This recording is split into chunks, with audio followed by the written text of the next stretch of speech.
In the year 2035, advancements in technology led to the creation of a virtual world called Connect. This virtual world was as realistic as the real world, with perfectly natural artificial intelligence non-player characters. It offered fancy swordsmanship and magic that could only be experienced in the game. These unique features attracted over 100 million people into the world of Connect. The scene shifted to a temple where Bae DoHyun, also known as Crash in the game, was engaged in a fierce battle against a large group of opponents. Let's aim for 200 likes on today's video. To show your support, consider subscribing to the channel.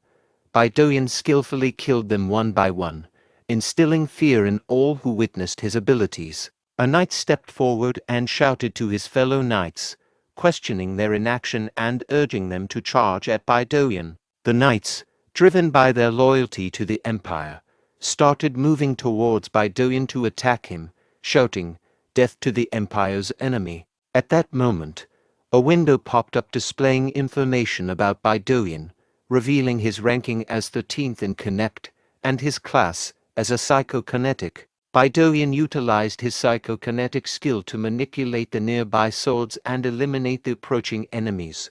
The knight then ordered the archers to fire arrows at Bae DoHyun. However, he swiftly used his psychokinetic ability once again to stop the arrows midair and redirect them towards the knight. The arrows hit many knights, causing some to die and others to sustain serious injuries. Bae DoHyun then proceeded to swiftly dispatch the injured knights using his dagger. The remaining knights, filled with anger, expressed their frustration with Bae DoHyun's overpowering skill in psychokinesis. However, their anger soon turned into confusion as they witnessed a large number of swords floating in the air. Bae DoHyun, once again utilizing his psychokinetic ability, controlled the swords and directed them towards the remaining knights, killing them all. After the bloody battle came to an end, Bae DoHyun moved forward towards the temple, muttering to himself, "Shit, where is it?" Suddenly, he noticed a cough coming from a nearby high priest. The high priest remarked, "In the end, this is it." Bae DoHyun looked at the high priest's locket and exclaimed, "That's it, his search is over." Meanwhile, the priest informed Bae DoHyun that God had foretold the arrival of saviors to this world. Bae DoHyun advanced, attempting to seize the locket from the priest's chest. However, the priest grabbed the hand of Bae DoHyun, exclaiming, "Why are there only fighters here, outsider? Why did you bring chaos to this world? Why did you burn the cities, kill the innocents, and enslave the people here?" Bae DoHyun forcefully freed his hand, snatching the locket, and retorted, "Old man, don't blame me. Blame the guild that colluded with the empire." In that moment, Bae DoHyun noticed new members arriving at the scene and muttered, "Shit, the guild's latecomers are here." He swiftly moved inside the building. Meanwhile, the priest warned, "Don't forget, everything will be as God has intended," and declared angrily, "All of you will pay for what you've done." Bae DoHyun then used the locket that he had snatched from the priest to open a hidden underground room. As he descended the stairs, he pondered to himself, according to the intel, these should be the very first mythical items in Connect. 5 years ago, major guilds colluded with the empire and destroyed the world. Everything he did for the last 6 months was for this. An NPC lamenting is nothing. The major guilds took control of Connect, and he is the only solo player left in the top 100. Let's take them before they get here. If they find out he obtained these items first, the guilds will be very upset. Excellent. Let's leave this place. He discovered a game cartridge and wondered why it was there. Abruptly, he experienced a sharp pain in his head. Bae DoHyun exclaimed, "Connection error. How did this happen?" Upon opening his eyes, he realized he had been stabbed. An internal lament echoed, "Damn it. Things were going too smoothly in Connect." Confronted by a group of individuals in black suits, one of them questioned his agitated movements, urging him to meet his end peacefully. Internally, Bae DoHyun condemned them, thinking, "I didn't expect them to escalate things to this extent in the real world. These people are despicable." Contacting their boss, one of them relayed, We have him. Do you want us to bring him alive? The boss, issuing instructions over the phone. In response, he said, "Yes, understood." Another inquired about the command, receiving the response, "Kill him. The boss only wants us to bring his head." Captured by a ruthless group willing to kill over a game, Bae DoHyun pleaded for mercy, but the captors were unforgiving. Ordered to cover his face, he internally resisted, thinking, "No way. Killing people over a game. These people are insane. Is this how I'm going to die?" Suddenly, a voice urged him to wake up. Opening his eyes, he was astonished to find himself alive, pondering, "What just happened? I thought I died after being stabbed." The attending maid queried, "Are you okay, Sir Raul?" Confused, Bae DoHyun wondered, "Raul, is that her status level?" Concerned, the maid asked, "You've broken into a cold sweat. Should I call a doctor?" Bae DoHyun reflected, "What? I feel like I'm witnessing something I shouldn't be able to." A system window displayed information. The soul has settled in. Activating Connect's closed beta system. You can now use the user interface. Current number of users: 1. Bae DoHyun muttered, "User, are you kidding me? That means this is inside the world of Connect." Raul contemplated within himself, sensing a profound connection. It differed significantly from his link with Crash. The strength in the game was determined by the level of connection one had with Connect. While normal players usually achieved around 30% synchronization, Bae DoHyun boasted close to 90%. Bae DoHyun had maintained his top-ranking status for a decade, until the emergence of major guilds. Unfortunately, Raul no longer inhabited that body and felt a sense of misfortune, considering the considerable time invested in its leveling up. However, recognizing the closed beta status and the solitary user, he pondered if he was the sole individual currently utilizing this system in the world. Realizing he could still access his inventory even in the closed beta, the window displaying information scanned his user's details and detected locked user information, subsequently updating it. This information flowed into his mind. Determined to ascend to the pinnacle once more, Raul resolved to leverage the knowledge and powers from his past life. He identified himself as Raul Ashton, the youngest son of Ashton, the fifth count of the Reuben Kingdom. Ashton County, the first to fall in Connect, belonged to one of Reuben Kingdom's orthodox families. Amidst family tragedies and a monster invasion, Raul, the youngest son, inherited the county. Anticipating the impending ruin of the beautiful city in 3 years, Raul, driven by a desire to prevent this fate, acknowledged that he no longer possessed the lives of Bae DoHyun or Crash. This opportunity was his last chance, and having endured hardships in his previous life as Bae DoHyun, he couldn't afford to let it slip away. The only viable path to prevent the impending downfall was to grow stronger.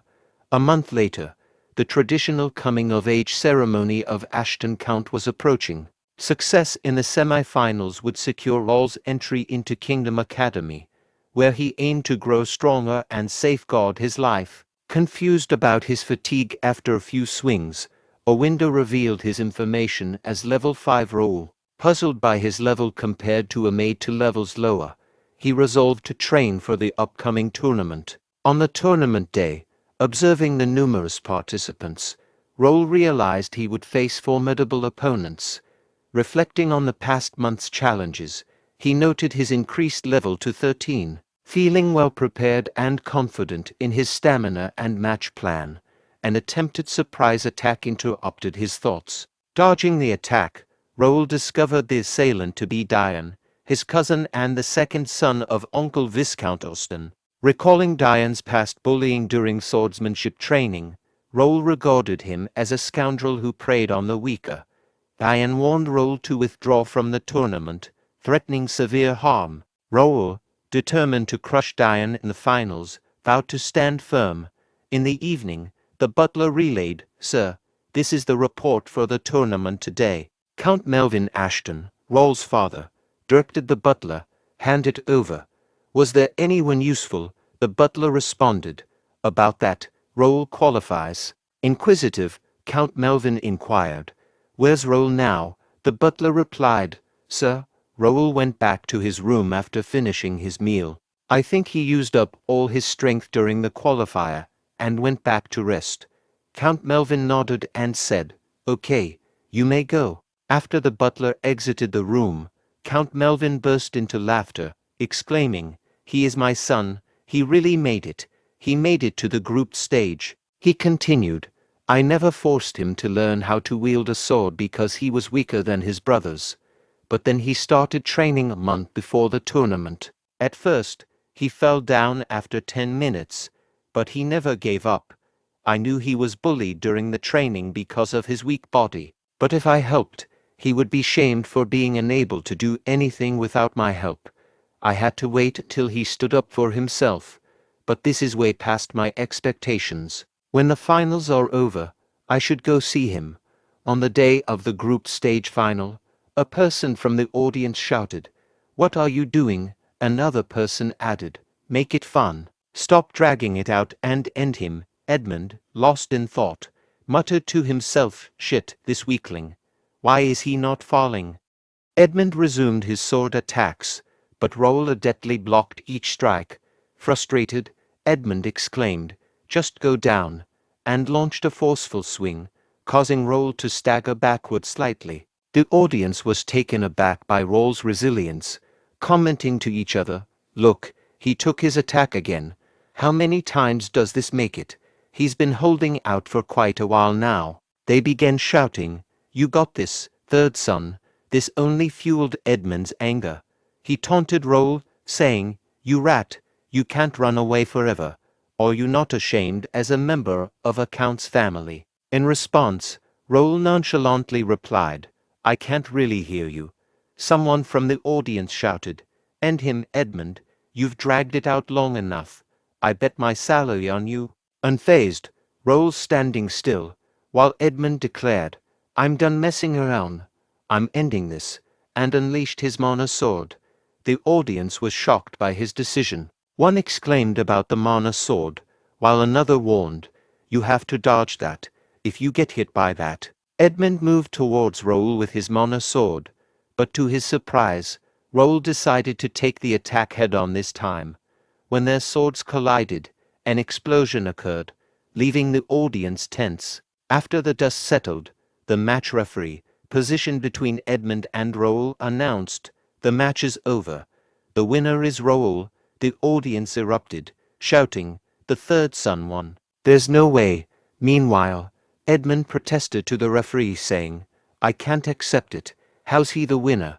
If you hadn't stopped me," the referee sternly told Edmund. "How foolish. Look at your neck. If I hadn't stopped the match, you would be dead by now." Edmund, realizing the danger, fell to the ground in fear. Approaching Edmund, Raul stated, "I'll have to talk to you about your disrespect towards the county after the tournament," intensifying Edmund's fear. In the evening, Raul returned to his room, and the maid at the door said, "Rest well, sir."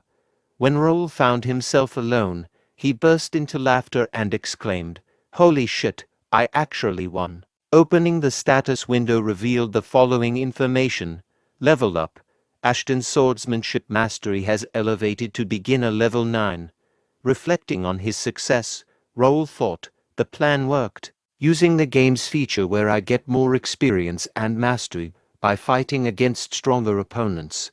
Fighting against a stronger opponent for longer gave me more experience. This plan only worked because my game mode gives me an experience multiplier for taking away the revive. A hardcore mode. High risk, high return. I did complain at first. The status shows role information, including his name, level, class, affiliation title, and stats. Raul has 5 unique traits, but out of 5, 3 can't be seen due to his low level. Contemplating on his rate of leveling, Raul reflected, I wouldn't have been able to level up this much in a month if I was in normal mode.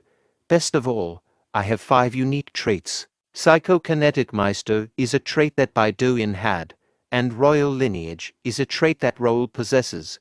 The rest of them will unlock as I level up. Let's try using this on the next tournament matches. Subsequently, Raul effortlessly won 3 more matches in a row, leaving the audience astounded. They exchanged comments, with some saying, "The youngest son actually made it to the grand finale. How could this be possible? He's just lucky." One person speculated, "Maybe he's using some kind of a trick." Another responded, "Impossible." Meanwhile, Raul thought to himself, "Connect civilians in the early stages don't know about the powers that the players have. It'd probably be better to keep it a secret that I can use psychokinesis until the players show up. I can surely hide it with my acting skills." The butler outside Raul's room announced, "Sir, it's Ivan." Raul welcomed, "Come in." The butler inquired, "Are you hurt anywhere?" Raul assured the butler, "I'm perfectly fine. Even if I get hurt, there's a priest and a healer on standby." The butler advised, "Still, don't let your guard down. Remember, there are wounds that can't be healed." Raul acknowledged, "Okay, I'll be careful."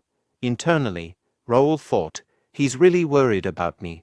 I can't get used to it since I've never felt like this in my past life." Turning to the butler, Raul inquired, "What about the thing I asked for?"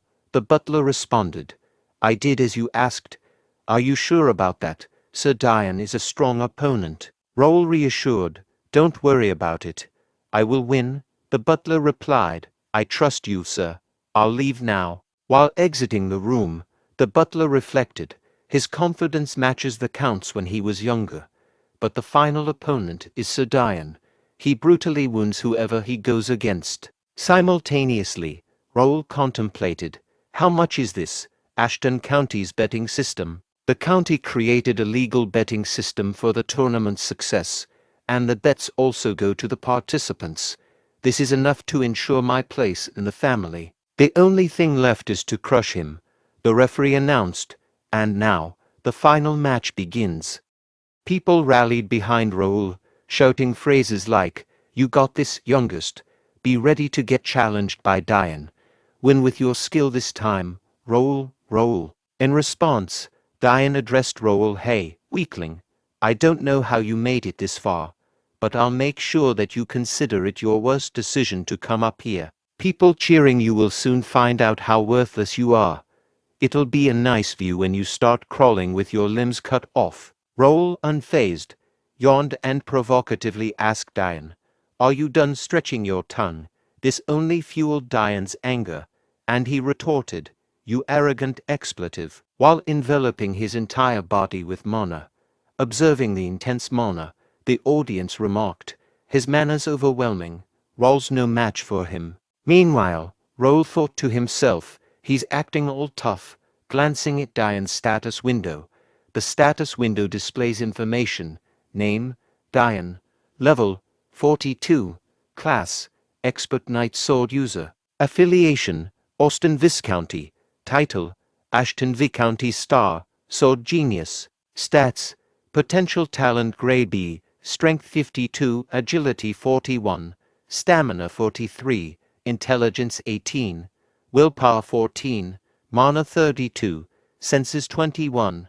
Raul continued his thoughts. His potential talent is only B. He may look impressive now, but this is his limit. The referee announced, "Match begins." Dian, filled with anger, said to Raul, "I'll kill you, coward." He moved forward to attack, but was surprised by Raul, who leaped in the air to strike Dian. Attempting to block Raul's sword attack, Dian was pushed back. Someone from the audience shouted, "Sir Raul strikes first." Dian, frustrated, said to Raul, "You expletive showing off." Raul pondered, "His elasticity is below my expectations. His strength is also, whatever." Dian exclaimed, "Why can't I hit you?" While continuing his thoughts, Raul reflected, "I can see his sword clearly. A sword skill without any practical experience. A generic nobleman's sword." Raul was bullied by this guy.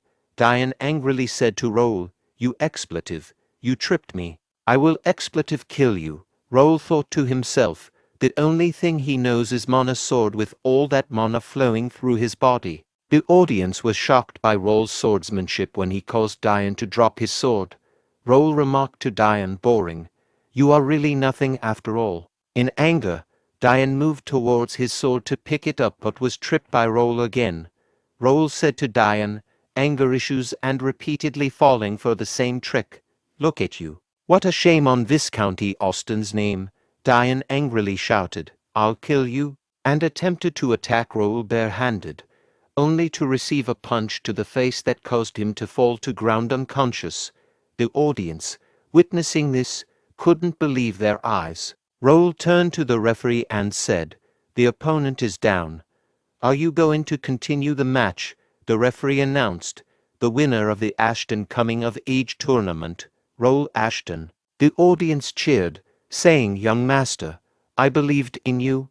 Raul. Raul thought to himself, I'm happy I won. But this awful stamina. The referee said, young master, and called for the healer quickly.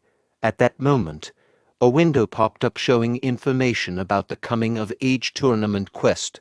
Coming of Age tournament. Quest completed. Check the reward. Quest. Coming of Age tournament. Grade D+. Objective. Make it to the semi-final in the Coming of Age tournament. Extra rewards depend on the final place. Result. Tournament champion completed. Reward.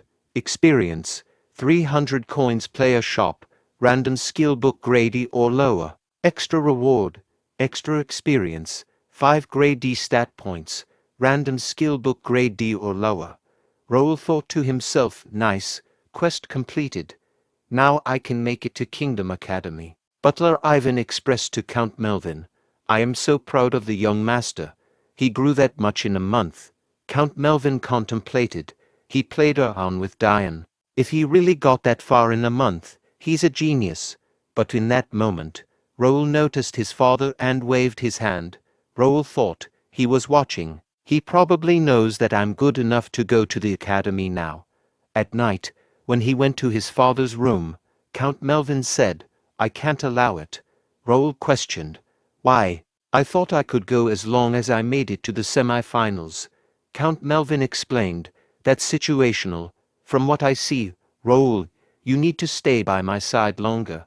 You fell after the match. Stay here a little more, and Raul interrupted, asserting, learning about the sword is a lifelong journey. Didn't you always say that? I'm trying to go to the academy to learn more. Just like you said, you can't stop me. Count Melvin, taken aback by his confidence, thought to himself, he has really grown. Count Melvin stood up and said, okay, fine. If you really want to go, you'll have to get past me. I won't go easy on you, son. He then asked Raul, what are you going to do now?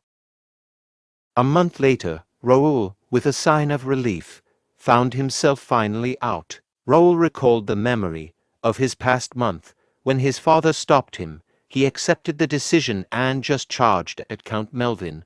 Count Melvin challenged, is this all you got, son? I'll show you a real sword skill. Raul thought to himself, I passed out from his strike. He said it was just a sneak peek of what he had, but that was definitely his full strength. This powerful 5th County Lord dies by the time the World of Connect starts, and after that, the county falls quickly. In order to stop the fall, father has to stay alive. I'll have to meet his expectations since he let me leave. I'll get stronger and protect my family. I can't lose it all. Meanwhile, seeing through his window, Count Melvin observes Raul leaving, thinking to himself about that kid.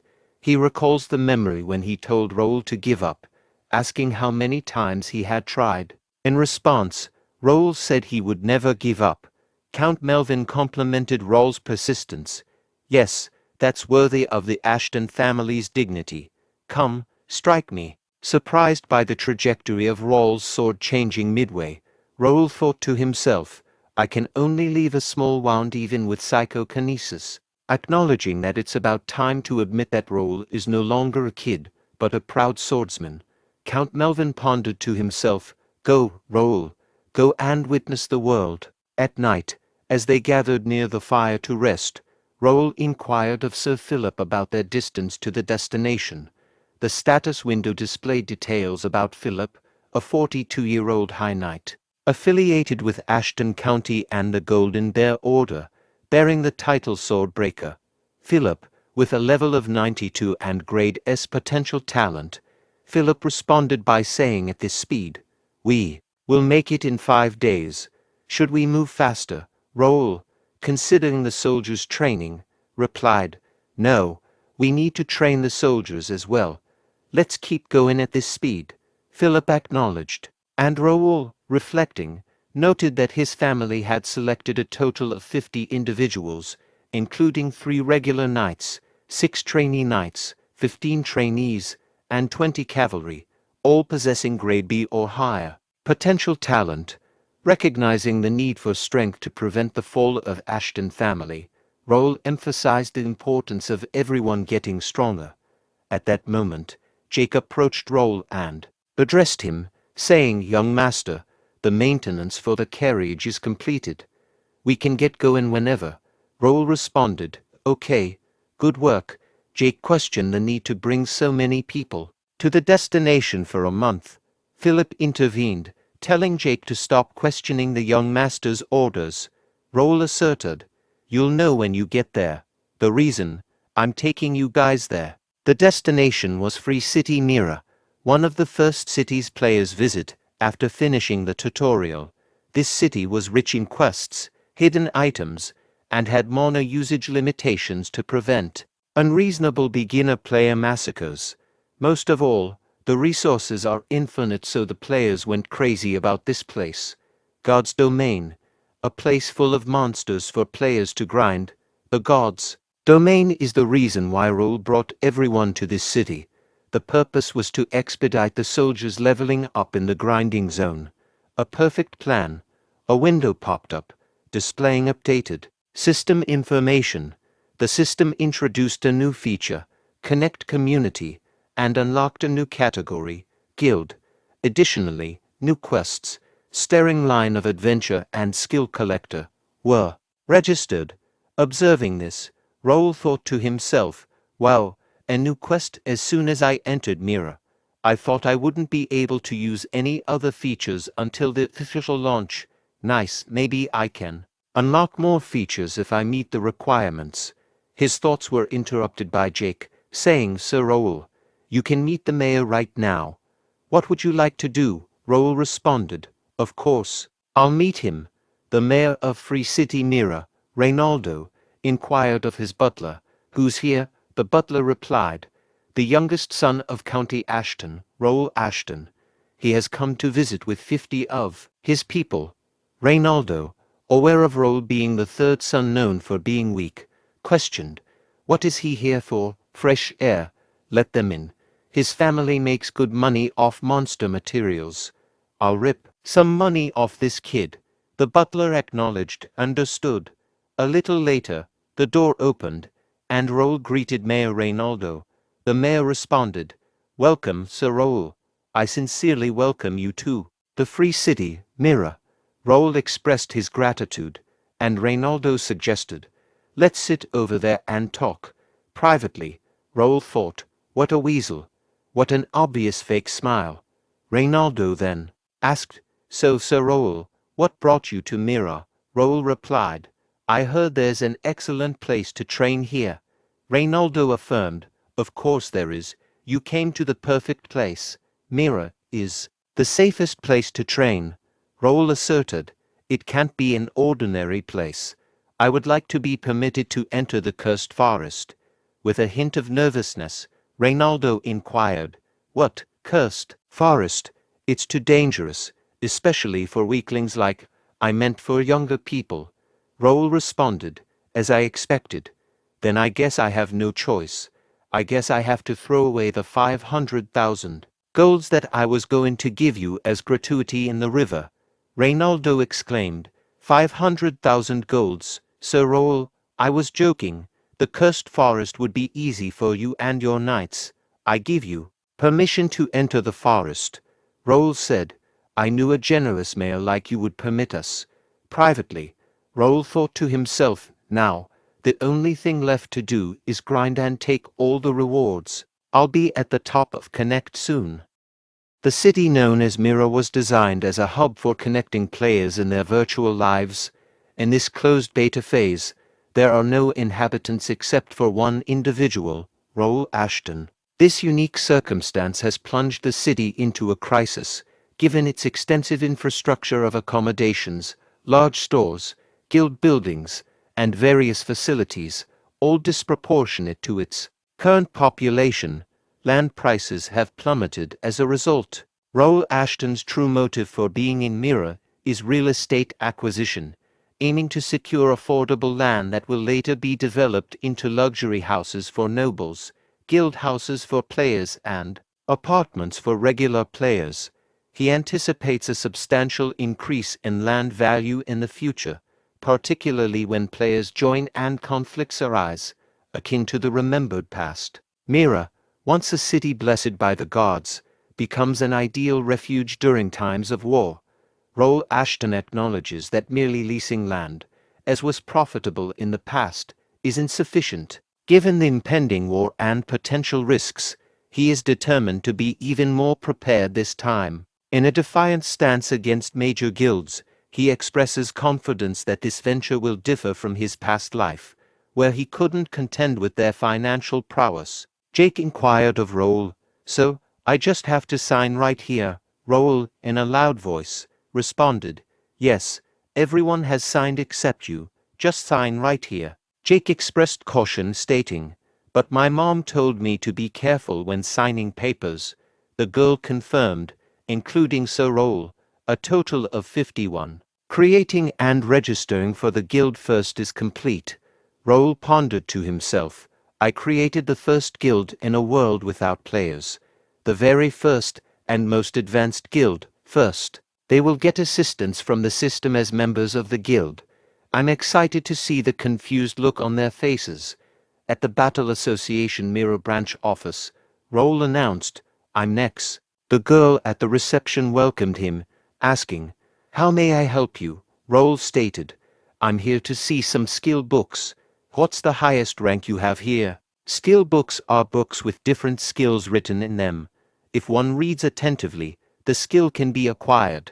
The skill ranks range from rank F to rank S. The representative mentioned, "Our branch office offers up to rank C skill books, but rank C skill books can only be purchased by VIP customers." Raul inquired, "What are the requirements to be a VIP?" She explained, "Either through contributing to the association through quests, or stacking up purchases. But for stacking up purchases, you'd have to spend a lot."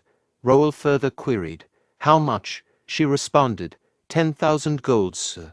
Raul remarked, "That's not much." "Here, can I see the D rank ones first?" she asked. "Which line of skill books would you like to see first? Sword, bow magic, or shield?" Raul replied, "All of them." Shortly after, Jake commented, "Too heavy." "Sir Raul, do we really need all these books?" Raul responded, "You may think it's a bother now, but those books will advance you to a higher level." Jake acknowledged, "I guess they are well descriptive skill books, but can't you only train through books at the beginner level?" Philip chimed in, "I agree. We could have bought power armor with the money spent on these books." Raul assured them, "You will know tomorrow. Don't worry and be patient." In the room, Raul contemplated, "Maybe it is too much." There were limits on the number of skills players could use, so normally, players couldn't use various skills. He instructed, "Quest window." Raul further reflected, "When I woke up in Raul's body, there were 2 unknown items in the inventory. I can't click them or use them. But then, yesterday, when I got the quest, I was finally able to use those items. I found out that one of them was sealed skill dex. What if the reward for this quest is the skill dex's activation?" On the information window displaying the quest skill collector, quest, skill collector grade, and known objective, collect at least 10 skill books and register them in the skill dex. Extra rewards will be awarded depending on the type of skill books. Reward, skill dex activation. Extra reward, unlocks trait unknown, acquires skill unknown. Raul muttered, "So I have to open the dex and hold the skill book. then said, "Register." The dex page moved on its own, and a purple light from the skill book moved towards the dex, displaying the first skill on the dex. "Raul exclaimed, "It worked," and thought to himself, "The sliver of mana and the book is gone. It's going to take forever to do them all." He asked himself, is there a way to register them all at once? Suddenly, all the skill books started floating in the air. Purple lights emerged for each skill book, hitting the decks. Raul pondered. What? Does it understand what I said? I guess. It worked. System window appeared, displaying information. Quest. Skill collector quest completed. Check the rewards. Skill Dex Rare has been activated. Extra reward trait Skill Collector Grade X has been unlocked. Extra reward Copycat Grade S has been acquired.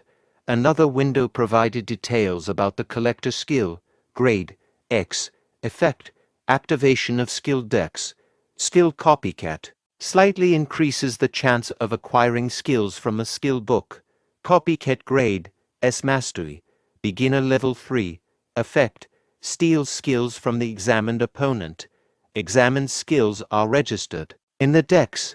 As mastery goes up, you can acquire higher ranked skills, and the power of the skills increases. Current copyable rank, B. Raul exclaimed, "This is overpowered. I can steal and use someone else's skill." A system window appeared, presenting information about the skill dex, grade, rare, status, upgradable, bounded, description, replica of the mythic item skill dex that holds records of ancient skills. Records reset while crossing dimensions. It will regain its true power after achieving special requirements.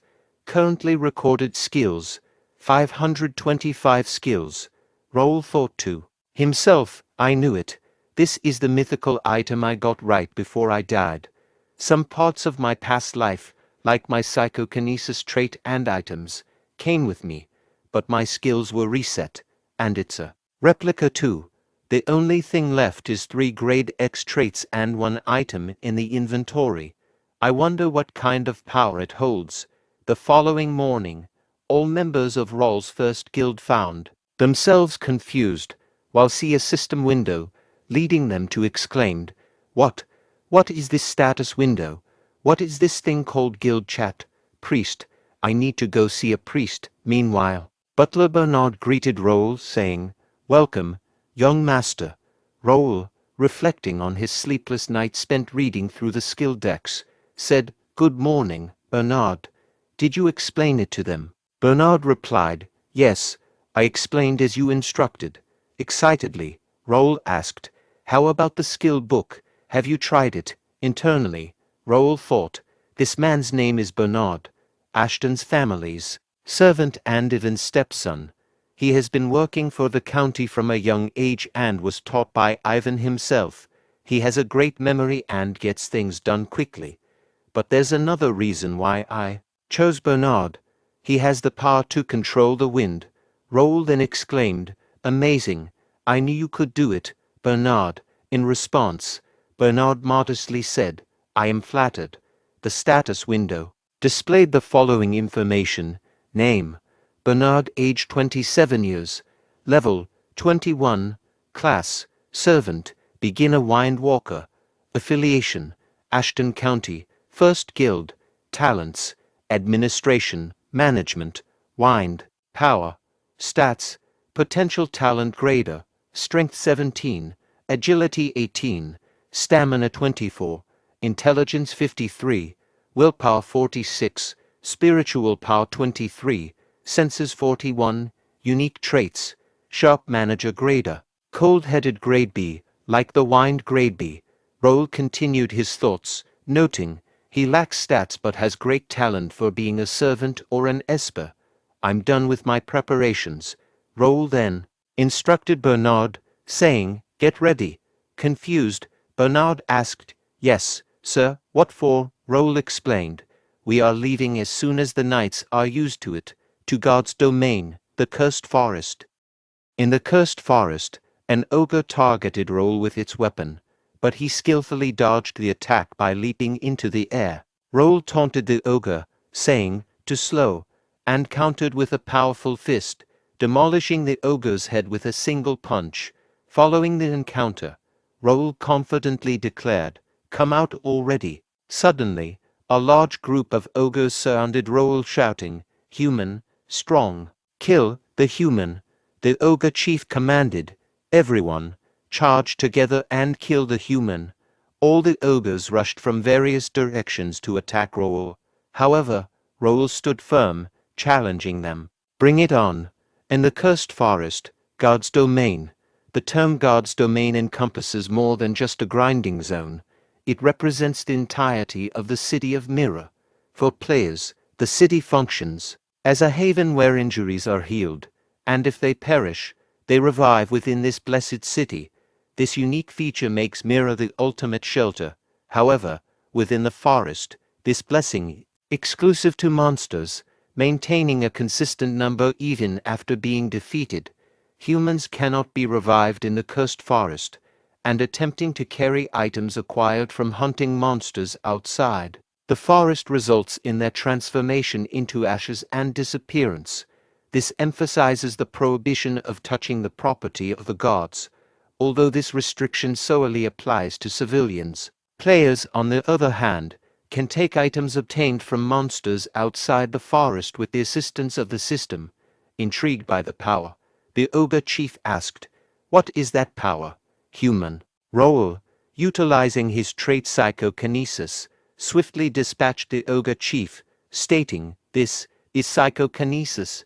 Jake commented, what a convenient ability, prompting Philip to urge, stop talking, and keep skinning the ogres. Jake expressed reluctance, saying, I didn't come all the way to Mirror to do this. I guess we've made good progress from this training, Sir Raul. Raul laughed and graciously acknowledged, thank you. It was possible because of everyone's help. All of you can get stronger by studying the skill books. Philip acknowledged, he's right, recalling a memory when he used a skill to instantly defeat an ogre. Raul inquired, how's that? That's why I bought skill books instead of power armor. Philip expressed amazement. In the present moment, Philip thought to himself, I learned a skill so quickly. How did the young master find out about this strange ability? Checking the guild chat, he became shocked and exclaimed, young master. In the guild chat, Raul responded, I saw too. We are going back to Mirror now. Simultaneously, in the Free City Mirror, Randall Visconti's first son, Ramon, shouted, I should have done this earlier. It was hard holding myself back after seeing you Ashton kids walking around. Randall Visconti's second son, Jerry, admonished Ramon, saying, you should have listened to me earlier, brother. Then we could have done this way sooner. One of the injured knights questioned their actions, asking, why are you doing this? Randall Visconti's third son, Cale, pondered, but didn't great-grandfather tell us to be mindful? We're all here because we made a scene. A knight warned them, you will regret this. Our young master will take his, but was abruptly silenced as Ramon used his sword to kill the knight. Ramon urgently shouted, please tell him to hurry up. We also have some business with that young master, anyway. This is strange, they keep reviving. Jerry proposed, let's take care of this Raul kid like this. Cale reminded them, I thought noble families weren't supposed to point swords at each other in the Free City. Ramon dismissed the concern, asking, what's the matter? We can just say we never did it. What are they going to do about it? If you think about it, this is good. We can just crush the Ashton family. Maybe great-grandfather will even compliment us. At that moment, Raymond's head burst, leaving Cale nervously exclaiming, brother. They turned their attention backward, only to find Raul standing behind them in anger. Raul declared, how dare you? This offense towards the Ashton County. You will have to pay back with more than just your worthless deaths. Jerry exclaimed to Raul, are you crazy? How dare you touch a son of the Randall family? Cale questioned, what are the knights doing? How did he even get here? A knight from the Randall family speculated, I think they're the Ashton family's main force. Philip reported to Raul, saying, "We've surrounded the Randall Knights as you ordered, young master. We also made sure there were no civilians nearby." Raul acknowledged, "Good work, everyone." Utilizing his psychokinesis trait, he lifted all 3 injured knights of Ashton and instructed Bernard, saying, "Take them to the shrine." Bernard responded, "Yes, sir." Then, Raul extracted his sword from his inventory, asserting, "I'll clean the garbage myself." The Randall Viscounty, akin to the Ashton County, belonged to the 5 warrior families of the Reuben Kingdom. However, in contrast to the Ashton family, the Randall family lacked an extensive history. The consolidation of the 4 warrior families into the 5 warrior families occurred when the current Lord, Viscount Hudson Randall, reached the Swordmaster stage. As a family with a short history, they had to devise various strategies to secure their position, consistently producing great knights, making respectable contributions, and overpowering their opponents. Their target was the Ashton County, which had lost its influence due to the absence of a swordmaster for an extended period. Agitating the Ashton family posed no risks, considering they were the least politically inclined. Numerous conflicts between the 2 families unfolded across the kingdom, with most initiated by the Randall family. The prevailing expectation was that Randall Viscounty would emerge victorious, considering their abundance of sword masters. The people of Randall were thinking the same would happen here. Jerry contemplated. What is that unusual strength? He pulled out a sword from the air. Meanwhile, Raul approached Jerry, prompting a Randall knight to attempt unsheathing his sword. Raul swiftly noticed and immediately dispatched the knight with his sword, instilling fear in the other Randall knights. Philip conveyed, "Young master said he would take care of them himself." "Everyone, put down your swords." Jeremy thought to himself, "They are really putting away their swords. Are they insane? I mean, it's better for us." Kale shouted, "You are going to fight us by yourself. This isn't training." As Kale attempted to attack Raul, he swiftly cut him in half. Jerry addressed the Randall Knights, exclaiming, "You bastards! What are you guys doing just standing over there?" The knights turned towards Jeremy, who stepped forward, stating, "I guess I have to do it. I stood there because I didn't want to bully a 15-year-old kid. But if I don't act when my comrades are going down, it's not right." A window displaying Jeremy's status information popped up. Name: Jeremy, age 37 years. Level: 65. Class: Leader of God Knights, Beginner Sword Expert. Affiliation: Randall Viscounty, Randall Knights. Stats: Potential Talent Grade B, Strength 66, Agility 72, Stamina 68, Intelligence 48, Willpower 63, Mana 70, Senses 55, Unique Traits, Brutality Grade C. Jeremy instructed his knights to get ready. Raul reflected, Randall family's main weapon, Reaper. I guess those are the elites. Meanwhile, Jeremy and 3 other knights formed a formation to attack Raul. Continuing his thoughts, Raul noted, the leader's level is 65, and the other elites are also in their 60s. My current level is 45. I can't win against them normally. 2 of the front knights addressed Raul, with one saying, "Why don't you stop now? I think you did enough." The other added, "We let you be, but no more. Don't care even if you're a young master." To their surprise, Raul rushed towards them and swiftly eliminated one knight. Employing the bear strike skill, he created an opening and successfully took down the other knight. Jeremy advanced and attacked Raul, who skillfully blocked the attack, but causing Raul to be pushed backward. Concerned, Jeremy inquired of the remaining standing knight, "Are you okay?" The knight affirmed, "Yes, I'm fine." Jeremy thought to himself, 2 of my elites went down just like that. I heard he was weak and didn't know how to wield a sword. He then pulled out a dagger, now equipped with a reaper in one hand and a dagger in the other, stating to Raul, "You're different from the rumors. I'll have to get serious now." Meanwhile, unfazed, Raul responded, "Bring it on." Raul pondered to himself, a parrying dagger and a reaper. Is he using Randall Visconti's sword skill shooting star? Jeremy, feeling a bit nervous, remarked to Raul, I like your bravery. But you know that every wound is healed in mirror, right? You can't fight us all alone. In reply, Raul stated, I think you are the one confused. I bet you and your knights didn't even train after arriving in mirror. Jeremy was taken aback by Raul's remark and thought to himself, how did he know? His contemplation was interrupted when Raul responded, how did I know? Those soldiers over there, shaking in their boots even after their wounds have healed, are living proof.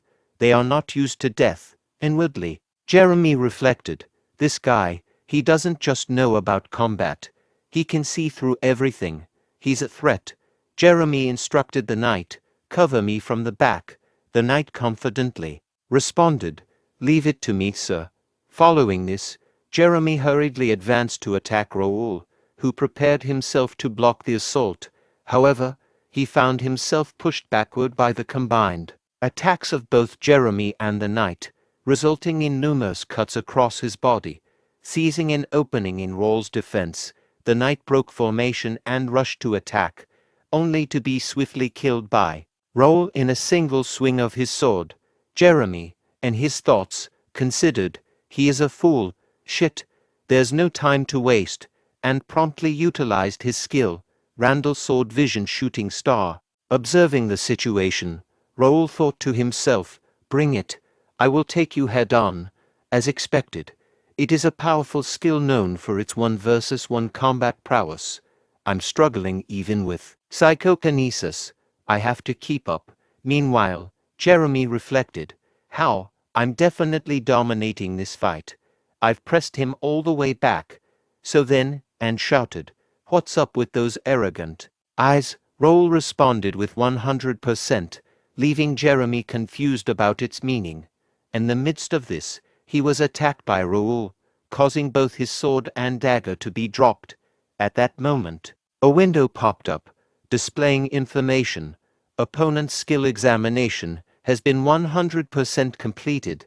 Copycat is ready for use. Copy the exact moves using Copycat to engrave the skill into the decks. Raul utilized his trait psychokinesis to control both the dagger and sword of Jeremy, leaving Jeremy visibly shocked. Another window appeared, presenting information.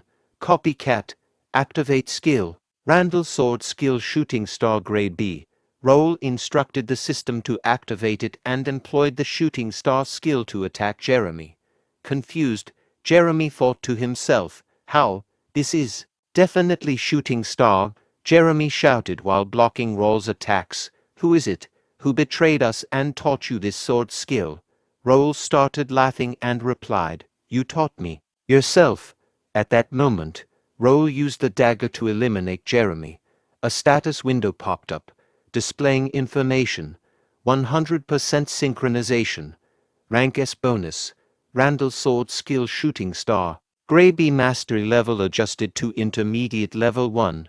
Successfully engraved Randall sword skill shooting star grade B into the skill decks. Equip the skill in the skill deck selection slot 2. Use Randall sword skill shooting star grade B continuously. Raul thought to himself, it's over. Using the rank S skill Copycat is hard since it's overpowered. Copycat is a skill I learned with the skill DX that copies the opponent's skill, but it can only copy one skill at a time, and I can't lose sight of the target once the skill is activated. If I lose sight of the target, the examination rate resets. That's why I didn't even blink when I was taking his attacks. Also, it's impossible to steal a skill unless it's a 1 versus 1 fight. Raul instructed the system, saying, display skill. A window popped up, showcasing the user's skills. Default skill slot, Ashton Vision sword skill Bear Crush grader, intermediate level 2. Psychokinesis grade S intermediate, level 2. Ashton Mind skill grader, intermediate level 1. Copycat grade S, beginner level 6. Basic meditation grade E, beginner level 8. Skill deck select slots, Flash grade C beginner, Level 6. Shield Grade C. Beginner Level 6. Skill Dex Random Slot. Iron Fist Grade D. Intermediate Level 1. Raul contemplated, acknowledging, thanks to the skill dex, I can use 3 more skills. Selection slots allow me to freely use 2 skills registered in the skill dex. I will use it here. Turning towards Jerry, who questioned, Who are you? How do you use the Randall sword? Skill, Raul responded, You're still here. Philip, kill them every time they revive for an hour. Philip acknowledged, Yes, sir. Everyone heard him, kill them. All the knights responded, Yes, sir. Jerry pleaded, Please forgive me. Raul reflected, Blood for blood. This isn't Earth or a game. This is the reality that's been presented to me. I have to do everything to not lose it. Again, even if that means wading through a pool of blood, I am not losing. Reynaldo observed the unfolding fight through his window, muttering, What in the world is going on right now? According to the plan, when those Randall Viscountcy guys attacked that bastard, I was supposed to get my share after mobilizing the gods to help, but that bastard beat up 15 knights on his own. As Raul noticed him, he turned and looked directly towards Reynaldo. Feeling scared, Reynaldo quickly sat down to avoid being seen by Raul. He thought to himself, What? How did he find out I was here? Wasn't that bastard just a rich and good-looking pushover? At that moment, Raul instructed his knights, Let's leave. The knights responded with a unanimous, Yes. Reynaldo continued with his thoughts. Then, by any chance, is he a hidden swordmaster of the county? If that's the case, he must have figured out all my plans as well. I'll have to be friendly with the Ashton County in the future. Back in his room, Raul pondered. I did overdo it a bit. Suddenly, a quest window appeared, displaying information. Rival family challenge. Result, rescue and punishment completed. Measured grade, B reward, experience, 30,000 coins player store only. Random grade B skill book, draw ticket. Raul, contemplating to himself, acknowledged. These rewards are quite substantial. In addition to securing around 5,000 gold, I obtained a space-expanding magic bag capable of holding a carriage's worth of luggage. A unique grade Reaper and a main gauche set were also added, courtesy of those scoundrels from Randall County. The real gem here is the B-grade skill book draw ticket. Did I really get all duds from the tournament skill book rewards? Reflecting on it now, that was quite absurd. I don't need something extraordinary, but please, let it at least be a mid-tier one this time. No, I just hope it's not a dud. Please, please. As Raul gazed at the system window, it revealed the acquired skill book, Rivera, Spearmanship Grade B. Raul expressed, Nice. Spearsmanship is a necessary skill in my next destination, the capital. My luck seems to be following me, isn't it? Then, there's only one more important thing I have to do in Mira now. I've invested 1 month here for that, and I will make sure to succeed. A week later, Raul engaged in combat with an ogre in the cursed forest, successfully killing it. A window popped up, indicating level up. Player Raul has reached level 51. You have achieved the level necessary for promotion. You may decide the possible promotion. And another window displaying information. It was confirmed that Raul's job was a sword user, and he achieved the status of a beginner psychokinetic. The proficiency of job-related skills, including Ashton family inherited swordsmanship, Bear Crush Grade A+, and Randall swordsmanship shooting star Grade B, was outlined. Additionally, the skill psychokinetic Grade S had advanced to mid-level 2. A separate window conveyed. You have satisfied the promotion requirements. Your job sword user has changed into sword expert. Your job beginner psychokinetic has changed into intermediate psychokinetic. Philip exclaimed, That's amazing, young master. Jake added, That's awesome. A sword expert at 15 years old. To demonstrate his newfound strength, Raul utilized his psychokinetic trait, lifting nearby. rocks and consolidating them into one location. With swift movement, he rushed towards the gathered rocks, unleashing the skill bear strike in a powerful attack. Raul inquired of Philip and Jake. Should it be like this? Philip praised. That's wonderful, as expected of the young master. Jake, with a laugh, remarked, you can now do this without us. Then, we should also take a breather and relax. However, Jake's comment was cut short by Philip, who countered, what do you mean relax? Think about how much you've got to catch up on to keep pace with the young master. Jake addressed Philip, saying, that was a joke, since the young master has worked so hard. I was just saying that we can take it easy. Philip retorted, in any case, you're all talk. Raul stated, regardless of whether it was a joke or not, I don't plan on taking a break yet.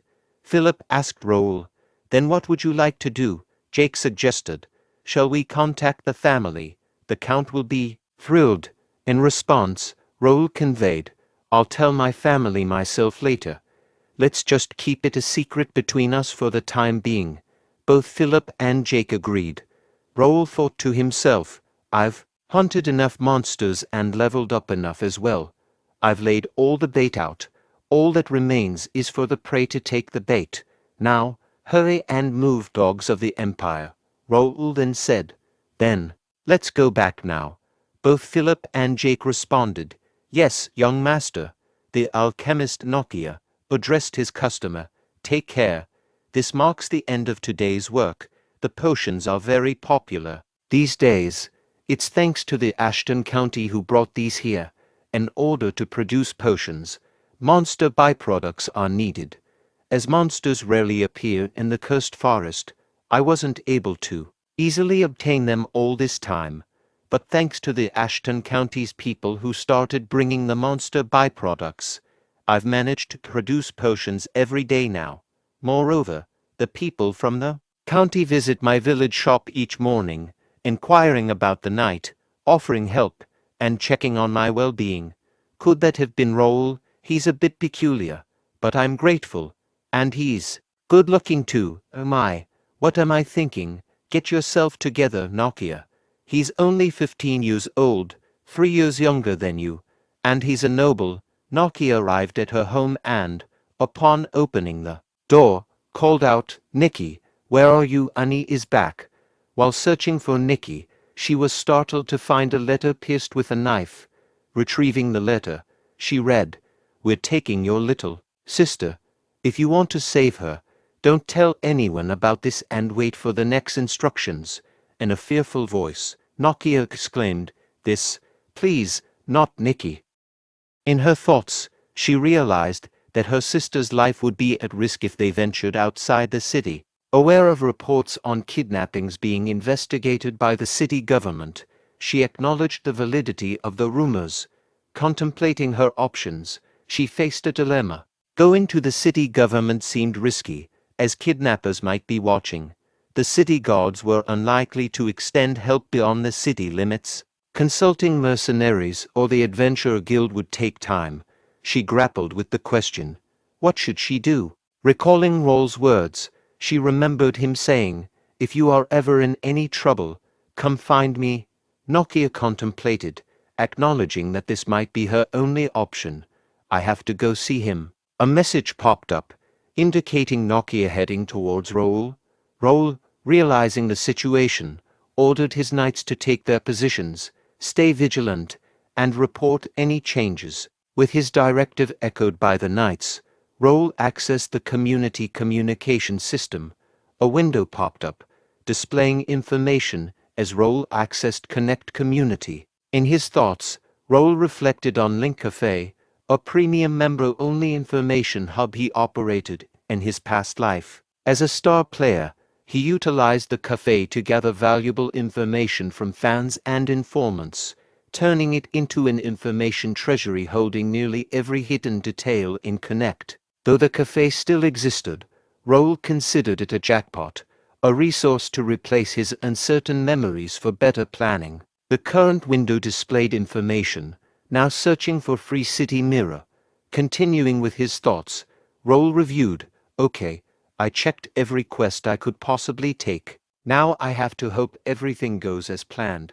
His contemplation was abruptly interrupted by a knight announcing Sir Nokia is here. Reflecting inwardly, Raul pondered, can I change her future? He then instructed the knight, okay, treat her politely. Further delving into his thoughts, Raul considered Nokia, the bearer of titles like Crazy Alchemist, Blood-Hungry Witch, and Taboo Destroyer. Nokia struck fear into everyone, conducting experiments on humans as revenge against the Empire. Although the Empire was her main target for her chemical weapons, innocent civilians also became entangled. Now, Nokia stood before Raul as a desperate girl seeking his help. Interrupting his thoughts, Nokia urgently said to Raul, please help, Nikki's gone. Remaining composed, Raul reassured, calm down, she'll be fine. I'll help. Explain what happened. Nokia explained, my sister got kidnapped. She should have been home 2 hours ago since the lady next door was taking care of her. Please find my sister. She's just a poor kid. It's all my fault. Raul comforted her, saying, don't worry, I'll make sure we find her. I think I know where she's at. Nokia pleaded, really, please save her. Raul assured, I'll let you know as soon as I find her, so stay here. Bernard will help you. Bernard responded, please let me know if you need anything. And you made an excellent choice. Young master keeps his promises. Philip shared, Pierce is tracking them down. And this, I got permission to operate from Mayor Reynaldo. Raul acknowledged, nice. A window popped up, displaying information about the raid quest in Free City Mirror. Grade, D2B objective, defeat unknown rogues. Additional objective, rescue hostages and raid the hideouts in the forest. Description, an unknown group of rogues is active in the forest around Mirror City. Mayor Reynaldo has requested a raid on the rogues that have been kidnapping and interfering with trades. Regain peace by raiding the rogues' base. Reward, large amount of experience and coins. Recognition from the mayor, unknown. Raul inquired, good. Did you give him the list of rats? Philip replied, yes, the mayor said he will reward us for it later. Raul reflected, he was surprised as well. I gave him the list of rogues hidden in the city. I used the information from my informants and data from the cafe link. I've already used too many resources, so I made sure that there are no holes in our plan. Addressing his knights, Raul commanded, let's go. The assembled knights responded in unison, yes, sir. Meanwhile, 2 individuals observed them from behind bushes. Simultaneously, in Ashton County, a golden bear knight from Raul's guard named Pierce lurked in the bushes. Internally, he pondered, found it. Judging by the traces on the ground, this must be it. Initiate operation. He then leaped into a nearby tree, contemplating, let's try using the new skill I learned. Detection, phantom magic circles and barriers. Young master was right. I will have to report this. A window popped up, displaying the message. We will be there in 5 minutes. Reflecting on this, Pierce thought to himself, this reminds me of 5 months ago. Youngest son, Raul. He was known for his weakness and talentlessness compared to his brothers. Many servants and knights didn't want to travel with Raul. Even when he was looking for volunteers, no one seemed interested for a long time. When Raul visited the knights' training ground and started talking to knights himself, he had conversed with Pierce as well. Raul said, Sir Pierce, you said you wanted to go past your limits. I can help with that. Raul wielded Pierce's sword himself and started pointing out the issues. Pierce pondered. I did say I want to go past my limits, but how is this kid going to teach me anything? I guess I can try it out.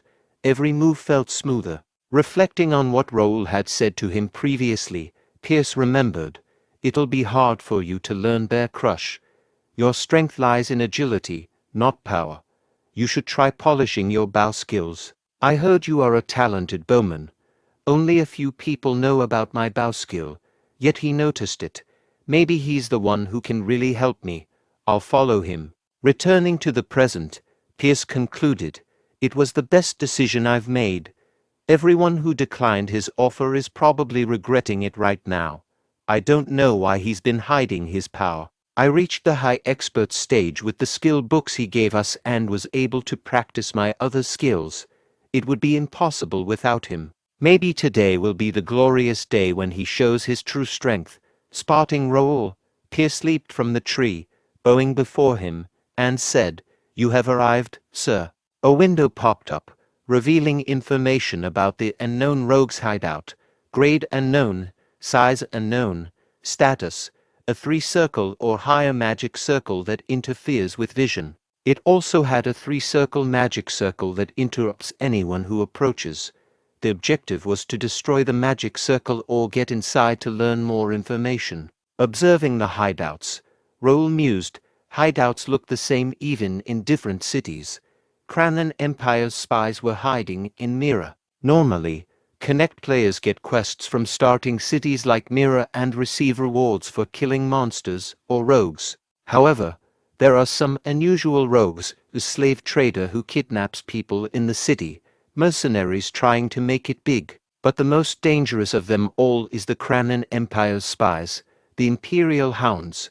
They hunt players and blackmail them to prevent them from gathering together. They are crucial in late game as well, so I can't let them be.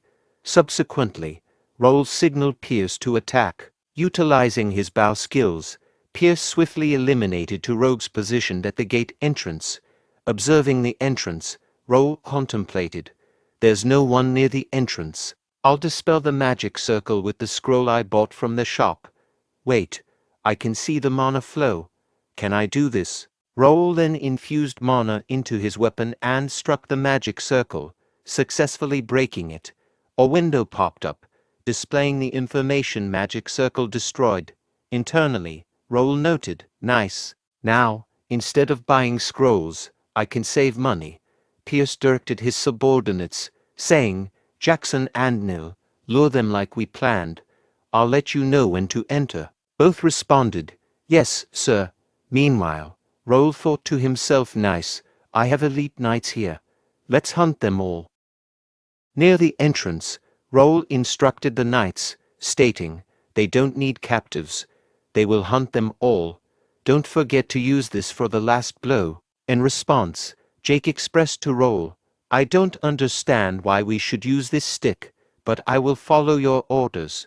This doesn't even seem to be a task where we need to use weapons anyway." Addressing Knight Pierce, Raul instructed, "Watch out for us and find where the kidnapped people are.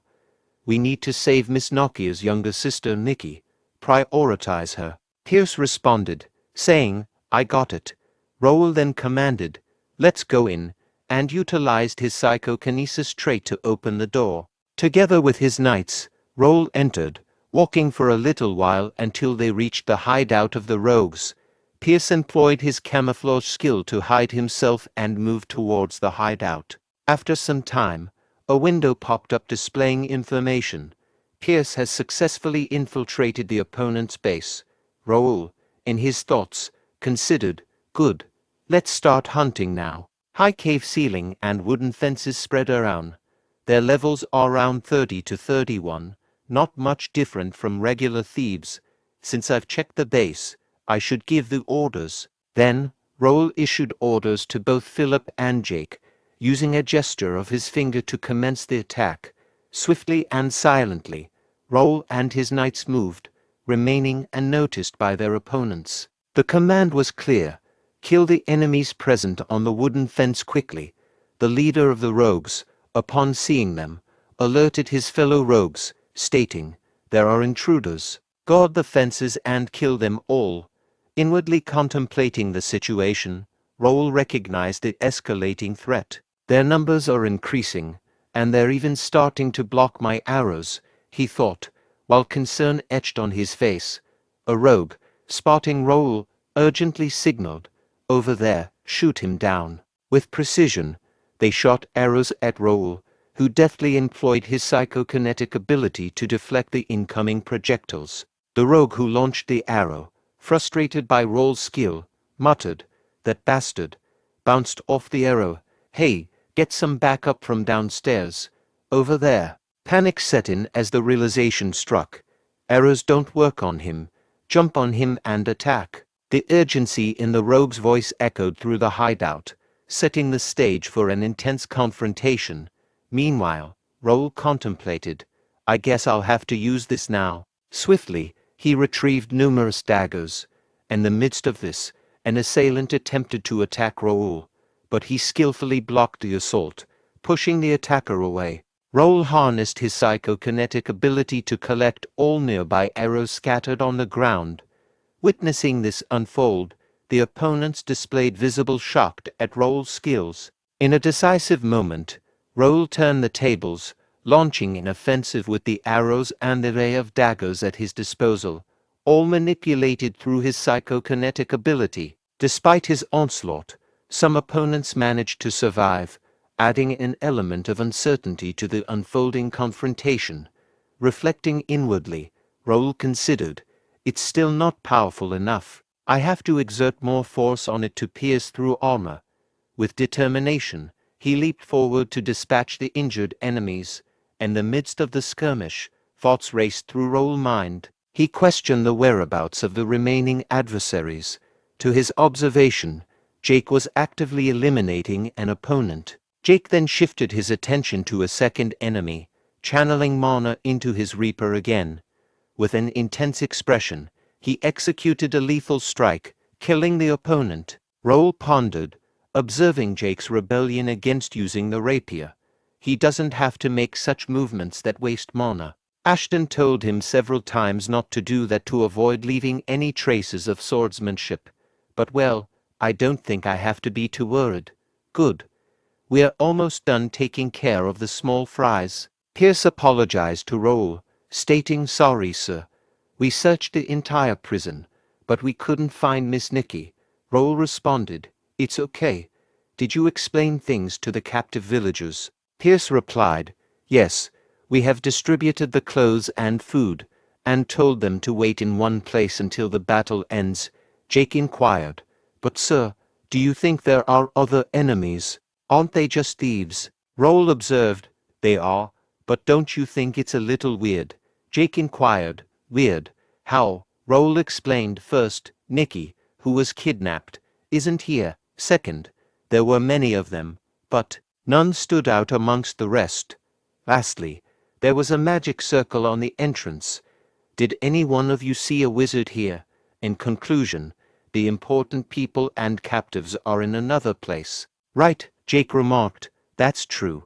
But if we can't find that place, it'll all be useless. Don't you think so? Pierce, in response, Pierce mentioned, I actually checked some suspicious-looking places, but I couldn't find anything with my abilities. There could be a high-level magic circle or system. Raul acknowledged, it hasn't even been a month since you became our guild member. But you are good. Soon, no one will be able to fool your eyes. Pierce expressed gratitude, and Raul instructed, now, follow me. I think I know where they are. A moment later, Raul and his knights arrived in front of a hut. Raul instructed, search this hut. Report right away if you see something suspicious. The knights acknowledged with a yes, sir. After a while, Philip informed Raul, we couldn't find anything suspicious.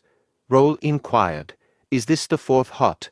Noticing something on the floor, Raul alerted, get ready. The real thing begins now. He kicked the table and channeled his mana into the Reaper, striking the floor with it, revealing a metal door beneath the broken wooden floor. Raul utilized his psychokinesis trait to open the door. He thought, secret stairs leading to the basement. Looking down the stairs, he remarked, something's coming. A red monster emerged from the basement and attacked Jake. Startled, Jake exclaimed, what is this? Meanwhile, Philip cautioned, don't step away. It will be harder to fight them if we scatter. As a monster rushed forward to attack, Raul retaliated, pushing it back with his Reaper attack. Philip informed the others, they are the Imperial Demon Cavalry. Their vital points are different from humans. Cut their heads. Jake, surprised, exclaimed, what are they doing in this place? Meanwhile, Raul considered, I should study their traits first, as he jumped forward and killed one of the monsters. A window popped up, displaying information about the monster. Incomplete Imperial Demon Cavalry, Level 41, Type 1, Kranan Imperial Demon Cavalry. Continuing with his thoughts, Raul reflected, just what I'd expected. I had a hard time in the past because of these guys. Recalling his past life, Bae DoHyun, he remembered, I attacked the Empire's hideout in the starting city on my 6th month of playing the game. It was due to the mayor's request when the top players were about to graduate from the starting city. Tens of top players who had finished changing jobs for the second time formed a punitive force with hundreds of guild alliances and took over the fortress. However, when the genuine Imperial Demon Cavalry, who had been concealed, revealed themselves, the majority of players were swiftly wiped out. Even the rankers, myself included, narrowly escaped. For 6 months following that incident, no one dared to approach the Empire's hideout. At that time, the Demon Cavalry was complete, with an average level approaching 50. Naturally, players who had only just reached level 50 found it challenging to contend with them. But now, the Demon Cavalry is incomplete, with low levels. My escorts are expert high-class knights over level 80. More importantly, I can discern the randomly placed vital points of the Demon Cavalry. All I need to do is target those vital points. After a little while, all the monsters were killed by Raul and his knights. Jake expressed frustration, saying, "Those damn monsters." Pierce asked, "Why is the Imperial Demon Cavalry in a place that's akin to the kingdom's front yard?" Philip inquired. "What should we do now, sir? I think it'll be dangerous to go inside." Raul determinedly replied, "We will go in. We can't back out now." Pierce suggested to Raul, "Then we should at least get some backup." Raul countered, "No, the captives will be in more danger the longer it takes. We have to take care of them before they get in touch with the others outside." Philip advised Raul then, "Stay behind us. We will handle the enemies. Just focus on searching with Pierce." Raul thought, "It's a shame, but it's not the time to be greedy right now. I get part of the experience points anyway even if I don't kill them myself. It's my chance to get carried. I've worked hard until now. By the way, it feels so great to have such reliable subordinates," Philip declared. "We will go first," and both Jake and Philip walked downstairs. Peering into the basement, Jake suggested, "We should kill them in frying stool water." Shortly after, Pierce remarked, "They are fearless, doing chimera research in another country's territory." Then the Demon Cavalry, he fought, Raul observed, must have been made of the citizens. They kidnapped. I didn't expect them to be this crazy. In his thoughts, he reflected, I have seen these kinds of scenes several times in my past life, but it still creeps me out. Actually, I thought about joining them when I reincarnated because they will be seizing supremacy over this continent in about 10 years from now. But the Emperor is a crazy man. Becoming his subordinate would be the same as jumping into a fire with a bomb in hand. There are many baseless rumors about the Emperor, but I'm sure about one thing. The Emperor doesn't regard humans as equals. Those without royal blood are sorted into classes based on their perceived value, and during a life of labor, they become experimental subjects or food for the Imperial Demon Cavalry when deemed useless. Even high-class citizens face execution if they displease the Emperor. I recall a general who voiced concerns about the Emperor's tyranny. As he spoke with the king, a glowing red tattoo on his shoulder signaled his impending explosive demise. I vividly remember being there. I have no intention of surviving by aligning myself with someone like that, and I cannot condone experiments on innocent civilians. His contemplation was interrupted when Philip opened another door, beckoning to Raul. "Sir, could you come here and take a look?" Upon entering, Raul and his knights witnessed an Imperial knight urgently shouting, "Activate it. We have to secure the exit route." Pierce, utilizing his detection skill, identified the threat. 4 knights, 3 wizards, and 10 Imperial Demon Cavalry. The wizard seemed to be attempting to activate the magic circle in front of the cave. Philip assumed command, declaring, "I will handle the knights. Pierce, take care of the wizards. Jake, handle the Imperial Demon Cavalry that are after him. Please provide backup, sir," Jake remarked. "So you want me to clean up the mess from behind?" Meanwhile, Philip cast an angry look in Jake's direction. Pierce swiftly ascended to a nearby elevated position, employing about to target an enemy wizard and successfully eliminating it. Raul then directed his knights to attack, contemplating. Charging shot. They're 5 circle wizards. We have to eliminate them first. That barrier. Ordinary arrows don't work on it. I should put some psychokinesis over it and create a psychokinesis pathway for the trajectory. Subsequently, Raul released an arrow that shattered the teleportation gate and simultaneously took down the wizard. He continued his thoughts. Good, we stopped them from escaping through the teleport gate. The Imperial Knight Commander, noticing the broken magic circle, exclaimed. The magic circle was broken. He swiftly ordered his fellow knights, "Our exit route is blocked. Release the seal and kill them all." In response, the knights fervently declared, "Yes, for our emperor," while veins appeared on their faces and rushed to attack Raul. Meanwhile, Philip advanced, successfully blocking their attacks. Observing Philip, Raul pondered, "Philip isn't enough. The expert high-class knight who is over level 90. A window then appeared, displaying information about the Imperial Knight. Name: McDowell. Level: 71. Job: Knight Sword Expert Middle Class. Affiliation: Cranon Empire. Imperial Hound Mirror Branch Manager. Nickname: Red Hound. Stats: Potential Grade B Class. Unique Traits: Blind Loyalty Grade B, Fear Resistance Grade C. Continuing with his thoughts, Raul mused. His stats increased. Is that the red tattoos effect? Jake questioned. What is this? Are they all on drugs? Subsequently, Jake sent a message to Raul using the system chat, inquiring, "Sir, can't I just kill them with swords? I think it will be hard with just this little stick." Raul replied to Jake via message, stating, "Knight Philip and Knight Pierce are doing fine. But it seems like it's too hard for you, Knight Jake. This plan was made because I trusted your capabilities. But I guess we don't have any other choice." In response, Jake sent message, stating, "What, hard? I just said that because I thought Knight Pierce was having a hard time." He then shouted to the Imperial Knights, "Look what happened because of you. Guy, all of you." Observing this, Raul considered, "I should do something too," and promptly struck down a nearby monster.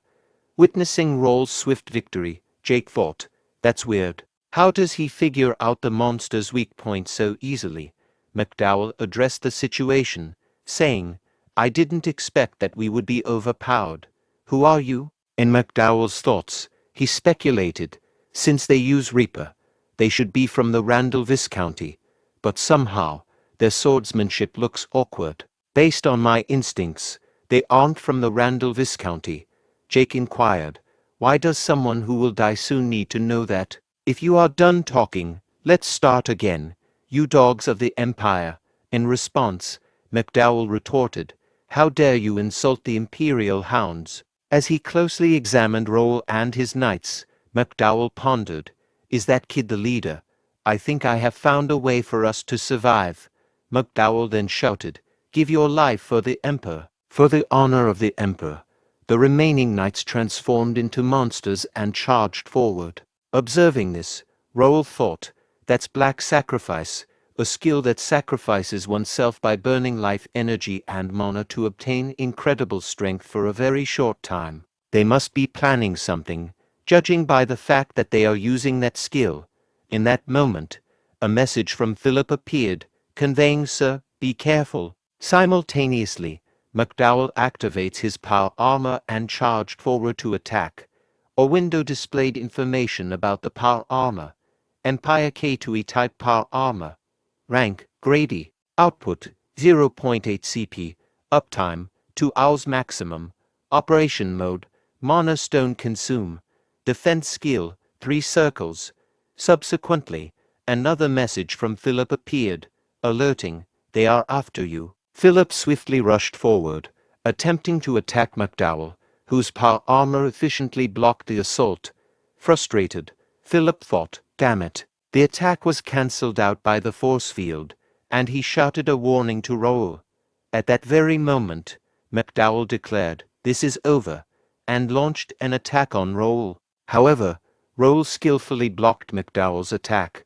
A little shocked, McDowell exclaimed to Raul, "What is it this time, you bastard? You were a power armor user." In McDowell's thoughts, he speculated, power armor with shifting parts, judging by its appearance, it should be F-class. But my instinct is telling me that it will be dangerous if the shifting ends. Attempting to attack Raul again, McDowell persisted. Meanwhile, memories of a few moments ago flooded Raul's mind, recalling McDowell's initial attack. What happened? I was going to dodge the attack by using the C-rank skill Flash, but a message popped up and I can't move, notifying him of encountering a hostile power armor. Regnator, which was previously dormant, had awakened. Assessing Raul's qualifications, has a unique trait and known, Grade X, Attainment, Sword Expert, Middle Class Psychokinesis. Raul had fulfilled the minimum qualification, prompting the activation of Regnator. However, due to insufficient mana for complete activation, Regnator searched for other energy sources. It identified intermediate grade psychokinesis and successfully fixated its shape using psychokinesis. As a result, Regnator had partially activated. Raul reflected, so this is the power armor, a barrier that blocks all physical attacks weaker than a mana blade, defense skill that cancels out at least 3 circle magic, and a mysterious core that enhances the mana and physical abilities of the user. Even with higher level and experience, you can't win against someone with power armor. That's how great the effects of the power armor are. However, power armor is for NPCs. If you aren't a connected villager, it can't be worn. So for players, power armor became a dream equipment they could never have. For NPCs, it was the only way they could counter the player's outburst. And here I am, wearing that power armor. Raul's thoughts were abruptly interrupted. What's happening? Why aren't the attacks working? McDowell launched another attack on Raul, which was blocked, but the impact pushed Raul backward. Meanwhile, McDowell appeared, fatigued after the last attack. Taking advantage of the moment, Raul utilized his psychokinesis trait to retrieve his Reaper. Subsequently, he employed the shooting star skill to counterattack. McDowell, feeling the impact, thought, "Damn it, he even broke the barrier. Is this the end? But even if it is, I won't die alone," he shouted, "Honor to the Empire." Observing the scene, Raul contemplated. His body is fusing with the power armor. Guess it is almost over. Suddenly, a window appeared with information. Regnator has detected a forbidden piece of power. Confused, Raul thought, what does that mean? Another window provided clarity, releasing part of the seal due to an oath. Shortly after, a golden mana enveloped Raul's entire body. Then, another window emerged with information. Regnator will show his true self temporarily. Raul, clad in Regnator power armor, stood motionless. McDowell, taken aback by the sight of the power armor, collected his composure and leaped forward to attack Raul. Observing McDowell's, Raul disdainfully remarked, "Disgusting." However, when McDowell's fist collided with Raul's power armor, a massive explosion happened. The force of the explosion created a shockwave, causing the knight accompanying Raul to struggle to maintain their stance without being thrown backward. Meanwhile, aided by his power armor, Raul effortlessly thwarted McDowell's attack. Skillfully, Raul pushed McDowell backward, creating a strategic distance. In retaliation, a single, precise punch from Raul proved fatal for McDowell, culminating in a decisive victory for Raul and his knights. As Raul's power armor vanished, He reflected. I did it. I barely met the time limit, accompanied by a cough, causing both Philip and Jake to express concern and rush towards him, asking, "Young master, are you okay?" Raul reassured them, saying he was fine, and contemplated. I've never felt this before, something I've never experienced as a player. It feels like I saw a glimpse of eternal power. I borrowed the item's power this time. One day, I'll reach it with my own strength. After a while, Raul contemplated. Pocket teleportation device and mana stone. Let's figure out how to use them later. Pierce then informed, "Sir, we found Nikki and the other hostages." There was some, however. Raul interjected. "There was nothing we could do. Get their belongings so we can hand them over to their families." Pierce acknowledged. "Yes, sir. Nikki's not well right now." Raul urged. "We should hurry. Let's leave." Jake questioned Raul. "Are we really leaving those here?" Raul inquired. "Why? Do you want them?" Jake replied. "Of course. Many of them are useful. That thing's value can't be measured with gold." Raul considered. He's not wrong. The power armor that McDowell was wearing, I can't use it. But it can prove that we caught the Empire's spies and use it for experiments. The Imperial Hounds weren't easy. They can easily take down small nobles. Many users gave up because of them. There's no need to agitate them right now. It's better to focus on our growth and expanding my influence. Raul informed Jake. "It's all part of the plan, so forget about it. Also, I finished him." Jake responded. "That's because you told us to stay away." Raul then promised a bonus for their hard work and told them to rest. Excited, Jake exclaimed, "Bonus and vacation. You can't take it back." Raul, observing Jake, wondered, is he stupid or smart? He then asked Pierce for a report, and Pierce assured, "We've lured them as planned, and will ensure there's no setback."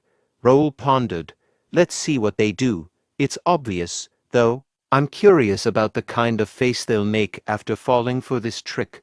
Ramon questioned the guide. "How far did they go? Hey, guide, are we going the right way?" Frustrated, Ramon thought, "Shit, we tracked him down to this forest, but we don't even see his traces. We had to mentally heal from the shrine and even lost money and swords because of him. We lost to him because we couldn't use mana skills in the city. There's no way we could have lost with 12 knights otherwise. Knight leader Jeremy even has power armor. This is our chance now that he's outside the city." His thoughts were interrupted by the guide, who pointed and exclaimed, "Right there." Entering the hideout shortly thereafter, Kale remarked, "Here, this looks kind of dangerous. I guess we have to go in to find out." Ramon affirmed, "Of course, we came outside the city to find him. Let's go." A few moments later, Ramon commented, "We couldn't find him, but this is pretty nice."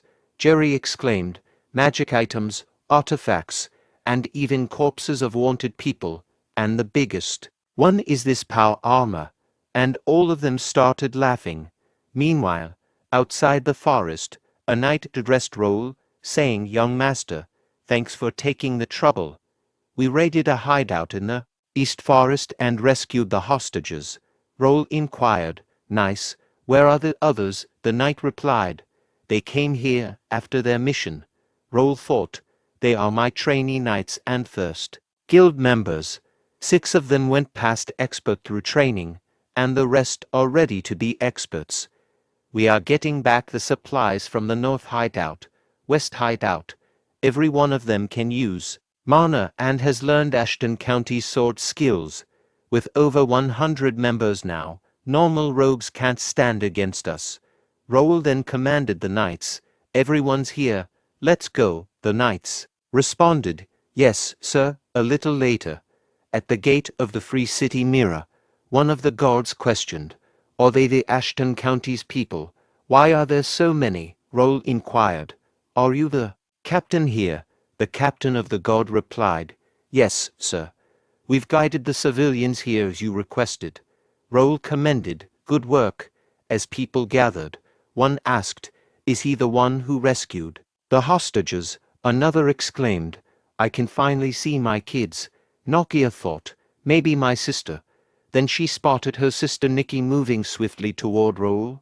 Raul informed Nokia, Nikki's right here. Overwhelmed, Nokia expressed her gratitude, saying thank you. Thank you so much. Raul added, she's not in good shape right now. We will have to treat her at the mansion. Instructing Bernard. Bernard replied, yes, a priest is at the mansion already. Raul reflected, I saved the lives of many who were supposed to be dead and changed the future of the alchemist who would live only for vengeance. Maybe Nokia won't be a grand alchemist like she was before, and the items and potions she invented might not even appear in this world. Nevertheless, I still need Nokia for the county's future. Everything started to change when I came back to the past. I don't care even if history changes. I won't hesitate if I have to take away someone's future.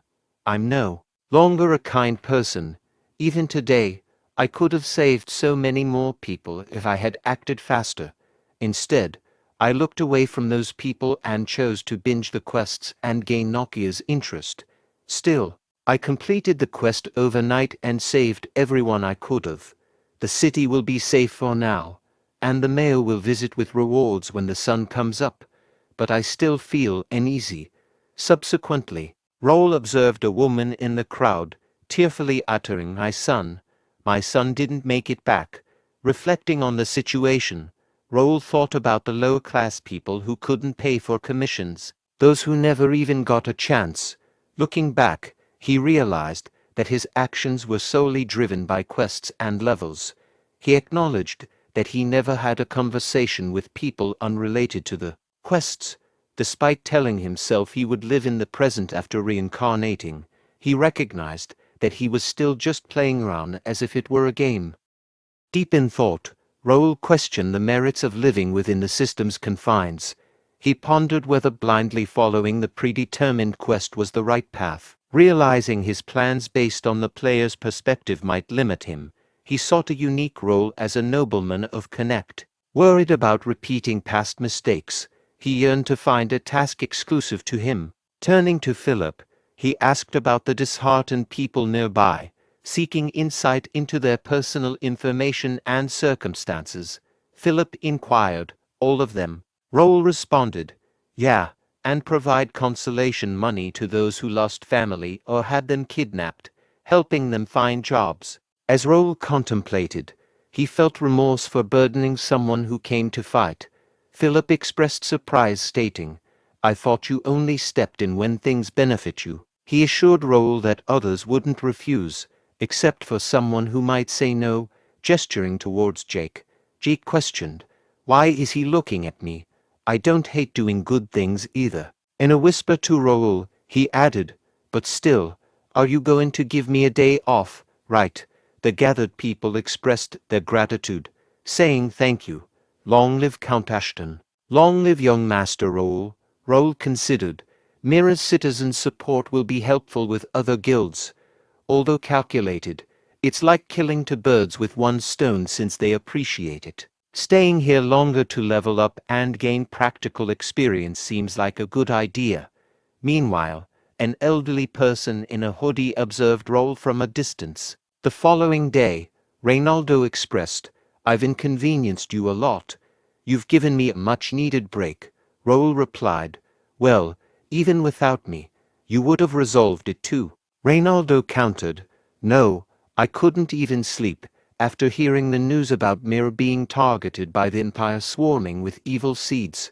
Without your report, we would have been in big trouble. Raul remarked, he was surprised too.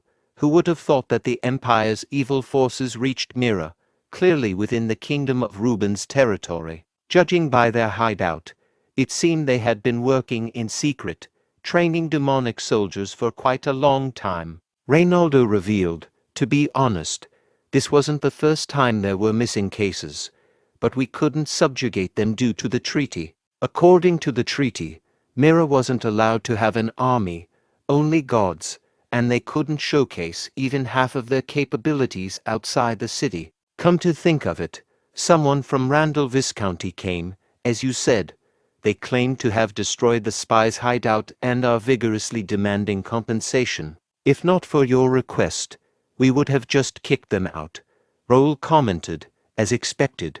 But, as he had said before, this matter. Reynaldo interrupted Raul and remarked, "Yeah, we should attribute this to Randall Viscounty.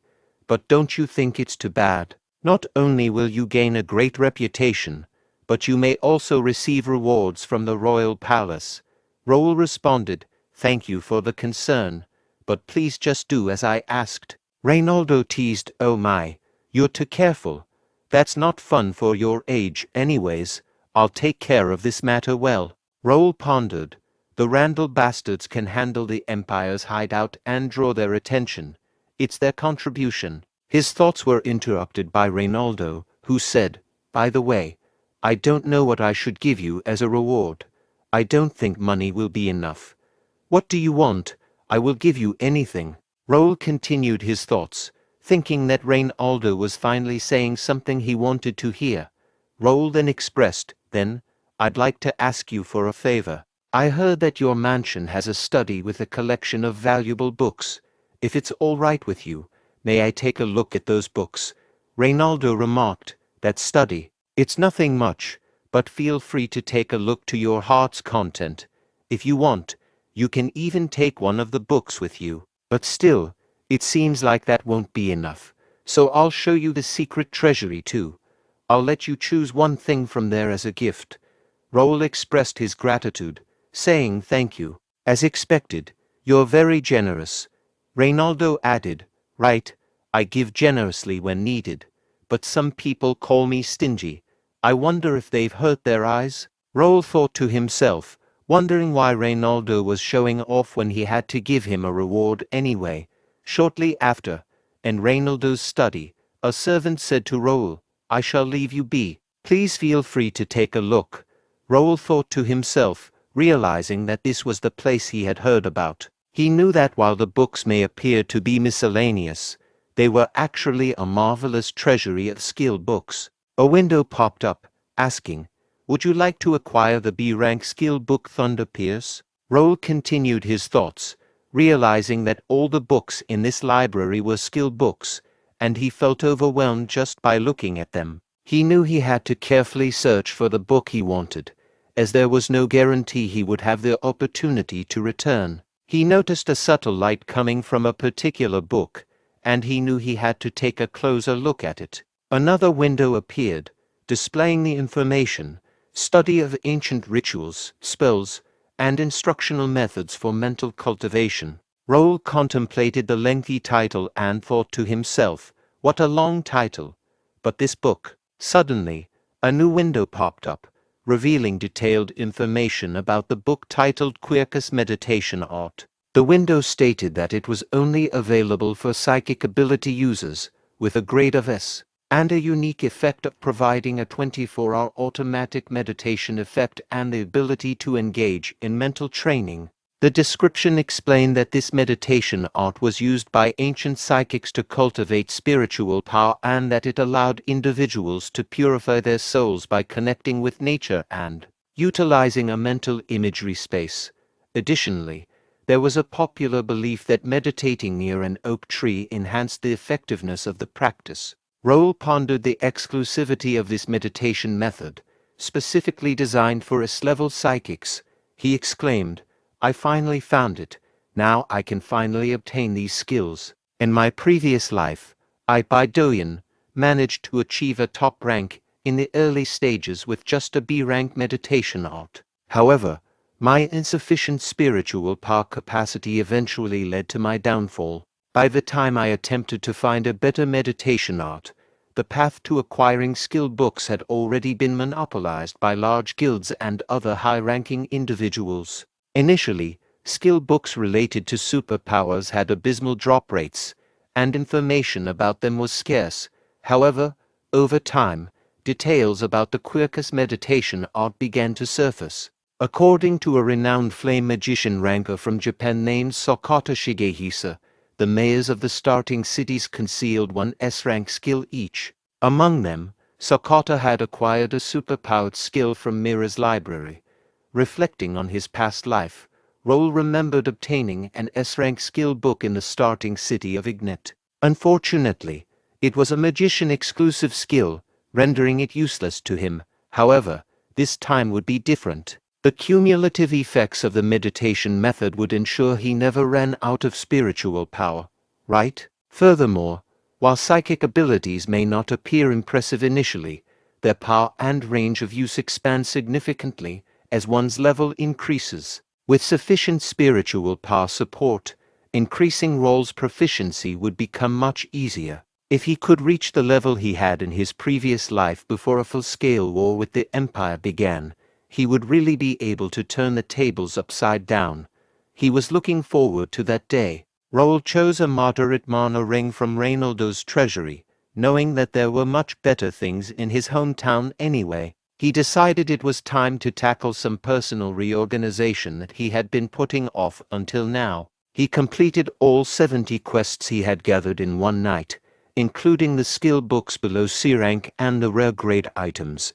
He also amassed 50,000 player-only coins. Raul issued a command for the system to open the status window, revealing the following information: name Raul, level 55 hardcore mode, job Night Sword Expert Beginner, mid-tier psychokinetic, belongs to County Ashton, first guild, unique traits, skill collector grade X, developers analyzing I grade X, psychokinetic Meister S+, royal lineage, unknown grade X. Raul contemplated, in 1 month, all my body stats have surpassed 65, with mana and spiritual power exceeding 70. I can now be considered skilled. Superhumans like sword masters or high-tier psychokinetics have around 90 stats. In my previous life, I even reached 90, and willpower and senses. In this life, I'm aiming to elevate all my stats to 90. If the opportunity arises, I'll strive to be the first player to reach 100 stats. It might sound like a dream, but Raul genuinely has numerous opportunities in this life. For example, the information window displayed the details of the Regnator Power armor. It was graded as a B and was currently bound to Raul. The armor was partially open but sealed, with an output of 1.5 core power. Its operating time was limited to a maximum of 5 minutes, and it operated in self-charging mode. The defense technique of the armor included a mid-tier mana blade attribute force field with 6 circles, although the attribute effect was reduced by 50%. The armor was a replica of a mythical power armor, but most of its functions had been sealed or transformed due to crossing time and space. The seal would be undone once special requirements were met. The armor also had special functions, including condemnation, which amplified its effect by 200% against the target of the oath, and covert satiation, which allowed it to absorb lower power armor and imitate its function. Raul, who had reincarnated, had 2 items accompanying him: the skill decks, which had been unlocked through quests, and the awakened Regnator Power armor. He had received a quest related to their skill decks, which required him to solve 50 quests to undo the next seal. However, he had no clues about how to handle the Regnator Power armor, possibly due to its challenging current output. In addition to unlocking their power armor, Raul had also unlocked a new unique trait. An information window popped up, revealing the details of the developer's analyzing eye. It was graded as an X and allowed Raul to borrow the developer's vision to steal information related to the system. This trait facilitated the analysis of special energies and explained why the Raul had been able to see NPC information and mana flow. He speculated that he had acquired this trait when he subdued the Imperial Hound's demonic energy. To confirm this, he planned to check the quest that appeared together with the unlocking of the trait. However, he noted that this anomaly might be due to attacking the Imperial Hound hideout too early, as the quest typically appeared when leaving the starting city. If he followed the same route as in his previous life, he would constantly encounter the Empire to obtain the black magic stone fragments, navigating scenarios amid their extreme interference. However, he no longer had to do that now, being both a player and a citizen of Connect. The choice of scenario and the quests he cleared were entirely up to him. He was no longer a puppet moving along the developer's wishes. If the ending they decided and what he wanted were different, he would move as he pleased, even if it meant destroying the scenario and the quest itself. The following day, Bernard called out, "Young master, are you inside? Nikki has regained consciousness. Miss Nokia would like to meet you. What would you like to do?" Raul responded, "Of course, he should meet her. Let's go." Upon meeting Nokia, Raul inquired, "Nokia, how is your little sister doing?" Nokia expressed, "Young master, you're here. Thank you very much. I don't know how to repay your kindness." Raul remarked, "Don't mind it. Before that, since Nikki is not all better yet, I need you to be stronger." As Raul contemplated, he wondered, "Then shall I check Nikki's state too?" Nikki expressed gratitude, saying, "Thank you for saving me." Nokia apologized, stating, "I apologize, but Nikki is very shy." Raul reassured, "It's fine, she's still young." In his thoughts, he added, "She's still unwell. How pitiful. Shall I check more closely?" Upon closer inspection, Raul noticed Nikki's strong mana and pondered, "What is it? What's going on? Did the others not notice it? I thought my eyes were playing tricks on me, but I'll have to look at it again through the developer's analysis." As he observed Nikki's status window, Raul became shocked. Raul was taken aback, thinking to himself, "No way, I thought she was just a kid." As he looked at the window displaying information, he read the details. The name was Nikki, a 13-year-old with a level of 5. Surprisingly, she had no class affiliation. She was associated with the Free City Mirror. Her talent was unknown, but it had a potential grade of SS. Raul examined her stats, noting her strength at 5, agility at 3, and stamina at 3. Her intelligence was at 60, with a deduction of 30. Similarly, her willpower was at 65 with a deduction of 25, mana at 62 with a deduction of 61, and senses at 52 with a deduction of 45. Additionally, she possessed 3 unknown unique traits. Raul pondered, double S potential talent, her illness is bringing her stats down. But what if I can cure her illness and bring out her true stats? I can't even imagine how powerful she'll be. Just as he was lost in his thoughts, Nokia asked him, "Sir, what's wrong?" Raul quickly replied, "It's nothing," but internally, he resolved to delve deeper into the matter for Nikki's sake. A few days later, Raul muttered to himself, "Okay, he has all the papers he needs.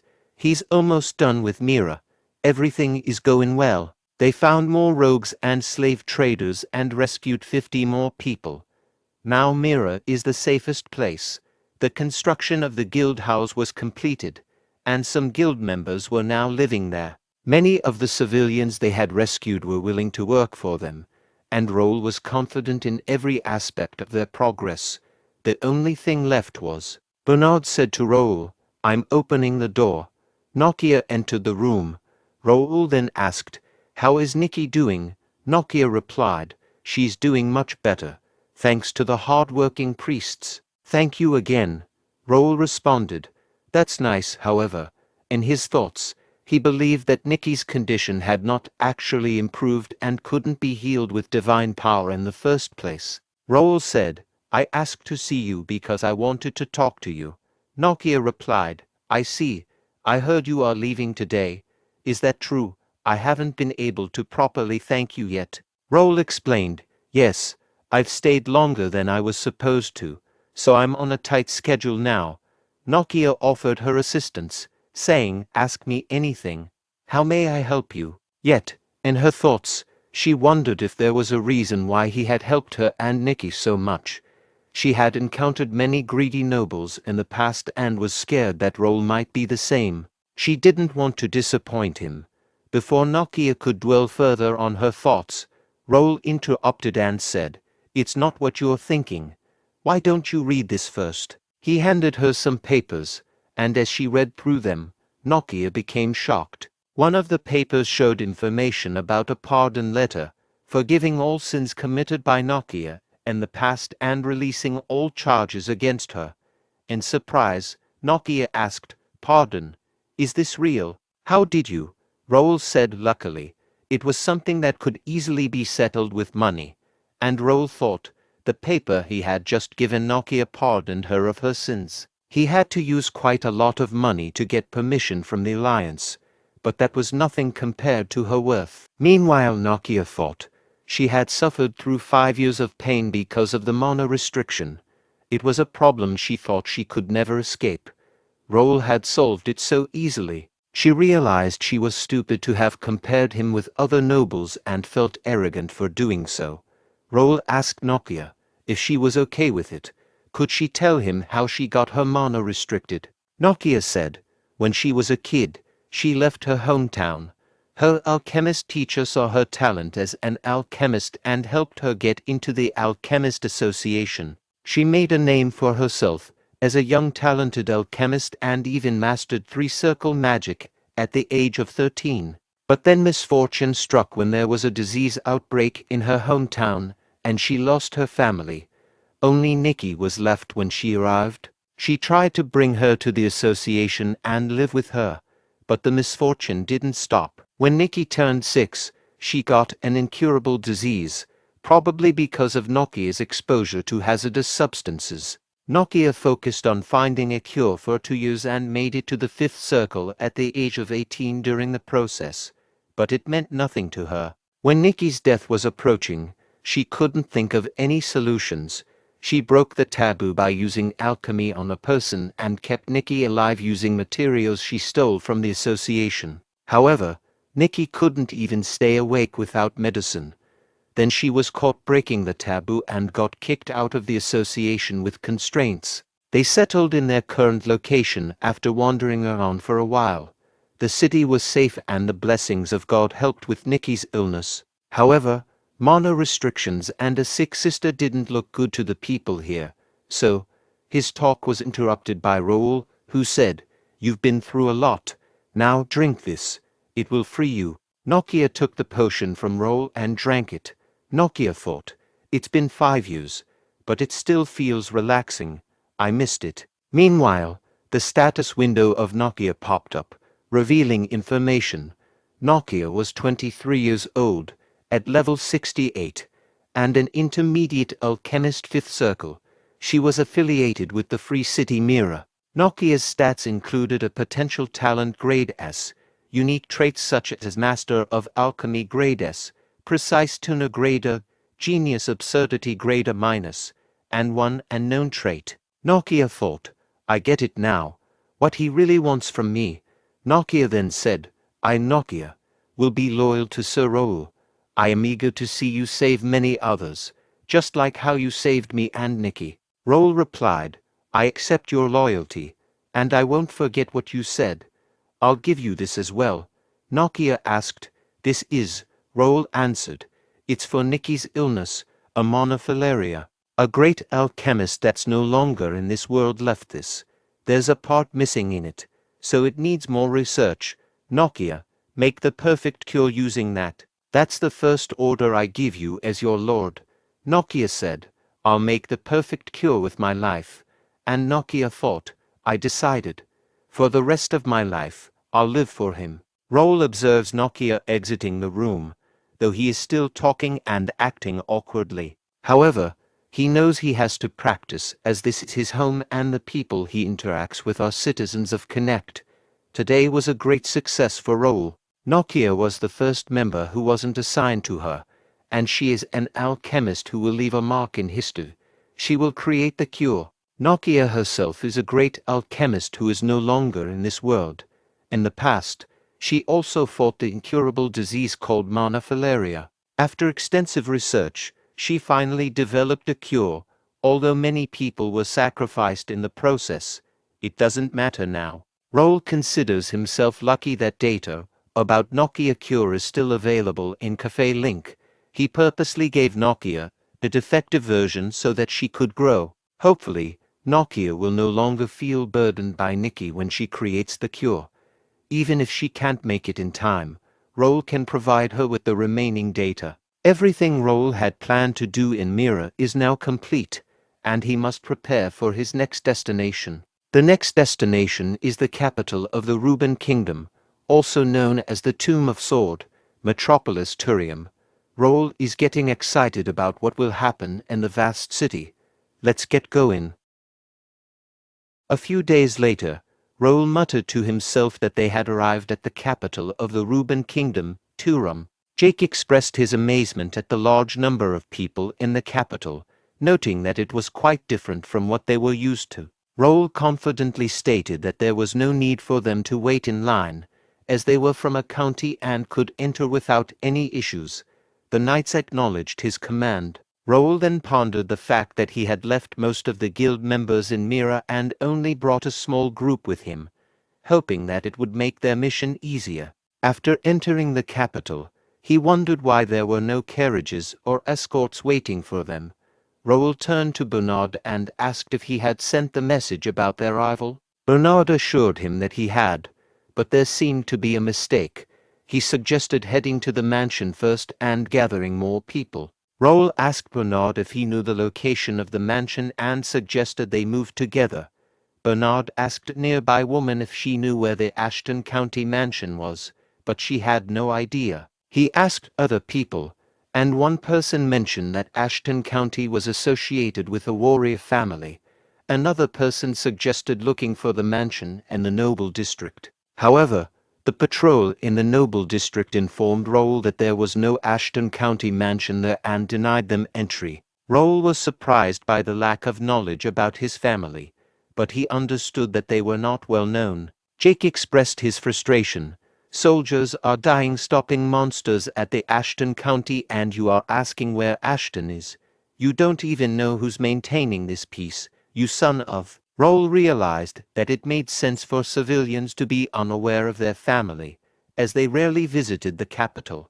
However, he found it strange that no one even knew about the mansion's existence, considering its purpose for exchanges with nobles and royals.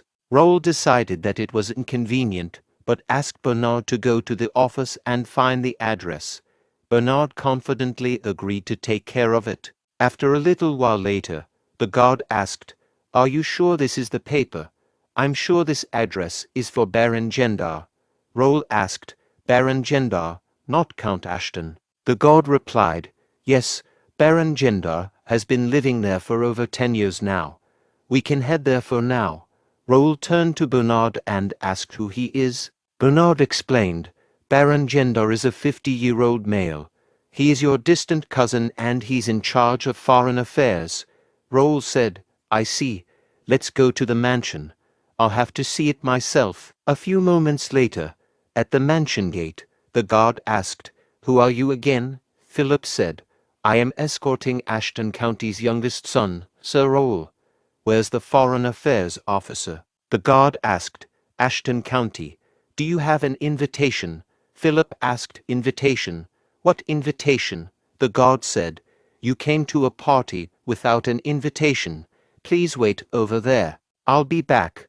Raul was surprised and said, "Party." Jake advanced with anger towards the guards and said, "What the fuck is happening here?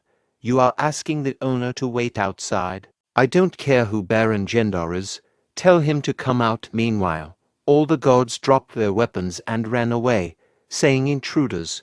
Jake was surprised by that and asked, What the fuck just happened? Are they running away?" Raul said, "Let's go inside." A person with more guards blocking the path of Raul and his knights approached them and said, "Stop there. You are not allowed to enter this place." He asked, "Who are you?" Philip said, "I am Philip of the Golden Bear Knights of the Ashton County." "Where's Baron Gendar?" The person asked, "Why are you intruders looking for the Baron?" And then the realization hit him. "Wait, Ashton County." He said, "I'm sorry. I heard you were coming, but it was late. I'll let the Baron know right away." "What are you guys doing?" "Bring them to the reception room." His fellow knights said, "Yes." Raul thought, "What the hell is happening? This place is as big as he had heard. It would take forever to go around even with a carriage. Is that That's the building only the direct lineage of the Ashton County can use. Why do I hear music from the building, and there are strangers rolling in the front yard? Jake asked, is there an event today? Someone said there's a party. The god replied, you didn't know. Today is Baron Gender's third son, Aaron's birthday party. Parties happen too often here, so we get confused as well. Jake asked angrily, what? Whose party, Baron? Gendar said, finally, you are here, let's see. Are you Raul? You grew a lot. Raul thought, he seems strong, but then window pop-up showing information, level 50 Baron Gendar. Raul continued with his thoughts, level 50, not even an expert. I get why other families look down on Ashton. I get why father put this guy in charge of foreign affairs, but I can't accept it. He's even looking down at me. Raul asked, do you know me? Baron Gendar said, you must have forgotten since it's been a long time. I'm basically your uncle.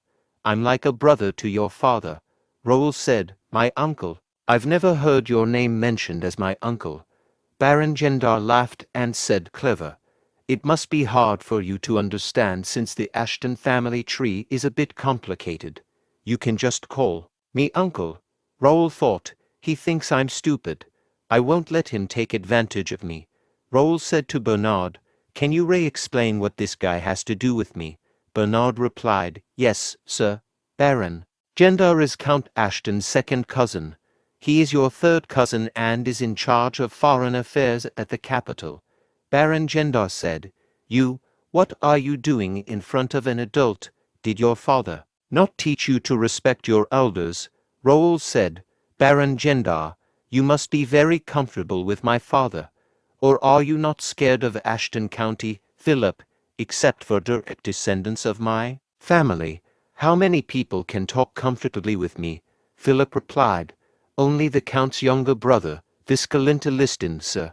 Raul asked, and why is that? Philip explained, to show respect to Count Ashton and clearly establish hierarchy. When a count's child comes of age, they inherit the title of Viscount and some land. I also inherited some land with a population of 10,000. Raul said, now, please tell me, is there a reason why I should be looked down on by a cousin I've never known? Baron Gendar admitted, my fault. I forgot Sir Raul is now an adult. Of course, I will now show respect. Are you satisfied, Sir Raul? Raul replied, whatever. I think you have a lot to explain. Why don't you explain to us what's going on here? Baron Gendar claimed, I am not sure what you're talking about. Philip interjected, you don't. Why was there no one to escort us? We sent many messages about us coming. Baron Gendar apologized. I told them to send a carriage, but there must have been a mistake. There were many guests today. I'm sorry, Sir Raul. Philip questioned. Let me ask you one more question. Why are you holding a birthday party for your son at the main building? Baron Gendar responded. Philip, maybe you don't know since this is your first time in the capital. We need to have a huge party to show them who we are. This is all part of the foreign affairs, so don't worry about it.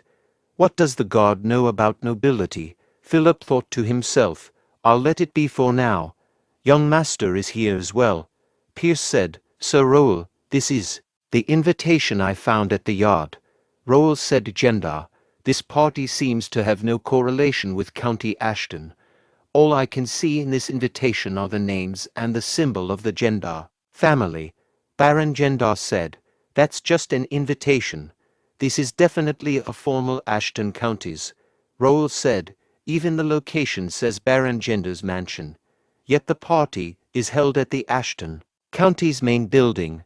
Baron Gendar said, like I said, that's just an invitation, and I would like to stop arguing about the party.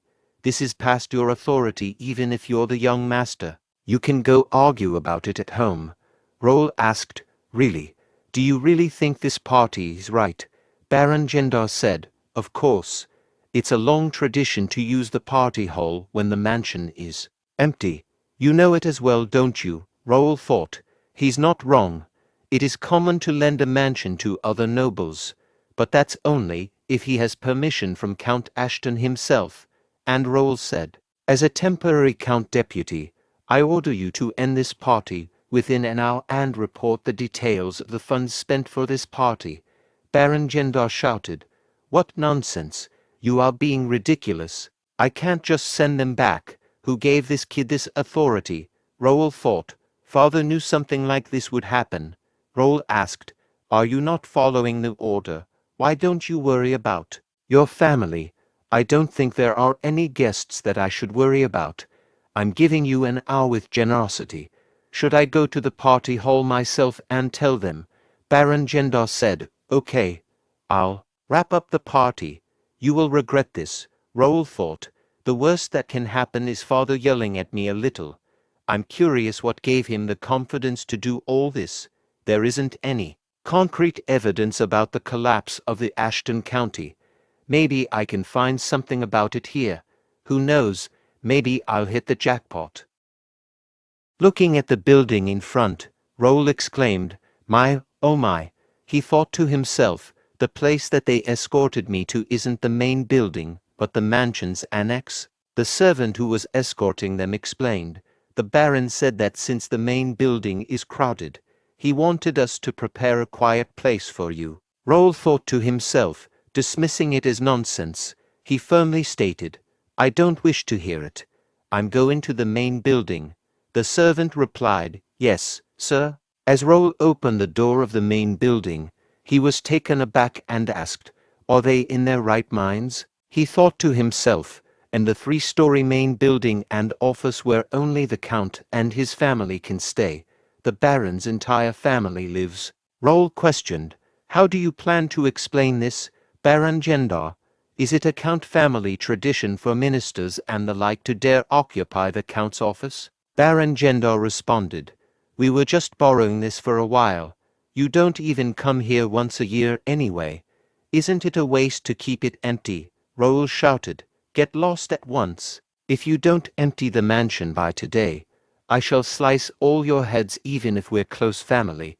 From this point on, I shall strip the Baron of his position as the Foreign Affairs Minister. If you'd like to raise an objection, come to me by tomorrow with documentation showing that you have properly performed your duties as a minister. Meanwhile, anger could be seen on Baron Gendar's face, but he did not say anything and left the room. Seeing Baron Gendar and his family leaving through his window, Raul thought to himself, Since we're wrapping up with the preparations, I'll have to find the materials I need now. I was worried that the materials would have been discarded due to the condition of the mansion, but I am glad that it's still here. All documents related to the management and finances of the mansion were left in the office.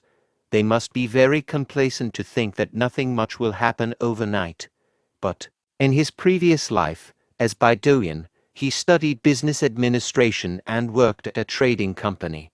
Bernard is considered the foremost expert on mansion-related matters. Philip informed Raul that the Baron had left the mansion with his family. Raul asked if they left quietly, to which Philip confirmed that they had left quietly, taking only the necessary clothes.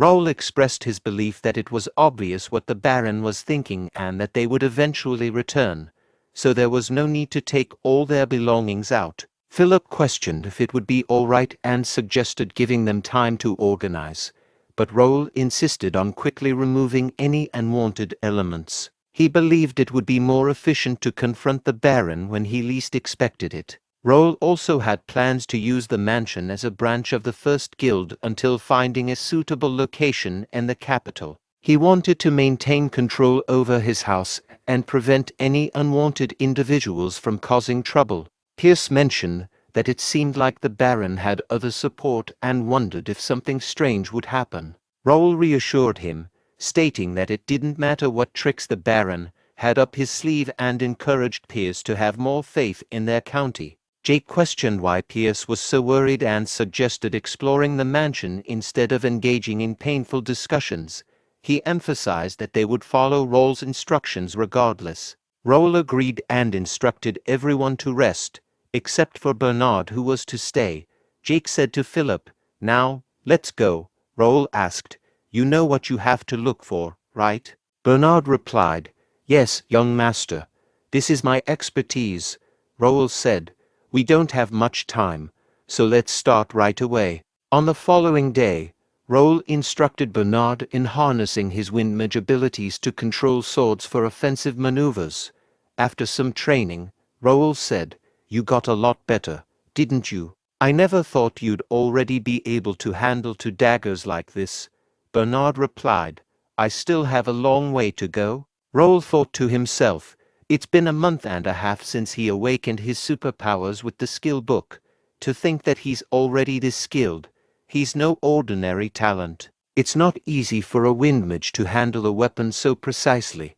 At this rate, he will reach intermediate level in about 6 months and become a multi-talented psychic that is hard to find anywhere. Then Raul asked Bernard, Shall we do some martial arts training next? I told you back then too, it's difficult to demonstrate power with just one superpower. It's easy and efficient to increase proficiency by combining various skills in the beginning. Are you ready? Bernard replied, Yes, I'm ready. And sensing someone's presence, Bernard said, It seems like we have a guest. Raul thought, as expected of a wind magician, I can't catch up with long-distance sensing ability. And Raul said, Let's go. As a host, I have to greet guests properly. Bernard said, Understood. Shall I bring the things we prepared yesterday? Raul replied, Yeah, bring them all, because I deserve to be rewarded for my hard work last night. Bernard thought to himself, Something always happens every time young master makes that face. I hope you don't do anything foolish, Baron. Jake, looking at the people gathered outside the door, said, I mean, did they bury a treasure trove or something? I don't get why there are so many people gathered here. Jake thought to himself, among the escort knights, there are some exuding a formidable vigor. There are even soldiers outside the mansion too. No matter how I look at it, it doesn't look like it's something our party can handle alone. Does the young master have something else in mind? Baron Gendar thought to himself, things are going well. The little young master bit the bait just like that. All the work must be completed now when he's away. That way I can get a position to blood relatives of the Ashton County residing in the capital. They must have gathered because of what happened last night.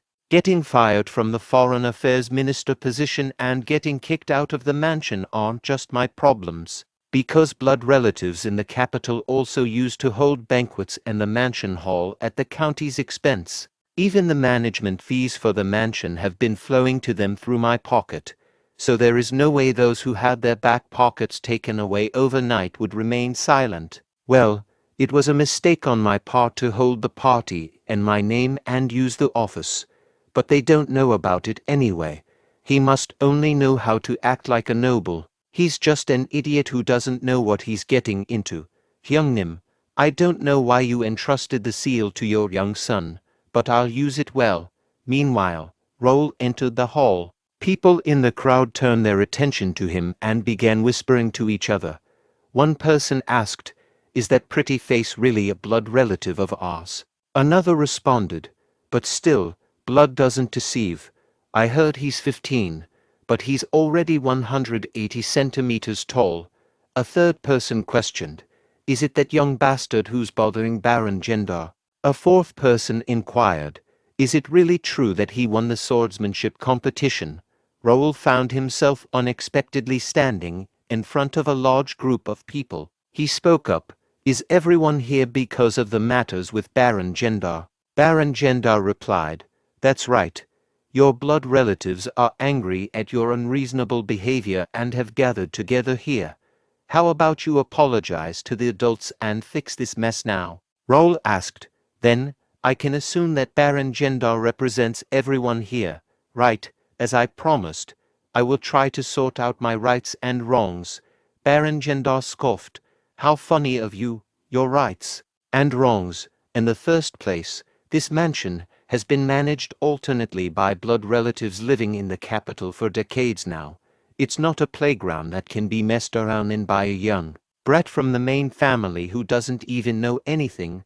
People in the crowd directed their comments towards Raul. One person exclaimed, "That's right.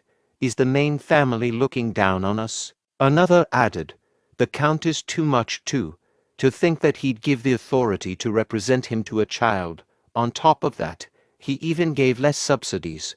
What is he doing when opening additional mansions and improving management methods aren't enough?" Raul thought to himself, "At this point, I won't have time to tell them what Baron Gendar did and why he was fired." Well, that's not important right now though. Things may get more complicated than expected. A total of 5 forces have gathered here. First, Ashton County's blood relatives. They participated without much thought. Second, the spies of the Imperial Hounds, the Intelligence Bureau of the Kranan Empire, were not surprised by the revelation. It was obvious to them that the Empire was responsible for the conflicts across the continent. However, the third category of individuals involved in the situation was unexpected. They were the Knights of the Delamian family, one of the 5 great families of the Brennan Republic. A window popped up, displaying information about a man named Graham.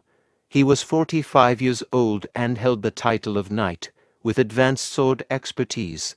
He belonged to the Reuben Kingdom, Baron Hon, Brennan Republic, and the Delamian family. His nickname was the Red Executor, and his stats showed a high potential ability grader. He possessed unique traits such as a tireless body grader and being a melee specialist grade B.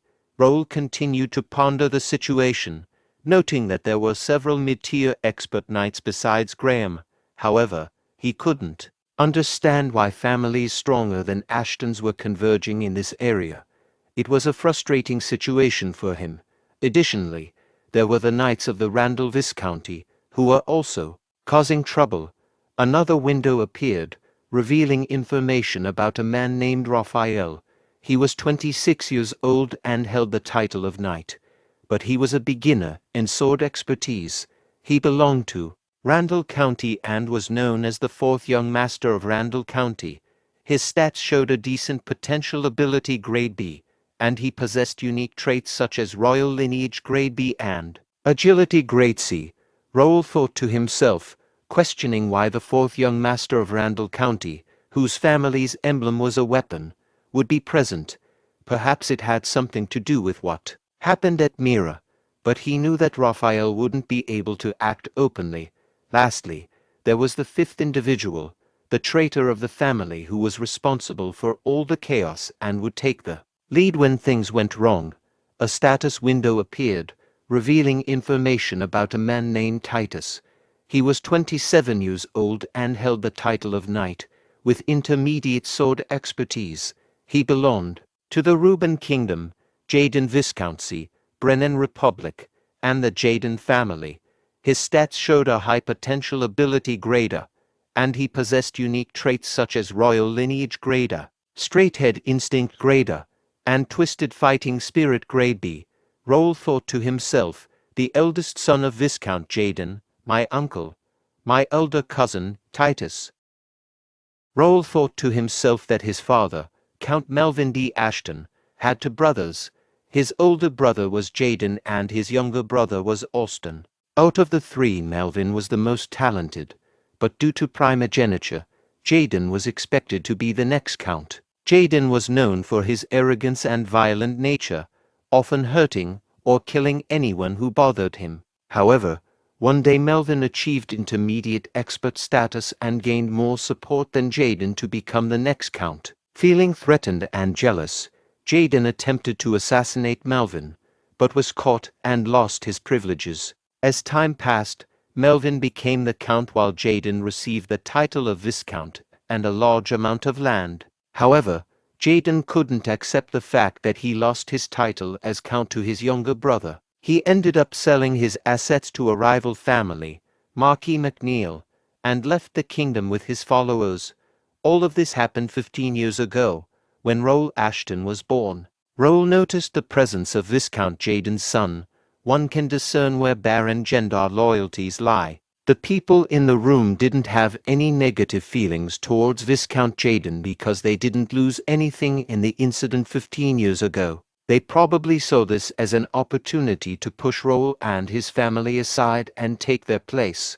In his past life, Ashton County fragmented into various factions and collapsed. He notion that they made the correct decision holds only if he wasn't present. He intends to educate them about the significant error they committed. However, he knew what was going on and was determined to prove them wrong. He decided it was time to make his move. Raul then signaled Philip, who made a loud noise with a metal shield to silence the gathered crowd. Raul stated that he had heard enough from them and wanted to say something. He instructed Bernard and Pierce to hand out books to the people in the hall, which confused them. Then Raul said, "Read the title." One of them read the title as a report on the management and financial operations of Count Ashton's estate with attached evidence and investigation materials regarding Baron Gender's embezzlement and misappropriation. Opening the book and reading through the report, all people became nervous, but Baron Gender, in anger, threw the report and said, "What is this? This is not real, it's fake." Other people said to each other, "Yeah, they seem legitimate, but it is hard to believe." Baron Gender said, "You came here yesterday yet you claim to have done all this while you were here. What nonsense." Raul said, "Now, let's have some real talk, shall we? This says that 200 trainees are getting free lessons here. Where are they now?" Baron Gender said, "They gave up and ran away with the equipment." Raul asked, "All 200? Are you saying they were all from somewhere else? It's weird how you chose every trainee from outside the capital when the point of the free lesson was to gain popularity in the capital." Baron Gender said, "They all ran away. And who I pick is up to me." Raul said, "Sure, there are addresses in the book, so we will find more about it once we start investigating. Let's go to the next one. It says that you gave 100 gold swords as presents to other barons, but according to the investigated report, they have all received 10 gold replicas. This also says you hired 100 C-rank mercenaries as mansion guards. Where are they?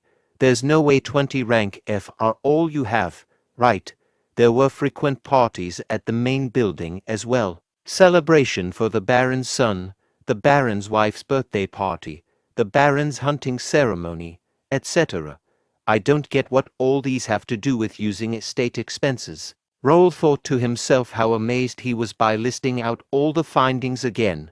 He had to stay up late to gather all the information. Last night, he discovered that some of the papers were fake, so he had to sneak into the Baron's house. With his analytical and Pierce observant skills, they were able to find the real book of accounts. Bernard organized the findings and compiled them into a book. Raul then used his document copying skills to make multiple copies. It was now evident to everyone how much the Baron had embezzled. Raul addressed the group, pointing out that more than half of the estate expenses had been embezzled, and asked if anyone disagreed with firing Baron Gender. Baron Gender responded, expressing his amazement and questioning how long Raul had been preparing for this. He accused Raul of being a bad person and plotting against him. Raul wondered what the Baron was trying to do. Baron Gender then asked if anyone had sensed something fishy about the situation, as he had never seen such a thoroughly organized temporary report before. He believed Raul had prepared it beforehand to try and remove him from power and restrict the family's influence in the capital. Others families members that were gathering chimed in, suggesting that this was a political intrigue orchestrated by Ashton to protect his budget and that firing Baron Gender would result in a decline in support for other families. Baron Gender declared that they would not let it happen. Baron Gender then presented a papers through Jackson, stating that if Raul signed it and left, they would excuse him for the disrespect shown that day. Raul urged Jake to check the paper, and Jake responded affirmatively. Jake perused the document, noting the outlined steps. First, the estate's ownership must shift to a joint title held by Baron Gender and other family members. Second, family members in the capital will dictate the estate's management, including stewardship, and third, the exclusive sharing of the sword skill, originally confined to the main family, will now be unrestricted among the branch family members. Jake was reading the paper and became angry. He shouted, "They have all lost their minds. They were all having parties with the money we made from killing monsters. And what? Ownership, sword skill, go screw yourself." Baron Gendar responded, "How rude. You have no right to speak to me. Is this really what the main family wants?" Jake replied, "So what? Like I said, go screw yourself. We are not giving you this house. This is by far the most brilliant bullshit I've ever heard. You damn dogs." Baron Gendar exclaimed, "How dare you?" and pulled out a dagger. Philip and Piers also pulled out their weapons. Suddenly, everyone in the room drew their weapons towards Raul and his knights. Raul intervened and said to Jake, "Stop." Jake obediently replied, "Yes, sir." Baron Gendar thought to himself, "He doesn't care that I pulled out a knife. I only did it to threaten him. But those three right there are the best knights in Golden Bear. I stand no chance." Baron Gendar then addressed Raul. "He insulted us. If you don't execute him and apologize, I will consider you the same. Apologize if you want to avoid bloodshed." Raul smiled and responded, "I mean, Sir Jake didn't say anything wrong. Why don't you stop acting? I don't expect this to be solved with these papers. I thought you'd be embarrassed at least." Raul also pulled out his sword and added, "I guess you are a greater person than I thought you were. You knew, right, that I would never sign that paper over your bullshit. So say it. Say what you really want." Meanwhile, Baron Gendar was taken aback by Raul's actions and thought to himself, "I heard the youngest is the weakest and talentless. How is that?" However, Baron Gendar was determined not to back out now. He confidently stated, "There's no use trying to bluff. You can't leave this place unless you sign the paper." He repeated, "You can't leave this place unless you sign the paper." Meanwhile, Raul advised Baron Gendar to think carefully. Raul said to Baron Gendars, "Your actions were likened to declaring war against the county, as other people gathered and expressed their disapproval. They reminded Baron Gendar that his actions were not what they had agreed upon and called him crazy.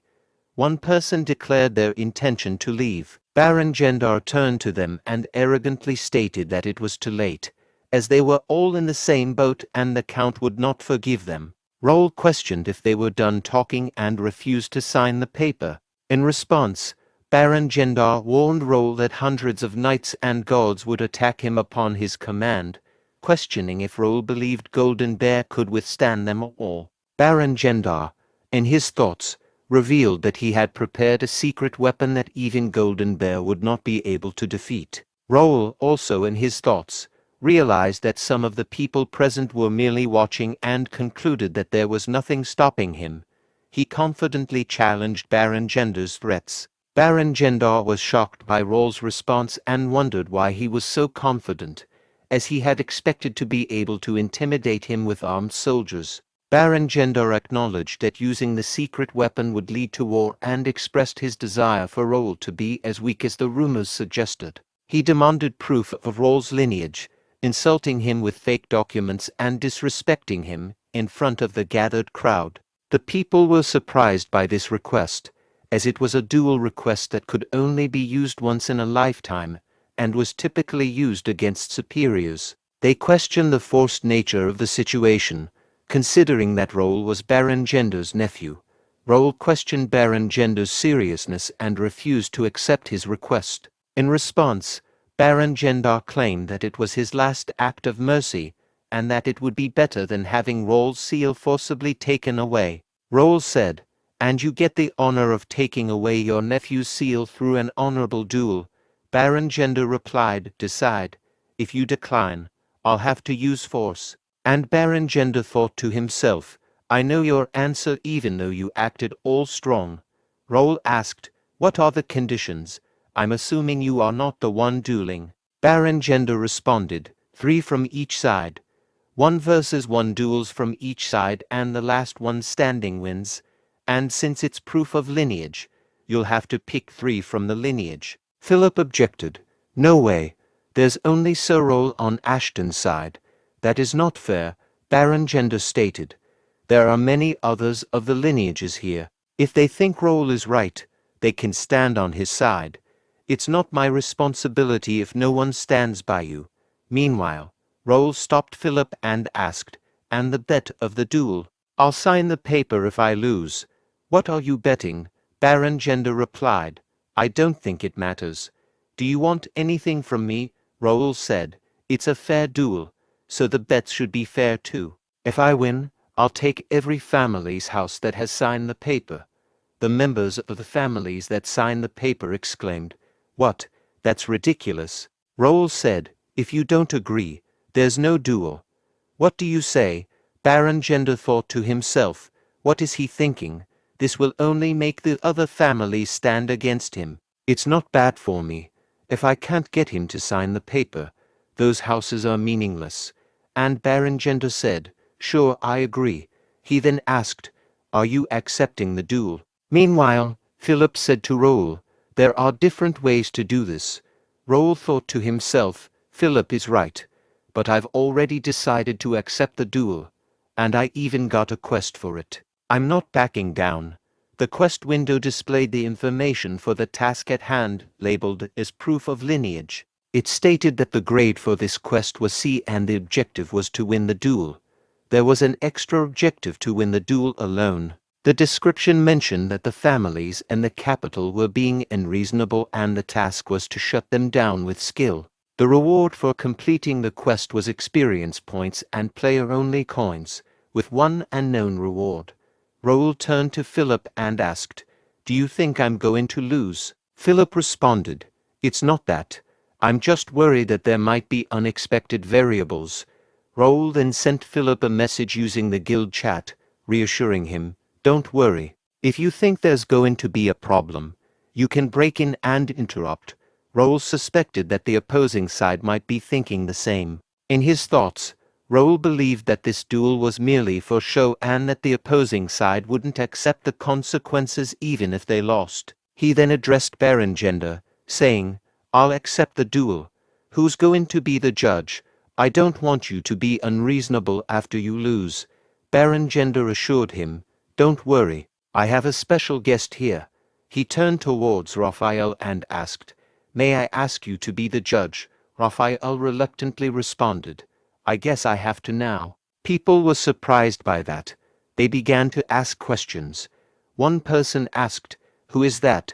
Another questioned, Is he not a god? Baron Gender proudly declared, This man is known for his sword and character in the capital, the rising star of Reuben Kingdom, Raphael D. Randall, Randall Viscounty's fourth son. This revelation shocked everyone, causing them to draw their weapons. Raphael quickly intervened, calming everyone down, and explained that he was only there because he was invited and didn't expect such a tragic event to occur. Raul expressed his trust in Raphael's fairness as a judge, stating, Raphael from Randall County, I believe you will be a fair judge. Raphael replied confidently, Of course. Shortly after, Raphael called for the representatives to stand in their designated positions. Raul, in his thoughts, realized that no one was standing by his side, which worked in his favor as he didn't have to decide which one was the better option among the garbage. Raphael then announced, Let us begin the first match. Gender family's third son, Aaron, and the first representative of the Gender family. Aaron thought to himself, This kid screwed over my party. The weakest of Ashton, all confident over winning a countryside tournament. I'll make you beg, Raphael said. Duel start now. Aaron rushed forward to attack while saying, You are done for, kid. In the next moment, Raphael announced, The first duel winner is Raul. People watching the duel said, One strike, and what happened? I didn't even see it. Baron Gender thought to himself, Stupid. He let his guard down. No way, how stupid. You lost your chance to regain our family's honor. Raphael asked Raul, Shall we start the next match? Meanwhile, Raul's next opponent approached and said, I'll duel with you next. Raphael thought to himself, Baron Kesby. He's one of the decent swordsmen in the capital. I'm excited for this one. Baron Kesby said, let's start right away. Then Baron Kesby attacked Raul, which was easily blocked by Raul. Baron Kesby said to Raul, your basics are nice, very steady. Your reflexes are on point too. I can see why Aaron lost in one strike. And Baron Kesby thought to himself, it's not something I should use against a kid 20 years younger than me, but I also have a lot on the line. Baron Kesby used the bear strike to attack Raul, which was blocked by him. Baron Kesby became surprised and thought to himself, he blocked the bear strike. Meanwhile, Raul pondered to himself what Baron Kesby had been thinking, using his clumsy iteration of my family's sword arts on me. Didn't the Baron Kesby realize that I, who had learned it systematically, had the advantage when it came to the same sword art? Who would have thought that blocking a mana sword would be this easy? Baron Kesby muttered, expressing surprise that his technique didn't work on Raul. He wondered if it was because of Raul family's technique, despite how rotten Raul was. Then, Baron Kesby asked Raul how he felt about his next attack and launched an attack with another sword skill, causing Raul to stumble backwards slightly. Raul thought to himself that it seemed like Baron Kesby had integrated another sword art he had learned in the capital, and at least it was a bit better. People in the vicinity started commenting, with one person stating that Raul wouldn't last long because he was just a kid with no actual combat experience. Another person believed that Raul must have thought his family's sword arts would work in the capital too. Raul reflected on how amusing it was that these individuals were losers who had given up their jobs due to inferiority complexes and jealousy, leaving their hometowns to stay in the capital. He acknowledged that there were blood relatives who had talents other than swordsmanship and had gone to the capital with bigger dreams. However, those worthy individuals were not present. And like these losers, they had drawn a line between their family and themselves and started their own families. Then, Raul swung his sword at Baron Kesby, who barely managed to parry it. Raul expressed his disappointment, stating that it was such a pity that Baron Kesby hadn't delved deeper into the family's sword arts instead of attempting to amalgamate different sword arts. Raul believed that if Baron Kesby had done so, he might have overcome the wall. In response, Baron Kesby scoffed and asked what a young brat like Raul knew to be blabbering like that, considering that he had been mastering the bear crush for the past 15 years. Baron Kesby found Raul's arrogance amusing. He then used the Tempest Wolf sword skill to attack Raul. Someone asked, is it Templeton family's Tempest Wolf? Another remarked, he must have learned master sword art while in the guard troop. A third person inquired, will he really win this time? Meanwhile, Raul effortlessly cut through the Tempest Wolf strike. Raul said to Baron Kesby, he doesn't get it. What's important isn't what kind of sword art you learn. It's how well you learn that sword art. Baron Kesby replied, you foolish. Do you think you can fight me with such a basic sword form? To Baron Kesby's surprise, Raul changed the direction of his sword and attacked his leg.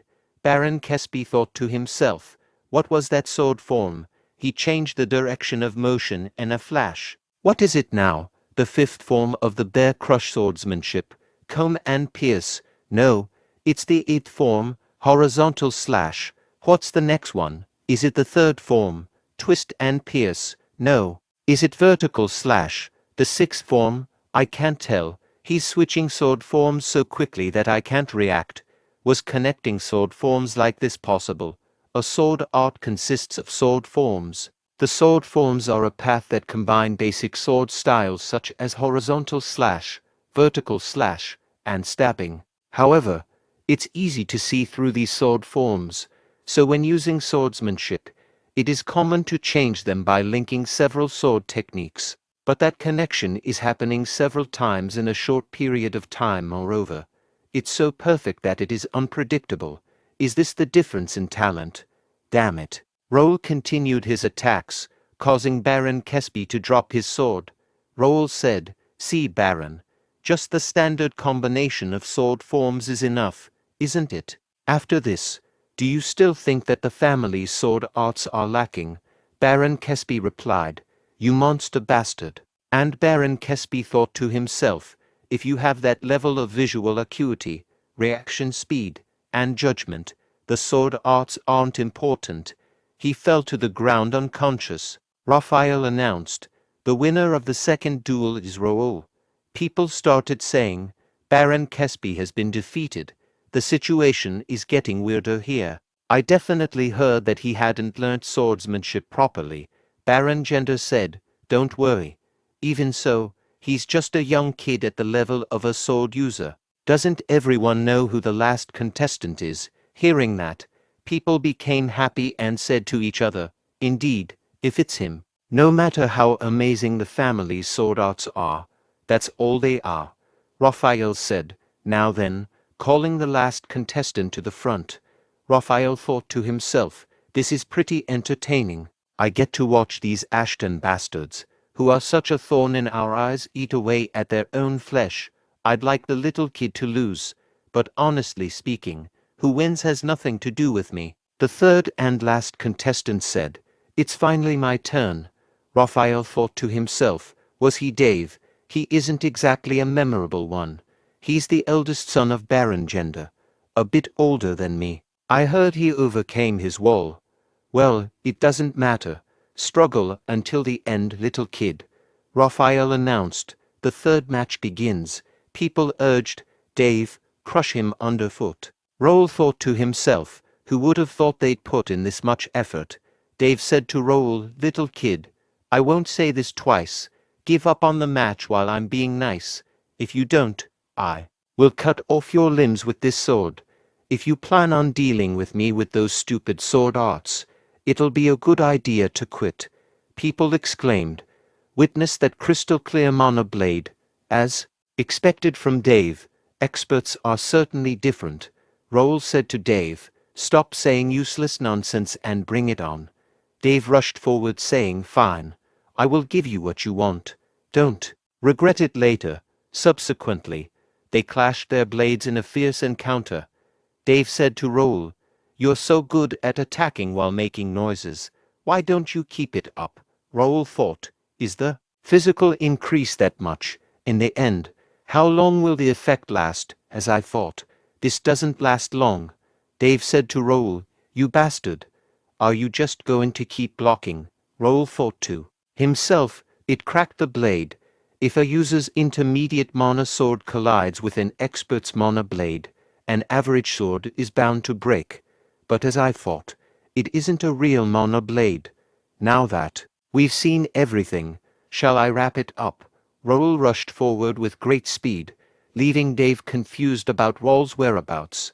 Then, Raul whispered near Dave, this is it, fake expert. No, Empire's dog.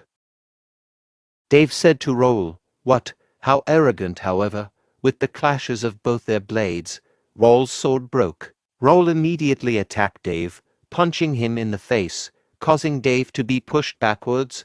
Raul rushed forward to continue his attack, saying, rest in peace. Dave was struck in the face, resulting in him being propelled backward and colliding with the wall behind him. Raul then said, Judge, Raphael announced, the winner of the third and last duel. I declare Raul to be the winner. Raul moved back to the stage and said to Philip, so unfortunate. I like this sword. Philip replied, nice work. Raul responded, it wasn't that hard, Philip. When this is over, rest the one I just went against. I think he has the Empire's stigma on his body. Philip agreed, saying yes, sir. His movements also seemed unusual from my perspective. Pierce said to Raul, sir, I brought an extra sword, handing it to him. Raul turned to the people gathered and asked, now, what should I do? Baron Gendar thought to himself, how did Dave bend the rules? But he's still a sword expert. Why is my son lying down there instead of that kid? Baron Gendar exclaimed, no, he's a fraud. He must have done something. This duel is cancelled. It doesn't count. Baron Gendar thought to himself, it's useless. Everything's falling apart. He then realized, yes, papers. I have to hold on to those papers. That's the only way I can stand next to Jaden or the Randall family, Baron Gendar commanded. Take the papers from him. What are you guys doing? Go. Baron Gendar's followers pulled out their weapons and said to each other, right, there's no going back. Raul thought to himself, as expected. He said to his knights, let's play along with them for now. Jake said, I was waiting for this. One of the servants shouted, no one goes near him.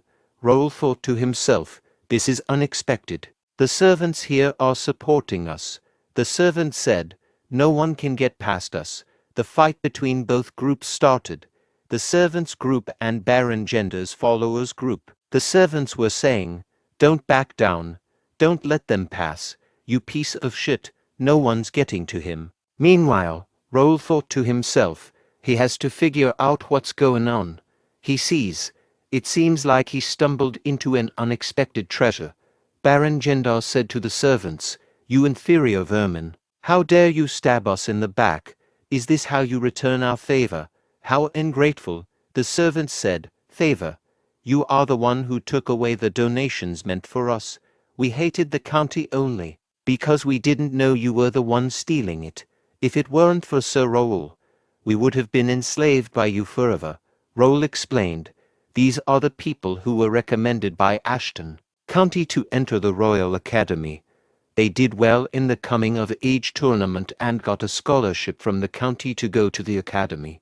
Since the academy's dorms are closed during the break, they had to stay in the mansion. Their living expenses were supposed to be subsidized during the break, but Baron Gendar took them all. He even used them as servants to save on servant employment costs. Jake said, that is crazy. He did so much just to steal. No wonder he was in charge here. Raul said, in the end, we gave power to the wrong person. I don't think he was like this from the beginning. Jake asked, what should we do? Someone will get hurt if they really start fighting. Raul said, don't worry. He's about to get here. Jake asked, who? A loud noise echoed, followed by a voice at the door commanding, move. Who do you think I am? Responding to this, Baron Gendar's followers hurriedly fled from the entrance, shouting, Asta.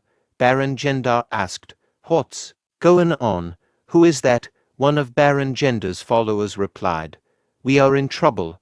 They sent Dylan. Dylan asked, who is it? Who's swinging a sword inside Ashton County's mansion? People looked at Dylan and began talking amongst themselves. One person said, an inhuman-sized body. Another person added, his arm is the size of a man's waist. He must be Dylan. A third person questioned, why is the Countess here? Meanwhile, Dylan and his knights entered the mansion. A follower of Baron Gendar aimed his sword at Dylan, who responded by delivering a punch and ordering, remain. On the ground, people started whispering to each other, wondering how it was possible. One person said, he's the strongest in the kingdom. Dylan asked, where is this kid? He looked around and spotted Raul saying, there he is. As Dylan neared Raul, he drove his sword into the floor and, while lifting Raul like a baby, asked, my youngest brother, how are you doing? Did anyone bully you? Are you eating and sleeping well? Are you really okay? Raul replied, brother, I'm getting dizzy. Let me go. Dylan laughed and said, right, you've grown a lot in the last 2 months, but it's not enough. If you are a man, you have to grow nice muscles like mine.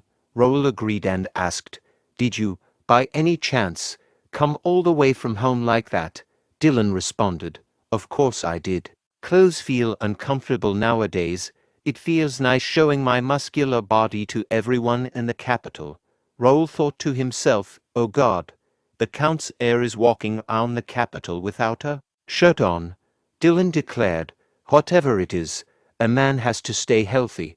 Got it. If you had a wonderful body like me, those clowns over there wouldn't even have tried to pull out their swords against you now. Shall we end this? How dare you shitters pull out a sword in the Ashton mansion? Raul thought, this should be over now. But what was he thinking, bringing the vice-captain and all high-rank knights, 25 intermediate sword experts, They can destroy the Baron's family easily. Baron Gendar thought, shit. He was trying to turn the tables. He's done for now. Randall's fourth son, Raphael, is busy hiding. The Brennan Republic Knights that he had as his secret weapon have turned away. How useless. Dylan observed. Let's see who's here. Look who it is, Randall. Come greet your brother. Raphael greeted. Long time no see, brother Dylan. In response, Dylan remarked, long time no see indeed. You still look the same. Which son were you? Raphael replied. Fourth. Dylan asked Raphael, do you still bully kids with the third and the sixth? Raphael denied. No, that was a long time ago. Dylan inquired. Are you getting mad at me?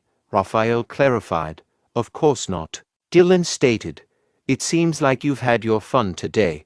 You won't be able to talk with me again if you stay like that. From now on, it's a family problem. I want you to stay out of it. What do you say?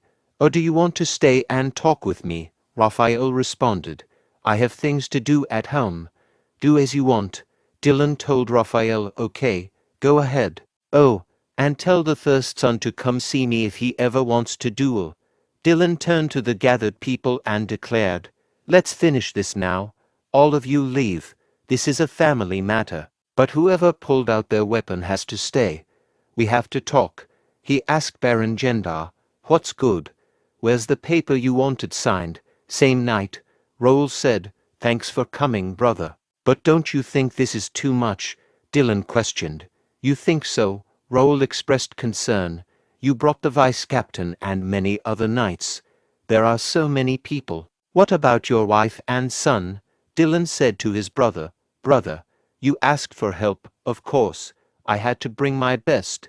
Raul responded, I still think this is too much. And I contacted you late last night. You must have hurried to gather everyone and come to the capital. Dylan explained, you know why I did all this. Why do you think father gave you the stamp? It was easier to sort this out because I came. Raul thought to himself, he's right. If it weren't for the heir coming here, it would have been much harder. And he got here very fast through the portal. It must have cost him around 3,000 golds to get everyone here through the portal. Whatever, let's stop thinking about it. Raul asked, what are you going to do about them? There are around 30 people. Dylan asserted, they will pay for their sins. I won't let them get away. Raul inquired, they are still father's brothers. Do you think father will be okay with it? Dylan replied, he didn't say anything, so this is our chance to get rid of them. And we forgave them for so long, our funds grew scarce because of them. Raul thought to himself, it seems like it was my brother who planned this, not my father. The cafe link also said Dylan Ashton is very political and good at calculations. Brains along with brawn, he's definitely overpowered. Dylan commented, you don't look good. Is it because I might kill them? Don't worry, I'm just going to cut their funds. And good work today. I am proud of you, Raul said. I didn't do anything. I just ran straight at them because they were being annoying. Dylan teased, what a cutie. What do you mean you did nothing? You came up with the report and you beat them in the duel. Raul retorted, do this to Livy instead. I'm a full-grown adult now. Dylan chuckled, I want to. But your sister-in-law doesn't let me touch Livy. I'm her father. So why? Raul thought to himself, I don't think you'll land these big hands on her anytime soon. Raul said to Dylan, I have something to tell you, brother. This is the paper record of me and Baron Gendar, proof of lineage. What should I do with it? Dylan responded, the houses of all 27 people who asked for your stamp are now in your possession. They are yours now. You can do as you want. Do you need my help? Raul exclaimed, they are all mine now. He thought to himself, that's at least 100,000 gold. I thought the family would take care of it since it was a family dispute. Dylan assured him, brother, this is the reward you earn by fairly dueling against them. They are rightfully yours. You don't have to worry about me or the family. I always tell you, a man has to be confident. You are a son of Ashton. You have to be even more confident. You deserve it. Raul understood and said, I'll try to be a confident man. Can I ask you a favor? Dylan inquired. What favor? Raul requested. Can you take care of this for me? You can leave Baron Gender's house because I want to use it. He thought to himself, this paper's value is different depending on who's holding it. It's going to be a lot of work to sell them all. Dylan agreed. Got it. I will take care of them. And you won't lose a single bit of it. I'll teach you something as a reward too. See me at the field in the morning. Raul asked, a reward? Dylan confirmed, yes. I'll teach you how to build the perfect muscles. Are you excited? Are you thrilled to learn? Raul replied, yes, most definitely. Dylan exclaimed, of course you are. Father and Lawrence are also curious too. But I'll only teach you. Raul thought to himself, does he have a secret way to build muscles? I am curious too. I spent a hellish month with my brother and swore to never train with him again. Finally, the day of the academy admission came. Bernard said to Raul, be safe, young master. I wish for great results on your placement exam. Raul reassured him, I'll go easy on it. There's no need to go too hard on a children's test. I'll be back. Dylan asked, are you really going to go easy? Raul exclaimed, yeah. Is there a need to try hard? Dylan replied, right. I'll go back when your admission is over. Don't worry about me, and do you? Raul thought to himself, I thought he would tell me to try my best. I can go easy on the exam and just graduate from the academy. The academy is just an excuse to get away from home. It's not my true purpose. Trying to fit in with the kids will only tire me out. Let's just go easy. As they arrived at the academy, Raul observed the crowd of people gathered for the exam and said, it's pretty busy out here. I didn't expect admission day to be this busy. Dylan responded, this year is special. People who delayed their admission are all here now. Raul thought, did something happen? The cafe link didn't have any information about the academy. I even got the list of nobles who were expected to enter this year. There must be something happening. I'm not expecting too much from academy life, so it shouldn't matter. Then, the person announcing the names of those who got admission began. The announcer proclaimed, congratulations to Gerald D. Rubin on his admission. Templeton family's pride. Congratulations to young Master Dalton on his admission. Congratulations to Caleb D. Randall on his admission. Congratulations to Raul D. Ashton on his admission. Raul, surprised by this, turned to Philip and asked, what is this? You said there would be no lineages of warrior families this year. So why are there so many names of lineages, even the princes? Philip replied, there was no news about this when we left Mira. Raul cursed, shit, I didn't get any news because I spent a month training with my brother. Even Bernard was busy taking care of the house problem. Raul then turned to Dylan and asked, brother, can you explain what's going on? You knew about this, didn't you? Dylan smirked and said, you will soon find out, brother. Go easy on the exams. Congrats on your admission. Raul thought to himself, something's going to go wrong. Let's go inside. Turning to Jake and Pierce, he instructed, could the two of you gather information by going around? Also, provide details about the test center. Jake and Pierce responded in unison, yes, sir. Raul couldn't help but feel frustrated. It's a pain in the ass. There was supposed to be only easy ones here. I can tell there are many higher-up nobles here. He then expressed his thoughts, saying, I don't want to contend with kids my age. Raul turned to Philip and reassured him, don't worry about it. I was just talking to myself. Despite his concerns, Raul decided, let's not worry about it. I can still proceed with my plan. Just then, a person announced, everyone, pay attention. The admission ceremony shall begin shortly. I sincerely welcome everyone to the Rubin Kingdom Academy. The announcement continued, next, we will be introducing the staff members. Raul thought to himself, I've already researched the staff members. I don't have to pay attention. The announcer then revealed, hardly recruited. This member of staff will be the Academy's temporary vice president as well as the Magic and Administration Department president, Alfredo Gray. Raul was taken aback. One of the three sages in the continent, the Eighth Circle Archwizard, Alfredo Gray. Why is he here?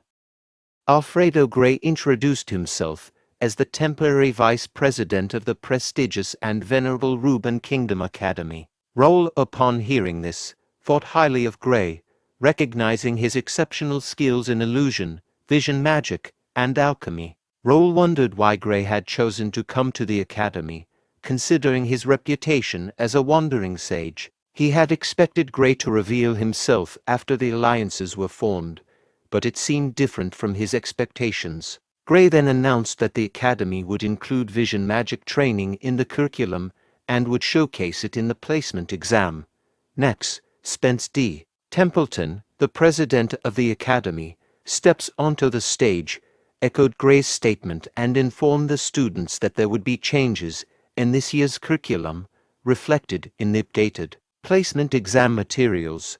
Raul assumed that the difficulty level would remain the same and planned to take it easy. Templeton further announced a special reward for an outstanding student in the placement exam, surprising Raul, who had not heard about it before. As Raul looked at the window displaying information about the quest, he learned that the objective was to get into the S-class through the placement exam, with an additional objective of topping the exam.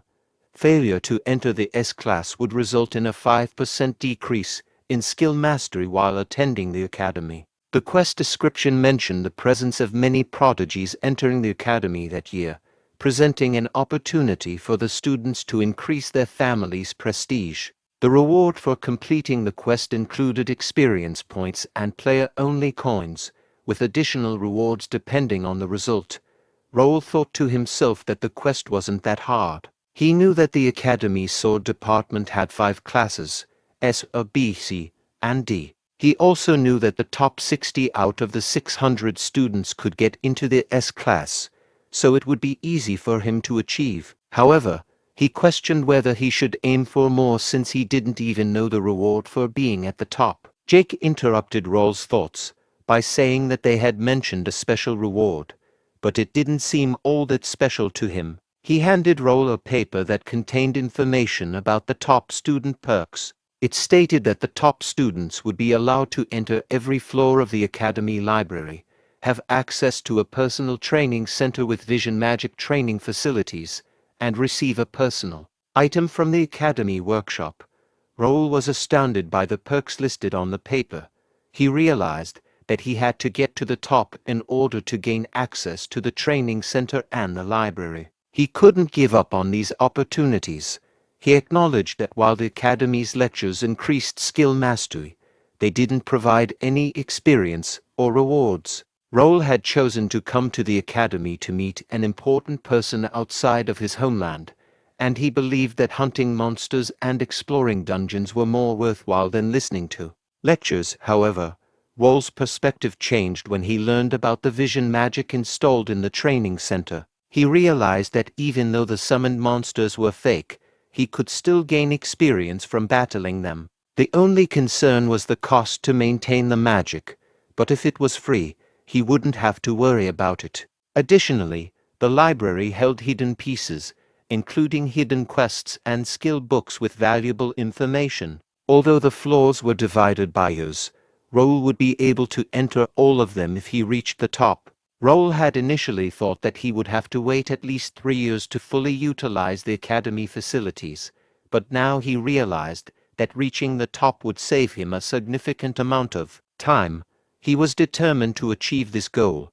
Just as Raul was contemplating his plans, an announcement was made that the test was starting soon and all freshmen were required to gather at the plaza. Raul felt confident that the test would be easy for him. There were a lot of people gathered for exam at the entrance of plaza. Then, a person named Caleb said to Raul, "Hey, you," and asked, "Are you the Ashton kid?" Raul thought to himself, "Another Randall," and asked, "Who are you? You look more like a kid than me." Caleb replied, "You are as arrogant as the rumors say." This is why people call the Ashtons rude and creepy. Raul turned and started to leave, saying, I don't know who you are, but I'm busy, so bye. Caleb shouted, Hey, stop, you, and tried to grab Raul from behind. Jake intervened and said to the Caleb, That's it. I don't know which family you're from, but you should stop. Caleb asked Jake, Who are you? And said, Move. Randall Knight said to Caleb, You don't want to make a scene here, sir. There are too many people watching. Caleb muttered, Shit. Ashton kids always creep me out. You arrogant fuck. I'll teach you your place. Meanwhile, Raul didn't even want to hear what Caleb was saying and moved away. A little later inside the plaza, Raul thought to himself, students who came to cheer for their families. I can see big names. The best knight in the kingdom, Duke Marquis Templeton. Marquis McNeil's family has an intermediate axemaster, Marquis Clifford, the rising Randall Viscount. These three families have many students already attending and have great influence inside the academy. I can already tell how this place runs. Jake remarked to Raul, This feels like a festival with so many ladies. I get why you wanted to come here, he inquired. Why? I already know young master will be at the top. I really want to see their faces when you're at the top. Aren't they from our family? Jake sighed and stated, I can't believe they're falling behind in a situation like this. Sir, I'll go take care of them. Good luck, Raul replied. See you later. Internally, Raul thought, let's check the exam instructions and freshman list. He considered, why are they all here? They were all well known in my past life, especially Dalton from Templeton and James from McNeil. They'll reach the master level in 10 years. They won't be easy. The instructor announced, the first test will begin soon. Please move to the small auditorium. Raul continued with his thoughts. But they are still kids. I'm sorry, but the top is mine. In the exam room, the instructor declared, the first test will be a written test. Raul reflected, I didn't have to study for a written test. Cafe Link and System Community have all the information I need. After a while, the instructor stated, the time for the written test is complete. Then he announced, the second test is a physical strength test. Enter the gym in groups. Please follow the invigilator's instructions inside. Upon entering the room, Raul grew a bit concerned and thought, is this a mana restriction field? One student exclaimed, What is this? I can't use mana. The instructor clarified, this is solely for physical strength. You can't use mana, so don't even try. Come up when you hear your name and follow the instructions. Raul pondered, is that a punching machine? The data says it's a strength meter, but that's definitely a punching machine. Meanwhile, the instructor called names and continued, next, come up and hit the meter. Student number 202, his highest score is 1418. The instructor said, next.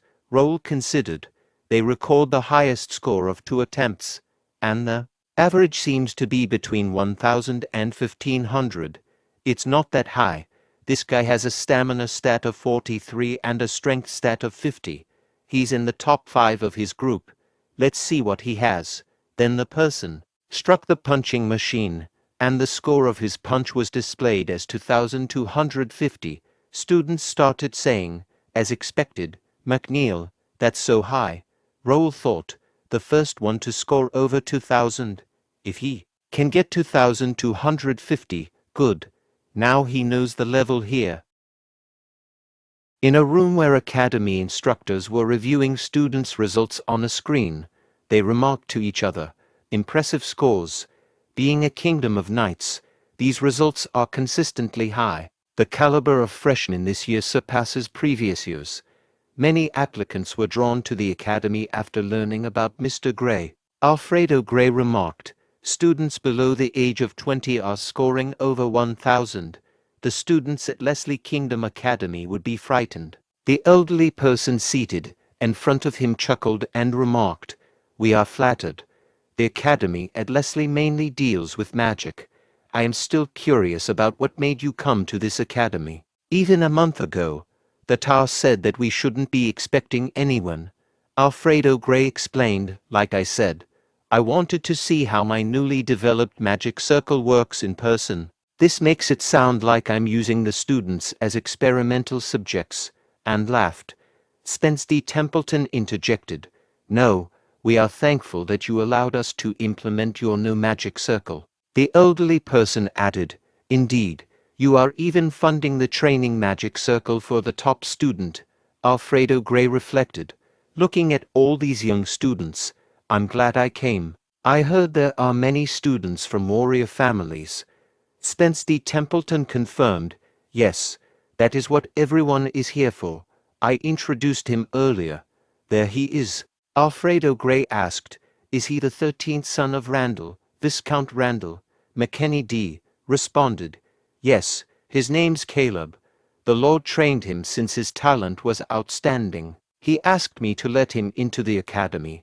Alfredo Gray commented, I see, I'm looking forward to it. Meanwhile, Caleb struck the punching machine, and the display showed a score of 3005. Teachers observed and exclaimed to each other, Wow, he is different. I see why Count Randall favors him so much. The person seated on the right of Alfredo Gray pondered. They are different indeed. There's a long way before we catch up to them. Spence D. Templeton stated, Next is interesting. James from Mark E. McNeil's family, the current Lord Clifford's direct grandson. Another teacher asked, Is he the one the Order of Chivalry wants? Spence D. Templeton replied, Yes, I heard his talent is beyond the level of the academy. James then struck the punching machine, scoring 3,500 in his first attempt and 3,612 in his second. Teachers were astonished and exclaimed, with one saying, Holy, he went past 3,500 both times. Another added, 3,612. Isn't that a new record? A third teacher chimed in, It's the highest score ever recorded by a freshman. Alfredo Gray remarked, That's amazing. When that machine came out, even the knights barely scored above 3,000. The instructor announced, Next, get ready. The teacher identified the next student as Dalton and mentioned, I think he's a swordmaster's grandson. This is his first public appearance. Dalton then hit the punching machine, scoring 2,900 in his first try. The teacher expressed surprise, saying, He scored 2,900. Another teacher inquired, What's wrong? It's lower than the last student's score. While other teachers discussed the remarkable achievement of hitting the machine with one arm behind his back, they speculated about the potential outcome if the student exerted serious effort. They commended Templeton for his strength, acknowledging his title as the strongest. McKenny proposed go in for a meal, given that they already knew the rankings. Alfredo noted there was another student from a renowned family who hadn't arrived yet. McKenny dismissed the student, suggesting he wouldn't have made it without his family's recommendation and being only 15. The teachers pondered how this student would compete against older freshmen. McKenny mentioned that some students attended for the experience and weren't focused on graduating. At that moment, they heard Dylan's laughter and turned towards him, and inquired about his identity. Alfredo recognized him as the man from Ashton, commenting on his manners and appearance. Dylan greeted Vice President Gray, explaining that he accidentally laughed. Intrigued, Alfredo asked Dylan to share the reason behind the laughter. Dylan found amusement in listening to elderly men converse, remarking that holding onto what one already knows is egotism, as far as he remembered. McKenny D. Randall sought clarification on Dylan's statement, prompting Dylan to explain that the mentioned individual joined the academy at 15 for the experience, suggesting the possibility that he arrived early because he had nothing to learn. McKenny D. Randall dismissed this idea, citing the academy's history of no one graduating before the age of 20. Dylan countered, stating that the absence of precedent didn't guarantee it wouldn't happen.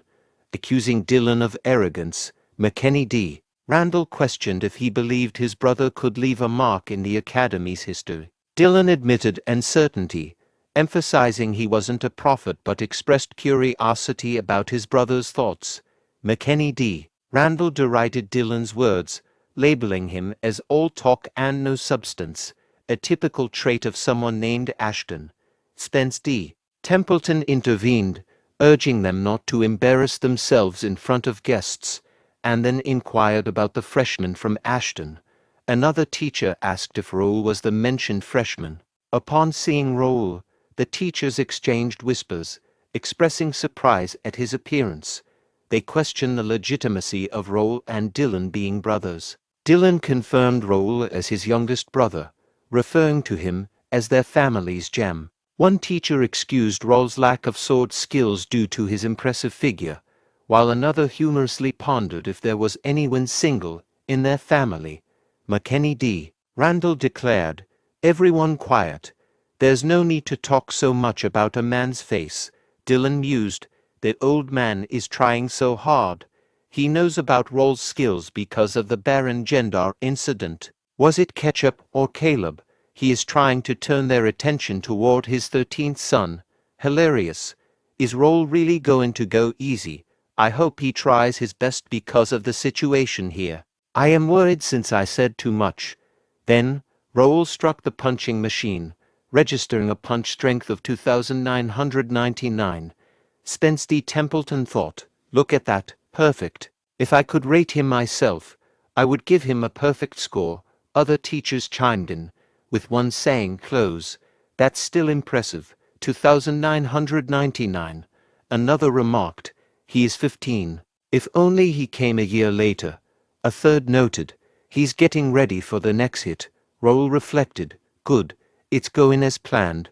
The teachers encouraged him, saying, "You got this. Let's score over 3,000, right? Don't be discouraged by your age. Hit it with courage." Raul then punched the machine again. All the teachers erupted in happiness upon seeing the score of Raul's second attempt.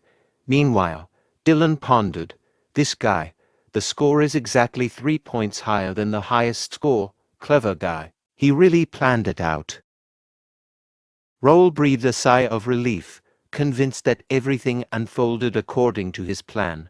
Following the instructor's guidance, Raul returned to his seat. Surprised by Raul's performance, onlookers cast glances at him as he walked back to his seat. Raul accessed the guild chat and viewed a window containing messages regarding scores from other testing sites. Test site number 1 achieved the highest score of 2,820, but securing first place seemed unlikely.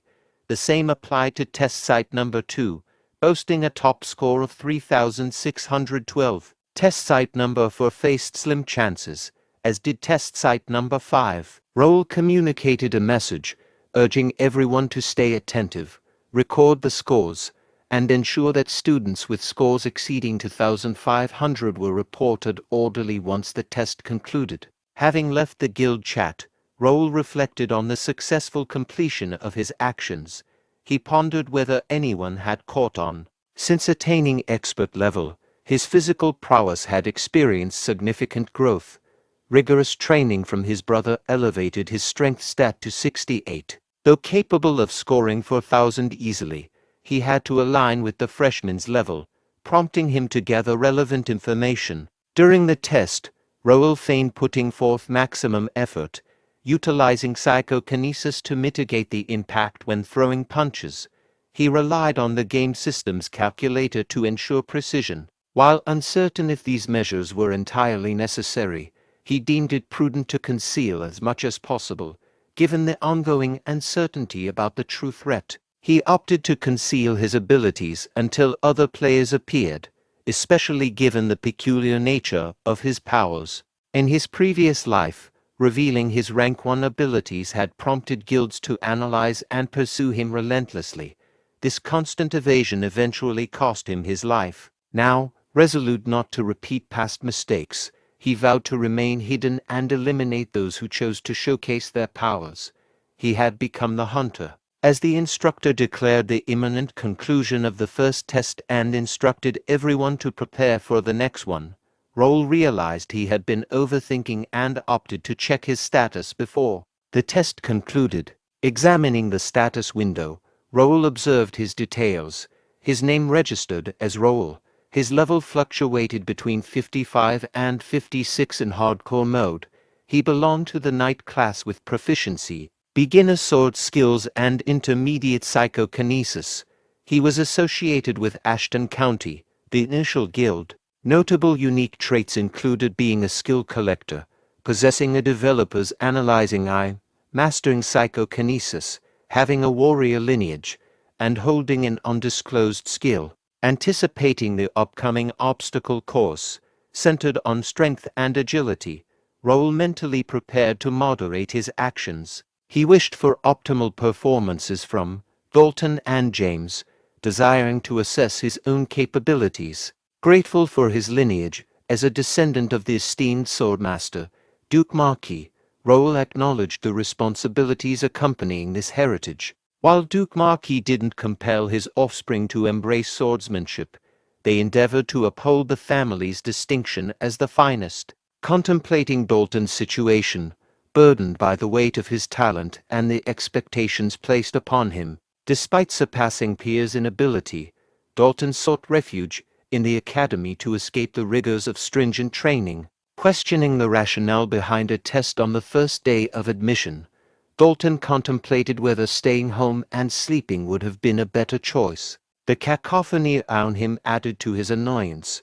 Reviewing the results of the first test, he found them unexpected. Notably, James securing the second position surprised him, considering Dalton had consistently bested him in the past. Recognizing James as his most formidable opponent, Dalton contemplated the intriguing possibility of encountering someone even more skilled. The instructor's announcement about transitioning to the next testing site interrupted his thoughts, but Dalton remained curious about the top scorer, speculating whether the individual might be the familiar face named Raul. Intrigued, Dalton approached Raul to confirm his identity. However, Raul seemed unfamiliar with Dalton and inquired about his name. Dalton introduced himself and observed a peculiar glint in Raul's eyes. Despite acknowledging Raul's attractiveness, Dalton was confident in his own appeal.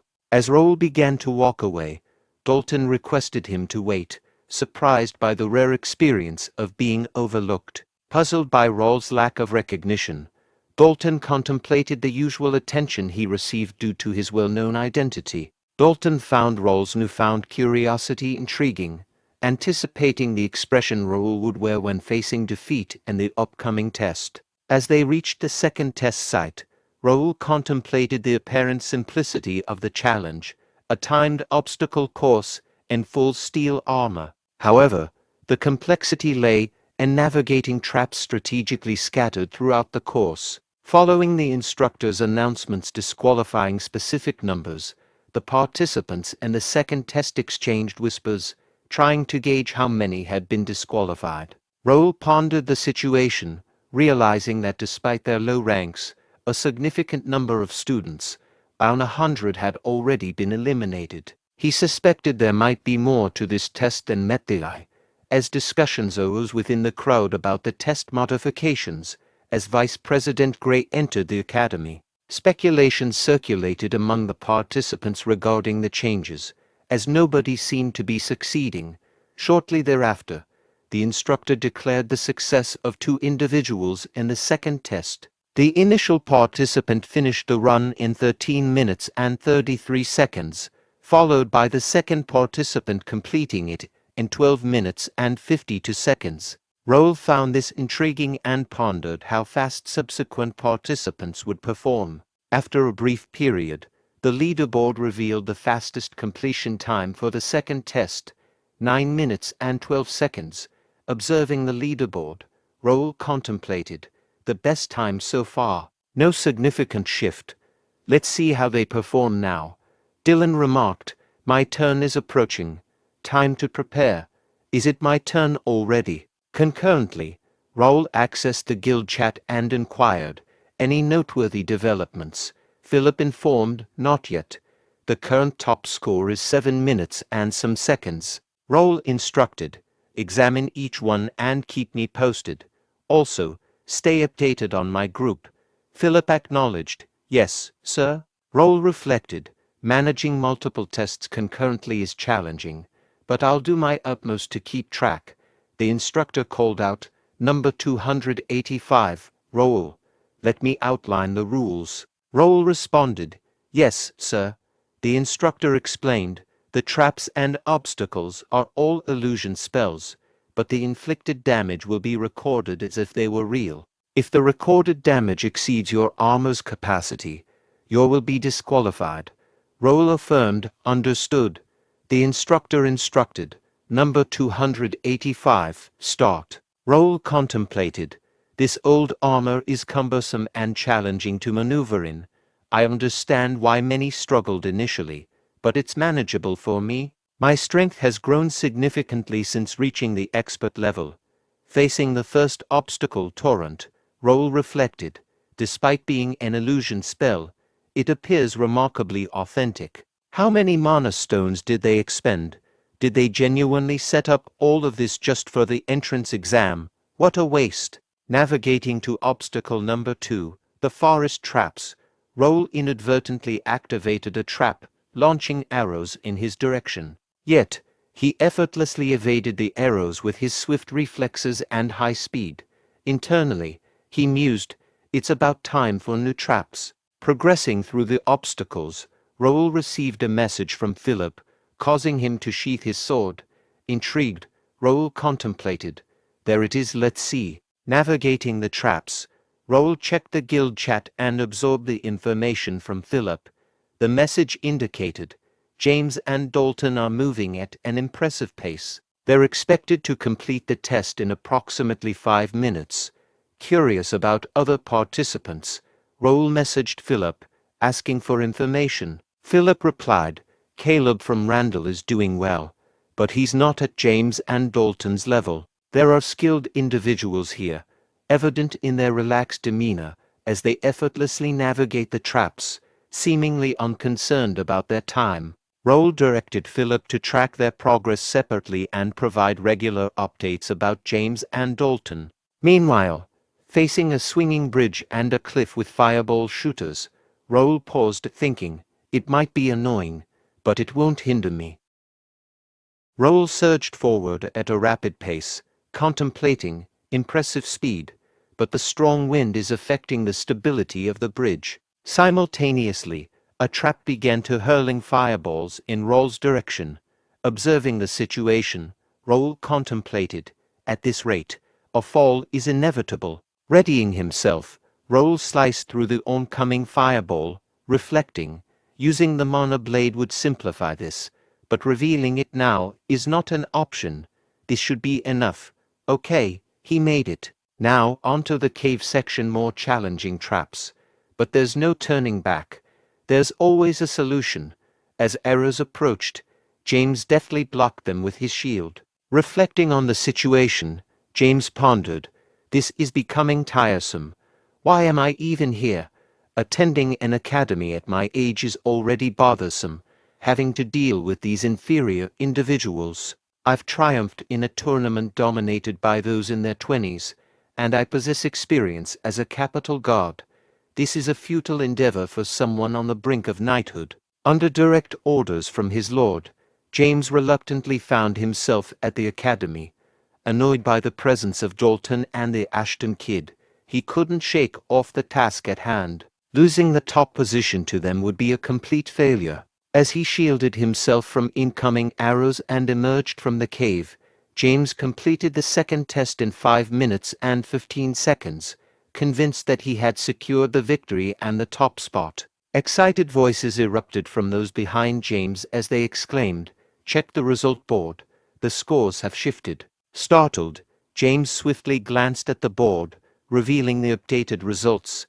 Dalton claimed first place with a time of 4 minutes and 58 seconds, while James secured second place with a time of 5 minutes and 15 seconds.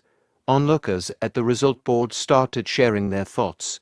A person exclaimed, 4 minutes, unbelievable. Another commented, even if it's a straight line, I can't achieve that time. Meanwhile, Dalton reflected, I'm just getting started. James, eyeing Dalton, mused, That guy, he's thrown a wrench into my plan. The gathered individuals continued their conversations. One person remarked, Templeton family. Look at him, he doesn't seem tired at all. Dalton inquired, where's Raul? James thought, what, Raul? Why is he searching for the Ashton kid? He never cared during our duels. Why this sudden interest? Whatever. It's not my concern. I've given my best, and my time isn't far off from Dalton's. There's no way a 15-year-old who's not even an expert can beat my record.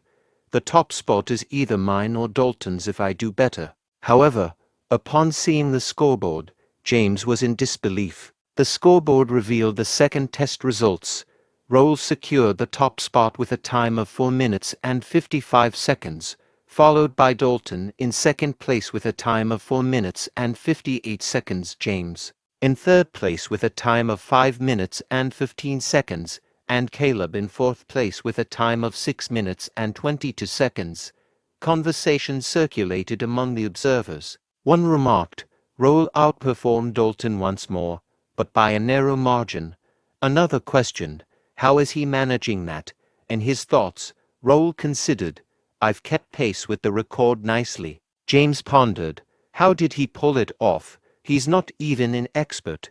Meanwhile, Dalton found it intriguing, thinking, Academy life might not be as dull as I anticipated. The instructors conversed as they watched Raul. One remarked, he secured the top spot in the previous test too, so Raul is set to claim first place overall. The teachers congratulated Sir Dylan, expressing their admiration. Dylan chuckled and responded, thank you. The Academy president, Spence D. Templeton, remarked, this was quite intriguing, especially Raul's agility. Does Ashton County instill ranger techniques in their students from a young age? Another teacher noted, I anticipated Raul to be more direct than James. Just look at Sir Dylan. Dylan chuckled and replied, Raul is a unique individual in our family. He has acquired a diverse set of skills. Dylan reflected, I had to provide an explanation, but even I didn't anticipate him navigating those courses so skillfully. James, McNeil's son, dismantled obstacles with force, while Dalton showcased precision with his longsword, reminiscent of Swordmaster Marquis. They utilized the strengths associated with their family backgrounds to navigate the course.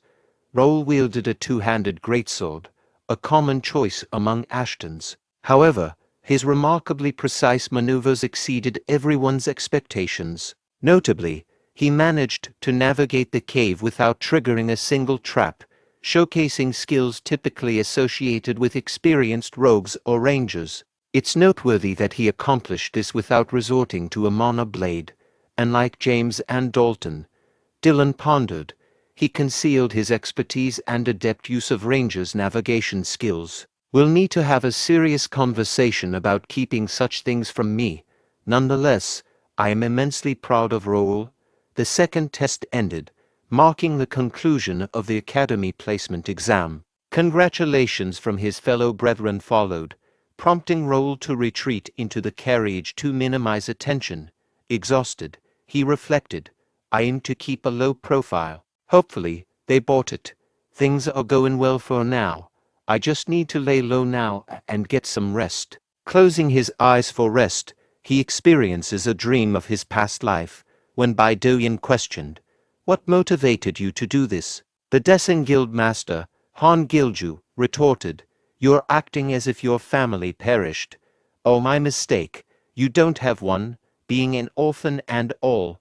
Apologies for that, followed by laughter. I extended a polite invitation for you to join us. If you had accepted, none of this would have occurred. Despite your rank 1 status, did you genuinely believe you could triumph over all of us? Quite arrogant, Han Gilju exclaimed. What's with that intimidating look just because we killed an NPC? In his thoughts, Bae DoHyun mused, merely an NPC. But for me, she was more than that. We crossed paths during the main quest, and she's been my guide ever since.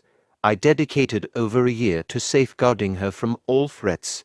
She was, in essence, my family. And now, I've lost her to a guild unrelated to the quest.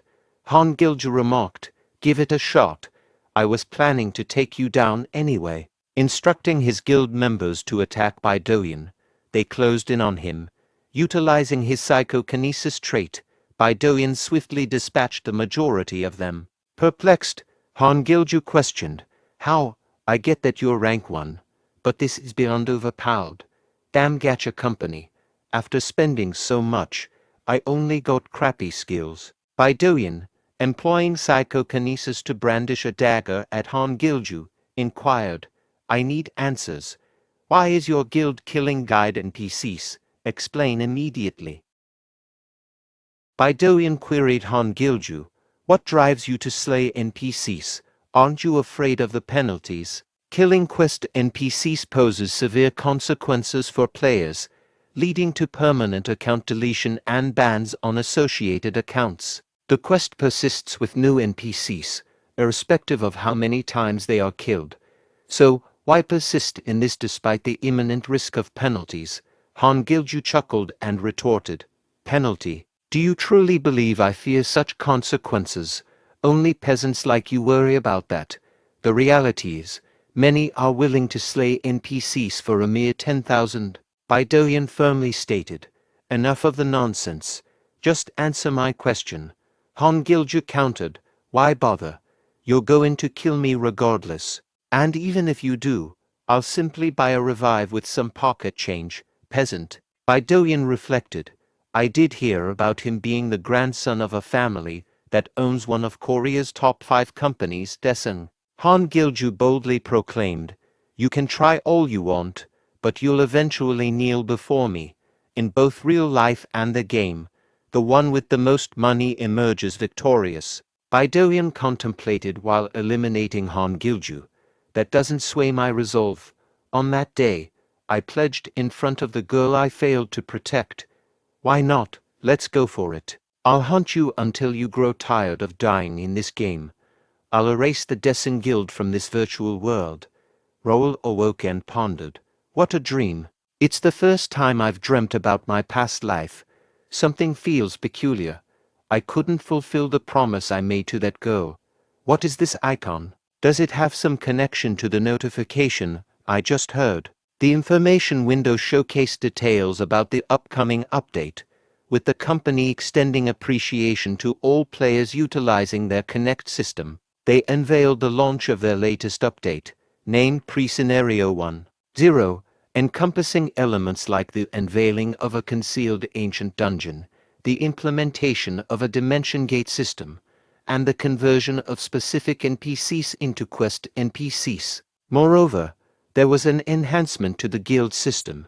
The scheduled release date for the update was set a month from the present, on May 28th. Upon learning about the upcoming update, Raul reflected on his anticipation of such a development, although the earlier timing caught him by surprise. Realizing that this meant a reunion with someone significant to him, he pledged to protect her this time. However, the uncertainty of the update's exact timing left him feeling unprepared. With just a month remaining, he acknowledged that immediate major events were unlikely, but missing this opportunity could significantly impede his plans. Urgency gripped him, motivating a resolve to dominate scenarios and amass resources before other players joined. Recognizing the impact of his decisions on future outcomes, he understood the crucial importance of utilizing the time effectively. Prioritizing leveling up and guild expansion, Raul also aimed to explore the academy library and other free cities.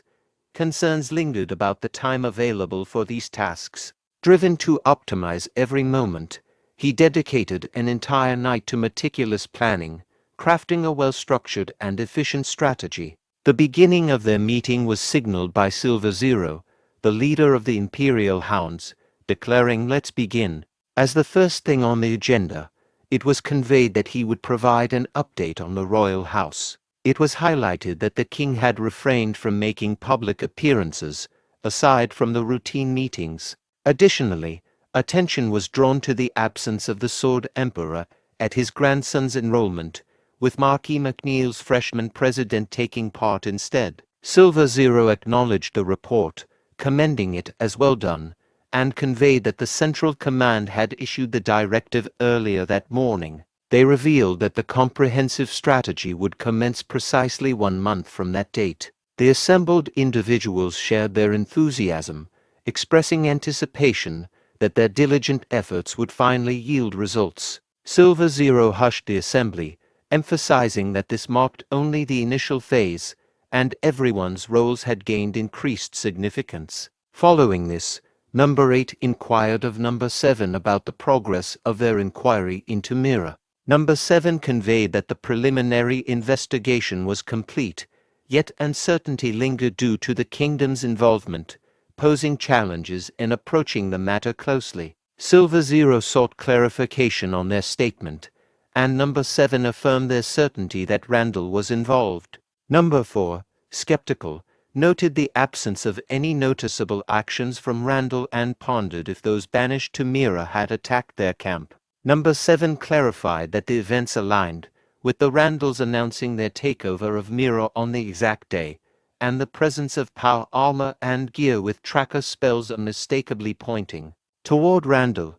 Expressing doubt about Randall's capabilities, Number 4 questioned how they could achieve such a feat with their strength. Silver Zero interjected, declaring they had heard sufficient discussion about Randall, and inquired if there were any additional updates. Number 3 added that the youngest son of Ashton County had been sighted, clarifying that he hadn't approached their base but was present in the city. Silver Zero questioned whether there was a possibility of collaboration between Ashton County and Randall. Number 3 expressed doubt about Ashton County's involvement. In response, Silver Zero directed them to remove Ashton County from the investigation and inquired if there were any other updates. Number 3 mentioned uncertainly that one of their team members had spotted someone who might be Gray. Silver Zero opted to temporarily halt the investigation on Gray, stating that it was unnecessary to focus on minor matters when the grand plan was on the horizon. They proposed issuing a warning to Randall for the time being. Silver Zero inquired, "What transpired at the academy?" Number 3 reported, "There was an unforeseen element. While we were monitoring Dalton, Raul, Ashton County's youngest son, unexpectedly entered the scene." Silver Zero questioned, "Raul?" Number 6, "What's the situation? Weren't you overseeing Ashton?" Number 6 admitted, "Honestly, I'm puzzled. He displayed no remarkable talent last year, but this year, he's demonstrating significant skill. While we have a handle on him for now, I can't guarantee he's not concealing something." Silver Zero inquired, "Could he pose a threat to our plan?" Number 6 reassured, "I highly doubt it. He's just a 15-year-old. I initially intended to utilize him later, but if that falls through, I have a backup plan as well." Silver Zero pondered, "Raul seems to be popping up everywhere, but we can't afford to focus on a kid with the grand plan looming." Silver Zero instructed, "Gray holds more significance than Raul. Find out why he surfaced now. Since the top entrant approach failed, initiate the next plan." Number 8, "How's the progress on the underworld?" Number 8 responded, "There's a guild causing some issues, but it's nearly resolved. I'll ensure it's taken care of before the grand plan kicks off." Silver Zero emphasized, "Once more, a month from now, ensure there are no complications. Stay vigilant until then. Keep in mind, a small variable could jeopardize our entire plan." Working late into the night, Raul focused on his plans. The following day, he reflected, "Staying up is exhausting, but it ensures a trouble-free future. Opting for commuting over dorm living allows me to handle tasks more efficiently. I've organized my classes to be core subjects only, 3 days a week." Among the gathered students, discussions ensued. One inquired if the top entrant was indeed the 15-year-old prodigy this year. Another acknowledged the abundance of talent but emphasized that this particular individual claimed the coveted first position. A third student highlighted the top scorer's intelligence, skills, and attractiveness, expressing frustration at the seemingly unfair advantages. Fourth student questioned why someone from a prestigious family needed to attend the academy when they didn't need the diploma. Meanwhile, another student shared a sentiment that with advanced sword skills like the top entrant, they would have become a knight already. Meanwhile, Raul reflected that he could disregard the students' gossip since the academy was a minor aspect of his overarching plans, serving specific purposes. Abruptly, a window appeared, revealing the placement exam results and class assignments. Raul found out that he had clinched the top spot in the rankings, with James and Dalton trailing closely behind. Deep in thought, Raul considered the implications of his ranking and pondered if there were additional details to be aware of. Another window materialized, displaying details about a scenario quest and the placement exam. Despite the grade D of quest, Raul had managed to secure a spot in the S-class, claiming the highest position. His reward consisted of experience points, 500 coins, and an undisclosed bonus. Reflecting on the achievement, Raul deemed it not overly challenging and found the reward somewhat trivial. Despite anticipating the extra reward to be minimal given the quest's low grade, curiosity lingered. Nonetheless, he shifted his attention to attending class. During his academy classes, Raul discovered that they were more elementary than he had envisioned. Despite expecting some attention from Caleb, Dalton, or James, his classmates opted to avoid him. Deciding to let things unfold, Raul perceived the first day as tolerable. One of the senior students inquired, "Raul, is Raul present?" Raul confirmed, "Yes, I am Raul. What's the matter?" Senior proceeded, "Here are the perks for being the top entrant. Present this at the library or training to get registered. Vice President Gray seeking you, so kindly visit him immediately." In his thoughts, Raul mused, Vice President Gray. So, this is the additional reward, Alfredo Gray, the historical hero who battled against the Empire. Meeting him exciting, yet concerning. Knocking on the door, Raul awaited permission. Alfredo Gray welcomed, "Enter." Raul stepped into the office and courteously said, "Excuse me." Alfredo Gray extended a welcome, stating, "Greetings, Raul. Could you wait over there for a moment? I have some paperwork to attend to." Raul responded, "Certainly." Inwardly, Raul reflected, "Incredible. Though I've never encountered him in person, he matches the images and videos shared by other players. He carries the air of a standard noble, yet there's an intriguing aura about him. I'm eager to learn more, perhaps a discreet glance won't hurt." Upon attempting to view Alfredo Gray's status window, Raul was met with limited information, only displaying details already commonly known such as his level, class, affiliation title, stats, and unique talent. Raul pondered, "Strange, I can't access his full information. Everything visible here is already widely known."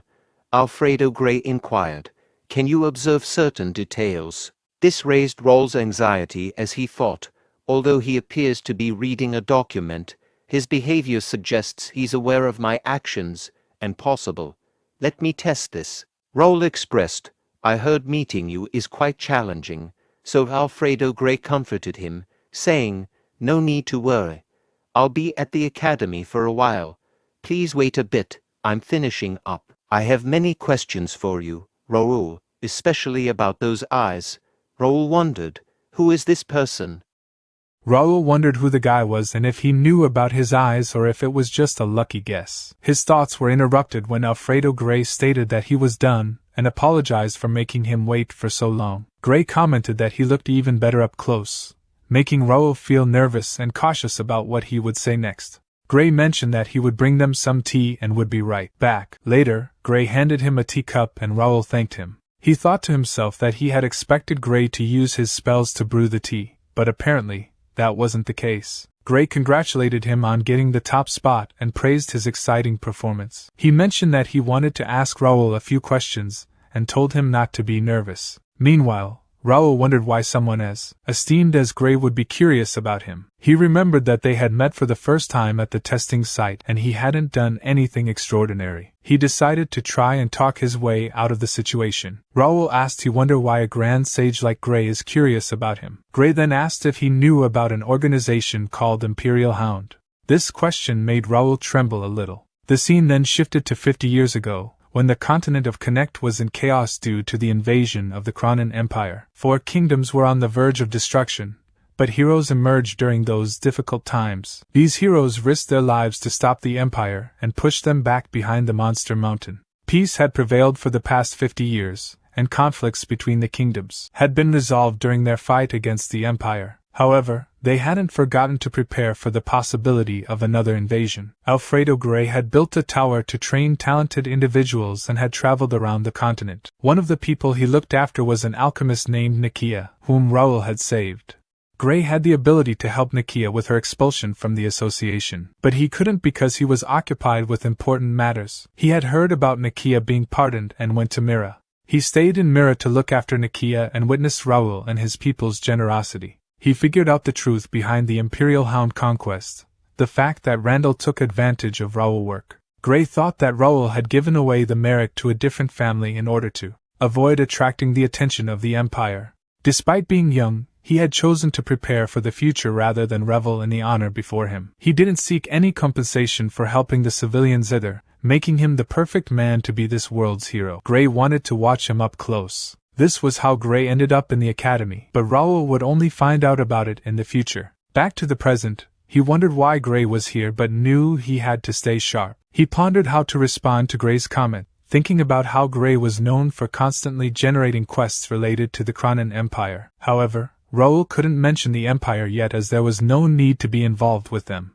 Raul's thoughts aligned with Gray's caution, acknowledging that it would be good to stay silent if anyone else asked about the situation. It was too dangerous for Raul to handle, and Gray admitted to having been watching him since his time at Mira. Gray praised him for handling conflicts well with his outstanding skills, noting that Randall would struggle a little. He was surprised by Gray's knowledge and worried about what would happen if Randall found out. Gray reassured him, stating that he hadn't and wouldn't tell anyone about it. Gray believed that he had made the right choice to stay anonymous and commended him for his amazing decision. Curious, he asked Gray how much he knew and why he was keeping quiet about it. In response, Gray asked him if he knew why the Cronin Empire was dangerous. Raul speculated that it was because of their military strength. Gray agreed but encouraged him to think deeper. Raul considered that although the Empire had a large amount of land, most of it was desolate, and their population was similar to one of the kingdoms due to the harsh climate. Gray said he think the only way the Empire can be a threat to them is their information.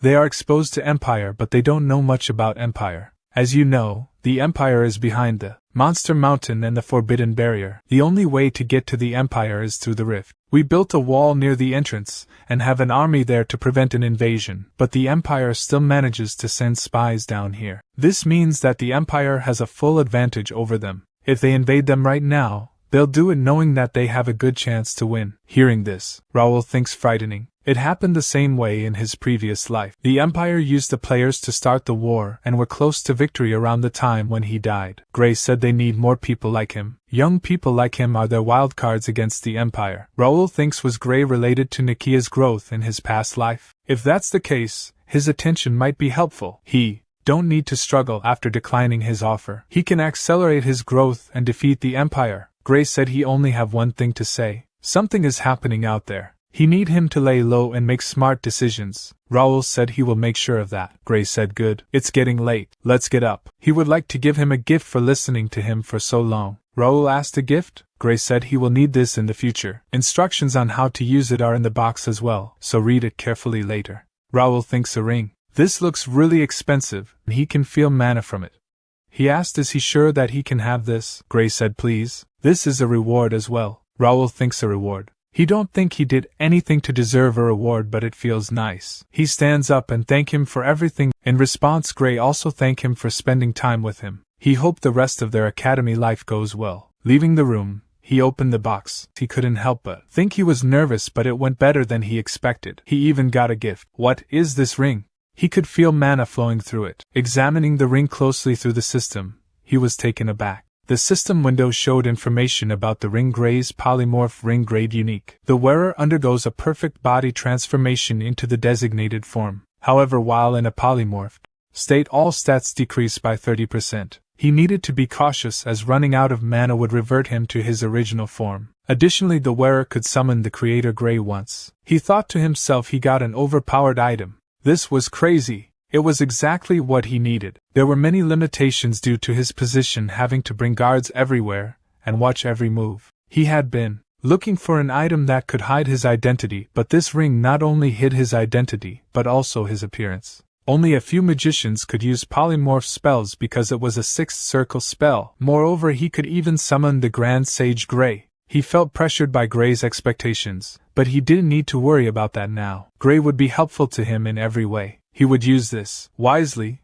2 weeks later, Raul thought his academy life was going pretty well. No one was hostile towards him because he was staying quiet. But this guy Dalton stuck to him 24/7. Dalton asked him, "Is he free today? He found a good armory." In response, Raul said he had already told him he was busy, so he should go by himself. Dalton asked, "Can't he just come with him? If he go back right now, he'll have to train with his teachers. Think of it as saving his friend, please." Raul thought he would have a quiet academy life, but an unexpected variable showed up. A guy appeared and started sitting next to him. He started bothering him 24/7, and this guy wasn't even looking for any other friends besides him. Raul initially found himself annoying, but he hadn't caused harm to anyone. Furthermore, no one else bothered Raul because he was next to him. Dalton inquired why Raul was so busy and suggested taking a break since he had trained and listened to lectures all day. Raul replied that he had things to do and was heading to the library, advising him to find someone else. Dalton expressed frustration with the library, regretting not securing the top spot to prevent him from going there and hoping he would encounter a ghost. Raul suggested that if he was bored he should read a book. Dalton retorted that he would rather swing a sword all day. Raul thinks that he had finally left. As he entered the library, he considered one of the benefits of being the first rank, which was admission to every floor in the library. However, realistically, he could only access the 4th floor at most. Only the royals and a few professors were allowed on the 5th floor, but the 4th floor was still impressive. There were only about 50 students who had access to the 3rd floor. He decided to go find some useful books. Meanwhile, on the 2nd floor of the library, a fairy with green hair pondered that she had seen everyone there before and didn't notice any new students. She also noted the absence of new books, wondering if they were hidden inside the students' bags. The fairy touched a student's head and thought that this student was always trying her best. She found it nice to see hardworking students. Suddenly, the fairy noticed a student sleeping nearby and was outraged. She slapped the sleeping student head hard, causing him to wake up. Although the other students couldn't see her, the student became frightened and ran away, claiming that a ghost had hit him. The fairy warned the student not to sleep on the books again and threatened consequences. She declared that she wouldn't forgive such behavior in the sacred library.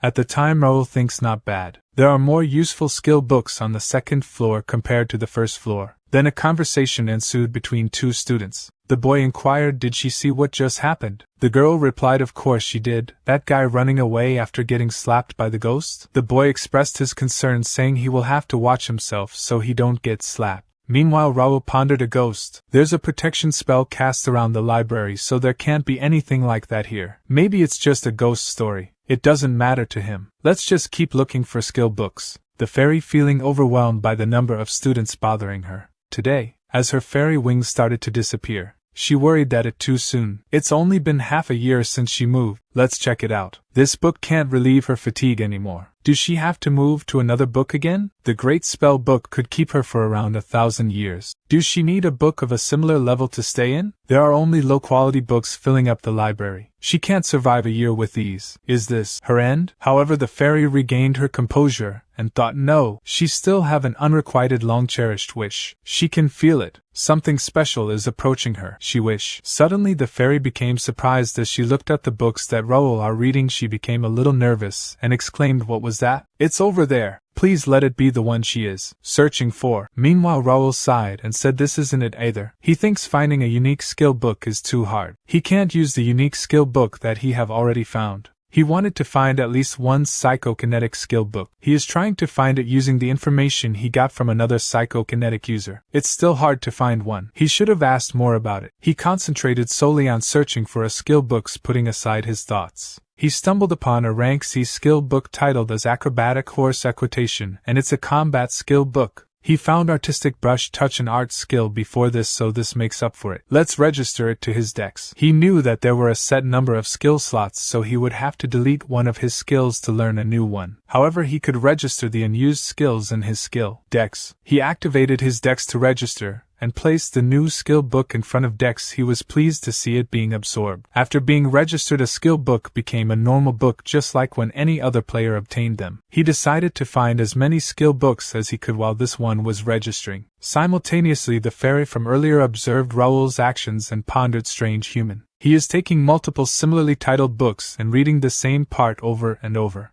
And the books he is reading are all weird author's will, The Power of Time, and unique handwriting. All of these are different from the other books. She can sense something special about him because he can differentiate between them. He seems somewhat good-looking, but it still doesn't interest her enough. Humans can't help her anyway. They have to be at least a grand sage or arch-wizard to communicate with her, and they haven't been helpful either. Her existence right now is a result of many sacrifices, a harsh fate, and coincidences. It's getting hard to maintain her existence, and hoping that a human can help her is exhausting. And even if these books are special, they are not good enough for her to live in. She thought she felt something. Maybe she is losing her senses too. Why is he touching the book like that? Wait, that book seems ordinary on the surface, but the symbol engraved on it isn't. It feels like something under the cover is calling her. The power was transferred from one book to another. No, it's being absorbed, but she don't see a difference in the one that absorbed the power. She have never seen something like this before. She want to take a closer look. As Raul went to find another skill book, the fairy rushed towards the dex, thinking to herself, a book she haven't tried before. Maybe this is the one she have been looking for. As the fairy touched the dex, she became shocked, thinking nothing's happening. How did the great spell book and even the religious books tell her their story and allow her to stay? This is not possible. Let's try again. A little later, the fairy tried everything but did not succeed in her attempts. Disappointed, she sat on the dex. At that moment, Raul approached and inquired, what is she doing on top of his book? He wondered, who is this kid? A ghost? A fairy? Why is she translucent? It looks like she's about to disappear. The fairy asked how can he see her, and flew away from him. Raul thinks he is curious, but there's no need to chase after her. She seemed interested in the skill dex, so she should come back to him eventually. Finding skill books is more important. Suddenly a system window popped up showing information. Rank C skill Acrobatic Equitation has been registered to the skill dex. Skill enhancing efficiency has increased by 10.5%. Raul thinks it's done absorbing. Let's take a look. He have around 700 skills registered now. This looks pretty messy. Even in her past life there was no one who collected skills as much as he did. But his skill dex is still only rare grade. How many skill books do he need to collect to see its true power? His thoughts were interrupted as the fairy inquired, human, what is that book? Raul thinks she came back faster than he expected. He should be aggressive at first. He stated, shouldn't she apologize first for touching his stuff? And why do he have to answer her question? The fairy apologized for touching his book. She inquired, can he actually hear her? This is rare then. She will introduce herself. Her name is Ravelina Ariomerdian.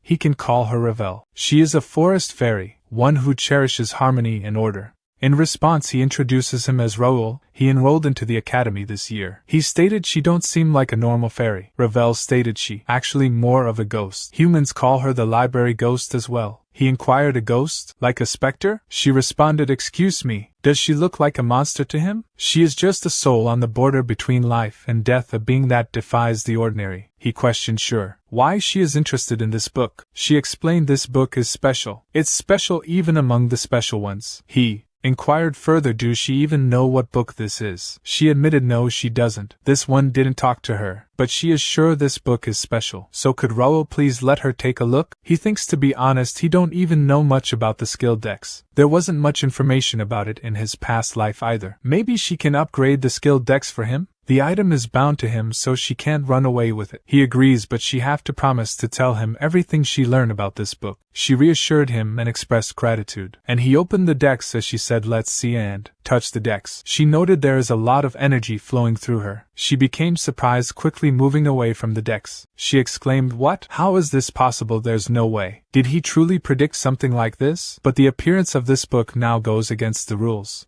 He concerned inquired about her well-being. Excitedly she turned towards him and inquired, "Human? She mean Raul? Where did he find this book?" He advised her to calm down, and she was the one who was supposed to tell him about the book. She explained to him this book contains the power of the Creator God, not just any god, an ancient Creator God who's known to have disappeared. This revelation made him nervous, and he stated, "Ancient Creator God?" He asked her if the power of the ancient Creator Divine is embedded in the book. He thinks that he is not sure what it is, but it doesn't really appeal to him. She responded by inquired if he is not very interested, stating that this is the problem with humans and the Creator Divine in the past. He interrupted her and expressed his lack of interest in divines, requesting her to tell him what he found out about the book. She sighed and admitted that she doesn't know much about the book's detailed contents either, as she only saw it briefly. However, she mentioned that the book is currently under a curse and lost its power after taking a shock. He inquired about how he can restore the book to its original state, to which she replied by asking how she would know, as the prickly kid refused to tell her. He stated was it of no use, and she questioned how she is supposed to figure that out so quickly. She then suggested making it possible for her to enter the book. Suddenly the system window popped up, displaying information about Ravel's request to reside in the tome as its librarian. The window explained that appointing a librarian can enhance the rank, functionality, and efficiency of the skill tome, and once appointed the librarian cannot be forcibly dismissed unless the contract is dissolved. The window asked if he would appoint her as the skill tome's librarian. He thinks that she is trying to sneak into the skill tome, and although the conditions don't seem bad at a glance, he can't let someone he hardly knows come in without any cost. She questioned about his expression, and he responded by saying that he doesn't need to hear more from her. He already knows that the skill tome is under a curse and believes he can handle it himself. As it was getting late, he decided to head back. She requested, "Don't go. Please listen to her story a bit more." He stated, "Well, he have urgent matters to attend to, so he need to go. Let's talk another time." He is not sure when he will come again. She inquired if she upset him. She is really sorry. It's just that it's been so long since she have talked to a human. He thinks, okay, let's get more serious for the negotiation. He stated he is busy too. He can't really listen to her situation right now. She stated she promised she will be helpful to him. She swear that book is really precious to her. Can't he listen to her story a bit more? He thinks this enough for now. Time to start negotiating. At the moment she started crying while stated it's true. Why won't he believe her? He stated, "No, it's not like that, just calm down." She exclaimed he too much. In response, he expressing regret for upsetting her and offering an apology. She reassured it's okay. However, Raul added, but still he can't give her the book yet. It holds great importance for him, so he'd like to hear her story first. Explain why she ended up like this and why she's interested in the book. He'll decide afterward.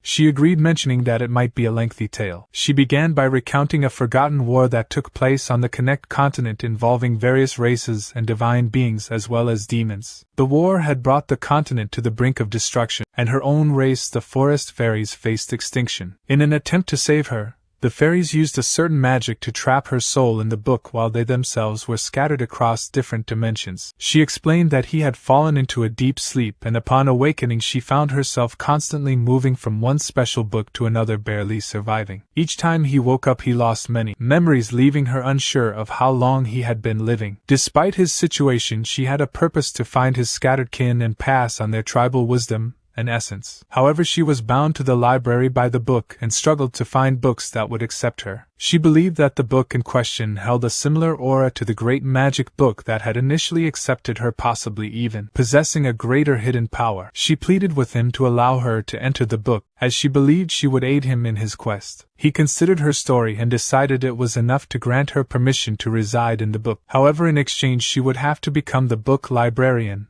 and potentially be bound to him. He inquired if this arrangement was acceptable to her. She stated of course as long as he allow it, but before that may she ask what he want to do with the power in the book? He replied he want to protect his family and his homeland. She might think it's a modest reason, but it's really important to him. She responded that's a noble enough reason. Then she looked forward to working with him, but she won't be able to help him right away. She needs some time to adapt to her new home. She thinks she'll be asleep for about a month, but don't worry, the book functions won't change. He reassured no rush, he just hopes she wake up safely. She thanked him, and she stated when she wake up she will do her best to help him. See him in a month, and that's how Raul gained a little fairy girl as a companion. Time flew by after meeting her, and now there's only a week left until the update. He thinks there's so much to prepare, and it's gotten really tight. Dylan said to him, working hard as always. This brother is proud of him, and he was right. A real oracle came down from the temple, can he believe it? He is an amazing guy. He inquired what did the prophet say. Dylan replied, well, it's a bit vague. In a week what disappeared will return and what was severed will reconnect. 2. Prevent the rise of evil, one must open the door, enter, and pick the void fruit.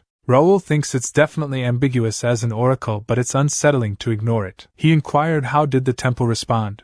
Dylan stated nothing special, just preparing the troops as much as possible in case of a major crisis. Raul inquired what about the reaction of the royal family and nobles. He can guess, but Dylan answered just as he expect, most of them are treating it as nonsense or suspecting the oracle as a pretext to gain something. Well, he would have thought the same if he hadn't listened to him. There's precedent for it. Raul thinks that there are many precedents, such as the Holy Empire ruled by the Pope here in Connect. The Holy Empire consists of Garnelia, where the papacy is located, and several small and medium-sized cities. Although it is small in size, it holds the title of an empire, and is designated as a permanent non-aggression area due to its religious influence, delivering numerous oracles. Raul expresses his worry, stating that it will be too late if something happens. Dylan reassures him, telling him not to worry and to do what he can now. He mentions that he has already passed response methods to their domain, and hinted at their friendly families. He advises Raul to stop worrying like an old man and to use his strange power. Raul continues to think that their family never sits still when it comes to something mysterious, just like their father and brother. However, he acknowledges that because of this, when he presented the update information as divine revelation, he took it seriously instead of laughing it off. He also mentions that his brother discovered his telekinesis during the process, and now pesters him to show it every chance he gets. A little later at the training field, Dylan shouts, "Alright, next." Raul struggles to block the impact of the strike. Dylan reminds him that he had told him to focus on physical development and not just rely on his strange power. Raul thinks no matter how many times he does this training, he never gets used to it. Although the training was initially started for his brother Dylan, it has also increased his strength, and he has managed to elevate his telekinesis enhancement to the level of his previous life. Dylan's only interest is in physical strength. Despite his superhuman body, he lacks in combat skills. If the world spirals into war, the enemies he will face will be formidable. To overcome that crisis, it's necessary to foster Dylan's growth. If he could just add proper combat skills to that incredible body, Dylan must be realizing that the gap between them is narrowing through their repeated sparring. Soon he'll understand that there are limits to overpowering him with just physical abilities. When that time comes, he will have to find the right skills for him. Once the dungeon opens, he can acquire more skill books, not only making himself stronger but also those around him. His plans for the future just got more interesting. After several days, Raul believed that the tasks leading up to the update were almost finished. It bothered him that nothing had changed despite the prophecy being announced, but he understood that it was expected. No lord would prepare for something that hadn't happened yet. However, he still found it regrettable. As the scenario progressed, the kingdom's power would become more necessary. There would be monster invasions through gates, chaos from the lifting of restrictions, wars with the Empire, and other scenarios requiring massive troops in the future. To prepare for these events, it was necessary to minimize the kingdom's damage and preserve their forces. But even with his future knowledge and being born into a prestigious family, he knew there were limits to what he could do. After all, he was just a 15-year-old from one of the many noble families without any special fame. So he decided to focus on what he could do. He attended classes at the academy and searched for skill books in the library. On days without classes, he used portals to visit the 4 other starting cities of the Ruben Kingdom: Mira in the south, Kezan in the east, and Bryant in the west, and in the north Jusek. He also proposed investments to the mayors of these cities, presenting a letter of introduction from Mira's mayor Reynaldo. Similar to Mira, the other cities welcomed the investment, and things proceeded smoothly. Raul initiated large-scale civil engineering works on prime lands in each city and established branches of the first guild. The total investment, including additional funds in Mira, amounted to around 3.5 million gold, but he believed it was worth it. He needed to advance the construction as much as possible before players started connecting in earnest. Additionally, he posted mercenary recruitment notices in the 4 free cities and the capital's mercenary guild, targeting individual mercenaries above C grade and small mercenary groups of less than 10 people. The contract offered twice the normal employment fee for a month from the update date, and a chance to be recruited into the guild, becoming a knight trainee for those who performed well. Thanks to the attractive terms, there were many applicants. Eventually, he was able to hire 50 B-grade mercenaries and 950 C-grade ones. The C-grade mercenaries were skilled soldiers from the domain,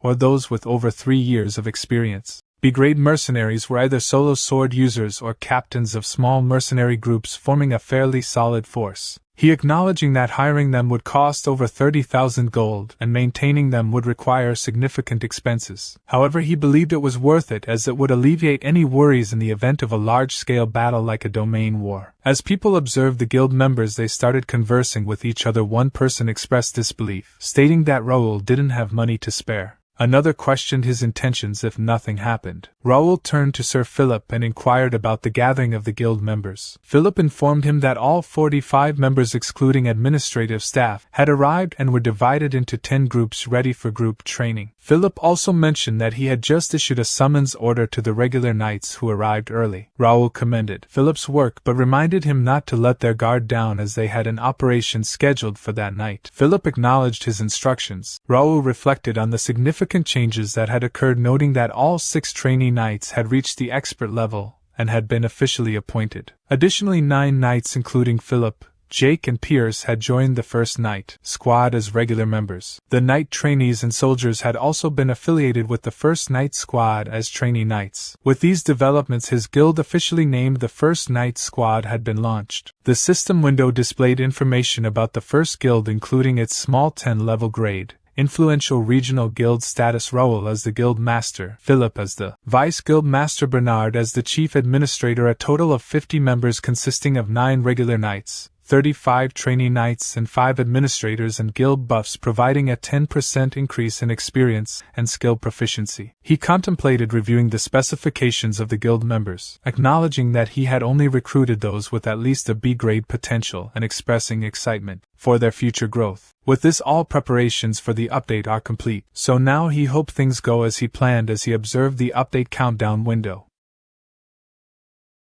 Then the scene shifted to the meeting room of Imperial Hound. Imperial Hound leader Silver Zero inquired for report. Number 8 reported the royal family has not taken action. All they did was increase their patrols. Number 9 added the Templeton family is in a similar position, and the McNeils are doing the same as well. Silver Zero turned to Number 6 and inquired, is Ashton County normally religious? Number 6 replied, no, they are not. They have a good relationship with the shrine, but they aren't religious. They were preparing even before the oracle was announced, so he is assuming they have a different source. Silver Zero then inquired about Alfredo Gray. Number 6 responded, nothing special. He's focused on the academy at the moment. Silver Zero turned to Number 8 and inquired, did he successfully infiltrate the mercenary squad? Number 8 admitted they tried, but everyone failed and apologized for that. Number 5 exclaimed, what? They were looking for 1,000 men, yet not even one of them could make it in. Number 8 explained they passed the pre-test but failed the main test. He think Raul has some sort of special ability. Do he think we have to worry about him? He has no benefits out of this. Number 5 agreed, that's true. Those nobles can't stop our grand plan. Silver Zero declared, right, let's just keep him under surveillance for now, and inquired about their agents. Number 8 reported everyone is in place already. Silver Zero concluded the grand plan is about to begin. The day when they kill all those pig nobles is almost here, so stay focused. Closing the meeting, they declared it's all for the emperor. At night the street was crowded with people. A child exclaimed, Mom, look at that, while pointing towards the sky. The child's mother inquired, what are those? Why are there so many meteors? Followed by an earthquake causing fear among the people. The mother hugged her child tightly and stated, hold on, stay close. Just then a gate appeared in front of them, leaving the people confused. Goblins emerged from the gate and began attacking the people in front of them. However, Jake appeared and bravely fought off the goblins. He warned, this place is dangerous.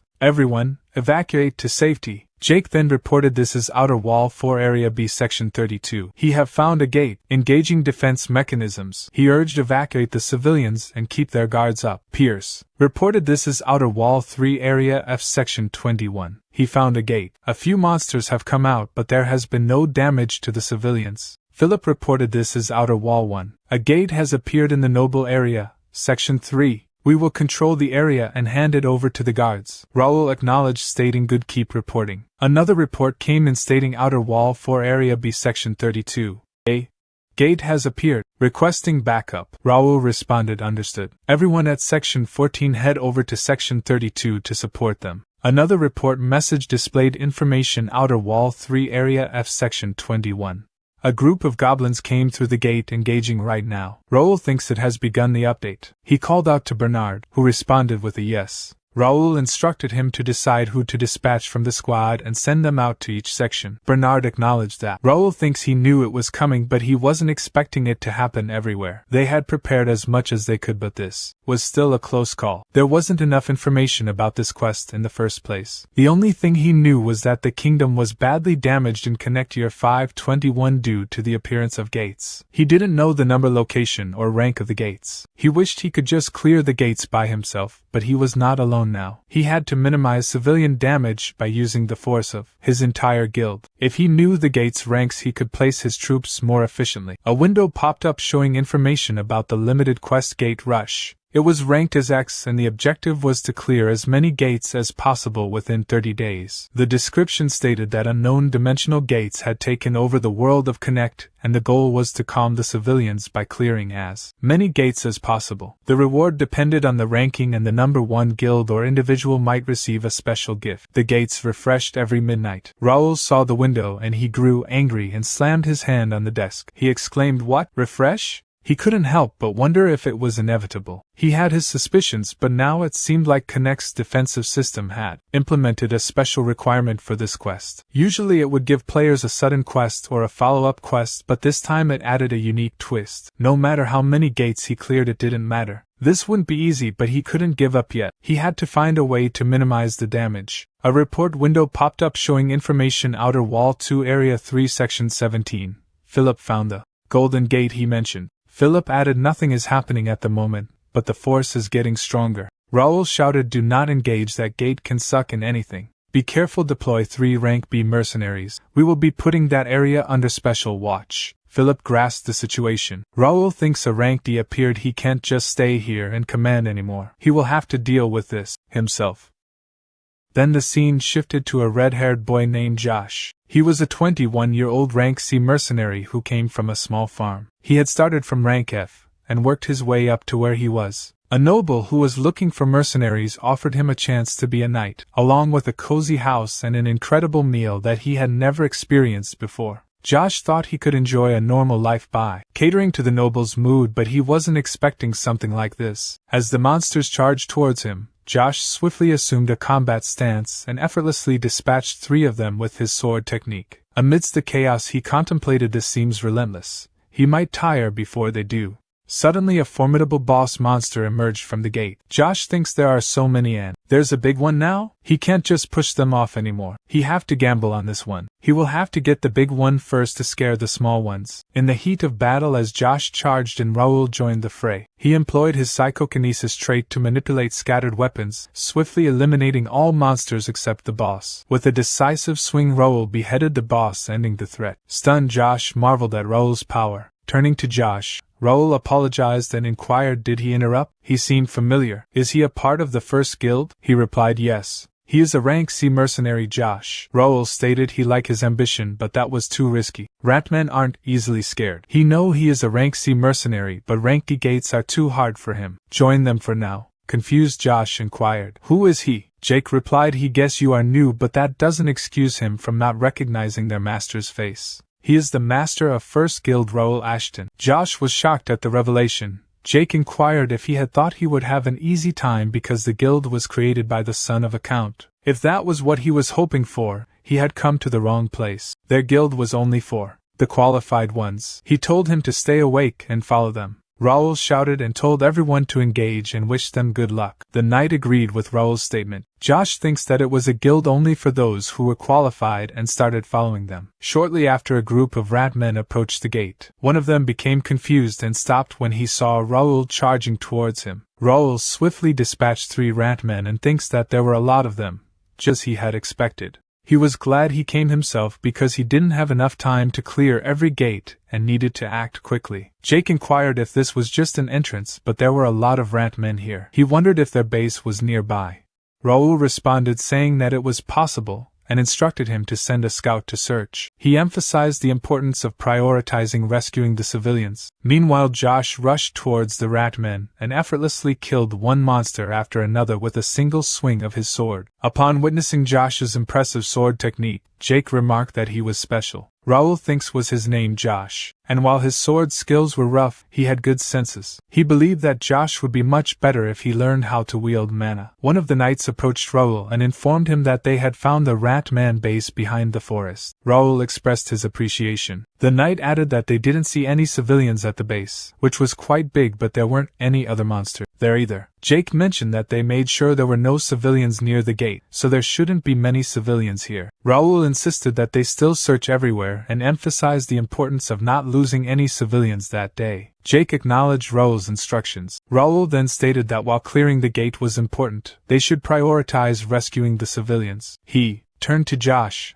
and told him to come to the base with him. Josh agreed. Raul announced that tonight was going to be a long night and told everyone to be ready. The following morning at the base, Dylan noticed that Raul looked exhausted after just one night. He asked him if he had been exhausted the previous night and suggested that they should work out together more. Raul, however, responded by saying that it wasn't a good time for jokes and asked what had happened. Dylan, puzzled by Raul's worry, questioned why he was so concerned and assured him that they had all the necessary information and were perfectly prepared. Raul then inquired about the number of gates that appeared at home, to which Dylan replied that there were about 100, with 10 of them being ranked E, making it an easy task. Raul, shocked by the numbers, exclaimed that it was worse than they had expected. Dylan admitted that he had thought it was less. Raul, feeling the need to assist, suggested that he should come there. However, Dylan, confused, inquired what Raul was talking about it since all the gates had already been cleared.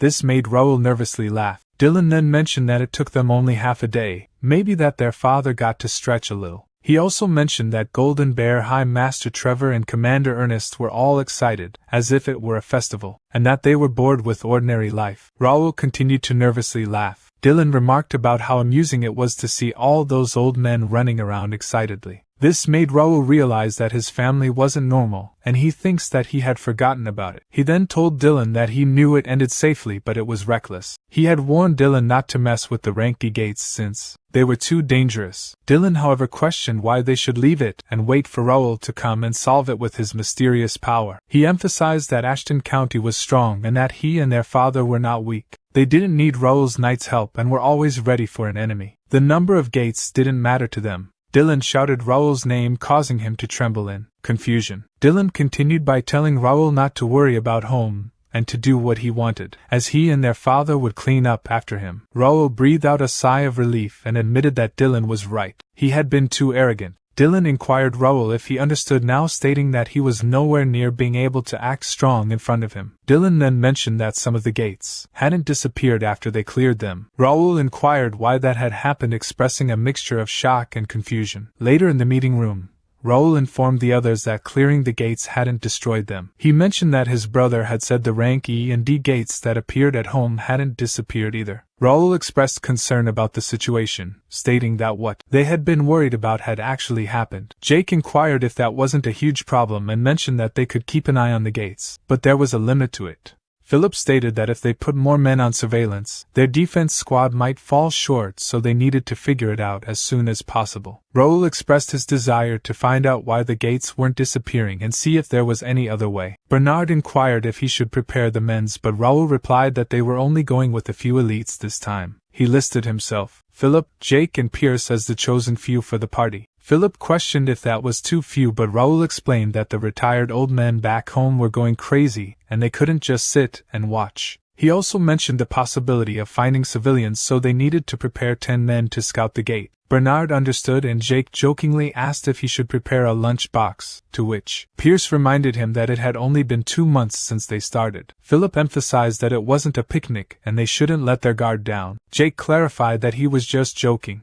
As they fought goblins and rat men at night, Raul asked if anyone was tired. Jake replied that he wasn't even warmed up yet. Raul stated that they didn't have much time to waste, so they needed to move quickly. As the monsters rushed to attack, Raul, Philip, and Jake started killing them. A little later, Jake inquired if those were all the monsters expressing boredom. Meanwhile, a goblin approached Jake from behind, attempting to sneak attack him. However, it was struck by 2 arrows, causing the goblin to crash to the ground and die, much to Jake's surprise. Pierce chimed in, saying no need to thank him. Jake shouted back he didn't need his help. He was doing fine. Pierce responded, of course. Jake then inquired, do he want to bet on who can get more? Philip intervened, saying stop it. They aren't here to play around. Raul thinks, is this it? There isn't anything special here except for the rough terrain. Just then Josh approached Raul, reporting. While Raul gave him permission to proceed, Josh reported the rough terrain is a bit troublesome, but there wasn't anything out of the ordinary. It seems like there are no civilians here either. Raul thinks they are designed in a way that only players can approach them. He expected this, but a gate or dungeon can easily be cleared by the NPCs of Connect because they are significantly stronger than the players. However, the players would not be okay with that happening. That's why there are strong restrictions on gates and dungeons. The NPCs are not allowed to enter gate guardian or dungeon boss rooms. No matter how strong he is, if they aren't a player, they can't close the gate. He need to figure something out. Just then a window popped up displaying the message, gate clear, conditions have been met. Warning, hidden space discovered. Hidden quest guardian elimination has been triggered. If you do not accept the hidden quest, it will automatically expire after 30 minutes. Another window appeared showing the information for the hidden quest guardian elimination with a grade of D and the objective to eliminate the gate guardian. The description stated a powerful guardian is protecting the gate. Eliminate the guardian and neutralize the gate. The reward listed was experience, gold, and a low-tier random item box. Raul thinks a hidden quest? He would normally be happy to see this, but he don't have time to spare. He then asked the others, all of them saw it, right? Philip affirmed it, and questioned, do they have to find the gate guardian themselves? He don't believe there were any guardians between the ones we fought already. Josh responded, Master, is it possible that the guardian you were referring to is the one over there? At that moment all of them turned their attention towards the approaching ranky gate guardian, the dark corrupted goblin. Philip exclaimed, a giant goblin, looks like this one is the guardian of this place. Jake chimed in, saying he came to them himself, making their job easier. Philip responded, well, it's good that they don't have to search for it anymore. Josh confidently declared, leave it to him, he will handle this. Raul firmly stated, no, he will deal with this one alone. Nobody else interfere. Josh nervously sweated, and replied, understood. Curious, Jake inquired, why is he personally stepping in? Philip replied, what is he talking about? The young master always leads by example. Raul thinks, well, it's because you NPCs can't get any rewards even if they defeat a guardian. He can't expect great rewards from an E-grade gate, but well, this works out. He wanted to test if defeating the guardian with his own hands would caused the gate to disappear. Initiating an attack, the Guardian's strike was met by Raul, who effortlessly blocked and deflected it. Capitalizing on the Guardian's loss of balance, he seized the opportunity and eliminated the adversary. Impressed, Jake exclaimed, as expected, he handled it easily. Philip added, even if it's a Guardian, it's not a match for the young master. Surprised by Raul's skills, Josh thinks seriously impressive. Not only blocking a blow from such a massive figure, but also deflecting the impact to create an opening. Is this what a true guild master of a skillful guild looks like? Raul thinks, is this the level of an E-grade Gates Guardian? Definitely an inexperienced mercenary would struggle against it. Having defeated the Guardian, the gate should normally collapse. The message will pop up at any moment, and there it is. Several windows appeared. The first one declared Guardian of the gate defeated. As the Guardian dissipates, the gate will collapse, preparing for automatic return. The second window reported an error, compulsory power is activated. Gate collapse sequence is halted. The third window provided details. This gate is designated as a scenario gate. The entrance will be closed and reset daily at midnight. While looking at the system windows, Raul became a little nervous. He exclaimed, "Take a good look. This is what's called a core stone. It's like the heart of a power armor." The window displayed information about the core stone, stating that it was a grade E stone that could only be found in gates and dungeons. It was described as a highly fusible metal that could be used to make power armor and other high-quality items after proper processing. Philip inquired, "Was this in the heart of the giant goblin?" Raul confirmed, "Yes, this is something they must definitely collect. Gather several and they can make an engine for the power armor." Jake commented, "So it's an expensive and strange item, right?" Pierce questioned, "What have he been listening to?" Raul turned around, gazing at the gate, and thinks even if he personally take down the guardian, the gate doesn't collapse. It means they can't defy the scenario. Alright, he never planned to mess with the scenario anyway. Now that it's come to this, they will use this infinitely generating gate to become infinitely stronger. Raul declared, "Alright, the reconnaissance is over. From now on they will clear all the degrade gates that appeared in the capital of Turium. They will go non-stop, so everyone stay alert and follow." Jake responded enthusiastically, "Yes, they have been waiting for his command." Raul stated they need one more mercenary for the next gate. He turned to Josh and inquired, "Can he join them?" Josh inquired in surprise, "Me, sir?" Raul explained since he took away his chance to shine, he should give him this opportunity. Josh replied, "Understood." Raul exclaimed, "Great, let's go." As they entered the gate, Raul thinks this place is a dungeon or just an ordinary underground cave. It would have been pitch black without the light from the gate, right? He didn't expect this situation, but he is glad he brought it along. Jake exclaimed, "Wow, it's dark," and inquired, "What is this place?" Raul replied, "Stay close and don't stray far from the gate, it's dangerous." Raul selected a magical lamp from his inventory and suggested, "Let's look around with this." Jake exclaimed again, "Wow, a magic lamp? Isn't this a rare item?" Philip admitted he have never actually seen one, but it really works well. Raul cautioned they can see around them now, but it's dangerous to stray far from the lamp. Be careful not to get separated and stick together when fighting. Got it? All of them agreed. Raul turned to Josh and stated it's his first mission. He is in charge of the lamp. Josh agreed and questioned, "Such a valuable item for him to handle?" Raul explained he is entrusting it to him because he is capable. Show them what he can do as a promising member of the guild. Josh wondered, "Master said he is a promising member?" And he replied, "Yes, understood. He will guard it with his life." Raul encouraged, "Good, give it his best." Raul thinks they might not realize it yet, but he is actually the lucky one here. Soon he will become an S-rank mercenary and be talked about as a candidate for King of Mercenaries. Josh's status window popped up displaying his information: name Josh, 21 years old, level 38, occupation freelance mercenary, temporary member, first guild, stats potential grade A+, unique traits beast-like sensation grade A+, burning competitive spirit grade B, ambition to succeed grade C+. Raul inquired to Pierce, "How's it looking up there? Can he see anything?" Pierce replied, "There's movement in the darkness. All he can say for sure right now is that they also carry a chilly, murderous intent." In an instant, Pierce observed something and swiftly shot an arrow, which elicited a scream upon impact. Jake inquired, "What's that? Did he find something? Did he hit it?" Pierce replied, "Right now one could hit them even with their eyes closed. They're already spread out all around them." Suddenly a large number of giant bats rushed towards them. Raul shouted, "Giant bats! These creatures chase the light and attack. Everyone be careful." Josh nervously thinks about the light while looking at the lamp. Jake exclaimed, "Damn it, they're all swarming around the lamp." Raul instructed Josh to put the lamp down for now. It's too much for him alone. However, their conversation was interrupted as Josh shouted, "These damn irritating bats, daring to mess with this promising guy." He skillfully used his sword to eliminate the incoming bats, and confidently stated the lamp won't even get a scratch from these guys. Jake stated he have overpraised the rookie and now he's lost his mind. Raul replied, "Well, being enthusiastic is a good thing. Consider it a kind of initiation test." Josh called out to the Jake and Philip saying, "Hey seniors, are they just going to watch?" Jake responded, "Rookie, you're too slow, way too slow." Philip sarcastically commented, "A promising member, he should be able to handle this much on their own." Meanwhile, a scorpion lurked around in the shadows.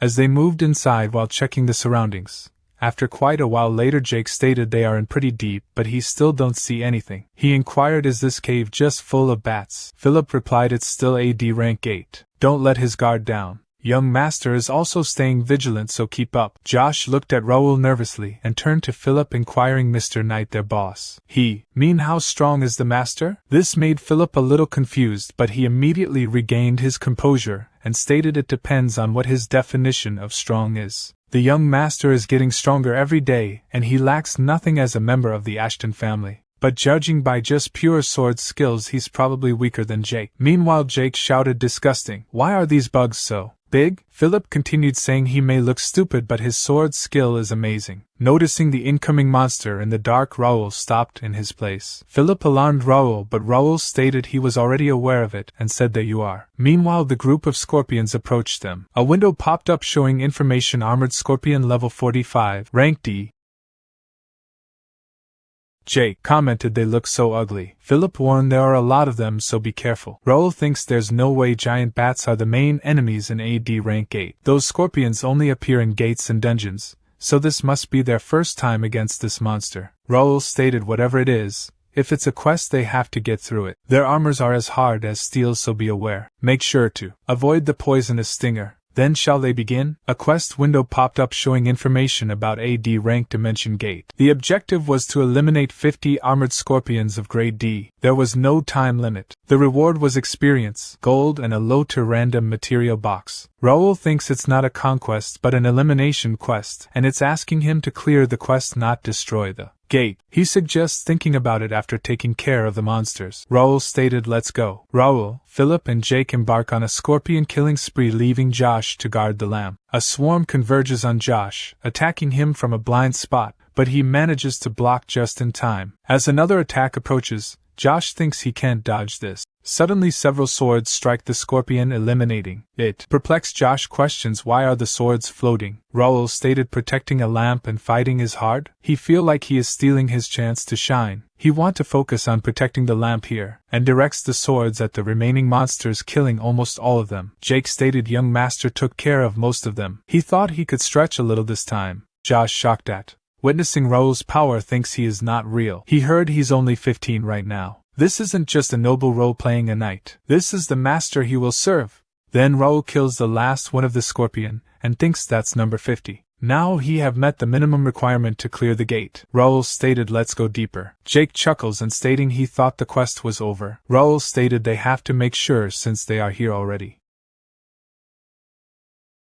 Jake exclaimed he thought they could finally get out of this cave. Philip stated stop mumbling. Meanwhile, Raul thinks they met the requirement, yet the hidden quest to destroy the gate didn't pop up. This means they have to find the Guardian themselves. It's dangerous to leave the Guardian alone. He have to find it even if it takes time. In that moment, Pierce utilizes telepathy to transmit a message to Raul, asking if he can hear him. Raul inquired to Pierce, did he find anything? Pierce stated he had found the end of the cave, but he thinks it would be better if the others took a look at it themselves. He described a circular arena in the middle of the cave and found it to be a strange sight. A little later, Jake commented that he guessed the one in the middle was the Guardian. Raul replied with a simple probably. Jake then inquired why the Guardian was not moving, to which Raul responded that it appeared to be waiting for them. Suddenly a window popped up displaying information about the D rank gate Guardian Scorpion Champion, revealing its level and grade. Raul found it amusing and remarked that the Guardian was inviting them, so they had no choice but to accept the challenge. Raul descended into the arena while Jake cautioned him to be careful.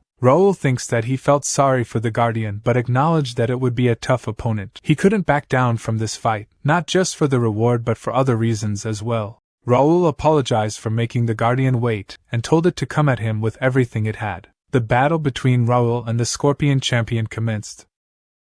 The Scorpion Champion charged forward wielding a sword that Raul blocked. He swiftly evaded the poisonous stinger attack, jumping backward. To his surprise, when he attempted a counterattack, it was blocked by the Scorpion Champion, who then forcefully pushed him backward. With a roar, the intense battle raged on, each combatant gaining ground in a back-and-forth struggle. Philip observed the scene and stated that monster is doing well against the young master. Jake replied he guessed ranked E-Gate Guardian champions aren't easy. Josh inquired shouldn't they help if the young master is struggling? Jake responded what is he talking about? The young master has a definite advantage. That Guardian is using a sword, claws and a poisonous tail. Yet the young master has only used a sword from the beginning, which means he's relaxed right now. He seems like he's enjoying the fight too. Meanwhile, Raul thinks it's been a while since I felt this. He finally got to get away from training, real estate and guild management. He can solely focus on this fight, but he can't enjoy this forever. He enveloped his sword with mana and stated he is busy at the moment. So let's move on to the next phase. He did enjoy fighting him, but unfortunately, he is short on time. It's time to end this. The Scorpion Champion chuckled, revealing his mana blade to Raul, instilling a hint of nervousness. Without warning, he shot poison toward Raul, who narrowly dodged it. The poison splattered on the ground, melting the surface beneath. Raul, surprised, thinks he can shoot poison? He have to watch out for that too. The battle persisted as the Scorpion Champion rushed to attack Raul, who skillfully blocked the assault. The clashes of their mana swords generated a powerful wind, hindering Knight's visibility of the ongoing fight. Pierce shouted that monster can use a mana blade. That's unexpected. Josh stated he think it's an emergency now and inquired is he sure they don't have to help him? However, Raul thinks, how did he forget and live without this? The days when he used to live to fight and fight only. He forgot about the thrill of a life and death situation and the intensity of combat. He will use Crash as much as he can, the paramount solo player. This guy isn't easy at all. Mana blade and ranged attacks. He has high strength and agility, but his moves are simple and big. He can use that. Charging forward, Raul thinks, what's first this time? Sword, claw, or tail? The Scorpion Champion opted for the claw, but Raul agilely dodged by leaping backward. As the Scorpion Champion's claw stuck in the ground, Raul seized the opportunity, rushing forward to cut off the creature's tail, eliciting a roar of pain. Swiftly, Raul landed a lethal strike, eliminating the Scorpion Champion. Raul stated it was nice. Having a nostalgia trip through you, farewell. Jake inquired, did young master just get stronger?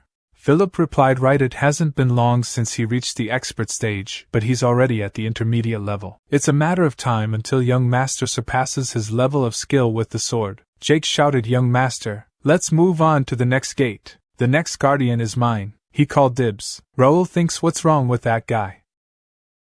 A window appeared showcasing details. Ashton's sword skill, Bear Crush, graded A+, has reached intermediate level 4. Class changed to Knight, intermediate sword expert. Elimination of Gate Guardian approved. Hidden quest complete. Raul finding it impressive. He then stated it took some time. He is sorry, it must have been boring to just watch. Josh quickly responded, not at all. That was amazing. Your combat just cleansed his eyes. Raul thanked him and acknowledged him. Philip inquired about their plans for the next gate, to which Raul replied, they are running late as per our schedule already. Let's get to it. He already told them that today is going to be a long day, so be ready. Jake expressed his excitement, stating exactly what he wanted. They cleared gates without rest, after spending 7 hours just clearing gates. They ended up clearing 4 rank D gates. Fully rested mercenary units were deployed on rank E gates under Bernard's command. They finished every mission safely, concluding every single gate that appeared in the capital Turium. There were approximately 500 casualties on the first day, and they rescued around 700. Most people think that this is it, but he know that this is just a little skirmish before the real war. On the street, one person asked another, did he see it? The gate or whatever? The second person confirmed of course he did. He even saw orcs coming out. At the bar, someone mentioned he heard some people were dragged into it. The bartender responded that's why he saw many mercenaries and knights. The person added they predicted this and were preparing for it. Girl mentioned she heard they were from the prestigious Ashton County. Another girl chimed in saying yes, she heard the youngest son was in command. A third girl exclaimed, for real? That's so cool. The second girl wondered what was his name, Raul or something. Meanwhile, at the Randall County mansion, the Count of Randall, Hudson D. Randall, read the newspaper aloud, reporting on the neutralization of gates in the capital Turium. The prestigious warrior family Ashton County had made a comeback and was selected by Turium citizens. One particular individual, Raul Ashton, was being hailed as the man of the hour. Hudson D. Randall wondered who this Raul Ashton was and contemplated the significance of Ashton County's progress, possibly indicating a need for involvement in politics. Hudson D. Randall expressed his disbelief, stating that everything they had prepared had been destroyed in just a week. He turned to Brian and questioned whether any of it made sense. Brian reassured his father, saying there was no need to worry. Using his mana, Hudson D. Randall exerted pressure on Brian, causing him to crash to the ground and kneel in pain. Hudson D. Randall lamented the fact that he had fathered over 30 sons until the age of 60, yet deemed them all useless. He couldn't help but compare them to the sons of Ashton County. After some time, Hudson D. Randall retracted his mana and criticized Brian, stating that he couldn't even withstand that much pressure, and questioned how he could call himself an expert knight. Brian apologized, asking for forgiveness. Hudson D. Randall ordered Brian to report everything that had occurred since he began training in seclusion for a month. Brian informed him that around 2 weeks ago, an official document had been sent out by the shrine. This angered Hudson D. Randall as he read the report. The report confirmed that there were 73 gates, of which around 40 had been cleared in a week, but the number was still increasing. The casualties included approximately 3,200 missing or deceased civilians, as well as 15 knights and around 1,300 troops. The knights' fear of entering the gates had led to a higher number of casualties among the troops. Currently the gates had been blocked and were under surveillance. Brian trembled as he witnessed his father's anger. Hudson D. Randall used his mana to push Brian backwards, causing him to crash to the ground. Brian pleaded for mercy. Hudson D. Randall angrily shouted, "Get the fuck out. There's no place for him in Randall anymore. Don't he ever think about stepping onto Randall territory until he call for him. If he see him again, he won't care about he being his son. He will kill him. Tell the third oldest to come here on the way out." As he was escorted out by a knight, Hudson D. Randall expressed his frustration, yelling, "Ashton!" At Kingdom Academy, one maid said to another, "Isn't that him? The young Master Raul of Ashton County." She heard he led his knights and made a great contribution. "He is so handsome." Another maid chimed in, "He's the youngest ever to have achieved the top rank." One of the fellow students added he heard his knights get paid well. A red-haired student dismissed their praise, saying stupid, praising the guy who didn't actually do anything. Another student speculated he bet his family did everything for him. The students continued discussing so loud for saving a few civilians from the gate, or whatever. Once reinforcement from his family gets here, he will show everyone that he is better than him. Raul thinks this is getting tiring. They're looking at him like he is some animal at the zoo. Why don't they just talk to him? Dalton commented he became a celebrity in just a week. He guess you did great. The entire capital is talking about him. He should know? Raul replied he don't want to know. Curious, Dalton inquired, really? But are the rumors true? That he is the real heir to the Ashton County? Raul questioned, what is he talking about? Dalton responded, that's what the rumor says. What family gives so many troops to a son who's not an heir? Raul exclaimed, cut the bullshit. Big brother is the heir, and he is not interested in being the heir at all. To clarify, he recruited his own knight order. He had no support from the family. Dalton inquired, how could that be? Raul replied, he have some money. Dalton responded, I see. That's great. Maybe he should visit that gate thing with him. Raul was surprised by his remarks and began staring at him. Dalton inquired what happened. Why is he staring at him? Raul thinks holy shit, caught one. His admission to the academy may have seemed like an excuse for him to get out of the house. Actually, he had another goal. That was to find skill books in the library and hidden prospects in the academy. Though the list of new students changed due to Gray's sudden appearance, candidates for recruitment had already been selected based on information he found on the Link Cafe. Brat Dalton was one of them. Realistically speaking, the strongest person in this kingdom is Swordmaster Marquis D. Dalton. World of Connect, where almost no contact could be made with high-ranking noble NPCs, an amazing chance to get his grandson Dalton. Currently, not just anyone is allowed to enter the gate. He must obtain official permission or have at least 50 troops and 3 official knights. It would be impossible for Dalton to enter the gate alone. Even if Dalton is at the level of an expert, he has never confirmed his skills himself. He must be desperate for a chance to get real battle experience like a gate. Subjugation. Thinking about all these things, a smile appears on his face. He inquired, do he want to do it together? It's an F-rank gate, there won't be any danger. Dalton laughed and questioned, really? Stated, but he has a few conditions. Dalton asked about his conditions. Raul stated first he is the only one he will be bringing into the gate. Take any servants or guards along. Got. Replied it doesn't matter to him. Contrary, it's nicer to have a less number of annoying people joining. Raul continued by saying second, keeps the fact that he is going into the gate with him a secret. Because he doesn't want anyone talking behind his back. Dalton replied that is acceptable as well. He hate getting involved in family matters too. Raul thinks, is this brat not worried? What would he have done if he had bad intentions? Then again, who in this kingdom would dare to turn a big noble family like the Templeton Duchy into their enemy? Stated lastly, he must get permission from the Duke. Dalton, surprised by his remark, asked why does he need to get that? Raul replied, isn't that obvious? What if something happens to him? They need someone to take care of the situation if something were to happen. He is not taking him there to have fun, he is taking him there on an official visit. He have a night troop to take care of, he can't be bothered with his personal affairs. Dalton nervously replied that's true, but his talk was interrupted as Raul walked away, commenting, let's talk again once he obtained permission from the Duke by then. Flustered Dalton said, hey, wait. and thought, how is he going to convince the old man? Seeing Raul's pale face, Bernard inquired, did anything happen at the academy? Raul replied, well, all the attention is a bit tiring, but it's fine. He started doing this hoping for this to happen anyway. Bernard questioned, then shall they maintain the public opinion to the current level? But Raul asked the report. About how many people have been deployed so far? Bernard reported in the past 2 days 100 soldiers have been deployed as decoys, and an additional 10 wandering mercenaries have been hired as well. There are around 20 active spies in the main branch who have completed their basic training. Raul considers the importance of the war of public opinion amidst the fierce political battle between the nobles. It is crucial work that must be done to solidify their position. The decision to seek out the voice of Reuben has proven to be a wise one. By providing information about the gates without any conditions, a friendly reputation has spread throughout the kingdom. Those who question how a single media outlet can wield such influence do not understand the significant role that the media plays. In Connect.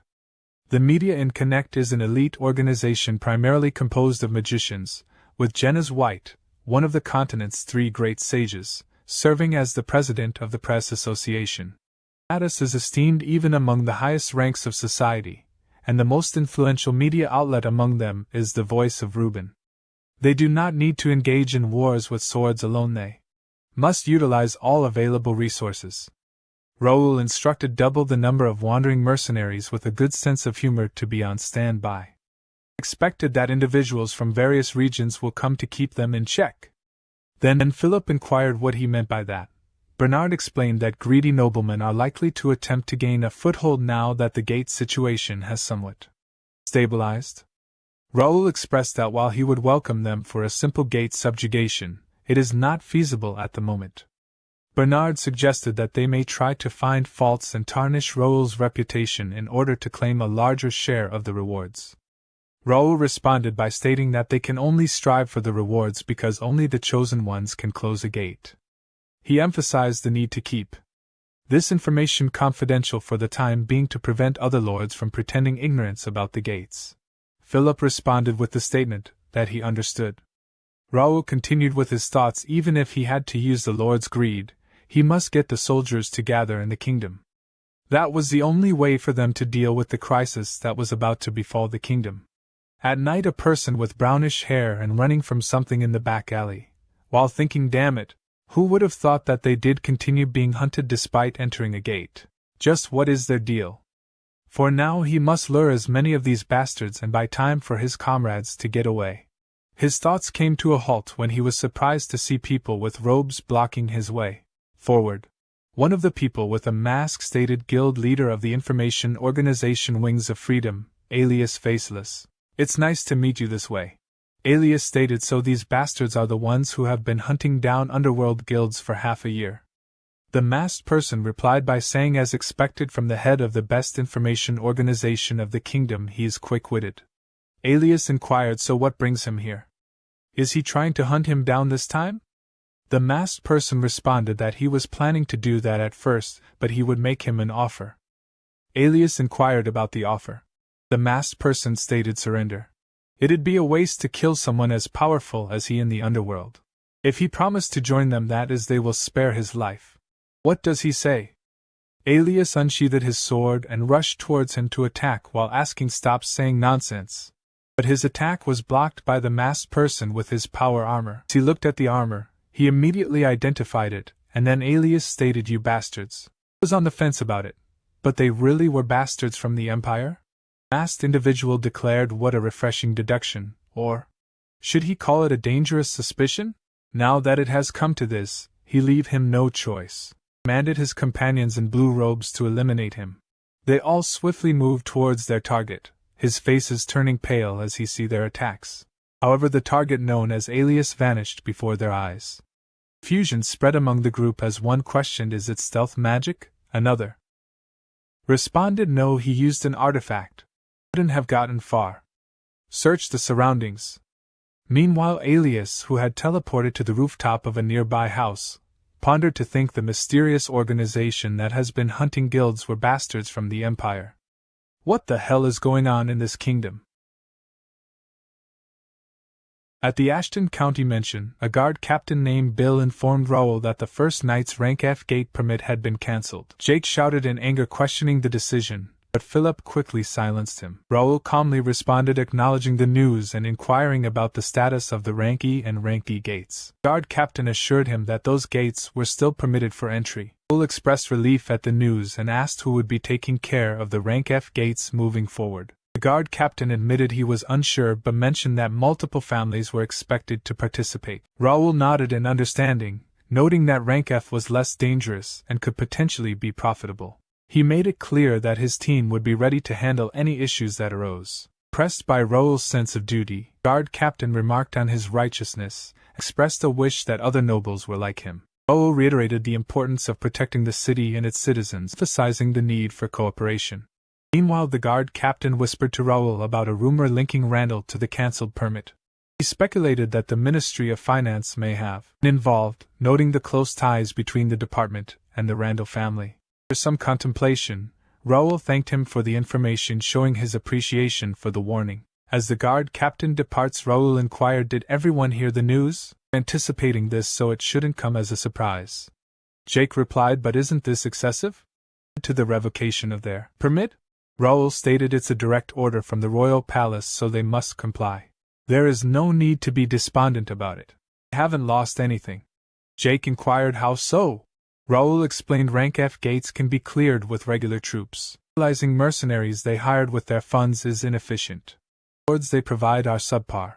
It would be more beneficial to focus on gates of rank E and higher. Jake agreed, saying he is correct. Philip asked what should they do with their men once they are withdrawn from the Rank F gates. Raul replied, "Assign them to gates outside the wall for training. Let's utilize this opportunity to clear some remaining gates outside. Those who are indifferent to the rewards won't last long anyway.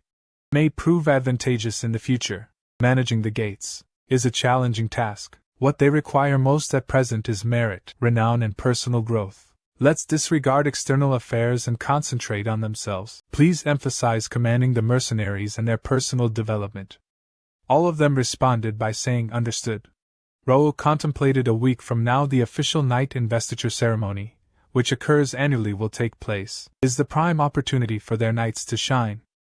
They must strive diligently until the ceremony to garner attention and ensure their reputation reaches beyond the kingdom. The scene shifted to a gate where a guard inquired if he was sure they were coming. Guard Captain Bill replied that he didn't know, so the guard shouldn't ask him. Guard asked what they would do if something bad happened there. Captain Bill replied, asking what he meant by that, and stated that they would have to take care of it, as they were both worthless unless they obeyed the nobles. The knight told them to back off.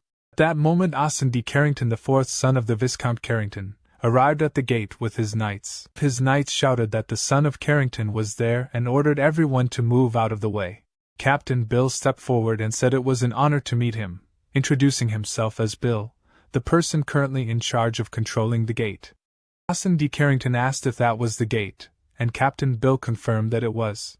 Austin D. Carrington then ordered his men to get moving. Captain Bill asked if he was saying that he would be going in right away, but Austin D. Carrington didn't answer and told his knights to follow him inside. Captain Bill asked about their horses, and Austin D. Carrington became angry and kicked him, causing him to fall to the ground. Austin D. Carrington then told Captain Bill to know his place and not to ask him to get off his horse.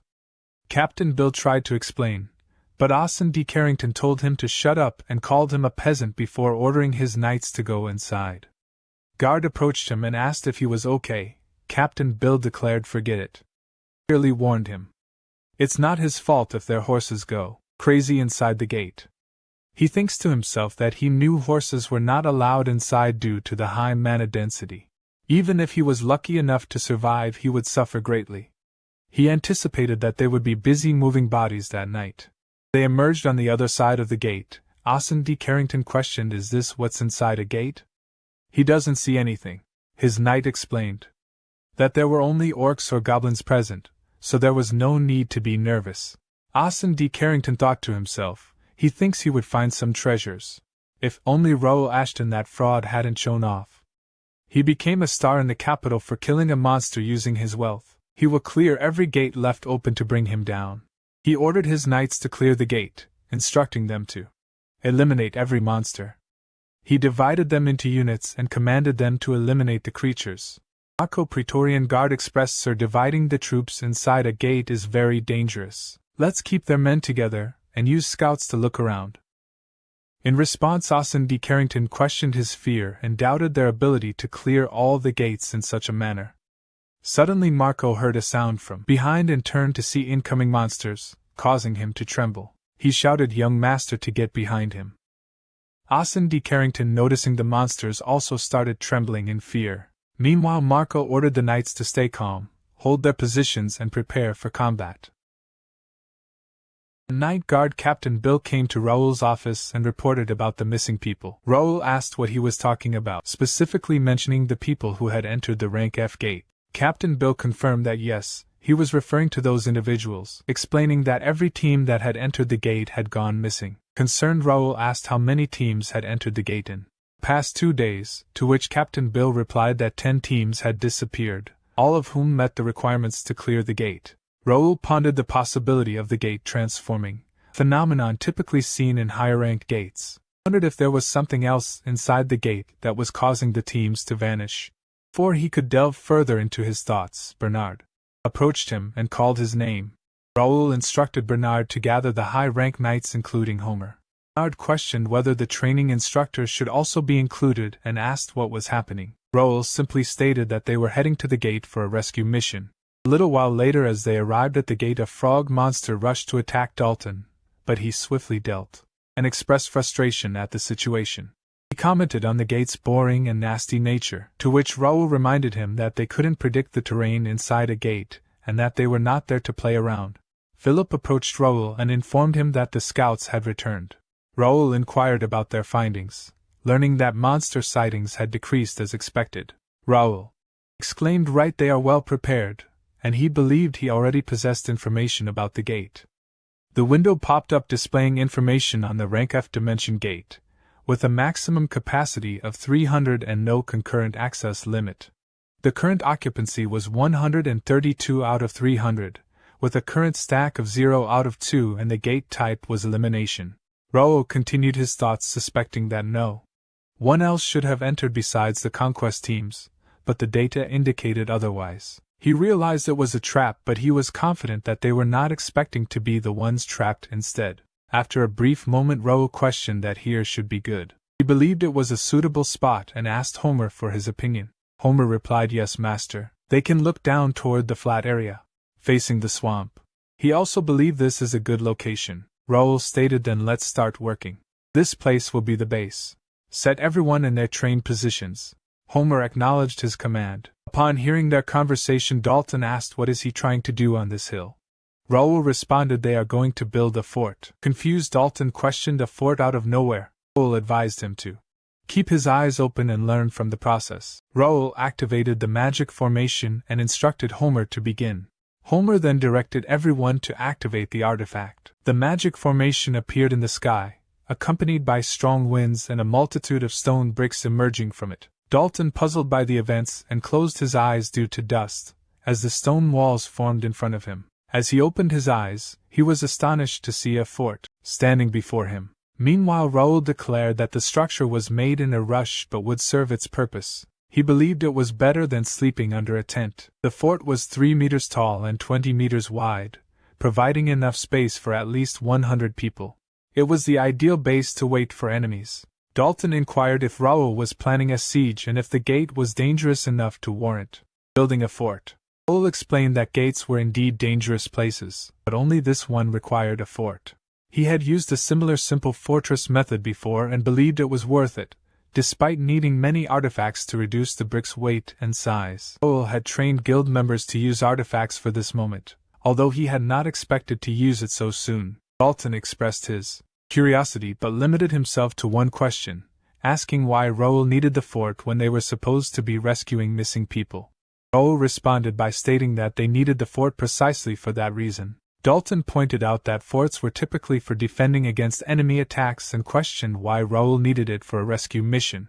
Raul simply replied that he would see.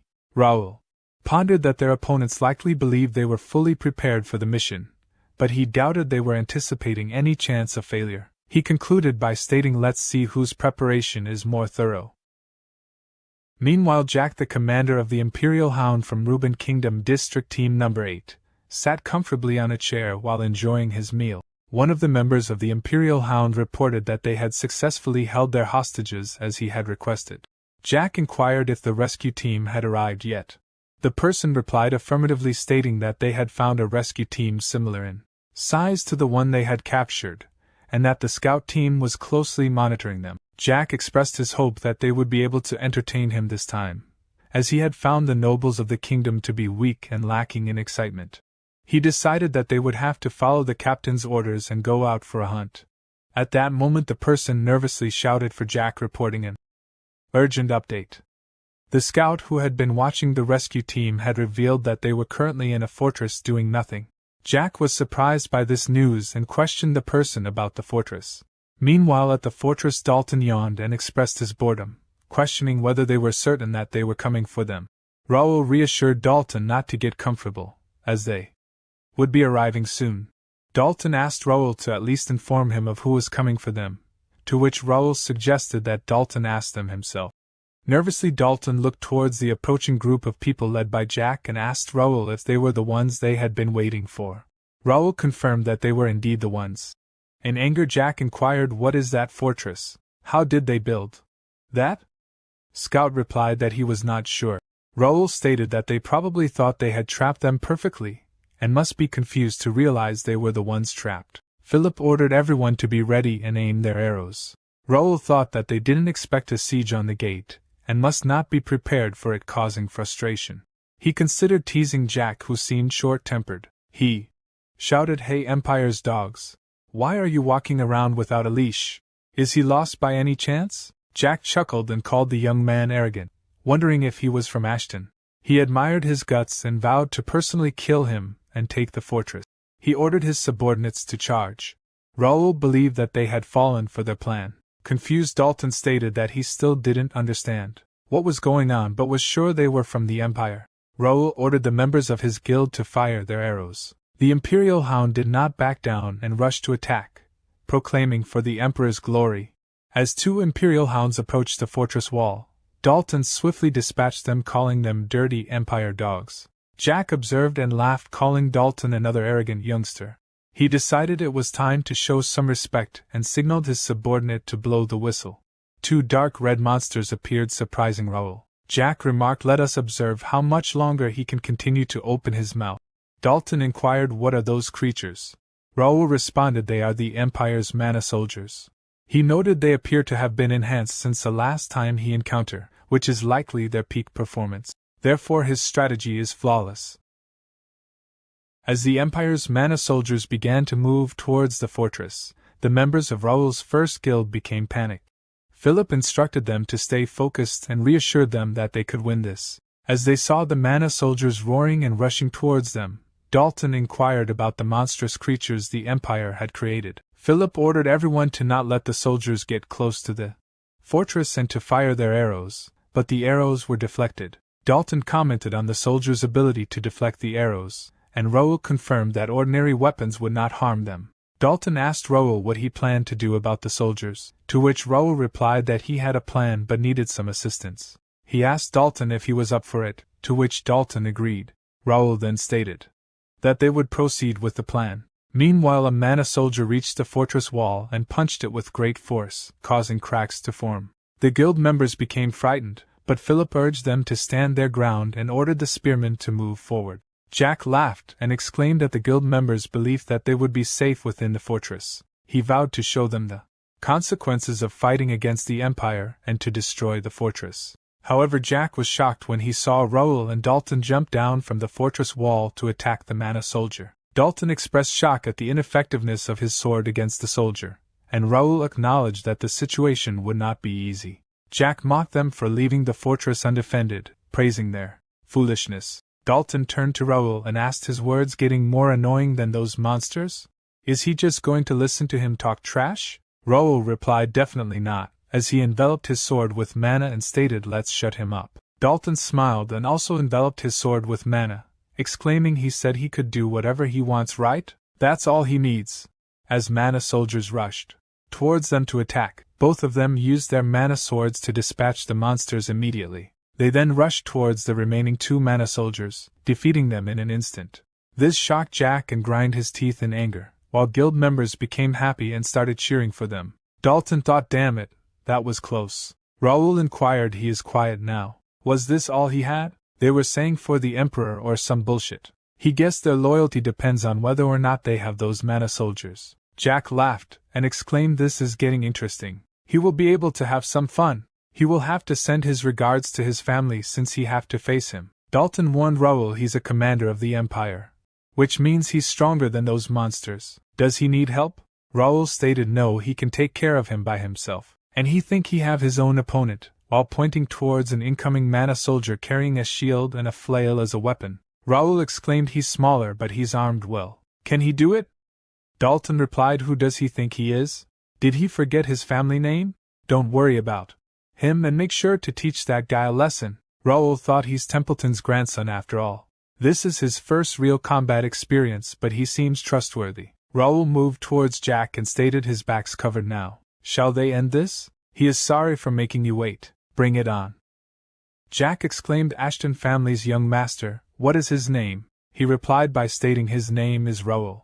Jack mentioned that his family is well known throughout the Empire and he had heard that they use great swords, but he guessed that wasn't the case. Raul thought to himself that Jack talked too much and looked like a gorilla, but he couldn't underestimate him. Despite Raul's stats and level matching that of a typical advanced sword expert, Jack was still the strongest enemy he had faced so far. Jack's status window popped up, revealing information about him being 44 years old, level 81, a knight, advanced sword expert, affiliated with the Cronan Empire, Imperial Hound, and commander of District Team Number 8. His stats included potential talent, Grade A, unique traits of narcissism, Grade C+, bloodbath, Grade A-, and quick-witted, Grade B. Jack commented on finding 2 noble families' young masters, calling it a jackpot and expressing excitement to see what they had to offer. Raul thought about his stable stats with power armor, and knew he couldn't let his guard down. He had upgraded his stats with steady level ups and spent money on his gear,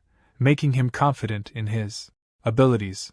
Jack mentioned Raul's skill with the mana blade, noting that he seemed good at it, and wasn't just a crybaby young master. Raul prepared himself in a fight stance, and used the mana blade to defend against Jack's attack. Meanwhile, Dalton struggled against the attack from the mana soldier, and realized that the soldier was kind of strong. Dalton rushed forward to attack with the mana blade, but the soldier blocked it with his shield, surprising Dalton. The soldier then swung a flail weapon to attack, which Dalton dodged by leaping into the air. Dalton acknowledged the soldier's intelligence, and knew the battle wouldn't be easy. However, if he were to run away instead of facing the Empire, the old man would not leave him alone. Is he doing fine?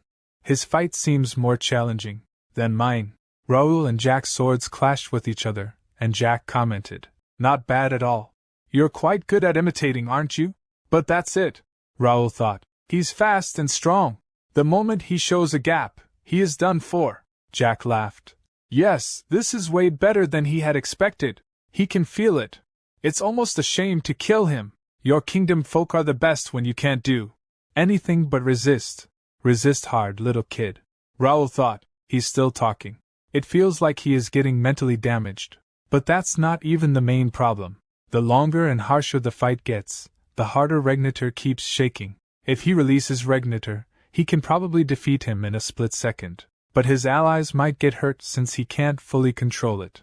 He has to buy time and keep them here until the plan is completely executed. At that moment a message from Bernard popped up, saying, Master, does he copy? The situation has been wrapped up.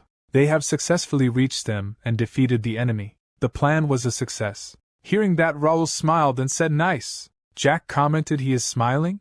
Does he give up? What happened to his rescue plan? He only see him and his guys hiding behind that fort. But his words were interrupted as Raul released more of his power, making him surprised. Raul replied, rescue plan? Hiding behind the fort? The rescue plan was ongoing the whole time. Since the rescue plan has succeeded, shall we fight for real now? Try again, Empire's idiot. The scene then transitioned to a moment just before when Marco was gasping for breath. The member of Imperial Hound stated that he heard the kingdom's nobles were cowards except for a few families, and he guessed it was true. He was shaking like a rat despite being surrounded by his knights, which he found to be quite a view. Marco suggested that the young master please calm down and stay focused. In moments like this, Austin D. Carrington thought to himself that he didn't know the Empire was a part of this, and that they had fallen into their trap, realizing they may not survive. The person exclaimed that they wouldn't kill them if they didn't resist, yet they still chose to. He ordered to capture the noble and kill the rest. Following the order, his subordinates rushed to attack Austin D. Carrington's knights, but they were surprised when they were hit by arrows. As they turned around to see who had shot the arrows, they found the members of the First Knight Guild rushing towards them. Jake exclaimed, "How dare they step into their kingdom," referring to them as the Empire's dogs. Pierce, Bernard and Josh took care of the Imperial Hound members while Jake eliminated the Mana Soldier. The masked person observed that they easily took down the Mana Soldier without even using a Mana Blade. His thoughts were interrupted as Jake approached him and stated that he had overheated and didn't mean to kill all of them, suggesting that one was enough for them to extract information from. Marco identified Jake as a member of the Bear Knights and guessed that the First Knights had come to save them. Austin D. Carrington questioned if they were members of the First Knights. Josh exclaimed about Austin D. Carrington's weak knees and inability to stand his ground in a situation like this, finding it pathetic, and added that not every young master was like theirs, and Pierce suggested comparing it to something worth comparing. Austin D. Carrington thought only with a few soldiers. They took down these monsters and the Empire's elites armed with power armor. Are these Raul Ashton's First Knights? Then Bernard reported to Raul asking if he copied. The situation had been wrapped up. They had successfully rescued them and defeated the enemy. The plan was a success. At the present, Jack inquired what did he say. Raul replied that the hostages had been rescued already. It was easy since he brought all his men there. He caught the hostages but then focused on attacking the fortress. Did he forget what he was there for? He really thought he had it all perfectly planned out, didn't he? The truth is he is the one that fell into the trap. Jack laughed and struck his sword in the ground, stating he sees. Planning things out isn't his style anyway. What's so fun about hiding and planning? They're traps? He should just stick to his style. What does he think, kiddo? He has nothing to care about now. Let's do this for real now. Raul thinks there it is. Shadow Clipper. He saw it a few times as Crash, the great sword skill that the Imperial Knights use. It was a bizarre sword technique with an ominous blade unpredictably slashing in irregular patterns. He had been waiting for him to use that. Jack commented, "Let's begin." Launched mana slashes towards Raul, causing him to push backwards by the impact as he blocked them. Jack questioned, "He is busy blocking. Where did all his ego go?" Meanwhile, Raul looked towards him with focused eyes, and the system showing information 40% complete, 50%, now 70%, and 100% completed. Another window popped up showing information copycat activation complete. Then Raul stated, "Let's try this out," and used Shadow Clipper to attack him. Seeing that, he became confused and blocked the Raul attack. And he asked, "What is this?" Raul stated, "This seems useful. He will use it well." The fight between Dalton and the Mana Soldier raged on. Dalton deflected the Mana Soldier's attack and countered, but his attack was shallow and didn't inflict much damage on the Mana Soldier. As the Mana Soldier responded with a heavy strike using a flail weapon, Dalton dodged by leaping backward. Dalton thinks he is fast and has enough intelligence to strategize, but his attack pattern is simple. There's some mana around his mace, which makes it dangerous. He is at a disadvantage since he can't use a mana blade. There must be a way. So let's try using the landform. As he looks toward the fort. Seeing Dalton from the fort, Homer noted, "This isn't easy for him at all," and asked, "Is he sure they can just watch? They can still help them." Philip stated they have been ordered to not interfere unless they ask. Stay put and wait. They rescued the hostages, which was the most important part. Let's believe in their young master and wait. But his talk was interrupted by Dalton saying, "Hey you, knight, over there. Your name's Philip, right?" "Yes, that his name," Dalton stated. "He has a favor to ask of him. Can he tell his men to hold on to whatever surround them? He is going to use the fort now. It will shake a bit." Surprised, he asked, "The fort's going to shake?" And immediately ordered, "Everyone, get away from the wall. Get low and prepare for impact. Hold on to something so they don't fall off." Dalton thought, he's fast. He understands why Raul trusts his men so much. "Let's go again. Try parrying this one." And rush forward, jumping into Mana Soldier shield to leap backward into the fort wall. as the mana soldier attacked the wall, causing it to shake. Philip ordered the knights to hold on. Using the wall, Dalton jumped into the air and landed a critical hit on the mana soldier, that defeating it. He think that was risky. Thank God it worked. The wall was damaged a little. He hope he's okay with that. Surprisingly, Homer noted, first real combat experience, yet he's confident. Philip stated, yeah, almost to the point of arrogance. Homer remarked, he's the Swordmaster's grandson, Templeton's wolf, after all. Seeing Dalton defeated the mana soldier, Raul stated, they are done. It's about time they conclude their fight too. Standing here is getting annoying. Jack exclaimed, that's what he wanted, but it won't end the way he think. He copied it pretty well. But a replica is only a replica. He will show him the difference between them, and rushed to attack while covering his sword in dark red mana. In response, Raul easily blocked his sword attack and pushed him back, then used a charged-up attack that Jack barely evaded. Then he asked, how about now? The replica doesn't seem bad at all. Jack stated, you arrogant kid. However, Raul think it's actually not bad. It's strong and easy to use. It's been a while since he has obtained a decent skill. At that moment, a red system window popped up showing information error and explained, the Regnator has detected prohibited traits. By the covenant with the Regnator, the skill Shadow Clipper, A, will be discarded, which confused Raul as he saw it. Raul think, what does this mean? Prohibited traits? Is he saying he can't use the copied skill?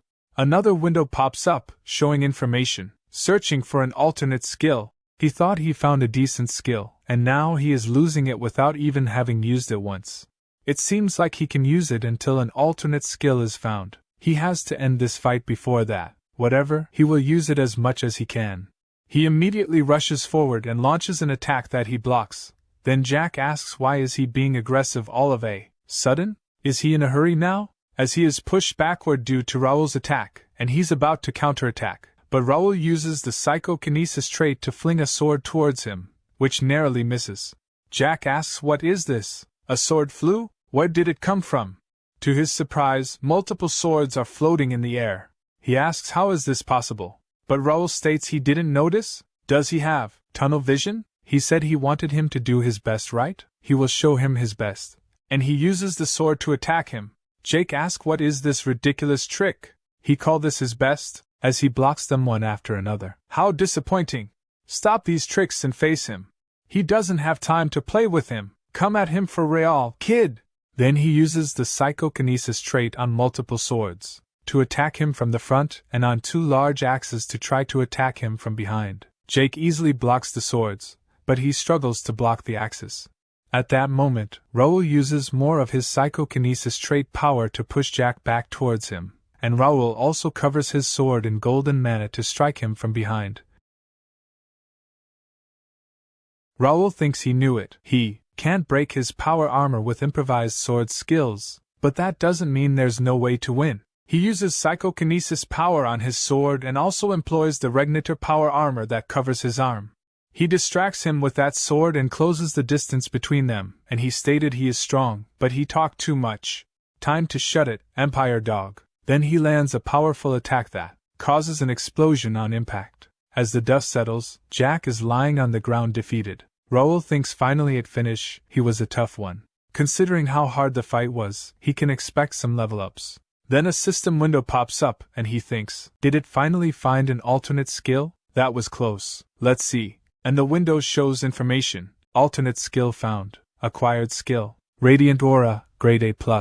Seeing that, he becomes surprised and notes, how did he get this skill? Radiant Aura, the top-tier active skill used by the strongest Holy Knight. The OP skill that casts 80 cleanse, blessing, and healing. He rarely saw this skill even when he was Crash. He got that skill. He chuckled and stated this is a jackpot. Raul think ambushing a conquest team by hiding inside the gate. He didn't expect this. They were well prepared too. There must be a strategist behind this. He needs to be vigilant. His thoughts were interrupted by Dalton, saying, he really went crazy there. He punched him in the face because he couldn't slash through his power armor. Raul replied it's nothing compared to him using the wall. Dalton stated whatever, they took care of the rest as well. This mission is a success, right? Raul appreciated his help. Dalton stated, he came along to have fun, but he couldn't let his family name down. The old man would have killed him if he just sat here and watched. Raul thinks he also performed beyond his expectations. He can't believe this was his first real fight. If he becomes a part of the First Knights, he will be massive. Noticing the rescue team, Philip immediately informs him. Jake laughs and says, "Young master, they are back." Pierce notes he told him not to call him that during a mission. Raul states, "Nice work. Everything is good?" Jake chuckles and exclaims there can't be a problem when he is here. Everything went flawlessly. Bernard reports there were no wounded, but there are a few casualties. They might need some help to move the bodies. Raul says he understands. They can ask the guards for help. Meanwhile, seeing Raul R&D, Carrington thinks he was iffy about it, but Raul is actually a master. Did he really make this knighthood by himself? However, his thoughts were interrupted by Dalton asking, "Isn't he arson?" He was one of the captured hostages. He didn't know that the Carrington Viscounty was a part of this. And Arson thinks Templeton's Dalton? He's also part of Raul's Knights. This guy, how much influence does he have? Raul stated the hostages have been rescued, and they have gotten rid of the Empire's dogs. The mission's over. And he thinks he got an insane skill too. What satisfying results. And he orders them, "Let's head back." The next day, at Ashton County Mansion, Raul asks what did they do with the Empire's soldiers that were held hostage. Philip replied they secretly handed them over to President Gray like he asked. Raul inquires about their condition. Bernard replied still the same. It seems like the Empire cast a spell on them that makes them lose their intelligence upon capture. It'll be hard to get any information out of them without President Gray's help. Raul states President Gray might not have a solution for this either. Damned Empire. And he asks what about their motive? Philip exclaims, they only know they disguised themselves as guards to get into the city. There will be a massive internal inspection due to this. They don't have any other information about them, so it'll be hard to figure out their motive. He wished they had an actual information organization. And he thinks the way they're operating is very precise and dangerous. They will need better information to prepare for the next attack. He will have to do something about it. And Raul said they will leave that to the kingdom and President Gray. Tomorrow's the night ceremony, right? Philip affirmed. Certainly. The capital is a bit chaotic right now, so the ceremony will be small and quiet. Raul guessed there will only be an actual review instead of a ceremony to show off. That's better for him. Raul stated the ceremony still means a lot. Make sure to prepare for it. Both of them exclaimed, they comprehend, Master. Raul continues with his thoughts. The ceremony will be a gathering of the kingdom's most renowned families and knights. It'll be their first knight's first time on an official stage. He has to make an impression of their first knight's strength. Past the kingdom, all the way to the empire. They will show them. The majesty of the first knights will reign over the entire continent. The following day, as they traversed the capital, Raul and his first knights order drew astonished gazes. Citizens praised him as the guardian of Turium's capital. Excited girls called out, Young Master Raul, please glance this way. Raul acknowledged them with a greeting. However, Josh seemed uncomfortable. As the girls shouted, Red-haired knight, he looks splendid. Please look this way. Homer asked he never experienced this as a mercenary, did he? Josh replied affirmatively. Homer remarked, get used to it. As long as he's under the first knight's flag, he will always get such a welcome. Answer them. He deserves it. Nervously, Josh greeted the girls, thinking, he is glad he joined the first knights. The crowd cheered as they walked through the capital. Upon reaching their destination, Raul commented, there are more here than he did thought. Philip added he thinks some free knights are here as well. Some knights began discussing among themselves. The knight on the left asked, look over there, aren't they the first knights? The knight on the right remarked, yeah, they are the new knighthood who resolved the gate incident. The knight on the left stated, there are so many of them. Is every member of the knighthood here? The knight with the flag noted, what's so great about them? They are show-offs. The knight on the left remarked, he heard there aren't many regular knights. Raul thinks, they seem to have attracted some attention. Nothing wrong with it. They are only here to show them what they are capable of. It's great that they are aware of them. The person approached Raul and said, so this is how he meet the esteemed guardian of Turium. And Raul asks, about him.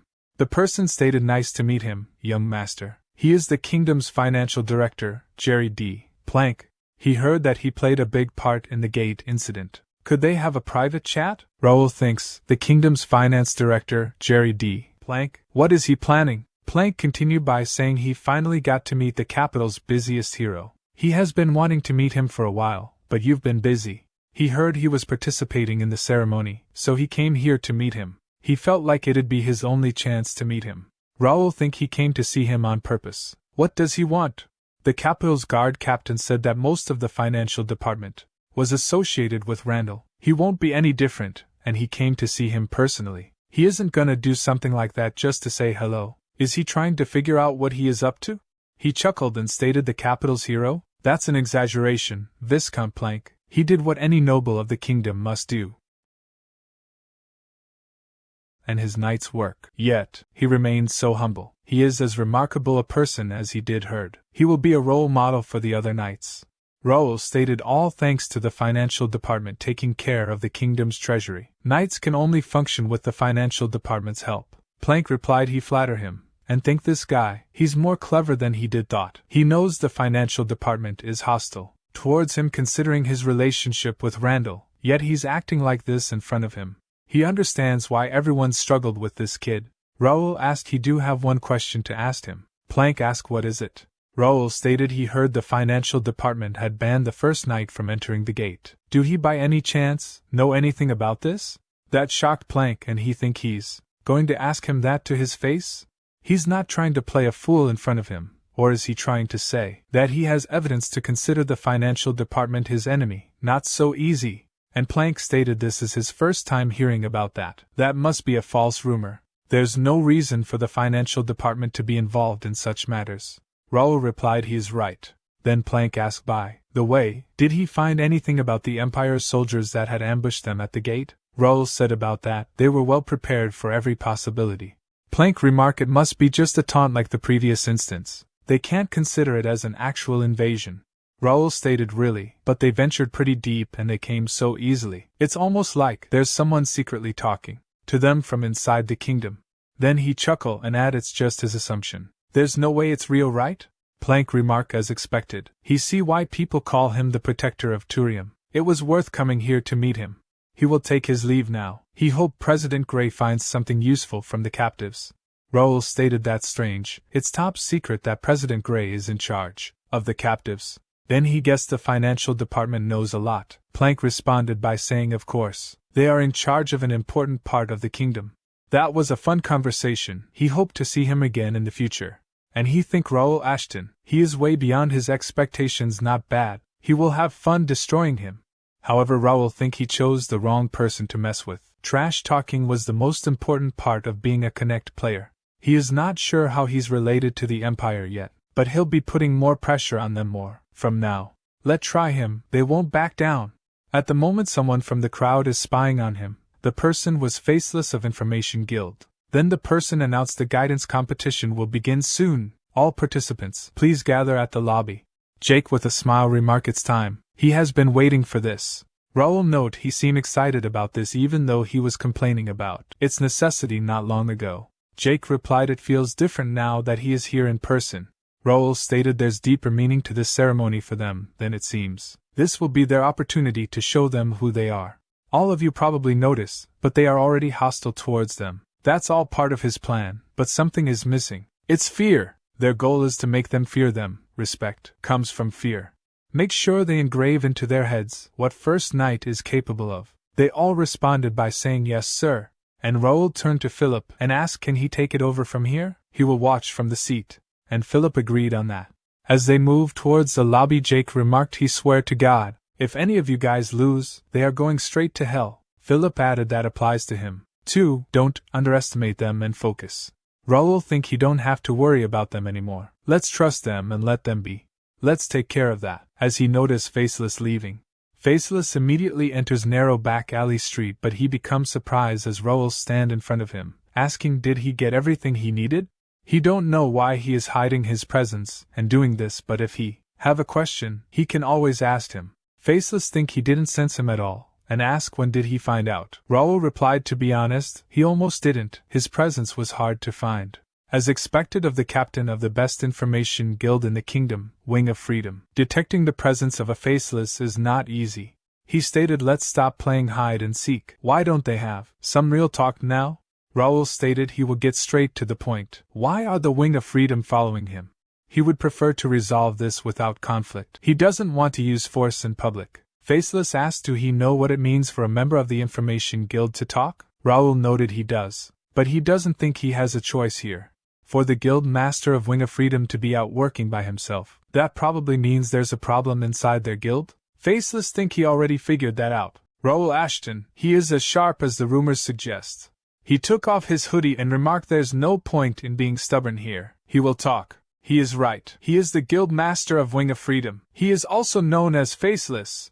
Raul exclaimed he likes how he understood his situation quickly. Now, can he tell him why he was following him? Faceless remarked before he explained, he wants to resolve the misunderstanding here. He has followed and investigated him, but that's not what he was here to do today. The man he just met, Jerry D. Plank, if he is right, that man is way more dangerous than he think. However, in the arena, Jake skillfully outmaneuvers the knight, leaving the crowd in awe as they erupt into cheers. Incredible! Jake, the undefeated knight, triumphs once more. How many victories in a row is that now? They're surpassing all the renowned knights. The knight thought, what a monster. How is he moving so fast with that ginormous sword? Jake asked, is he not going to surrender? If he wants to continue with bare hands, he is down for it. Then the knight admitted his loss, and the referee announced, victory goes to the first knight. Pierce remarked he's growing egotistic again. He needs someone to humble him. But Josh was excited about Jake's win. Philip think young master is late. He was the one who kept emphasizing how important the ceremony is. Did something happen? Outside, Raul asked Viscount Plank. He's someone the Information Guild is wary of. Faceless remarked whatever he may have imagined, he's beyond that. If he is right, they are a big threat to the entire kingdom. Raul asked what does he mean by they? Faceless explained. Imperial Hound, have he heard of that name before? Raul stated Cronin Empire's Special Intelligence Unit. A unit that's also called a myth since there is no information about them at all. Faceless remarked, he is right. It'll be easier to explain since he know about them. Recently, many small guilds were raided one after another. However, since there was no evidence left at the site, the investigation went nowhere. This is known as a guild hunt between information guilds. Raul asked, do he suspect that the Imperial Hound do that? Faceless remarked he is not suspecting, he is certain. They, the Wing of Freedom, became their target and faced them. Raul asked what does that have to do with Viscount Plank? Faceless remarked this one is just an assumption. He think many nobles of the kingdom are secretly cooperating with the Empire. Raul asked he think one of them is Financial Director Plank? Faceless exclaimed yes. There are many allegations against the financial department. Close connection with many families related to the capital's safety, indirect intervention when the gates appeared, and them trying to ban the first knight from entering the gates. These actions are all hard to understand, stopping the knighthood that did the most during the gate incident from entering the gates. Right after that, the party that went to investigate the gate was ambushed. Families that are close to the financial department didn't do anything about it. Moreover, ever since they found out that Imperial Hound was behind the ambush, the financial department has been trying to keep it quiet. Considering all this, it's safe to assume that if someone is cooperating with the Empire, that person is likely a part of the financial department. Raul think as expected of the master of the Information Guild. He knows a lot. Faceless added, but they cannot be certain that the mole is in the financial department. It could be someone very random who one could have guessed. Maybe even the master of the first knight, Raul Ashton, could be that person too. Raul stated that's funny, and asked why does he think that? Faceless explained the first knight came out of nowhere, and showed remarkable performance in a short time. He bet everyone in the capital knows their name now. The pivotal moment came with the emergence of the gate. No one was ready for this unprecedented incident, except the first knight. The first knight seemed to know everything, starting from the layout of the gate to information about the monsters and how to kill them. It's almost like they knew what was going to happen. Raul think nice, he passed the test.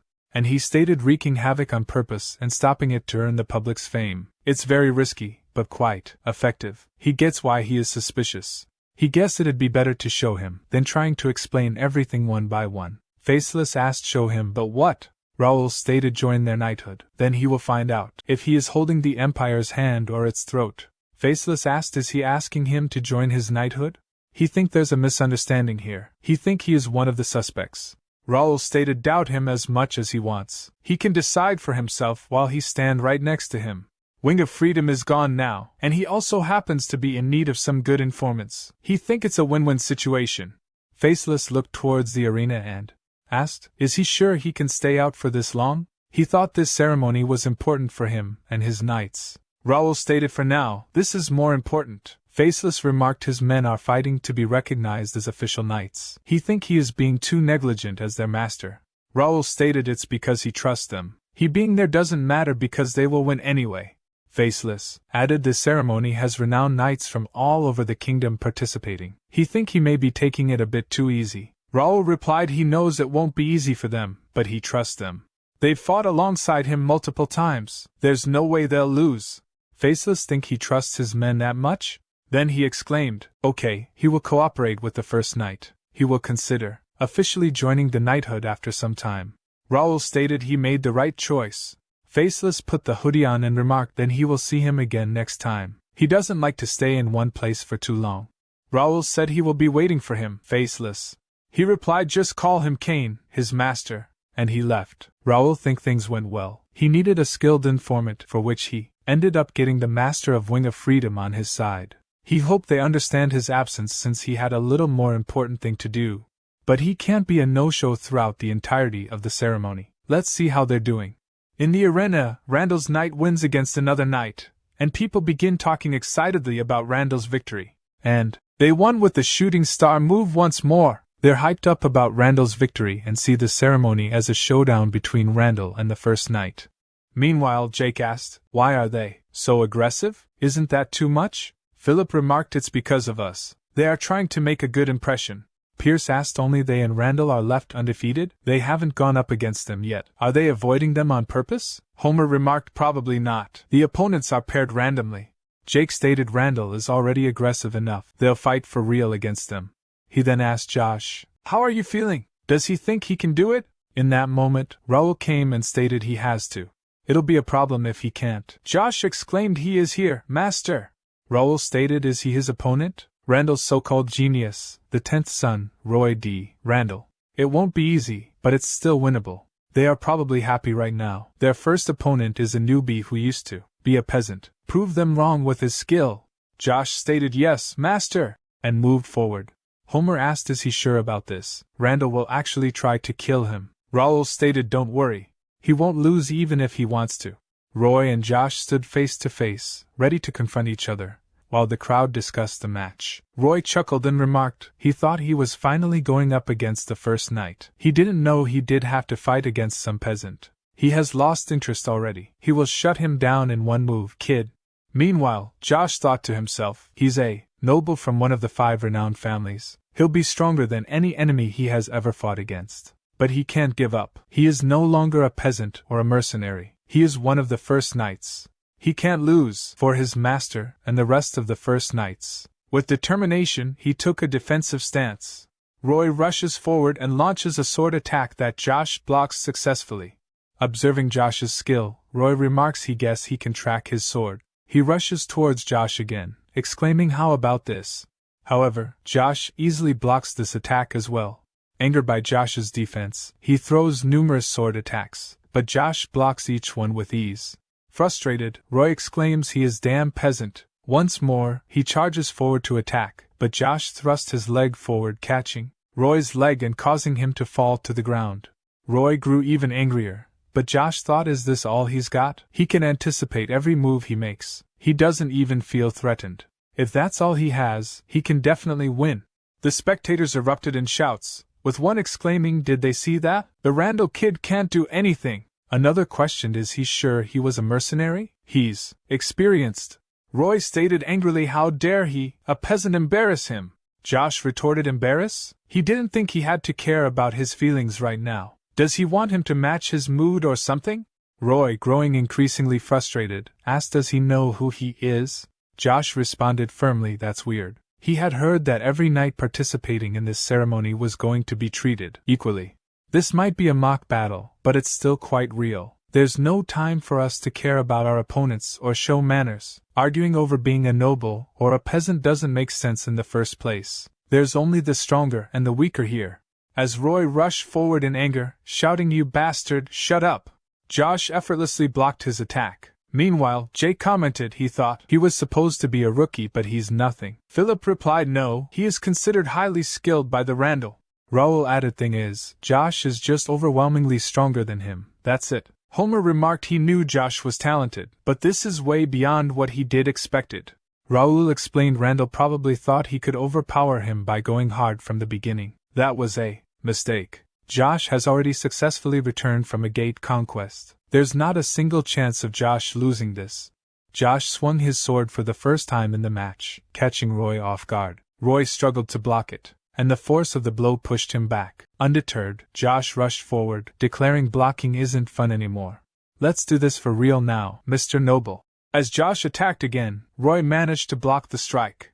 Then, Josh attempted to land a punch, but Roy quickly jumped backward to evade his fist. Roy stated, "You damn mercenary, he dare use his fists in a place to exhibit sword skill? Do he think this is some sort of a street fight?" Josh and Roy swung their swords at each other, that meeting their match. Josh retorted, "What do he think real combat is? There's no honor in real combat. He was the one who tried to kill him. Surrender if he is scared." But Roy shouted back, "He will make him shut that mouth." He launched an attack that Josh successfully blocked. The crowd became excited and started shouting, "There he is. Randall's son isn't that bad after all. Now this is getting fun." Philip remarked, "He's persistent, unlike other Randalls." Raul stated that's probably why he's known as a rookie. However, persistence isn't enough to beat Josh. In the meantime, Josh seizes Roy by the neck and delivers a headbutt, causing Roy to stagger backward. Roy asked what was that? Josh replied, "Sometimes he has to use his head in real combat. Remember that." Roy stated, "No wonder, you are from the streets. He used dirty tricks.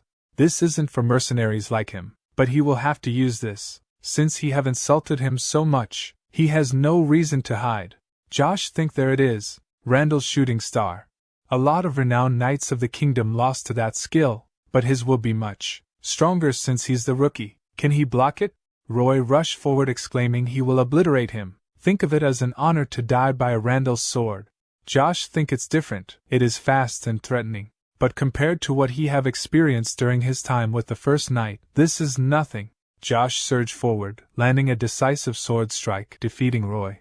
The crowd was in surprise, while Raul stood confidently, wearing a smile. Josh exclaimed, "Peasant this, peasant that, he talked too much. Did he not understand him? It doesn't matter if he is noble or a peasant. In real combat, strength matters." The referee then announced, "Victory goes to the first knight." As Josh struck a victory pose, the audience erupted in cheers, exclaiming that the first knight had won and defeated Randall's shooting star. They expressed amazement at his performance, noting that Randall had lost to a newcomer mercenary. They proclaimed the first knight as the best knighthood in the ceremony.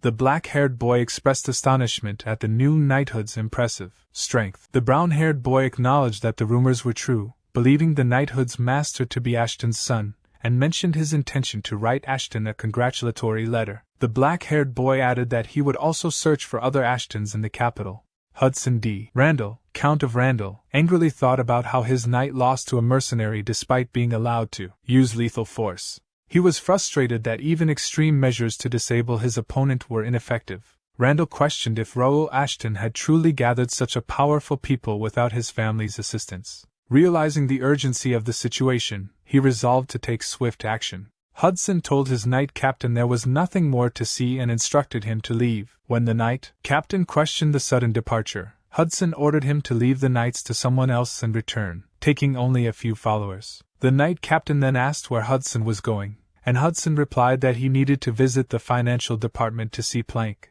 After they leave, the duel continued. This time, an expert knight advanced to face Philip in combat. The knight initiated an aggressive attack, only to have Philip skillfully block it, leaving the knight visibly stunned. Sweating profusely from the unexpected turn, the knight's distraction allowed Philip to maneuver behind him. With a swift leap, Philip launched a decisive sword strike from the air. However, at the last moment, just before his blade would have connected, Philip skillfully halted his attack. The knight, taken aback by Philip's rapid movements, showed signs of confusion. Despite this, Philip complimented the knight, acknowledging the intensity and quality of their fight by saying, "It was a nice fight." Acknowledging defeat, the knight conceded, and the referee declared the first knight the victor. The crowd erupted in cheers, celebrating the first knight's continued winning streak. Jake commented that Philip's victory seemed effortless for him. Meanwhile, Josh expressed his admiration for Philip's win. Another observer remarked that Philip had decisively defeated a fellow advanced expert, emphasizing the dominance displayed in the match. A person with reddish-brown hair noted that Philip's performance confirmed that Hu is the main knighthood of the ceremony. Meanwhile, a bold individual named Jaden D. Ashton, Viscount of the Jaden Viscounty, observed the scene from a distance and questioned if it was the first knight. Mentioning the knighthood Raul formed, the observer recognized familiar faces among them. Turning to Titus for insights, the discussion shifted to Raul's character. Titus described Raul as someone who had been calm and composed from a young age. He speculated that Raul had likely matured further since the gate incident. Jaden remarked on the Ashton family's transformation, noting their previous satisfaction with rural swordplay. However, impressed by their recent developments. Meanwhile, Medeiros, commander of the kingdom's holy knights, expressed his interest in the first knight and their knighthood. He mentioned hearing from the capital that they were considered the finest in the kingdom, attributing this reputation to their exceptional performance. Medeiros likened their prowess to that seen in pre-war ceremonies. Sitting beside Medeiros was Carson, commander of the Royal Guards and president of the Reuben Kingdom Knights Association. Carson questioned the validity of crowning the best knighthood through a ceremony where prominent families like Templeton, Greer, and Ashton's Golden Bear did not participate. He expressed skepticism about the ceremony's ability to truly determine the kingdom's finest knights under these circumstances. Medeiros responded, acknowledging Carson's point but also highlighting the surprise that a new knighthood had managed to defeat Randall, one of the 5 renowned warrior families. Seeking his opinion on the matter, Carson interjected with an intriguing detail, mentioning that he had heard the master of the first knight was a student at the academy. Noting that they had met a few times before, Carson inquired about Raul Ashton's character, prompting Gray to humorously request permission to pose his own question first. Gray then asked Carson and Medeiros whether they believed the kingdom currently enjoyed peace. In response, Carson conveyed his belief that there are no peaceful times for knights, emphasizing the constant need for vigilance and readiness against potential threats. Gray acknowledged Carson's perspective and admitted his limited knowledge of Raul. He refrained from making definitive statements about the kingdom's safety compared to Carson and Medeiros, but speculated that Raul might emerge as a savior should an evil force threaten the kingdom in the future. However, he emphasized that these were simply his personal thoughts and not certainties. Medeiros chuckled at Gray's praise for Raul, jokingly suggesting that Raul must be Gray's favorite student given the admiration expressed. Carson, however, maintained a serious tone and expressed his desire to test Raul himself. He emphasized that true greatness in a knight isn't defined solely by honor or reputation but by strength and demonstrated ability. Carson was determined to ascertain whether Raul's reputation was grounded in reality or merely an illusion, indicating his intent to evaluate Raul's true mettle firsthand.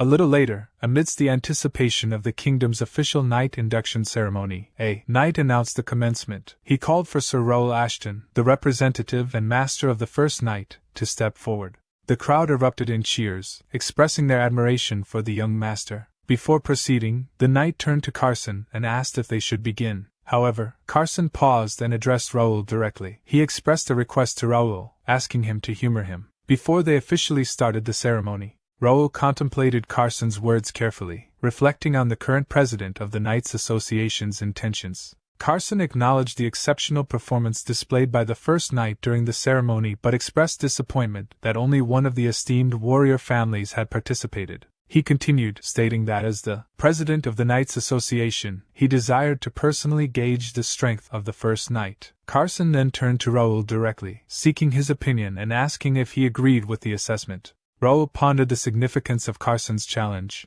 recognizing the immense reputation and skill of the Viscount. Carson was not only the president of the Reuben Kingdom's Knight Association, but also a captain of the Royal Knights and a beginner sword master. The gap between a sword master and a high expert was vast, making Carson the strongest opponent Raul had ever faced. As Raul weighed his options, Carson addressed him again, noting Raul's hesitation. He expressed surprise, expecting the master of the first knight to accept the challenge without delay. Raul knew that accepting Carson's request would test his limits and possibly redefine his standing as a knight. Pierce turned to Philip and asked, "What's going on? Why is he trying to fight Master?" Philip responded, "He wants to test us for himself, and think this one is a lot different from before. Young Master can't beat a sword master yet. But if he avoids him here, the work we did to bolster our reputation will amount to nothing at all. An unavoidable fight with no chance of winning. What will young master do? After a brief moment of contemplation, Raul agreed, saying sure. This response confused Carson. Raul clarified, a duel with the respected president of the Knight Association. He can't miss out on such an honor. He wished to learn a lot from this president. Both Raul and the president unsheathed their swords, preparing for the fight. Carson remarked, since many people are watching them, this duel should do justice to the name of the Knights of the Reuben Kingdom. Raul respectfully acknowledged the president, saying of course, thank him for this opportunity. The audience erupted in excitement, shouting, wow, President versus Sir Raul? This is amazing. This is the actual highlight of this ceremony. Meanwhile, Josh asked Philip, what is going on? This duel wasn't planned, Philip replied, and it shouldn't happen. Not in a normal ceremony, at least, Pierce added. However, this ceremony has undergone significant changes in both schedule and scale, which means there's no point in sticking to the previous standards. Jack commented, that just means they have to prove themselves twice. Homer noted, President Carson is a strict person, so he wants to be certain. Philip concluded, Master must have accepted the duel because he's got something. They just have to trust his judgment. Gray laughed and remarked, he think he put Raul in an awkward position by talking too much. Medeiros asked awkward, and added he think this is better for him. A duel with the president of the Knight Association isn't something he can experience anywhere. He has known Sir Carson for a long time, but it's been a while since he last saw him like this, with such enthusiasm. Raul then asked, shall they begin? And rushed towards Carson, who took a defensive stance. Raul launched a forceful attack with his sword, which Carson blocked. Raul leaped into the air and attacked again with more force, and Carson blocked this attack with some effort. Carson then swung his sword at Raul for the first time, and Raul blocked it with his own sword. Raul thought he can't give him any space. He will counterattack if he stops for even a split second. He has to keep up. To his surprise, Carson's sword was about to hit him, but Raul immediately swung his sword to deflect Carson's strike. Raul realized that was close. Carson was one step faster than him. He tried taking control of this duel by striking over and over, but Carson came at him with an even faster move. Is this what a sword master is capable of? He can't give up already.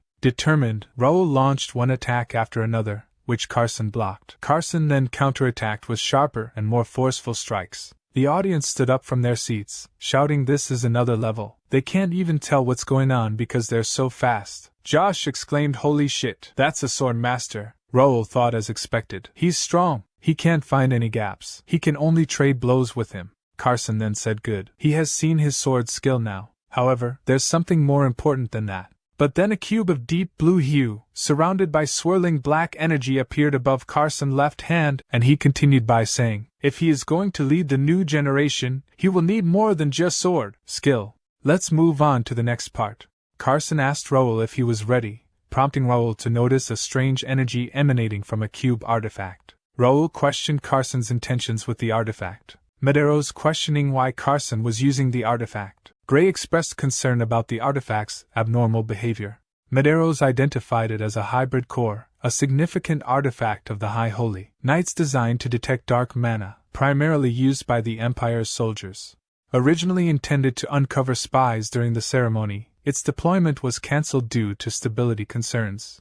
Carson's unexpected use of the artifact raised eyebrows, with Medeiros questioning the extent of Carson's actions in the arena, urging him not to be suspicious despite the first knight's contributions to the kingdom. Carson emphasized his need for certainty and requested Raul's cooperation. He then activated the hybrid core, causing dark mana to emanate from it and envelop Raul. Meanwhile, at the Reuben Kingdom's Department of the Interior, Plank expressed surprise at Count Randall's presence, noting rumors of his knight's participation in the ceremony. Hudson confronted Plank, questioning his apparent lack of concern for the ceremony's importance. He couldn't understand why Plank remained relaxed and suggested that Plank might be underestimating the significance of the events unfolding.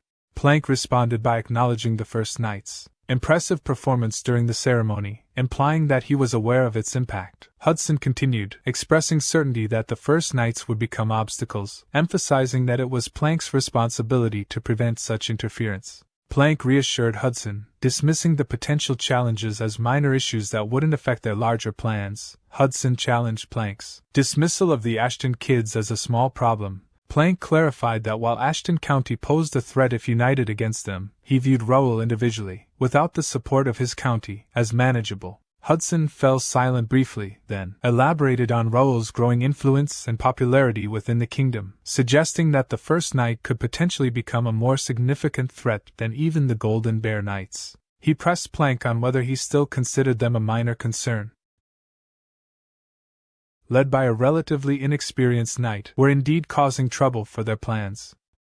He expressed confidence that Raul Ashton was unaware of the true conflict brewing, implying that Raul might not yet comprehend the scale of the impending conflict. In the arena, a dramatic scene unfolded as black mana engulfed the surroundings, causing concern among the audience who questioned the safety of the duel. The First Knight Order anxiously watched over their master Raul. Meanwhile, Carson observed the increasing intensity of the divine power being unleashed, bewildered by its unexpected strength. Raul, undeterred by the chaos, reflected on the unending vigilance and readiness required of a knight, influenced by the teachings instilled by the kingdom's president. Despite the turmoil, Raul questioned whether he should still commit to the duel, embodying the dedication expected of a knight sworn to protect the kingdom. Carson was astonished when Raul not only passed the dark mana test of the hybrid core but also utilized the divine power emanating from it. Carson speculated whether Raul possessed a higher caliber of divine power than expected for someone of his rank. Subsequently, a sight that shocked Carson, Gray, and the assembled crowd. Raul then concentrated the gathered divine energy into his arm and unleashed a powerful blast toward the sky.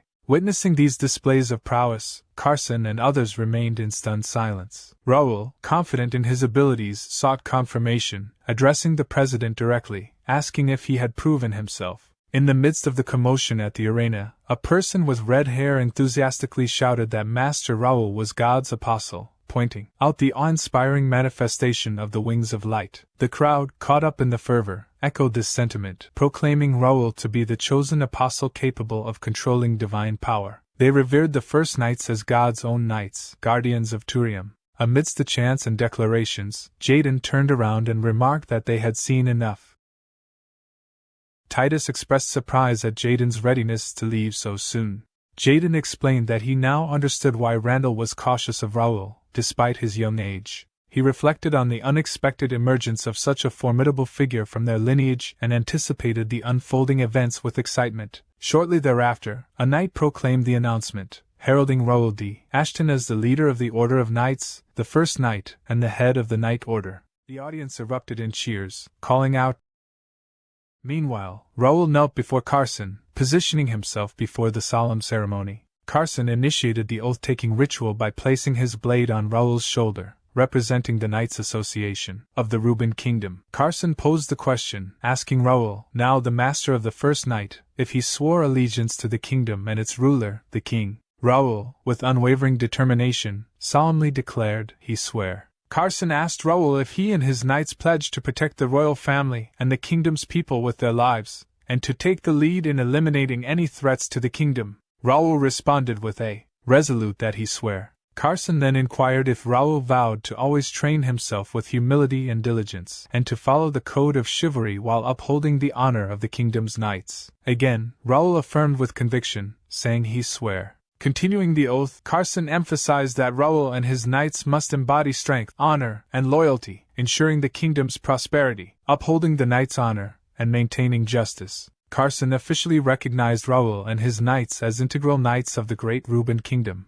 After the ceremony concluded, Medeiros approached Carson and inquired about his feelings regarding Raul Ashton. Carson initially feigned ignorance, prompting Medeiros to clarify that he was asking about Carson's impressions after dueling against Raul. Carson, somewhat dismissively, asked if Medeiros had not witnessed the duel, noting that Raul displayed all the qualities expected of a knight of the kingdom. However, Medeiros persisted, indicating that he wasn't interested in Carson's assessment of Raul's combat skills. Carson then questioned what is then he wants to know.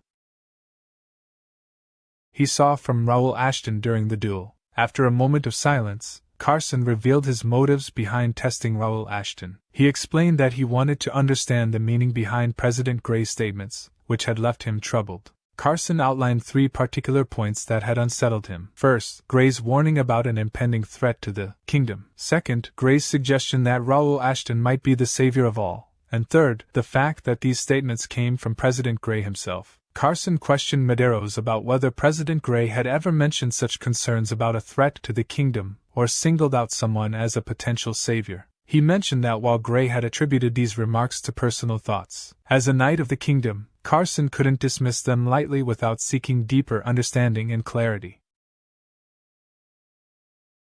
Asking if Carson believed President Gray.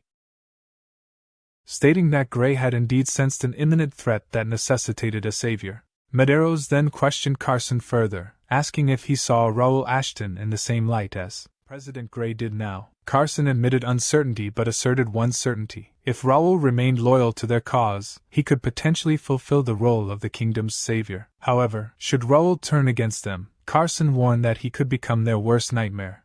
Medeiros brought up Raul's successful passing of the hybrid cores test, but Carson reminded him that the test only verified the use of dark mana, not allegiance or true intentions. Carson emphasized the ambiguity surrounding Raul's relentless actions, suggesting it was prudent to approach him with caution until his true motivations became clearer. Medeiros reflected on Carson's character, noting how unchanged and steadfast he had remained over the years. At the Ashton County mansion the next day, the first knights were engaged in training. Josh sparred with Jake, rushing in with a vigorous attack. However, Jake effortlessly countered Josh's assault with a single move, sending Josh crashing to the ground. Frustrated, Josh questioned Jake about his ability to consistently block his attacks. Jake explained that while Josh's attacks were swift and forceful, they were predictable and lacked subtlety. He pointed out that while such tactics might be effective against some opponents, they wouldn't suffice against adversaries who had real combat experience. Jake advised Josh to adapt his fighting style according to different types of opponents,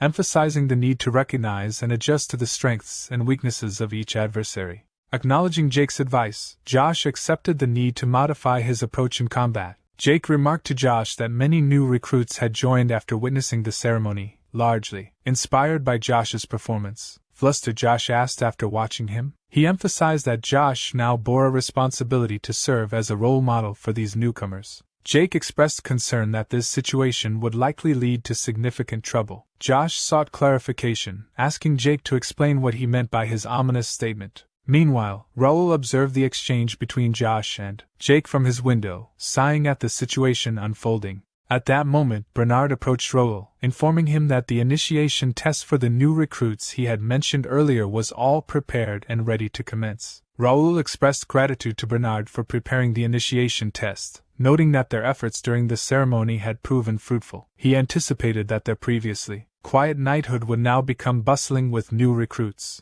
Curious about Raul's sudden push for expansion, Bernard questioned whether there was a specific reason for the urgency. Raul pondered Bernard's concern and then questioned whether Bernard truly believed the kingdom was currently peaceful. Bernard sought clarification, prompting Raul to acknowledge that while minor issues might occur, the kingdom was currently enjoying a period of peace as it always had. However, Raul ominously predicted that this peace would soon be shattered by an incident 5 days hence. He stressed the urgency of their preparations, emphasizing their responsibility to prevent the impending crisis and maintain peace. Then the scene shifted to a conversation between Gerald D. Reuben, the sixth prince of the Reuben kingdom, and Carson. Gerald thanked Carson for overseeing the ceremony on behalf of the royal family. Carson humbly responded that he had simply carried out his duty. Gerald explained that due to recent incidents at the gate, the royal family couldn't participate in events and hoped Carson understood their position. Carson acknowledged the uncertain times and stressed the importance of prioritizing the safety of the royal family, a sentiment he believed all knights shared. Gerald expressed his gratitude and mentioned hearing that a new knighthood had performed exceptionally well at the ceremony, specifically inquiring about the first knight. Carson confirmed that only one warrior family had participated. The first knight remained undefeated, distinguishing himself in the competition.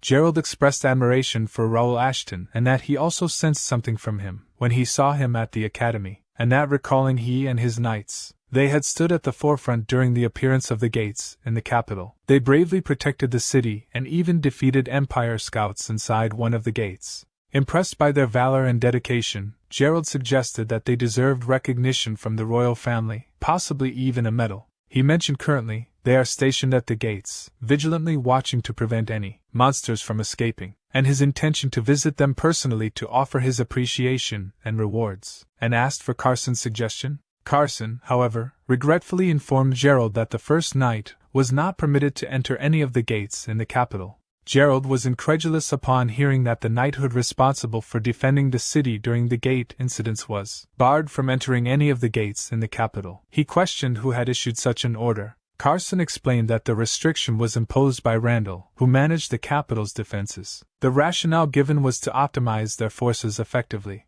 Carson clarified that they were only allowed entry into one specific gate where Empire scouts were located, due to the presence of hostages. Gerald expressed frustration, emphasizing that this wasn't the time for internal conflicts among noble families. Determined to address the issue directly, he declared his intention to meet with Count Randall personally to resolve the matter, and ensure that the knighthood received the recognition and access they deserved. Inside one of the gates, a system window displayed information about the monsters in that gate, including an armored boar at level 55, rank D, with mutated molars and arm traits. Meanwhile, Raul entered the gate and swiftly defeated several armored boars near the entrance. Reflecting on the situation, Raul noted the abundance of armored boars inside the gate and realized the potential chaos that would ensue in the capital if these creatures escaped. Determined to prevent disaster, Raul resolved to handle the threat within the gate. However, as he strategized, the armored boars regrouped and launched a coordinated attack from all directions.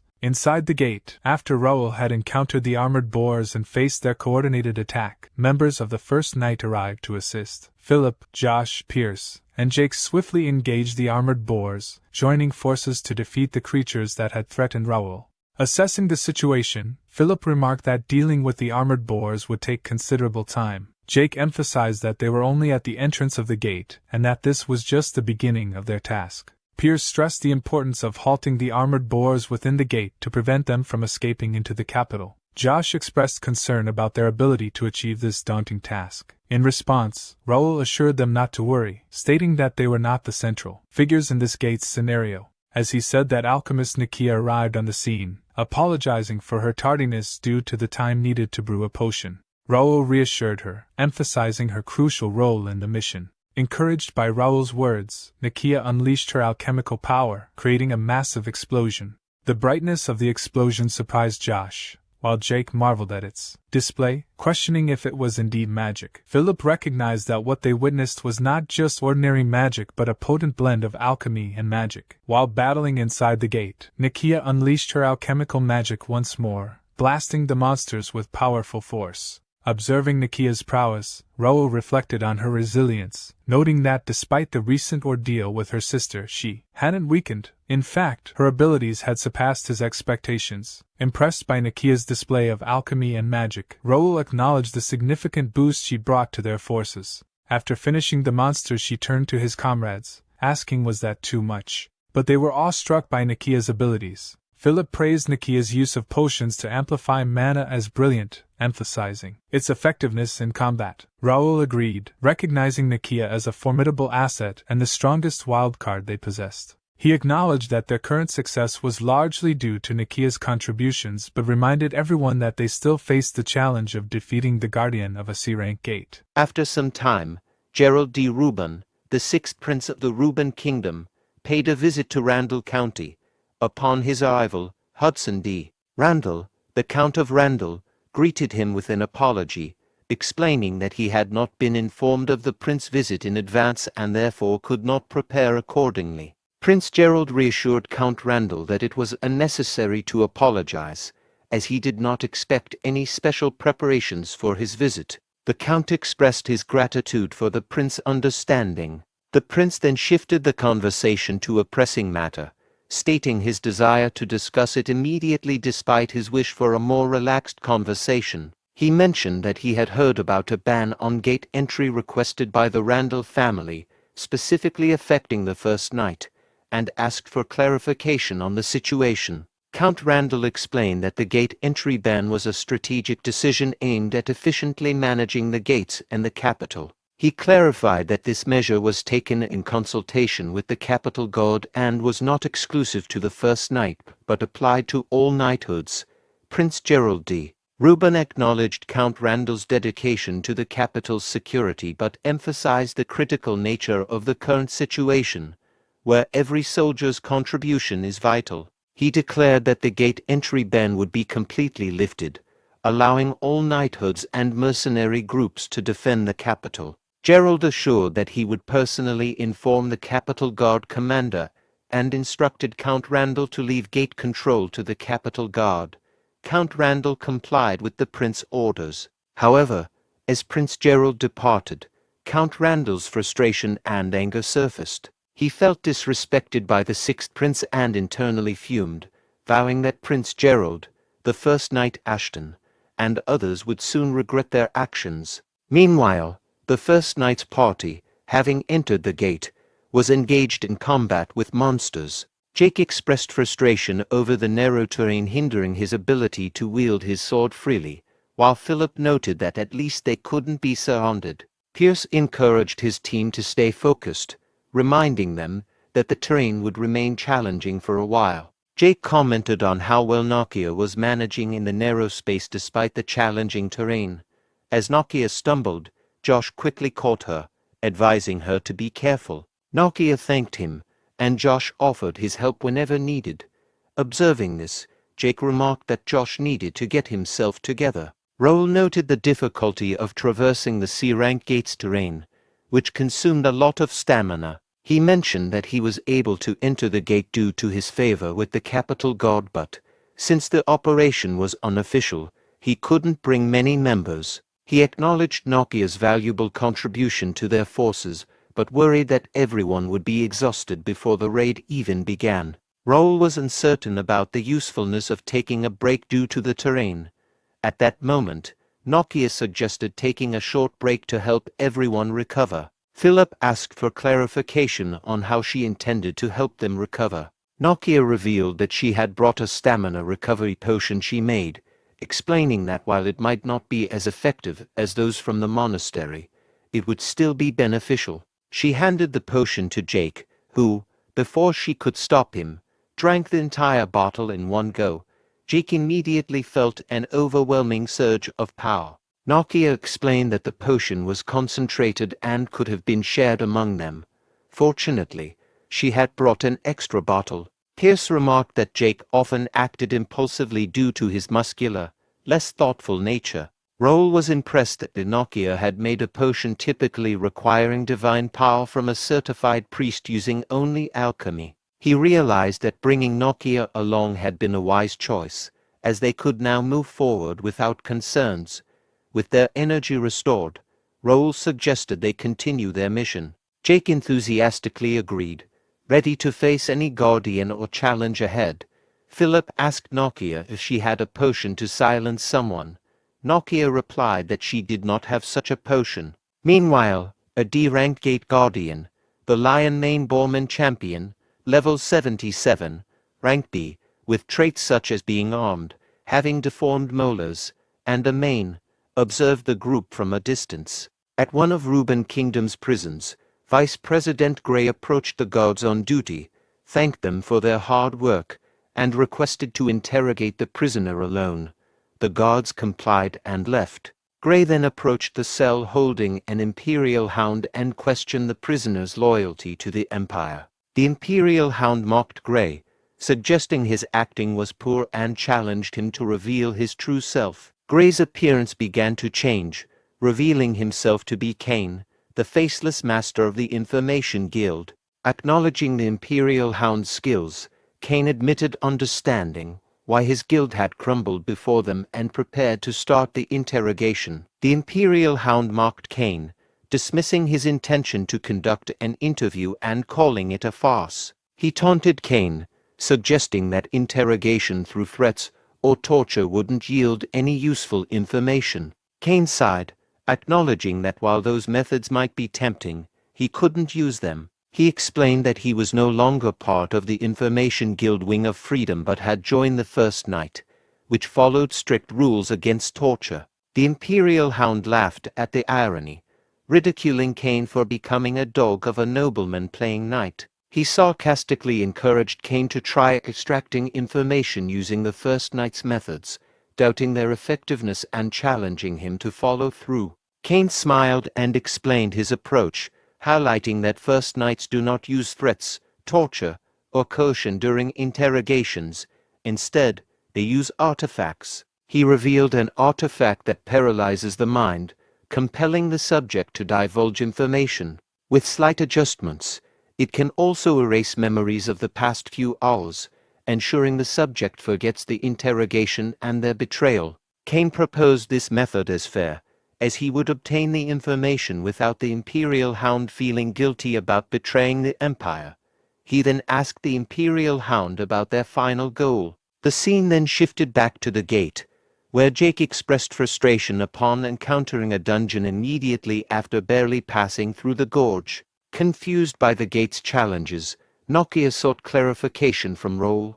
Raul explained that the dungeon had formed from the mana of the gate, and it appeared to still be in the process of forming. He warned that if the gate's rank rose to C, the terrain itself would undergo significant changes. Therefore, they needed to act swiftly. If they didn't defeat the Guardians soon, it could pose a serious threat. Josh raised concerns about the dungeon potentially engulfing the gate's terrain, which could lead to monsters of a much higher level pouring into the capital. Jake, understanding the urgency of the situation, urged Raul to proceed quickly, addressing him as master. Raul, however, found the timing and circumstances suspicious. He noted that such a challenging gate had appeared shortly before that incident. He reflected that gates of C rank or higher typically required significant time to conquer and that this dungeon seemed particularly formidable. He suspected that someone might be deliberately trying to tie down their knighthood to this gate, possibly as a distraction or trap. As Raul contemplated the suspicious timing of the gate's appearance, Jake interrupted his thoughts, addressing him as master and asking if there was a problem. Raul brushed it off, reassuring the group to take their time to scout the area and prepare thoroughly before entering. He emphasized the uncertainty of the unfolding situation and the need for ample preparation. All the members acknowledged Raul's instructions, expressing their understanding. Raul questioned himself, wondering if he was overthinking things. Despite his suspicions, he acknowledged that they couldn't leave the gate and decided to focus on breaking through it as quickly as possible. Meanwhile, from a distance, two figures observed them, who are Imperial Hounds. As the first knights entered the dungeon, Josh held onto the magic lamp, while Jake remarking on the dungeon's size and eerie silence, speculating it might be due to its incomplete state. Pierce cautioned against dropping their guard, sensing a latent danger despite the apparent quietness. Josh asked Philip if dungeons typically looked like this and marveled at how such structures could form naturally. Philip explained that dungeons come in various types, with rune-type dungeons like the current one being larger. He described dungeons as formations created by a concentration of mana, allowing their shapes to change and potentially spawn monsters. Philip emphasized the unpredictability of dungeons and urged everyone to stay vigilant. Nokia, observing the environment, was fascinated by the pillars and the magical moss growing on them. She asked if she could collect samples, noting the moss's reputed magical properties. Josh remarked on Nokia's calm demeanor, contrasting it with their own nerves. Philip commented that Nokia's composure stemmed from her strength. Raul, meanwhile, noted the dungeon's unusual aspects. Despite its size and potential rank C growth, the perceived danger level was surprisingly low. He sensed an unnaturally rigid flow of mana, suggesting someone had artificially suppressed the dungeon's magical power. Josh then spotted something on the wall and alerted Raul. Raul swiftly turned down as Josh pointed out a magic circle engraved on the dungeon wall. Josh asked if dungeons naturally formed such things, prompting Nokia to identify it as a magic suppression spell. Raul wondered why such a spell would be present in this dungeon. Sensing something amiss, he immediately warned his knights to be cautious, suspecting a trap. Suddenly, a group of attackers descended upon them with swords drawn, forcing the first knights to dodge explosions. Jake voiced confusion over the sudden attack. Meanwhile, Imperial Hounds blocked their path, with their leader acknowledging the knights' unexpected arrival and thanking them for making their infiltration easier. Seeing the Imperial hounds, Raul realized they had infiltrated the dungeon and likely suppressed its mana flow. He questioned their motives and swiftly drew his sword from his inventory, preparing to confront them and determined to uncover their plans. Gerald de Ruban returned to Ruban Kingdom Palace and encountered his older brother, Herdian de Ruban, the kingdom's third prince. Herdian reminded Gerald about the order to stay within the palace, questioning why he had ventured outside. Gerald explained that he had to discuss urgent matters with Count Randall regarding the gates, apologizing for not following the order. He acknowledged the necessity of facing the consequences and promised to inform the king himself. Herdian reassured Gerald that there was no need for immediate consequences, expressing confidence that their father, the king, would understand the urgency of the situation. However, he advised Gerald to use messengers or call meetings in the future, emphasizing the king's absolute orders. Gerald respectfully accepted his brother's advice, affirming that he understood and would comply with proper protocol moving forward. As Herdian D. Ruben walked away, he pondered when Gerald had started concerning himself with the gates, wondering if the king or another brother had influenced him. A girl accompanying him clarified that Gerald acted on his own, likely inspired by his classmate Raul Ashton's achievements. She asked if they should take any action. Herdian instructed her to secretly summon Viscount Plank for a discussion. Meanwhile, inside the dungeon, the Imperial Hound group leader taunted the First Knights, mocking them for falling into the trap and confirming the rumors about Raul's fascination with gates. The First Knights, now aware of their opponent's identity, became nervous. Jake angrily called the Imperial Hounds weirdos for hiding in the dungeon, while Philip questioned if their plan was to lure the Conquest Squad. The leader smugly replied that regardless of their thoughts, the knights had indeed walked into his trap. Raul felt something was off, questioning why the Imperial Hounds had set a trap with only a few members and no high-ranking personnel. He nervously considered a possibility and turned to Nokia, asking about the effectiveness of the magic circle for mana restriction. Nokia confirmed that it was a powerful high-class restriction spell, further enhanced by a dagger artifact in the center.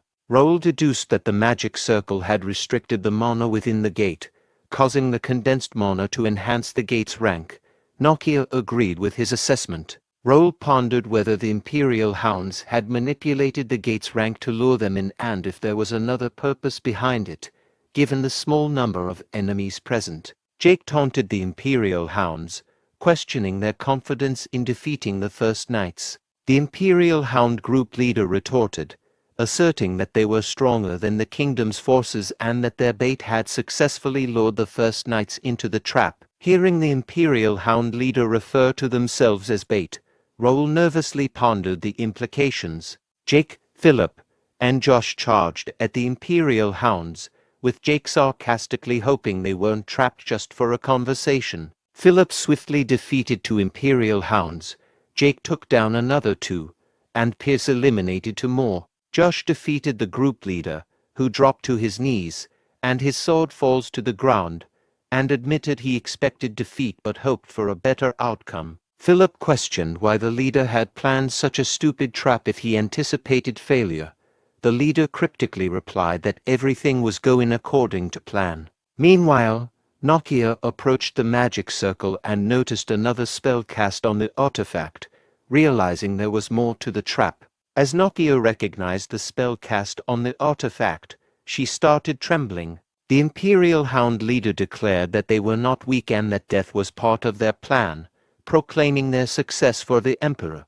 He then began to tremble and foam at the mouth. At that moment, the magic circle activated. Jake turned to Raul, asking what was happening, while Raul looked toward Nokia. Nokia explained that the artifact had a self-destruct spell chain. When the caster died, the restricted mana would be released, causing the condensed mana in the dungeon to go berserk. A loud noise echoed through the dungeon, causing everyone to turn towards it. Jake asked Raul about the noise and Raul, feeling nervous, sensed something approaching from deep within the dungeon. Soon, they saw a large number of armored boars rushing toward them. Philip remarked on the gravity of the situation. Raul shouted that there were too many boars and ordered everyone to run and escape the gate. They followed Raul as he led them, urging them to run faster towards the gate's entrance, which he indicated was just past a set of stairs. Meanwhile, the gate guardian stood before the dungeon entrance, weapon in hand, blocking their escape route. At Ruben Kingdom Palace, Herdian D. Ruben, the kingdom's third prince, apologized to Viscount Jerry D. Plank for the short notice and the difficulty of entering the palace secretly due to the king's order to restrict entry and exit. He emphasized the necessity of the meeting to prevent their plan from falling apart. Plank, the kingdom's financial director, reassured Herdian that it was his fault for causing concern. Herdian dismissed the formalities and directly asked about the execution of Plank's plan. Plank reminded Herdian of his initial advice about the need for patience to achieve his ambitions. Frustrated, Herdian expressed his unwillingness to wait any longer, having risked everything for the plan. Plank then shared that he was pleased to bring good news, finally delivering results that justified Herdian's patience. Herdian asked Plank what he meant by good news. Plank cryptically replied that Herdian would see the results of patience after tonight. Meanwhile, as Raul and his team ran towards the exit, Raul announced that the exit was visible but abruptly stopped as he noticed a monster blocking their path. Jake exclaimed in shock, asking what the monster was, while Philip speculated it might be the gate guardian. Raul, feeling nervous, wondered why the guardian was in that place. His thoughts were interrupted by a system window displaying an urgent quest: eliminate the gate guardian. Rank B objective: eliminate the gate guardian that appeared with the monster wave. Reward: 28,000 experience coins and a random B rank material box. Raul continued to think anxiously, lamenting the timing and realizing that if they could reach the valley, they could use the narrow path to escape the gate. He pondered if facing the gate guardian at the dungeon entrance was part of a larger plan, regretting his earlier arrogance. As they heard the approaching footsteps of armored boars from behind, Jake informed the group that they had caught up to them. Philip expressed concern to Raul, noting that they were likely to be surrounded soon. Raul, feeling the pressure, considered the elite guardian as a formidable raid monster that couldn't be quickly eliminated. He wondered about his options, realizing that using Regnator's power could potentially eradicate both the monsters and the guardian, but he was unsure about his ability to control it fully, which could endanger his companions. Noticing Raul's unease, Nokia took action by retrieving something from her pocket and bravely stepping forward to confront the armored boars. This unexpected move puzzled everyone, prompting Josh to inquire about her intentions. Meanwhile, Nokia revealed a bottle of potion and assured Raul that she would handle the monsters. She then commanded the knights to assist Raul in clearing a path forward. Raul, alarmed at Nokia's bold move to confront the approaching armored boars alone, shouted out to her, expressing concern that she couldn't handle them by herself. However, his surprise grew as he noticed the potion she carried. Reacting quickly, Raul instructed his knights to stay clear of Nokia and prevent the guardian from reaching her, emphasizing that while it might not be the safest approach, they needed to trust Nokia's judgment. As Nokia began to use the potion, a mixture of potion and mana started to emit from the bottle. The armored boars closed in on her, poised to attack. Undeterred, Nokia began chanting in a language unfamiliar to the others. Soon, a powerful magic began to manifest, freezing the armored boars in their tracks. The knights and Raul alike were stunned by this display of magic. Raul realized that Nokia had already attained a remarkable level of skill, employing a form of magic known as the Dragon's Tongue. This ancient magic was considered the highest form below that of a god's, allowing her to wield draconic magic with incredible proficiency. Meanwhile, at the dungeon gate, 2 soldiers were stationed at a gate. One soldier inquired about the time and expressed frustration over the delay caused by the Randalls, a group known for their tardiness. The second soldier, dismissing concerns about the absence of the Randall standby team, implied they were likely just neglecting their duties. When the first soldier questioned why the Randalls were in charge of the gate, the second soldier noticed them arriving and called out for their tardiness. At that moment, both soldiers were attacked by an individual they assumed was from the Randall, but who was actually from the Imperial Hound. Additional members of the Imperial Hound arrived, confirming there were no more witnesses and preparing to initiate chaos by disrupting the gate's control. The scene then moved to a prison where Kane was taken aback by the information from a captured member of the Imperial Hound.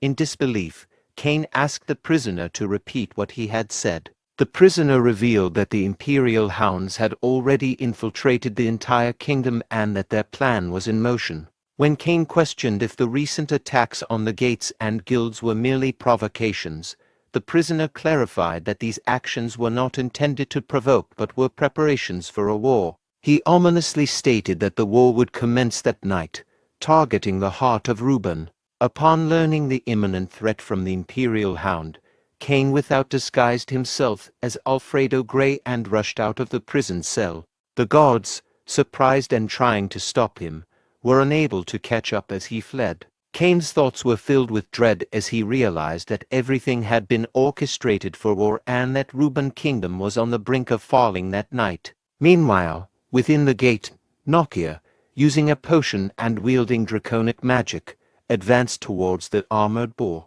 Josh, witnessing the unfolding situation, remarked on the unusual and alarming events.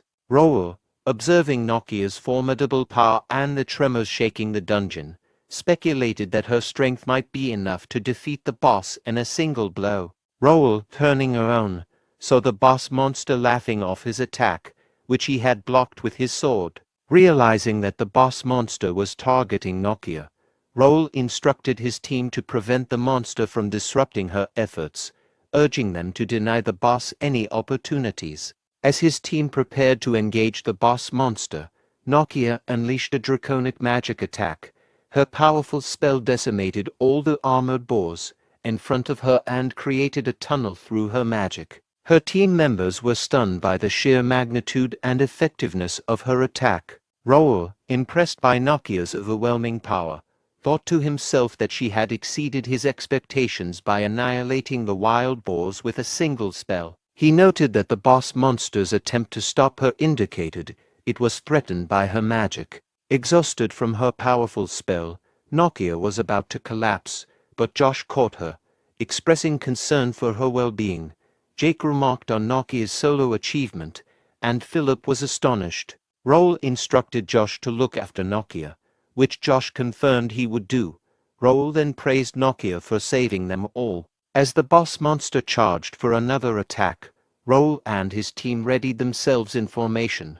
Raul assured her, "Leave the rest to them," signaling their readiness to confront the boss monster. At the western border of Reborn Kingdom, Dylan, after defeating the last orc, inquired about the situation. The Knight Captain reported that there were no significant threats, with no monsters or wild animals present. Dylan expressed confusion, noting that they had been warned about a massive wave of monsters approaching the border, but had only encountered a few orcs and goblins. He also questioned the location of the Templeton Knights, who were said to be at the northern border. The Knight Captain confirmed that the Templeton Knights had received an urgent order from the Royal Intelligence. Dylan noted that the presence of the Swordmaster and his knights at the northern border suggested the possibility of a significant threat, like a dragon. He expressed a feeling that something was amiss despite the apparent calm. The Knight Captain agreed that something felt off,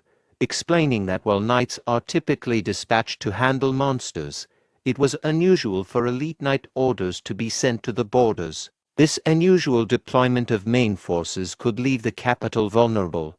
Although the McNeil and Randall Knights remained in the capital, the situation still posed a potential danger. Dylan pondered the situation and decided they would continue searching until sunrise. He instructed the Knight Captain to form two scout teams, one to inform his father and the other to head to the capital. When the Knight Captain questioned the need to send a team to the capital, Dylan explained that they should secretly investigate the situation there due to his uneasy feeling. Meanwhile, inside the gate, the boss monster launched a ranged attack that Raul had blocked with his sword. The boss then commanded his team to launch their attack. Philip and Jake leaped into the air, launching sword attacks at the boss monster, but their strikes were blocked and they were pushed back. Pierce seized the opportunity to slide in and shoot arrows at the boss, only for the boss to catch them, surprising Pierce before kicking him away. The boss then pushed Philip and Jake aside, but they quickly repositioned to attack again. However, the boss monster swiftly targeted Jake with a powerful attack, sending him flying back. Philip, concerned for Jake, turned to check on him, but was attacked by the boss monster, causing him to fall to the ground. Raul then charged forward and landed a sword attack on the boss, but the injury was minor. In response, the boss monster roared and struck the ground with a powerful hit, creating an explosion that blasted everyone backward due to the force of the air pressure. As the dust cleared, Pierce asked Jake if he could move, to which Jake confidently replied that he was fine and that it was nothing. Pierce noted the battle was more challenging than anticipated, with the boss monster's agility despite its size making it difficult to handle. He remarked that this monster was likely the strongest they had encountered inside the gates.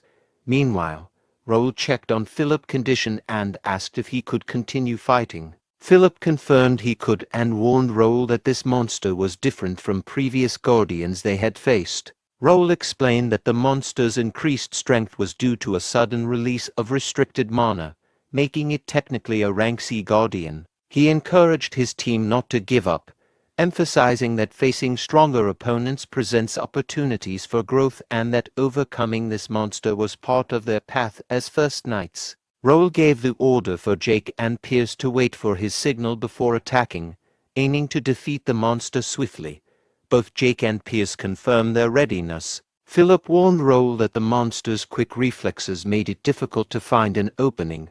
Raul, confident and eager to utilize a particular strategy, reassured his team. He then instructed the system to activate Radiant Aura, preparing to use this ability to gain an advantage in the fight. When Raul activated Radiant Aura, a pair of golden wings appeared on his back, stunning the boss monster. Philip observed the display of radiance, while Pierce and Jake felt their bodies healing, recognizing it as the skill Raul had used. Jose reflected on how impressive Raul was, recalling that this skill was demonstrated during a ceremony. Raul, acknowledging it was his first time using this skill in combat, expressed his need for his subordinates' assistance. He thanked them for their bravery and dedication, declaring it was the least he could do in return.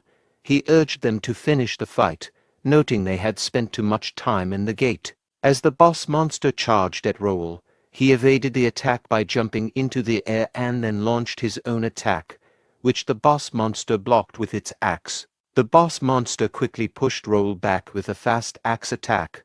Raul noted the monster's speed, recognizing it as a raid-level threat, but resolved to hold it down until it made a mistake. He focused on blocking the monster's attacks. Meanwhile, Josh placed Nokia by a rock to support her as she sat. He asked if she was awake, and she confirmed she was. Seeing Raul fighting the boss monster, Nokia grew concerned for him. Jake, noticing that Raul was fighting alone, questioned if they should assist. Pierce reminded Jake of Raul's orders to wait for a signal, and emphasized the need to trust their master. As Raul continued to fight the boss monster, he blocked its attacks while thinking he needed just a bit more time. He considered using his psychokinesis on the boss's weapon. Raul then applied psychokinesis to the boss monster's weapon, creating intense pressure that forced the monster to the ground. Realizing the threat, the boss monster threw away its axe. Seizing their opportunity, Raul gave the order for everyone to attack. Pierce fired an arrow that struck the boss monster, making it scream in pain. Philip and Jake then rushed in and delivered a powerful combined attack that severely injured the monster. Raul followed up with a final strike, finishing the boss and causing it to collapse. Exhausted, Raul sat down and stored his sword in his inventory, remarking that it had been a close fight. Philip checked on him, asking if he was okay. Raul responded that he was fine, but needed a brief rest. Jake expressed concern that Raul had overexerted himself, noting that Raul had even used an area of effect healing skill to aid them. Raul replied that he couldn't have defeated the raid monster alone and emphasized the importance of his team's support. He also mentioned that he felt the need to contribute significantly, especially since Nokia had done so much for them. At that moment, Bernard contacted Raul through the guild platform, asking if he could hear him. Raul recognized Bernard's voice and inquired about the issue. Bernard informed Raul that there was a problem. The capital and the royal palace were under attack. At the Ruben Kingdom Palace, the scene was grim with soldiers' dead bodies scattered around. The king confronted his son, Herdian D. Ruben, who was threatening him and had killed his brothers. The king asked why Herdian was doing this, questioning his sanity. Herdian explained that his actions were for the future of the kingdom. He argued that the king's worsening illness made him unfit to rule, and that his brothers were inadequate successors. Herdian believed someone had to take drastic measures to save the kingdom. The king, trembling and sweating, questioned whether Herdian's idea of saving the kingdom involved aligning with the empire. Herdian declared that it was time to end the conflict with the empire and promised peace between the kingdom and the empire under his rule. At that moment, Carson arrived at the palace and launched a surprise attack on the empire's soldiers, killing them before they could react. He then turned his attention to Herdian, but Herdian blocked Carson's attack. Herdian acknowledged Carson, referring to him as the president of the Knights Association. Carson, enraged, shouted at Herdian, calling him a traitor. Herdian remarked that he had been informed that all obstacles in the capital obstructing the revolution had been dealt with, implying that Carson was not among those obstacles. Meanwhile, Carson ordered the soldiers to bring the injured king to safety. The soldiers began evacuating the king.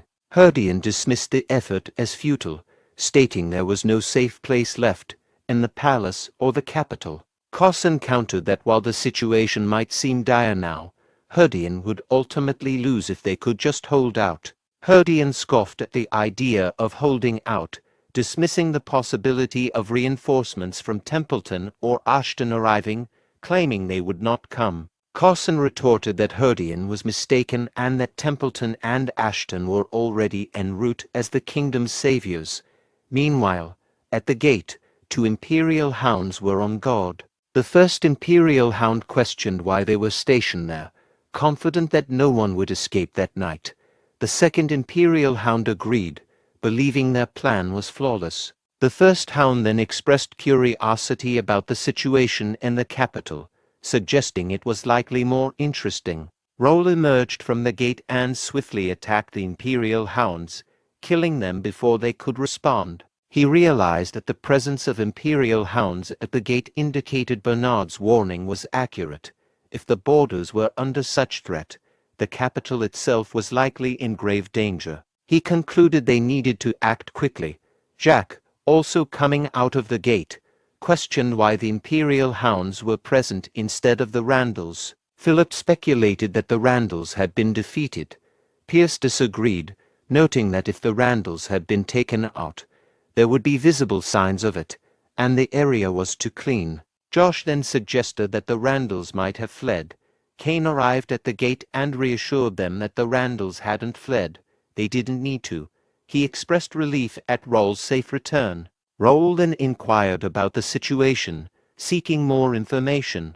Kane explained that the situation was dire, revealing that the Imperial hounds, who had been hiding in the capital, had launched an attack. He confirmed that the Randalls were leading the Imperial hounds in the assault on the capital, verifying that the Randalls were indeed collaborating with them. The revelation that the Randalls were collaborating with the Imperial hounds shocked everyone. Raul reflected on the situation, recalling the Ruben Kingdom Rebellion, a historical incident where key factions within the kingdom conspired with the Empire to stage a rebellion and seize the throne, leading to the ruin of Ashton County. He questioned whether his own actions had accelerated the Empire's plans. Raul then asked about Bernard and the knights. Kane reported that Bernard and Harmer had led their forces out, but it was challenging to approach the palace due to the absence of the kingdom's main forces in the capital. Raul acknowledged that the Randalls' significant role in the rebellion made sense given the circumstances. Jack, infuriated, demanded that they take action against the rebels, expressing his frustration over their alliance with the Empire. Pierce advised him to remain calm, noting that they were low on stamina and mana, and would be ineffective if they rushed in immediately. While they were discussing their next steps, Josh helped Nokia by setting her down nearby and told her to rest. Nokia thanked him. Meanwhile, Jake was visibly distressed by their depleted stamina and mana, worrying about their ability to continue. Philip asked Nokia if she had any potions remaining. Nokia responded that she did, but they would be ineffective as everyone had already reached their daily dose limit. Taking more could even cause side effects. Kane speculated that the rebels had planned the situation to eliminate any obstacles that could interfere with their plans. Raul, realizing that he couldn't use radiant aura due to their exhaustion and the energy spent in the gate, was concerned about their next steps and what they should do. A system window appeared, showing a request from librarian Raul to use a rank D mana stone from the inventory, asking Raul for approval. Raul was surprised by this and wondered about its significance. At that moment, a book materialized in front of him. Raul emerged from the book and greeted Raul, acknowledging that he seemed to be in trouble and noting that it had been a while since they last met. Raul, recognizing her, responded with surprise and asked how she was. In the capital, soldiers' lifeless bodies were scattered on the ground as one person worked to save a woman and her child from the Imperial Hounds. One Imperial Hound member, surprised to see someone still resisting, asked if the person's knighthood affiliation was known. Another member dismissed the inquiry, suggesting they should simply eliminate him. The third member revealed that the person had been part of Carrington County's nobility's personal guard, but had quit after the gate incident. He remarked that if the person had stayed, he could have been part of the ongoing revolution. Marco, reflecting on the situation, questioned whether Carrington was involved in the rebellion and collaborating with the Empire. With Templeton and Ashton at the border and McNeil and Greer's whereabouts unknown, he feared that the only force left to oppose the rebellion were the guards. Contemplating whether this was the end, the Imperial Hound member threatened the person, assuming he would have rejected any offer to join the rebellion and promising a quick end. At that moment, Dalton arrived from behind and confronted the Imperial Hounds, questioning their audacity. He then swiftly defeated all the Imperial Hound members with a single, efficient sword attack before they could react. Dalton's swift defeat of the Imperial Hounds astonished everyone. Dalton expressed regret for killing all the hounds, wishing he had spared one for interrogation. Turning to Marco, Dalton recognized him as a knight from Carrington and asked if he was indeed Marco. Marco confirmed his identity and expressed surprise that Dalton was still in the capital, given that he thought the Templeton Knights were stationed at the northern border. Dalton explained that he had sneaked out of the northern border, noting how difficult it had been to avoid detection and expressing surprise at the turn of events in the capital. Marco agreed with Dalton's assessment. The woman expressed her gratitude to Marco for saving them. Marco redirected her thanks to Dalton, indicating that Dalton was the one who had truly helped. The woman's child asked if the Templeton knighthood would protect them. Marco, feeling anxious, did not respond. Dalton, however, explained that the Templeton Knights could not provide protection as they were far from the capital. He reassured them by mentioning that Raul, the guardian of Turium, was present, implying that he would provide the necessary protection. Meanwhile, at the gate, Raul greeted Raul, questioning whether he had forgotten about her. Raul responded by asking if Raul was now okay. Raul assured Raul that she was fine, her mana overflowing due to Raul's earlier assistance, and expressed her gratitude. Raul expressed his relief and happiness that she has recovered and is feeling better. Raul, noticing how tired everyone was and recognizing their predicament, requested to borrow the Mana Stone to help them. Jake, puzzled by Raul's conversation with seemingly no one, asked if Raul was okay. Raul realized that Jake couldn't see Raul, but chose not to explain. Instead, he turned back to Raul and asked if she could help them with their current situation. Raul confirmed that Raul could trust her. Josh, confused by Raul's use of the guild comm and who he was talking to, voiced his concerns. Nokia noticed Raul and speculated that Raul might be communicating with someone important, suggesting they wait and let him sort things out.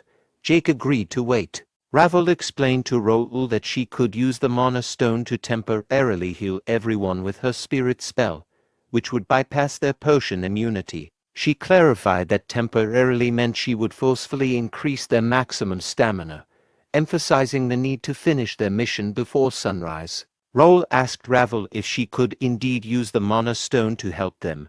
He then addressed his party members, stressing the urgency due to the capital's dire situation. He acknowledged their exhaustion but assured them he had a way to boost everyone's stamina. Raul promised to explain further later but warned that the upcoming fight would be different and that their safety couldn't be guaranteed. He asked if they were still willing to fight with him. All party members, despite their fatigue, agreed enthusiastically.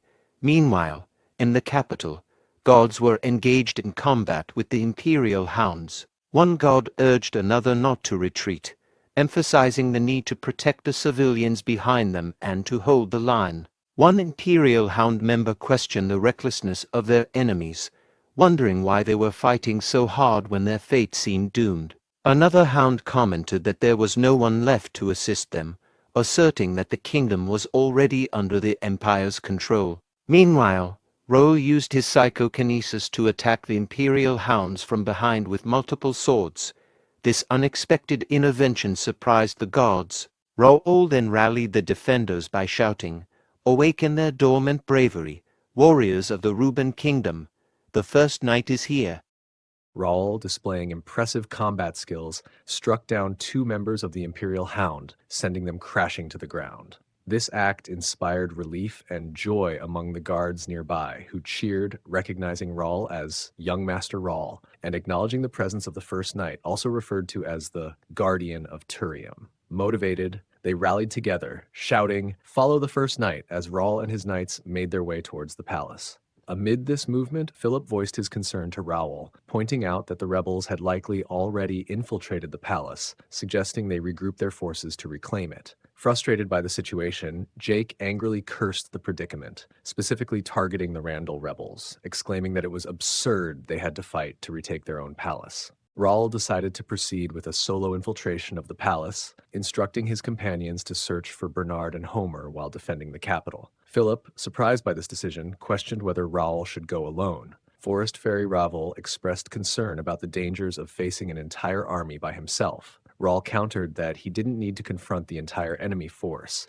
Instead, he aimed to create a disturbance that would unnerve the rebels. He emphasized that their priority should be to eliminate the rebels within the capital. Philip agreed to this plan, wishing Raul a safe return, while Jake encouraged Raul with confidence, saying that today the First Knight will demonstrate their strength to the Empire. Pierce informed Raul that they would join him at the palace after securing the capital.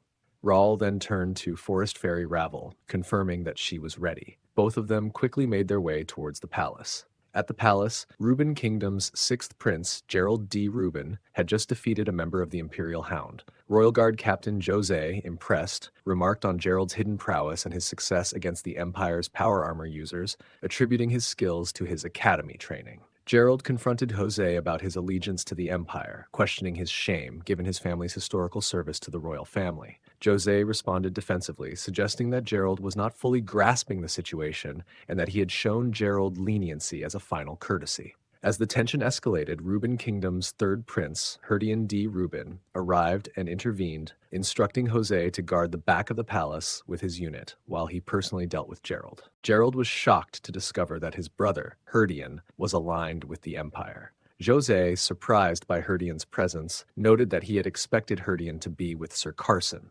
Herdian explained that a report indicated the kingdom's guards had regrouped at the rear of the palace, and he needed to handle things there, urging Jose to move quickly. Jose complied, leading his troops away. Once they were out of sight, Gerald confronted Herdian, accusing him of betraying Reuben by joining the rebellion. In response, Herdian revealed his true identity as Cain of the First Night, showing that he had been undercover. He assured Gerald that they were safe for the moment and apologized, explaining that he was there on Raul's orders to rescue him. Cain also mentioned that Raul was on his way to the palace, surprising Gerald. When Raul and Ravel arrived at the front gate of the palace, Ravel observed with surprise that only a small number of soldiers were stationed there. Raul attributed this to Cain's effective diversion and prepared to proceed inside. Ravel questioned how Raul would overcome the wall, noting that jumping it was impossible. Raul responded confidently, saying he would create his own path. He then used his psychokinesis to manipulate the scattered stones near the wall,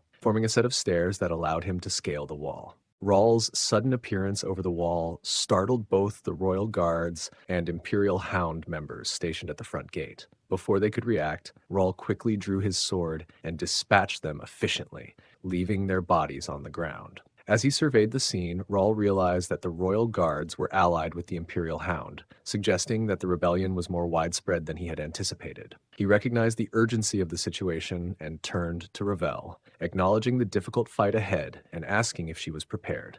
Ravel affirmed her readiness, and together they rushed into the palace. While the First Guild soldiers were actively evacuating civilians from a fire zone, a soldier reported to Vice Captain Homer that the entire village was at risk of being consumed by the fire. Homer prioritized the safety of the civilians, instructing his team to ensure that no one was left behind. Bernard then arrived and informed Homer that the rebels had started the fire and that they lacked enough manpower to control it. Homer inquired if Bernard could use his wind skill to extinguish the flames, but Bernard explained that the fire was too large and that his wind would only exacerbate the situation. Nakia arrived on the scene and took charge, apologizing for her late arrival. Bernard, surprised, inquired about her condition, noting her earlier difficulties at the gate. Nakia emphasized the urgency of stopping the fire and suggested that if controlling the arson was not feasible, creating conditions that made control unnecessary was the solution. She then cast a spell that conjured a large magic circle in the sky, astonishing both Bernard and Homer. The spell caused clouds to form and rain to begin falling. The soldiers, seeing the rain, celebrated and resumed evacuating civilians. Nakia expressed relief that her magic had been effective, while Homer admired the rain magic's power. Bernard agreed that the rain would prevent further issues with the fire. At that moment, Jake, Philip, and Pierce arrived on horseback. Jake asked Bernard if the rain was Nakia's doing, to which Bernard confirmed, expressing relief that everyone was safe. Jose inquired about the master's location, and Pierce informed him that the master had infiltrated the palace alone. Jose was taken aback by this, and Bernard expressed concern to Philip, questioning if it was too risky even for the master to be alone in a palace controlled by rebels. Philip reassured Bernard, suggesting that the master must have a plan and that they should trust him. Nakia then mentioned that the young master was not alone but was accompanied by a reliable ally, which confused Philip. Meanwhile, inside the palace, after a prolonged battle, Herdian, exhausted, complimented Carson on his swordmaster title. Carson responded by instructing Herdian to drop his weapon and surrender, offering him a chance to defend himself in court. Herdian, with a hint of irony in his laughter, declined Carson's offer to surrender. He conveyed that his past actions, his treatment of his brothers, and his defiance of his father were too consequential for him to retreat at this point. He made it clear that if Carson wished to stop him, he would have to act decisively. Carson, enraged, declared that he would end the rebellion in the name of the president of the Reuben Kingdom's Knights Association, threatening the rebellion's leader, Herdian, with execution. Just as he was about to strike, Jerry D. Plank, the kingdom's financial director, intervened, attacking Carson and sending him crashing into a wall. Plank then apologized to Prince Herdian for the delay, explaining that he had faced complications. Herdian, relieved by Plank's arrival, questioned why Carson hadn't been removed from the capital. Plank explained President Carson had too many doubts and might interfere with their plan, but now Carson was powerless to act on his own. Carson, struggling to stand, wondered if Plank and the Randalls had orchestrated the rebellion together and questioned Plank's true nature due to his unusual mana. Plank then advised Prince Herdian to move quickly, as his survival amid the royal family's fall could cause future complications. Herdian agreed, acknowledging that being branded a traitor would complicate his succession. He asked about Carson, and Plank coldly responded that Carson's knowledge and resolve made him a liability. Plank then attacked Carson, but Raul intervened, blocking the attack with his sword. Plank was taken aback by Raul's unexpected appearance, and Raul greeted Plank with a smile, expressing pleasure at seeing him again. As the king sat on his throne, his anxiety was palpable. 2 guards stood at the ready, their presence a reminder of the danger surrounding him. The king lamented the dire state of his kingdom, expressing his despair at having to flee from his own son, who was leading a rebellion. He questioned the value of his life and his ability to rule under these circumstances.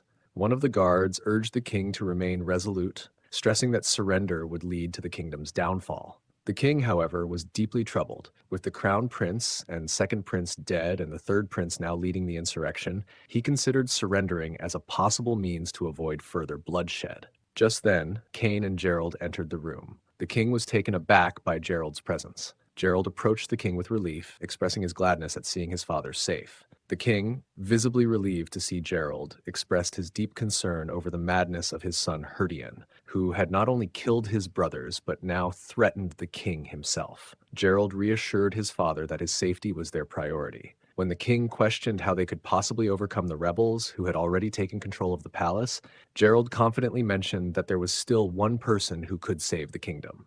Meanwhile, Raul encountered Plank, greeting him with a hint of sarcasm about his apparent promotion from the financial department to rebellion leader and his new interest in dark mana weapons. Plank was taken aback by Raul's unexpected presence. Raul then pushed Plank, commenting on the pain it caused, further surprising Plank. Carson, observing Raul, asked how he had managed to arrive at the palace. Raul responded that he was still familiarizing himself with the palace layout, but had evidently arrived at an opportune moment.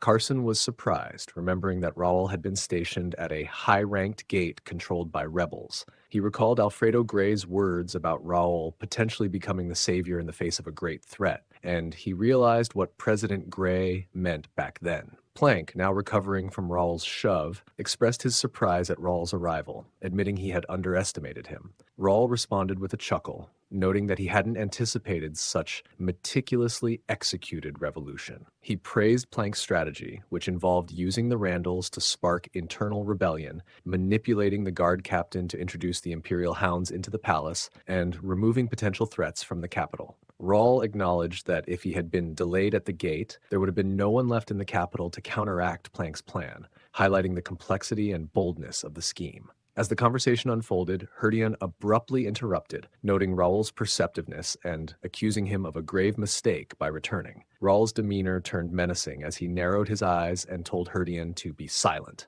Startled, Herdian asked for clarification. Raul's response was filled with contempt. He rebuked Herdian for his audacity to speak back, emphasizing his disdain for Herdian's actions, particularly what he did to his own brothers. Raul firmly warned Herdian that he would not hesitate to take decisive action against him, asserting that Herdian was no longer recognized as a prince, but rather as a rebel and a pawn. Herdian, visibly enraged and clenching his teeth in anger, was further provoked by the confrontation. Plank, observing the escalating tension, advised Herdian to remain calm and not be swayed by Raul's taunts. He urged Herdian to leave, suggesting that staying would only worsen the situation. Raul, smirking at the exchange, echoed Plank's sentiment, urging Herdian to exit. Infuriated, Herdian remarked that it was unfortunate he couldn't address Raul himself. He vowed that once he ascended to the throne, he would ensure that no member of the Ashton family remained. With his threat made, Herdian stormed out. Raul observed Herdian's intense anger and reflected on his situation, thinking to himself that Herdian was oblivious to the fact that he was being used by the Empire. Raul then addressed Plank, noting the extent of Plank's manipulation. He pointed out that Herdian was fully convinced he would become the next king as a result of the revolution. Plank, with a satisfied grin, confirmed Raul's assessment. He acknowledged that while he hadn't lied about Herdian's future, the reality was that Herdian would be a puppet ruler. He would hold the throne, but only as a figurehead until the empire consolidated its full control. Raul, reflecting on the situation, thought to himself that the empire's manipulation was predictable but still infuriating. Carson, concerned for Raul's safety, warned him about Plank's possession of an unknown and potentially dangerous power. Raul, intrigued, asked for more details about this mysterious power. Carson explained that it appeared to be dark mana, but its nature was unusual and not fully understood. He described it as extremely dangerous. Raul, unfazed, smiled at the mention of the unknown power and commented on his own experience with such powers. His statement puzzled both Carson and Plank, suggesting that Raul was well acquainted with dealing with unfamiliar and perilous abilities.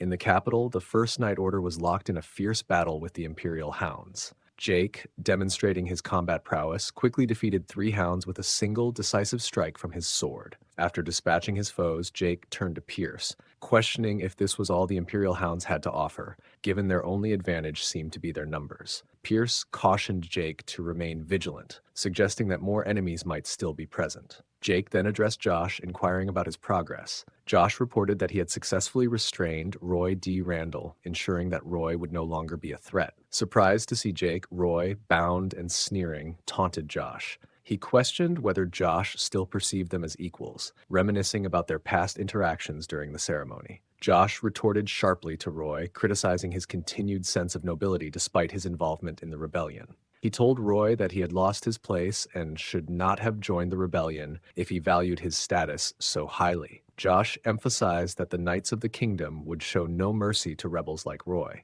Roy responded with a mocking laugh, taunting Josh by pointing out that the palace had already fallen to the rebels. He questioned the value of their honor now that the king was gone and made a derisive comment about preparing for Raul Ashton's funeral, implying that Raul had foolishly gone to the palace alone. Jake, frustrated by Roy's provocations, proposed dealing with Roy immediately. Philip stepped in, recommending against it and suggesting that keeping Roy as a hostage might be strategically advantageous. At that moment, Count Hudson made a dramatic entrance, praising Philip for his tactical insight. His unexpected arrival left Jake, Philip, and Josh stunned, while Roy laughed hysterically at the unfolding situation. Count Hudson addressed the group, acknowledging their success in defeating the Empire's elite forces and even managing to elevate the value of his son, Roy. He expressed respect for their achievements, which left Philip flustered and questioning why Count Hudson, the head of the Randall family and a formidable swordmaster, was present. Roy, relieved and hopeful, called out to his father, believing he had come to rescue him.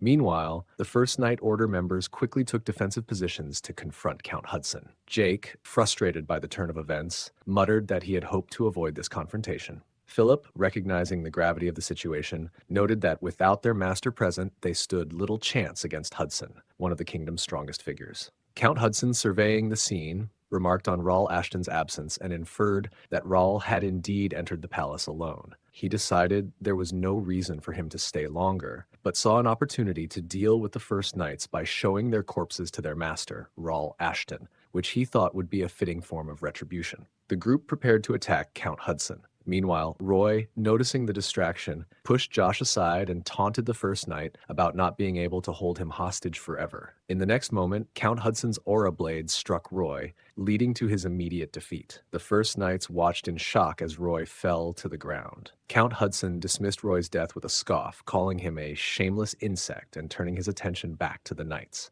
Jake, in disbelief, remarked that Hudson had managed to deal with his own son effortlessly, displaying a concerning level of detachment. Pierce echoed this sentiment, suggesting that Hudson was even worse than the Empire's forces. Bernard, observing the cold-blooded nature of Hudson, was taken aback by his ruthlessness, which exceeded his expectations. Count Hudson, smirking and noting that he had spoken too much, signaled the start of the battle, urging that they should not prolong the confrontation. Meanwhile, in the palace, Plank faced off against Raul with a smirk, intrigued by the clash of their unknown forces. Raul agreed to start the fight and charged at Plank, landing a direct hit. However, Plank remained unharmed and began to laugh, expressing that Raul's attack had been worth the wait. Ravel, witnessing the exchange, asked what was happening. Plank, unperturbed, suggested that the current location was unsuitable for a real battle and proposed moving to a more appropriate place. With a powerful strike, Plank sent Raul crashing backward through a window. Carson and Ravel expressed concern for Raul, while Plank's maniacal laughter signaled the beginning of the true battle. Raul burst through the window and landed in the chapel below. As he steadied himself, he reflected on how close he had come to disaster, realizing the situation was more challenging than anticipated. Ravel quickly approached, asking if Raul was okay. Raul reassured him that he was fine, brushing off Ravel's concern. Ravel warned Raul to be cautious, noting Plank's skill with dark mana. Raul sighed, acknowledging that normal attacks were ineffective against Plank and expressing frustration over his limited options. Plank's voice echoed through the chapel, indicating that the space should now be adequate for their confrontation. Confused, Raul inquired about Plank's comment. Plank explained that he had chosen the chapel to give Raul more room to maneuver, recognizing that the previous confined space had restricted his abilities. Plank asked Raul how he felt about the new setting. Raul, frowning at the unexpected venue, admitted he hadn't planned to fight in a chapel, but realized he had no choice. Plank smirked, eager to see what Raul would bring to the fight. As Raul and Plank faced off in the chapel, the clash began with a small piece of shattered glass falling to the ground. Both combatants charged at each other. Raul with his sword drawn and Plank's arms enveloped in dark mana. Plank swung his arm, but Raul successfully blocked the strike with his sword. Plank quickly countered with his other arm, grazing Raul and tearing his shirt while scratching his skin. Plank laughed and launched another attack. Raul blocked it, but the force of the blow pushed him back. Plank taunted Raul, questioning whether he thought a mere sword could defeat him, and rushed at Raul again. In response, Raul steadied himself and used his psychokinesis to summon multiple mana swords, which he sent flying towards Plank. The swords struck Plank squarely in the back, but he remained unfazed and continued to laugh, asking Raul if he didn't understand. Plank unleashed a surge of dark mana, easily shattering the mana swords Raul had summoned. He taunted Raul, declaring that his sword could not reach him. Raul, observing the scene, was astonished and questioned who Plank was, noting their inability to counter him effectively. Raul, analyzing the situation, realized that Plank was not only skilled in dark mana, but was employing it in a unique and advanced manner, identifying him as a high-circle dark magician. Raul used his appraisal skill to examine Plank's status window, revealing that Plank was a level 88 six-circle dark magician and the head of finance for the Reuben Kingdom. His affiliations included the Reuben Kingdom, Plank County, Cranen Empire, and the Imperial Hound. Plank held the title of Number 8, the Prince of Society, with notable stats in intelligence 79, willpower 77, and mana 78, and unique traits including Mad Wizard A and Fanatic B. Realizing that physical attacks were ineffective and that using Regnator would be too risky, Raul considered his remaining options. He turned to Ravel and inquired whether earlier Ravel had used a mana stone to convert mana into divine power to heal his men. Ravel was taken aback by Raul's request, but confirmed that he had indeed used a mana stone to convert mana into divine power, a process known only to a few fairies. Raul asked if Ravel could also convert divine power into physical force capable of countering dark mana. Ravel agreed to give it a try.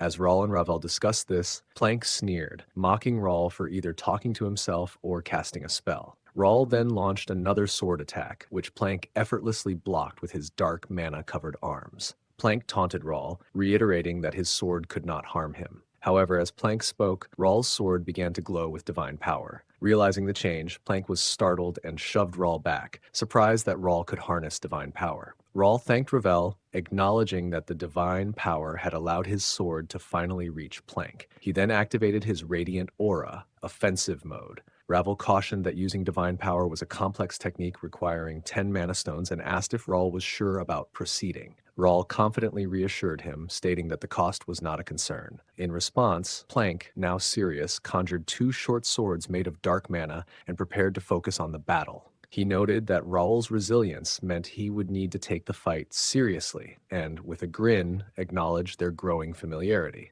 Raul smirked and invited Plank to continue, signaling that he was ready for the next phase of their duel. Both combatants charged forward, their swords clashing in a fierce encounter.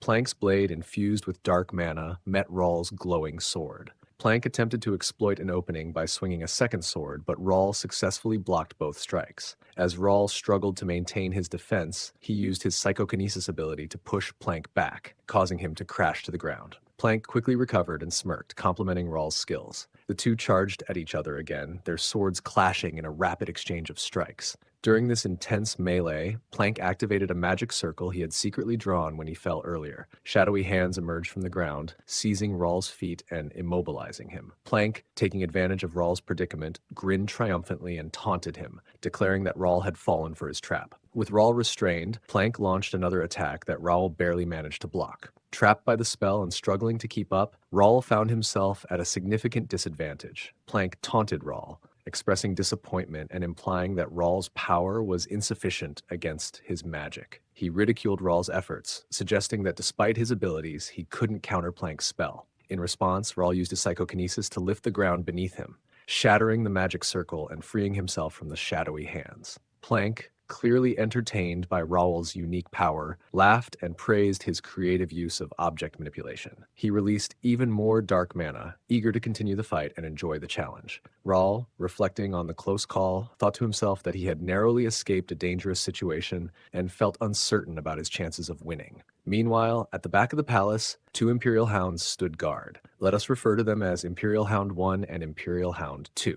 Imperial Hound 1 noticed the rain and wondered if it was magical, impressed by the apparent advanced magic of the kingdom. Imperial Hound 2 shrugged and questioned the significance of the rain, considering that they had already taken control of the palace. They discussed their guard duties when Imperial Hound 2 noticed someone approaching. Imperial Hound 1 turned to see a man arriving, and the person who had just arrived addressed them, requesting that they open the gate because he was carrying a noble. Imperial Hound 2, intrigued, questioned if there was still a noble remaining in the capital. Imperial Hound 1, puzzled by the stranger's identity, asked for more information. The man introduced himself, saying he was escorting Dalton D. Templeton, the grandson of the Swordmaster of Templeton, and emphasized that Dalton was too important to be left behind. Imperial Hound 2 was surprised by the mention of a Swordmaster's grandson and wondered why someone from Templeton was still in the capital. Imperial Hound 1 decided to investigate further and instructed Imperial Hound 2 to open the gate. After the gate was opened, Imperial Hound 1 inquired about the man's origins, asking if he was a citizen of the kingdom.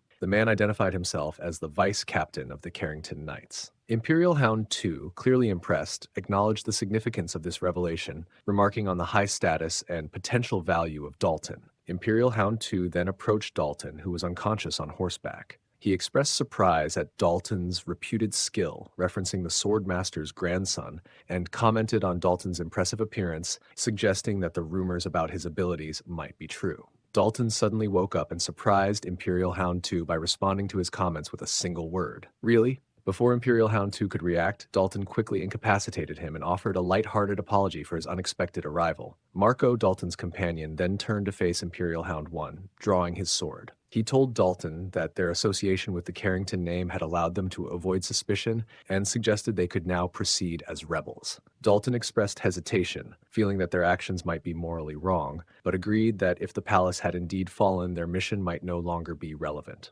Marco inquired about their plan after infiltrating, but Dalton admitted he hadn't planned beyond that. At that moment, a man named Jose arrived and commented sarcastically about the lack of activity at the palace's rear, implying that the prince's request for help was misguided. Marco recognized Jose as Viscount Jose, the captain of the Royal Guard. Dalton was dismayed to learn that even the Royal Guard had betrayed the kingdom. Jose, with a smirk, taunted Dalton, mentioning that the Swordmaster had given up on him and that Dalton had defied orders by staying in the capital. Dalton retorted by disparaging Jose's abilities, suggesting that despite his title, he hadn't achieved the rank of Swordmaster and was relegated to mundane duties. Jose responded with a sneer, indicating he could easily kill Dalton but preferred to have some fun first. Dalton laughed off the threat, and Jose, still smiling, said he planned to deliver Dalton's head to the Swordmaster upon his return. Dalton, unfazed, challenged Jose with a mockingly casual tone, calling him Captain Yapmaster.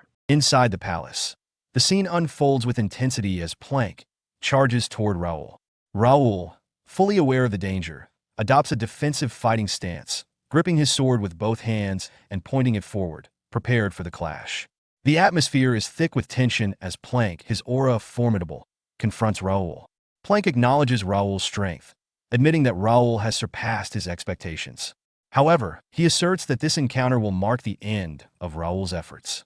Plank reveals that the power he wields rivals the might of the kingdom's greatest sword masters, but it comes with a cost that Raul, in his current state, cannot hope to match. As Raul listens, he reflects on Plank's overwhelming abilities. Despite not having particularly remarkable swordsmanship, Plank possesses an extraordinary command of both mana and dark mana, utilizing them seamlessly. Raul recognizes that this isn't the full extent of Plank's power. There is something even more formidable within him. The realization unsettles Raul, and he silently contemplates how dire the situation truly is. Plank, sensing Raul's hesitation, questions his silence and wonders if Raul has already conceded defeat. In response, Raul gathers his resolve and counters with a remark that hints at Plank's earlier determination, suggesting that it's Plank who shouldn't be backing down. With a hint of resignation, Raul releases his left hand from his sword, almost as if acknowledging his precarious position, and admits that perhaps Plank is right. Maybe this is the end. Plank, perceiving this action as a sign of surrender, smirks and asks Raul if he's truly giving up. But Raul has one pressing question. He wants to know the nature of the extraordinary power Plank wields, the power that enables him to contend with the kingdom's sword masters.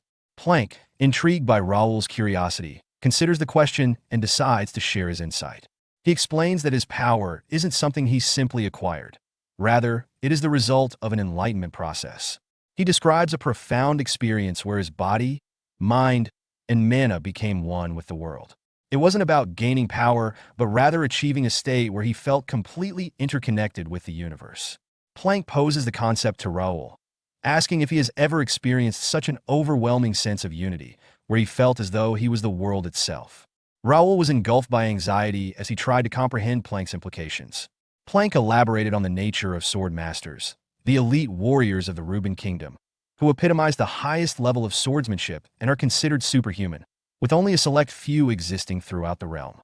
He mentioned that some individuals, though not officially recognized as sword masters, possess abilities that rival those of the masters. Plank expressed his ambition to usurp power from these formidable figures and admitted that relying solely on dark mana and magic would be insufficient for his goals. His quest for more led him to conduct numerous experiments that required great sacrifices, for which he felt immense gratitude toward those who suffered in the process. Raul's mind raced as he pieced together Plank's words, suspecting that Plank's comments about sacrifices might be linked to the lab he had previously discovered. Plank then disclosed that his insatiable hunger for power had culminated in a moment of enlightenment, revealing to him his profound connection to the world. This newfound awareness, he claimed, was the source of his extraordinary strength. With a wave of his hand, Plank unleashed a powerful spell, creating several magic circles that enveloped Raul, lifting him off the ground and immobilizing him while inflicting pain. Plank took pride in his abilities, boasting that he can wield dark magic to an extent he never could have imagined. Isn't that amazing? In the midst that, Raul struggling to escape that confined him both physically and magically. His frustration was palpable as he lamented his inability to use psychokinesis, a key aspect of his abilities that was now suppressed by the dark magic ensnaring him. Plank then capitalized on Raul's vulnerability, manifesting a sword from his dark mana and charging at Raul with fervor. His declaration of surpassing his limits and approaching a state of unity with the world conveyed an ambitious vision of transcendence. Plank's belief that he could operate without boundaries. In a tense moment, Raul found himself under pressure as he prepared for Plank's attack, his anxiety mounting. Just as the situation seemed dire, Ravel, the forest fairy contracted to Raul, intervened by creating a magical shield that blocked Plank's strike, catching Plank off guard and momentarily bewildering him. Empowered by a surge of mana, Ravel pushed Plank back, leading Plank to question Raul. How does he still possess this much power? However, the strain was too much for Ravel, who soon collapsed and disappeared back into Raul's book. Concerned for Ravel's well-being, Raul anxiously looked at the book, Plank asserting that his magic had clearly hit its target. He inquired how Raul had managed to defend against it. In response, Raul rushed to the book and called for Ravel, asking if he was all right.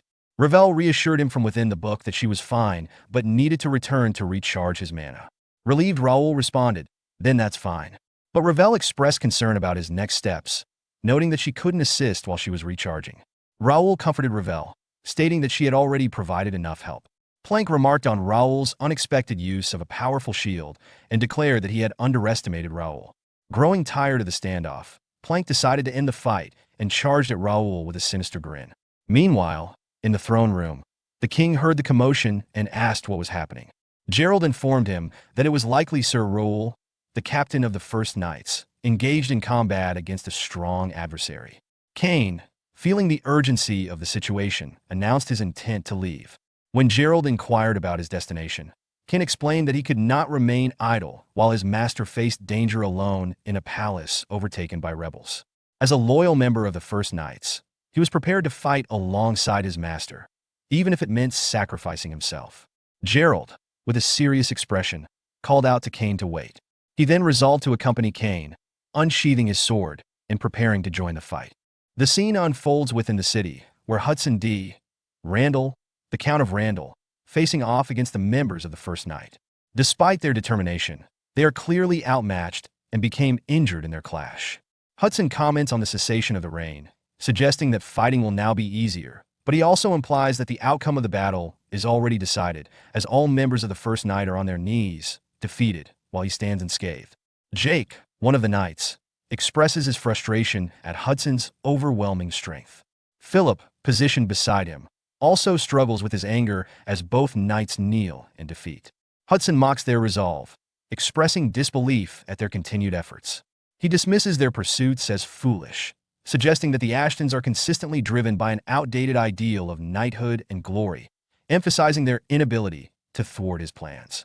He singles out Nakia, an alchemist, as a potential future threat and indicates that her refusal to surrender would lead to her demise. Nakia, filled with anxiety and devoid of strength, remains on her knees, unable to act or respond. As Hudson raises his sword, promising a painless end for Nakia, Josh attempts a surprise attack from behind. However, Hudson senses the movement almost instantly and effortlessly deflects Josh's strike. He then turns to Josh, acknowledging his strength, but dismissing it as inconsequential. With a forceful swing of his sword, Hudson overpowers Josh, sending him crashing to the ground. As Hudson closed in on Josh, recalling that this Josh had previously defeated Roy during a ceremony, he accuses Josh of bringing disgrace to the Randall name and declares that they will now face consequences for his actions, and consider it an honor to die by Hudson's sword. Hudson readied himself to strike, his intent clear. Meanwhile, Josh remained on the ground, struggling to gather his strength and find a way to dodge Hudson's attack. Just as Hudson launched his blow, a knight intervened, blocking the strike with ease and surprising Hudson. This knight was Grand Paladin Medeiros, who greeted Randall while saying it's been a while, acknowledging their past encounter at the last Foundation Day ceremony. He noted the unexpected nature of their meeting, with swords drawn against each other. Hudson, taken aback, questioned Medeiros' presence, reminding him that he and his holy knights were supposed to be stationed at the northern border. Medeiros confirmed this, explaining that he was on his way back when he received an ominous prophecy that compelled him to turn back. Both their swords clashing powerfully and forcing them both to step back momentarily. Hudson commented on Medeiros' return, noting that even Plank had not predicted the prophecy's emergence. Medeiros expresses concern about a sudden surge of undead near the northern border, noting that it's unusual enough to warrant a prophecy. Hudson comments on Medeiros' return to the capital, suggesting that only a Grand Paladin could accomplish such a feat. Medeiros then shifted his focus to Philip, who was still kneeling nearby. He addressed him directly, confirming his identity as Philip, the vice-captain of the First Knights.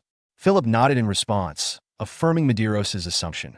Then Medeiros announced that the Holy Knights were en route and urged the First Knight Order to join them, expressing his determination to manage the current situation.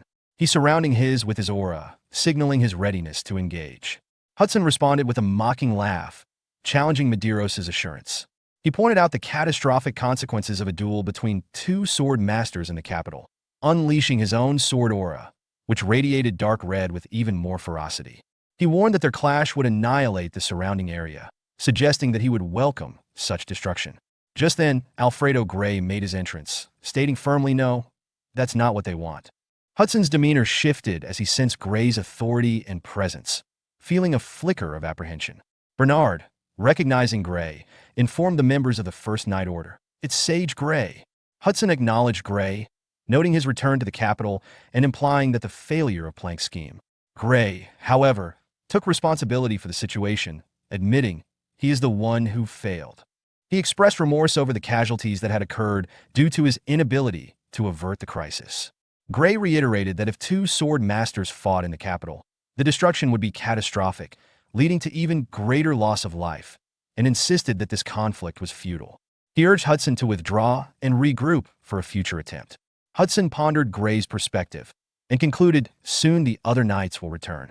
There's no point in him staying any longer. He sheathed his sword and began to withdraw, while stating he has great respect for him. He has managed to derail what was intended to be a perfect plan. Yet, as he turned to leave, Hudson's thoughts lingered on the possibility that not everything had gone awry. Then the sea shifted to Raul, who lay on the ground, unconscious and injured. Ravel, confined within the book, calls out to Raul, urging him to wake up and check if he's okay, but he remains unconscious, unresponsive to her pleas. Meanwhile, Plank floats menacingly above, taunting Raul by stating he has been the most significant obstacle in his path. Without him, his plan would have succeeded flawlessly. He must acknowledge his impressive insight and effort, but ultimately, he is merely the youngest son of an outer county. His limitations are clear, and whatever actions he takes are futile against him. He is a being that evolves continually, intertwined with this world, and his resistance is meaningless. As Ravel struggles to break free from her confinement, she urgently reassures Raul, expressing determination to find a way out of his predicament. Her frustration is evident as he questions why her escape out of book is taking so long. Plank, filled with malice and a sense of superiority, is poised to unleash a powerful spell against Raul. His sneer conveys both disdain and a twisted sense of respect. Plank's words reveal his belief that if circumstances were different, if Raul were not his enemy, he could have been celebrated within the Empire. By stating that he will leave no trace of Raul behind, Plank emphasizes his intent not just to defeat Raul but to obliterate his very existence. With that, he releases his spell, creating 3 enormous serpents that race toward Raul. Ravel, in a panic, calls out Raul's name, fear gripping her heart. The serpents strike where Raul lies, generating a massive cloud of dust and debris. The sound of the explosion echoes throughout the palace, catching the attention of Kane and Gerald, who turn to investigate the source of the disturbance. Gerald, concerned, inquired, "Is this also a result of Sir Raul's battle?" Kane stated he assumed so. Some immense magic must have been unleashed.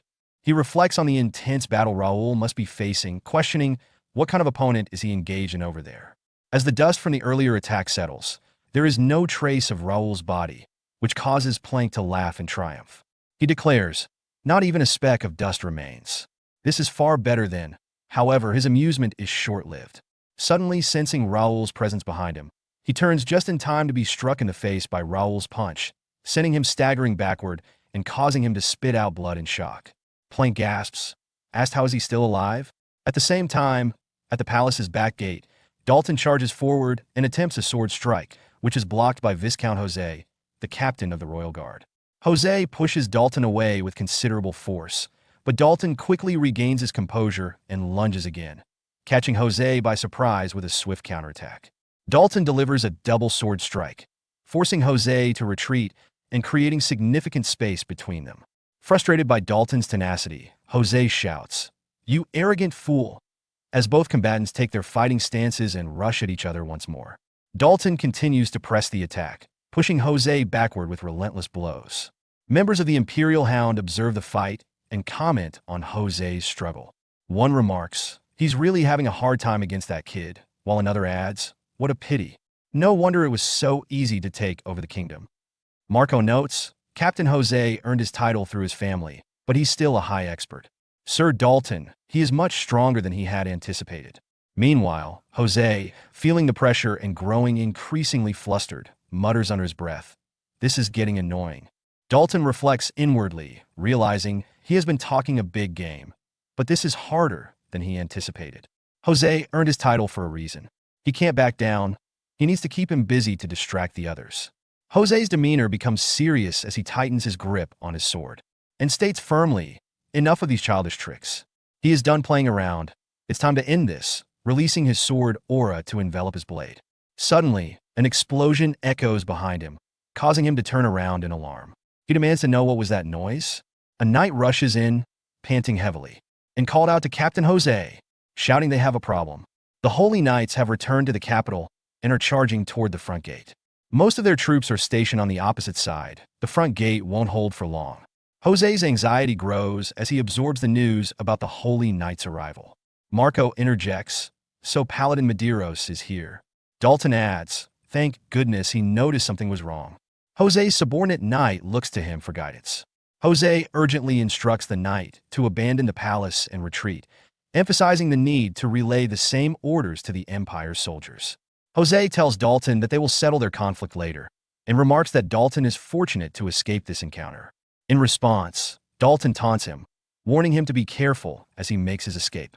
Meanwhile, Jose shifts his focus back to the urgent situation, commanding his subordinate knight to ensure everyone evacuates immediately, emphasizing the need for swift action. As Dalton takes in the unfolding situation and thinks, with the Holy Knights here, reclaiming the palace should be straightforward. But he wonders how Raul is holding up inside. Raul and Plank stand in a tense standoff, with Raul's serious demeanor accentuated by the golden mana shimmering in his eyes as he regards Plank. Plank, clearly irritated, inquires how is he still moving? He is annoyingly relentless. As he prepares to launch an attack, he adds, well, it doesn't matter. He can have a bit more fun with him. He then challenges Raul, asking, isn't he going to grab his sword? And offers he will let him pick it up. However, before he can finish, Raul abruptly closes the distance, ready to deliver a punch. In a swift reaction, Plank conjures a shield of dark mana to protect himself from the blow. The impact pushes him back, prompting him to swiftly create a sword and shout how could he have the audacity to attack. He swings at Raul, who skillfully dodges the attack using his psychokinesis to alter his trajectory midair. Plank, caught off guard, realizes the extent of Raul's abilities. Raul then positions himself to deliver a punch charged with Regnita power. Plank attempts to block it with his dark mana shield, but it shatters on contact, forcing him further back. Flustered and confused, Plank questions what is that power? How does he still have this much strength left? He was nearly dead. How can he push him back now? Shortly after, Plank rushes forward with dual swords, but Raul successfully blocks one by grabbing it, leaving Plank stunned and wondering, how is this possible? In that moment, Ravel finally charges her mana and escapes from the confines of the book, thinking, finally she's out. She turns to see Raul fiercely countering Plank's attacks, which makes her nervous. She wonders, is that really the Raul she knows? As Raul launches another punch that Plank barely manages to block, yet the force of it still sends him staggering backward. Raul stands firm and confident in the face of Plank's disbelief as he questions how Raul retains such power despite being on the brink of death. Plank is baffled, suggesting that Raul's strength should be impossible, and he is on the verge of accusing him of using some trick to gain this advantage. As the conversation unfolds, Plank's attention shifts to his dark mana sword, which is beginning to fade. This prompts a change in his demeanor. A smile appears on his face as he suddenly understands the nature of Raul's strength. He expresses a realization that he has found someone similar to himself, someone who possesses an extraordinary connection to power. Confusion washes over Raul at Plank's claims. Plank elaborates, asserting that they are alike in their abilities, both capable of sensing and harnessing power from the world around them. He describes a profound bond with the world that grants them strength, emphasizing a sense of unity and shared experience. Raul, however, dismisses Plank's interpretation, attributing his power to a high sync rate with the system, which measures the alignment of one's senses with their abilities. This technical explanation leaves Plank puzzled, prompting him to seek clarification on what Raul means by connect. Raul steps closer, explaining that Plank may mistakenly believe his sensations are linked to the world itself, but he argues that as an NPC, non-player character, it's unusual for Plank to experience such a connection at all. Plank, growing increasingly frustrated, demands to know what Raul is talking about regarding the system and NPCs. Raul acknowledges Plank's role in his epiphany, revealing that he has maintained a 100% sync rate since awakening in this world, but has not fully utilized it until now. Plank's confusion turns to irritation as he urges Raul to stop rambling. In a decisive moment, Raul activates his psychokinesis, immobilizing Plank and lifting him off the ground. As Plank's anxiety escalates, he grapples with the sudden turn of events and questions what is happening. Raul then asserts that he has chosen to embrace this world as his new reality rather than viewing it merely as a game. However, he emphasizes that this doesn't mean he has to abandon the advantages he can gain from it. He reflects on the dangers of over-immersion in any reality, whether in games or real life, and expresses gratitude to Plank for reminding him of his true identity and potential. Plank struggles against Raul's psychokinesis, but finds himself powerless to escape its grip. In a moment of explosive aggression, Raul delivers a powerful punch that sends Plank crashing backward, resulting in a hard fall that leaves him coughing up blood. Before Plank can mount a defense or recover, Raul uses his psychokinesis again to pull him closer, seizing his face and slamming him into the ground with tremendous force, demonstrating Raul's dominance in the confrontation. Still trembling from the impact, Plank desperately unleashes dark mana around his body in an attempt to regain control over the situation. Sensing the surge of power, Raul instinctively jumps back, avoiding Plank's grasp and creating space between them. Regaining his composure, Plank defiantly declares that Raul, a mere child, cannot thwart their perfect plan. He dismisses Raul's efforts as futile, proclaiming that the kingdom is doomed to fall to the Empire and dark mana, with Raul's family and knights destined to be remembered as failures. He savors the thought that Raul will die without witnessing the downfall of everything he holds dear. Raul interrupts Plank's monologue with annoyance, criticizing the lengthy dialogue typical of NPCs, and asserts that he is already aware of the quest details. Expressing his boredom, Raul demands to skip the chatter and finish the fight. The battle reignites as Plank attempts to restrain Raul by conjuring several massive hands. But Raul anticipates the attack and skillfully evades them using his psychokinesis. In a retaliatory move, Plank summons a gigantic serpent, boasting that Raul cannot escape him. However, Raul counters with a single, powerful swing of his Regnita punch, effortlessly obliterating Plank's serpents and leaving him in shock at the display of strength. Capitalizing on Plank's momentary confusion, Raul targets the ground beneath him, using psychokinesis to pull both the earth and Plank towards him. As Plank comes within striking distance, Raul delivers a devastating punch directly to Plank's face, sending him crashing down and breaking the floor beneath him. Raul lands beside Plank, who lies sprawled on the ground, visibly defeated. Plank emits a laugh tinged with disbelief and resignation as he reflects on the failure of his meticulous plans. He expresses frustration that his grand design, aimed at dismantling the kingdom and replacing it with the Empire's flag, has been undone by some random kid, as he grapples with the reality of his situation. Unfazed, Raul questions Plank's motivations for wanting to hand the kingdom over to the Empire. This unexpected inquiry surprises Plank, prompting him to turn and seek clarification. As Raul presses for answers, Plank's bravado begins to falter. His initial confidence slips away as he stammers, struggling to articulate a justification for his actions. Raul challenges Plank further, suggesting that the entire scenario was designed without genuine emotion, as it was created for the beta version of the game. He criticizes the programming of one-time use NPCs like Plank, who are devoid of feelings or meaningful motivations.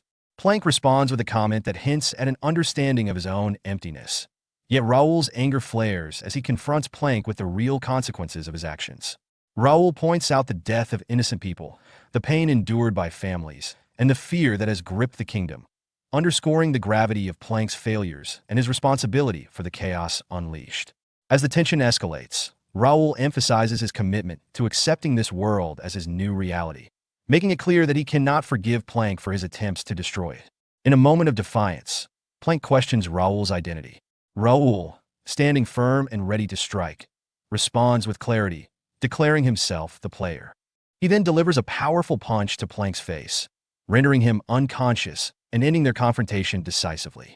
Exhausted but resolute, Raul stands over Plank's fallen form and remarks, "This was a tough quest," reflecting on the challenges he faced and the weight of the battle he just endured. Raul lets out a deep sigh, feeling a sense of finality as he reflects on the conclusion of the rebellion. He had expected unrest, but had not anticipated the specific events that unfolded, which proved to be perilous in many ways. As he contemplates the situation, he questions whether his actions were shaping the scenarios within the world of Connect. Despite the challenges, Raul acknowledges that he cannot afford to stop. He must prepare better and grow stronger for what lies ahead, realizing that this is only the beginning of his journey. At this moment, Ravel speaks up, expressing her relief that Raul has won. She admits her fear that everything was over when he fell during the battle and questions why he had hidden his power until that moment. Raul begins to explain, stating that he had not been intentionally hiding his abilities, hinting at his true identity, but he does not get the chance to finish his thought before collapsing from exhaustion. Ravel rushes to him in concern, asking if he is okay. As she approaches, she realizes that he has merely fallen asleep from sheer fatigue. Despite her worry, she reassures him, acknowledging his efforts, and resolves to save her many questions for later. As dawn breaks, the chaotic night of rebellion fades into memory, transforming the events of the D+ rank gate, the Imperial Hounds, and the uprising into a distant past. It symbolizes the end of a long and tumultuous day. As Ravel had predicted, Raul passed out immediately after the fight. He was later found by Kane and Prince Gerald, who discovered him unconscious. He was not alone in his exhaustion. Philip, Jake, Pierce, Josh, and Nakia were all in a similar state. They had all pushed themselves beyond their limits, necessitating 3 days of sleep to recover from their intense efforts during the battle. Meanwhile, the king has survived the upheaval, but remains unconscious. His health further deteriorated due to the stresses of the rebellion. He is taken aback to learn that the third prince orchestrated the uprising, a revelation that adds layers of complexity to the political landscape. As the Holy Knights and Brother Dylan arrive in the capital, they find that the rebels have already fled, leaving the nobles scrambling to distance themselves from the insurrection. They busy themselves with providing endless supplies to demonstrate their innocence, revealing their self-serving nature amidst the chaos. In the aftermath of the unprecedented chaos that had swept through the kingdom, particularly in its capital, Turium, recovery began to take shape. A few days later, a significant ceremony was held at the king's palace, where the sixth prince, Gerald, addressed a gathering of knights, those defended the kingdom during rebellion. He praised Sir Raul D. Ashton, the third son of Ashton County and the acting guild master of the First Knights, for his pivotal role in quelling the rebellion. Gerald acknowledged Raul's bravery in protecting the royal family and the people, as well as upholding the honor of the knights. In recognition of his valor and service, Gerald, on behalf of the ailing king, bestowed upon Raul the title of Viscount, along with land and a residence in the capital, encouraging him to continue his loyal service to the kingdom. As Raul reflected on this moment, he thought about his journey over the past 6 months. He recognized that since leaving Ashton to enroll in the academy, he had finally established a solid foundation for himself within the kingdom. On the same day, another significant meeting took place, with Prince Gerald explaining the absence of his father due to illness and that he would be representing him in the discussions. This set the stage for a deeper examination of the circumstances surrounding the rebellion. Melvin D. Ashton, Raul's father and Count of Ashton, voiced his discontent at the proceedings, lamenting, "What is there for them to say? They weren't even present during the rebellion. It's a shame." His sentiment was echoed by the silent Marquis D. Templeton, the Duke of Templeton, who shared in Melvin's disappointment.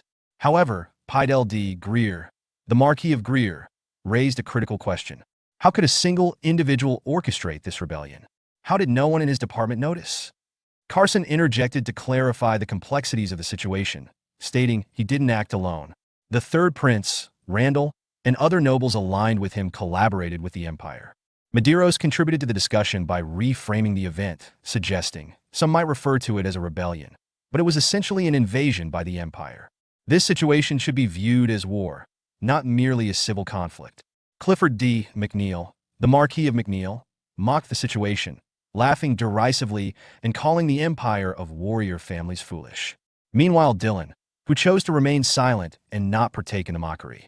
Alfredo Gray, on the other hand, expressed grave concerns, noting the significant damage inflicted upon the capital and the considerable losses suffered by the academy, particularly as many scholars had participated in the rebellion. He recognized the irony that the individual who ultimately stopped the rebels was also from the academy. In this tense atmosphere, Prince Gerald turned to Raul, seeking his insights as the one who had brought an end to the rebellion. Raul responded humbly, emphasizing that he had not achieved this victory alone. He credited the unwavering resolve and persistence of the First Knights and other knighthoods, urging the assembly to focus on the strengths they still possessed rather than lamenting their losses as they prepared for the future.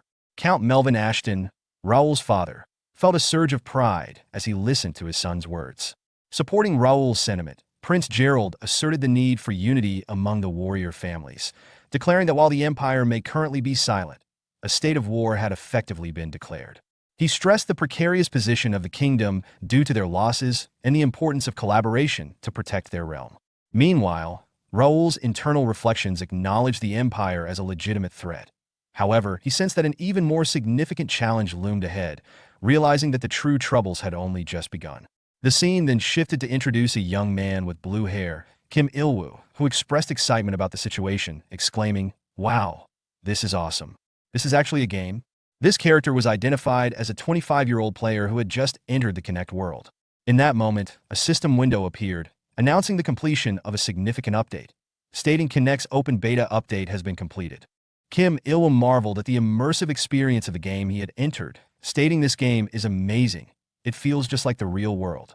Reflecting on his life, He thought about how his unremarkable existence had taken a fortunate turn when he was selected as a beta tester for a virtual reality game called the Kinect system. He recalled the skepticism surrounding the game, which was often labeled as a scam or a human experiment, yet he approached it with low expectations. To his astonishment, upon activation, an interface window appeared before him, welcoming him to the world of Kinect and asking, "Would he like to log in? Please select yes or no." He pressed yes, and instantly found himself transported into a vibrant new world, filled with possibilities. He was amazed to discover that it was not a scam or an experiment, but rather a genuine virtual reality experience that promised much more. As he took in his surroundings, he marveled at the vivid sensations. He could smell the fresh air, feel the wind on his skin, and observed that even the NPCs, non-player characters, appeared lifelike. However, he had a fleeting concern, wondering if the pain in this world would also be as real, which he found somewhat frightening. At that moment, the mayor of the Free City, Mira Ronaldo, greeted the gathered crowd of newcomers. Kim Il-woo noted the excitement in the air and thought to himself, "An event already? This doesn't seem like a tutorial." The mayor continued his address, acknowledging the recent rebellion at the capital. Intrigued, Kim wondered if this was how the game began, already setting the stage for conflict. Ronaldo reassured the crowd, stating, "He knows that many of you were scared by this unprecedented situation, but he is here to tell them that the kingdom still stands strong. The reason is the pride of their city, a hero among heroes who quelled the rebellion. Raul Ashton and his First Night Guild are here. Please don't be afraid to tour around the Free City." As Ronaldo spoke, he felt a wave of nostalgia and satisfaction, thinking to himself, how long has it been since he last received such a cheer for a speech? Thank God he sided with Sir Raul. As Kim Il-woo contemplated the significance of the First Knights, realizing they were likely a major faction within this virtual world, he pondered about Raul Ashton, wondering what kind of person he might be as the hero of the recent rebellion. Meanwhile, in the palace, Count Melvin Ashton, Raul's father, affectionately pulled at Raul's cheeks, filled with pride. He exclaimed joyfully, "It feels like just yesterday he was begging to be sent to the academy.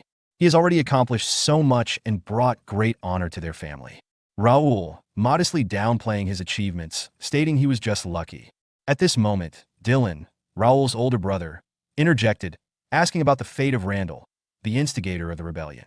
He mentioned that all members of the Randall family, including those from the branch families, had been captured. Count Melvin responded, "Given the nature of the matter, the decision lies with His Majesty, but he believed most will receive minor sentences." Dylan then elaborated on the situation, stating that factions from the main Randall house who supported the rebellion had fled to the Empire, while the remaining family members likely had little involvement. He proposed a strategy of maintaining a state of house arrest on the captured members to ensure minimal oversight and prevent further rebellion. Count Melvin agreed with Dylan's assessment. However, Raul interjected with a warning about another potential threat, that Jaden County should be put in watch list. Confused, Count Melvin asked, "Jaden Viscounty, does he mean his uncle's family?" Raul explained that his uncle had maintained indirect contact with the Randall family through Baron Gender's family and had been frequently seen with the Minister of the Interior, who had instigated the rebellion.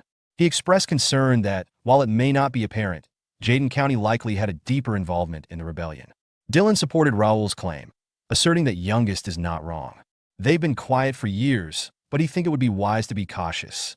Count Melvin nodded in agreement, instructing his sons to keep a close watch on the families associated with the rebellion. He then reflected on Raul's growth, saying he used to think he was just a child, but he has matured so much. This father has no more regrets. The kingdom will need him even more now, and he believed Raul will do his job. Raul affirmed his father's confidence with a simple yes. At that moment, a butler approached Raul from behind and informed him that the prince was looking for him. Acknowledging the message, Raul responded that he would be there shortly. Turning to his father, Count Melvin Ashton, Raul expressed his farewell, urging his father to return safely. The Count wished Raul well, encouraging him to stay healthy, as Raul moved away to follow the butler. Count Melvin Ashton watched his son walk away and observed how mature Raul appeared from behind, even though his face still carried the innocence of youth. Dylan, who was nearby, agreed with a smile, recalling how Raul had warned them to be wary of their uncle. Dylan marveled at how much Raul had changed, considering he had once been frail both in body and spirit. Count Melvin Ashton then remarked that they could not leave everything to Raul, acknowledging that Dylan drew too much attention to discreetly monitor their uncle. With Raul burdened by many responsibilities, there was only one viable option left. Dylan, sensing the implication, sought confirmation from his father. The Count affirmed, instructing Dylan to find his sister, Lawrence. Later, Gerald expressed frustration about dealing with 4 warrior families, noting how intimidating it felt just being in the same room as them. Raul attempted to reassure him, insisting that they all served Gerald loyally and that he should not feel so pressured. Gerald, however, asked Raul to drop the formal tone, reminding him that he had requested to meet as a friend and fellow academy classmate rather than in an official capacity. Raul acknowledged Gerald's struggles and empathized, noting how much Gerald seemed to have endured. Gerald then admitted feeling ashamed for having relied so heavily on Raul despite his position as the prince. Raul was quick to reassure him, pointing out Gerald's significant contributions, including his efforts in fighting the rebels and doing his best for the kingdom. Yet, Gerald was troubled by the perception of the people in the capital, fearing that they blamed the royal family for the suffering caused by the rebellion. He expressed his belief that the citizens probably harbored resentment, perhaps even wishing to throw rocks at him, given that some of the instigators were members of the royal family. In response, Raul smiled, stood up, and suggested they go out together to discover firsthand how the people truly felt. The scene unfolds in the imposing Templeton mansion, where Dalton finds himself face-to-face with his stern grandfather, D. Templeton. The elder Templeton, addressing Dalton with a mix of disappointment and incredulity, criticizes his grandson's recklessness, expressing shock that Dalton had the audacity to avoid a mission personally requested by the king. Dalton, unfazed by his grandfather's words, casually responds that the king's order was directed at the family, not him, dismissively adding that his involvement wouldn't have made much of a difference. This flippant remark earns him an intense glare from his grandfather, who clearly disapproves of Dalton's attitude. Unwilling to meet his grandfather's piercing gaze, Dalton looks away, his demeanor betraying a hint of discomfort. Breaking the tense silence, his grandfather sighs deeply, his frustration evident as he reprimands Dalton. He reminds his grandson of the values he hoped to instill by sending him to the academy: discipline, honor, and a sense of responsibility, fitting for a Templeton. He emphasizes that Dalton needed to establish his own identity, not live in the shadow of his grandfather, the renowned swordmaster. Dalton, now visibly uneasy, drops his gaze further, avoiding his grandfather's judgment. Sensing his grandson's discomfort, D. Templeton speaks again, this time with a faint smirk. He remarks that despite Dalton's behavior, his efforts to guide him haven't been entirely futile. This unexpected comment catches Dalton off guard. He looks up at his grandfather, confusion written across his face, uncertain of the meaning behind those words. D.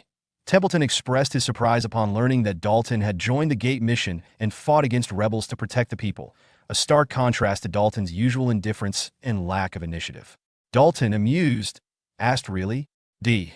Templeton, acknowledging Dalton's defiance of his advice, praised him for bringing honor to the Templeton name through his actions. Dalton briefly smiled at the unexpected praise, but it quickly faded when D. Templeton suggested that granting him freedom might be better for both him and the family. Confused, Dalton looked at his grandfather, unsure of what he meant. Sensing his confusion, D. Templeton explained that if Dalton felt burdened by the family's expectations, he would no longer force those responsibilities upon him. Instead, he suggested that Dalton might find his place with Sir Raoul's first knight, even supporting the idea of Dalton joining him. His grandfather hinted that this path could also prepare Dalton for future challenges. Disturbed by the implications, Dalton nervously asked, "What does he mean?" D. Templeton expressed his belief that, after the failure of the rebellion, the Empire would no longer try to incite internal unrest within the kingdom. Instead, he anticipated the Empire preparing for a full-scale war, with the rebel forces that sided with them likely joining the conflict. He assured that if the kingdom faced the Empire in direct battle, he, as the swordmaster, would not remain powerless. At the Ashton mansion, Homer was giving swordsmanship lessons to the children, demonstrating proper sword handling. As he spoke, he noticed Raul approaching and acknowledged the children's hard work. Homer respectfully greeted Raul, but his attention shifted to Prince Gerald, who stood beside him. Homer inquired about the prince's presence, to which Gerald explained he was there as a student from the academy. Raul intervened, asking Homer to act as though he didn't recognize the prince, as the new members wouldn't be aware of his identity. Homer agreed, and Raul commented on the enthusiasm of the new recruits, noting how energetic they seemed. Homer explained that, since all available spots were filled, the new recruits had been classified as candidates. Many of these youths had been affected by the recent rebellion, having lost their families or homes. Prince Gerald, feeling uneasy, observed the children practicing. Raul then suggested they ask the children about what the prince and he himself had come for and walked over to a 15-year-old boy who was practicing with a wooden sword. Raul asked the boy's age and, upon hearing he was only 15, expressed concern that he was too young for the knighthood. Raul asked why the boy wanted to join, and the boy nervously responded that he wanted to be stronger. Raul probed further, asking, stronger for what? The boy, with conviction, explained that he wanted to protect his family and the kingdom from the empire. He admired the knights who risked their lives for the king, as well as Count Raul, who had defeated the rebellion's leaders, and Prince Gerald, who had stayed on the front lines. The boy wanted to fight courageously against the empire, just like them. Prince Gerald, still nervous, observed a young boy practicing with a wooden sword. Raul noticed his tension and tapped him on the shoulder, pointing out that many youths, like the boy, had gathered from across the kingdom, emphasizing how the people viewed the royal family. Prince Gerald, initially hesitant to speak, became serious and approached the child, asking for his name. The child replied, Arthur, to which the prince smiled and complimented him on his name. In an unexpected move, Prince Gerald knelt before the child, which left both Homer and Raul stunned. Raul, in particular, wondered why a royal would kneel to a commoner. The prince then addressed Arthur with sincerity, acknowledging his bravery despite his young age. He expressed his respect for Arthur's courage and apologized for the hardships the child had faced due to the prince's own past failures.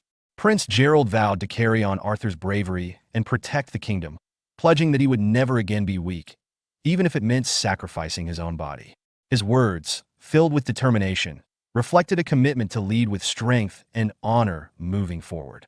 King Thaddeus III of Reuben was believed to have died during the failed rebellion in Connect, but he survived in critical condition. The second prince was killed in the rebellion, while the third prince fled to the empire, which led to the fourth prince ascending to the throne. Raul reflected on his initial goal of changing Ashton County's fate, not caring about the succession to the throne. However, he realized that the ideal candidate for the crown had always been right next to him, Prince Gerald.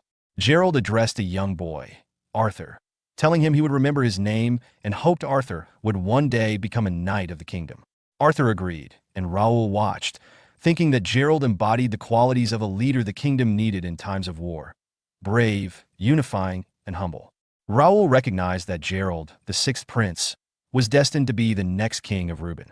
Later, Raul and Gerald entered the mansion, where 2 teacups were placed before them, signaling a moment of calm after the events. Raul pointed out Gerald's unusual gesture of kneeling before a commoner, suggesting it could have caused trouble if the boy had known who Gerald really was. Gerald admitted he wanted to show his gratitude and explained that the boy had taught him an important lesson. Raul reminded him that, while the young people would become stronger, the kingdom needed leadership in the present. Gerald acknowledged that the right leader was right in front of him, Raul Ashton, now regarded as the guardian of Reuben. He added that the people depended on Raul. Raul responded by emphasizing that reliance alone wasn't enough. The kingdom needed someone who could unite all kinds of people: nobles, knights, mercenaries, and even vagabonds. The king was ill, and most of the heirs were either dead or missing. He pointed out that Gerald was the only one capable of taking on that leadership role, offering his opinion as a friend. Surprised by Raul's words, Gerald then asked if Raul would support him when the empire stops its overt actions and waits for the right moment to ignite a full-scale war.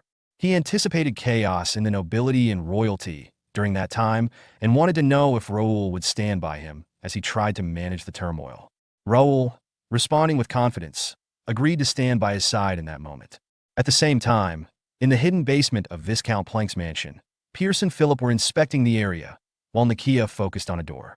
Pierce remarked on the secret passage Plank had built, calling him a weirdo. Philip explained that Plank's eccentricity could be attributed to his influence by dark mana, and speculated they might find evidence of rebellion in the basement. Pierce then asked Nakia if she had discovered anything. Nakia, nervous and sweating, explained that there was a strong seal on the door, but it wasn't a trap. She mentioned it was an ancient spell, so old that she might not be able to find references to it in any books and would need to decrypt it. Surprised, Pierce asked how Plank could know about such an ancient spell. Just then, a soldier arrived to update Philip, telling him they had finished searching the cave.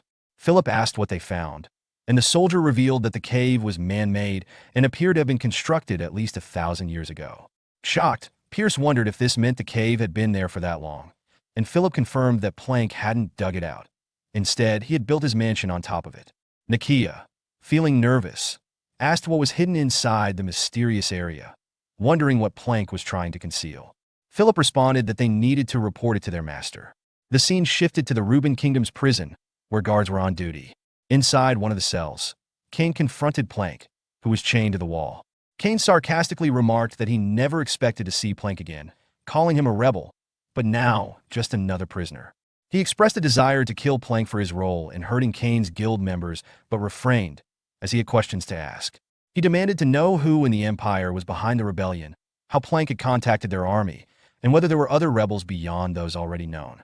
Plank responded with laughter, which irritated Kane. Kane speculated that perhaps Randall wasn't the only warrior family involved, but Plank interrupted, revealing a deeper truth.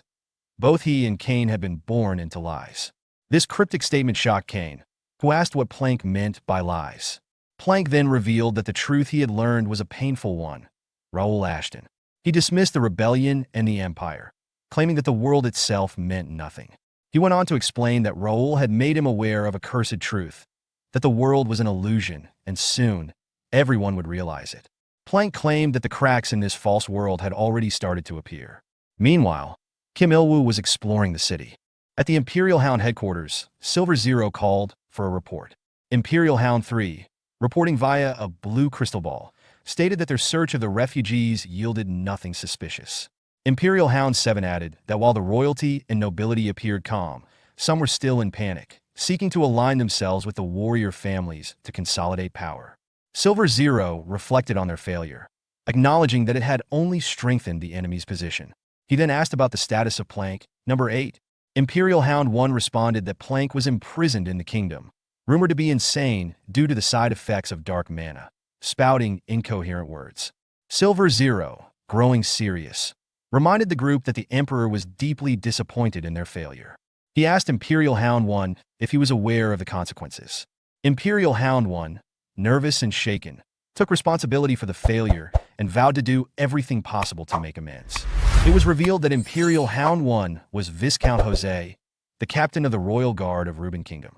Silver Zero sternly warned the Imperial Hound members, "You better, or you'll be dead if something like this happens again." Imperial Hound 9 then pointed out that he was responsible for their failure, referring to Raul Ashton, who had once again foiled their plans. Imperial Hound 6 blamed Plank for failing to control Raul, noting that he was not only a classmate of Prince Gerald, but also rumored to be manipulating Gerald's rise to the throne to gain control over the royal family. 6 emphasized that Raul was no longer just a rookie, but had become a major threat to the Empire, urging action before he grew even stronger. Silver Zero listened in silence before surprising everyone by declaring, "Let Raul Ashton be."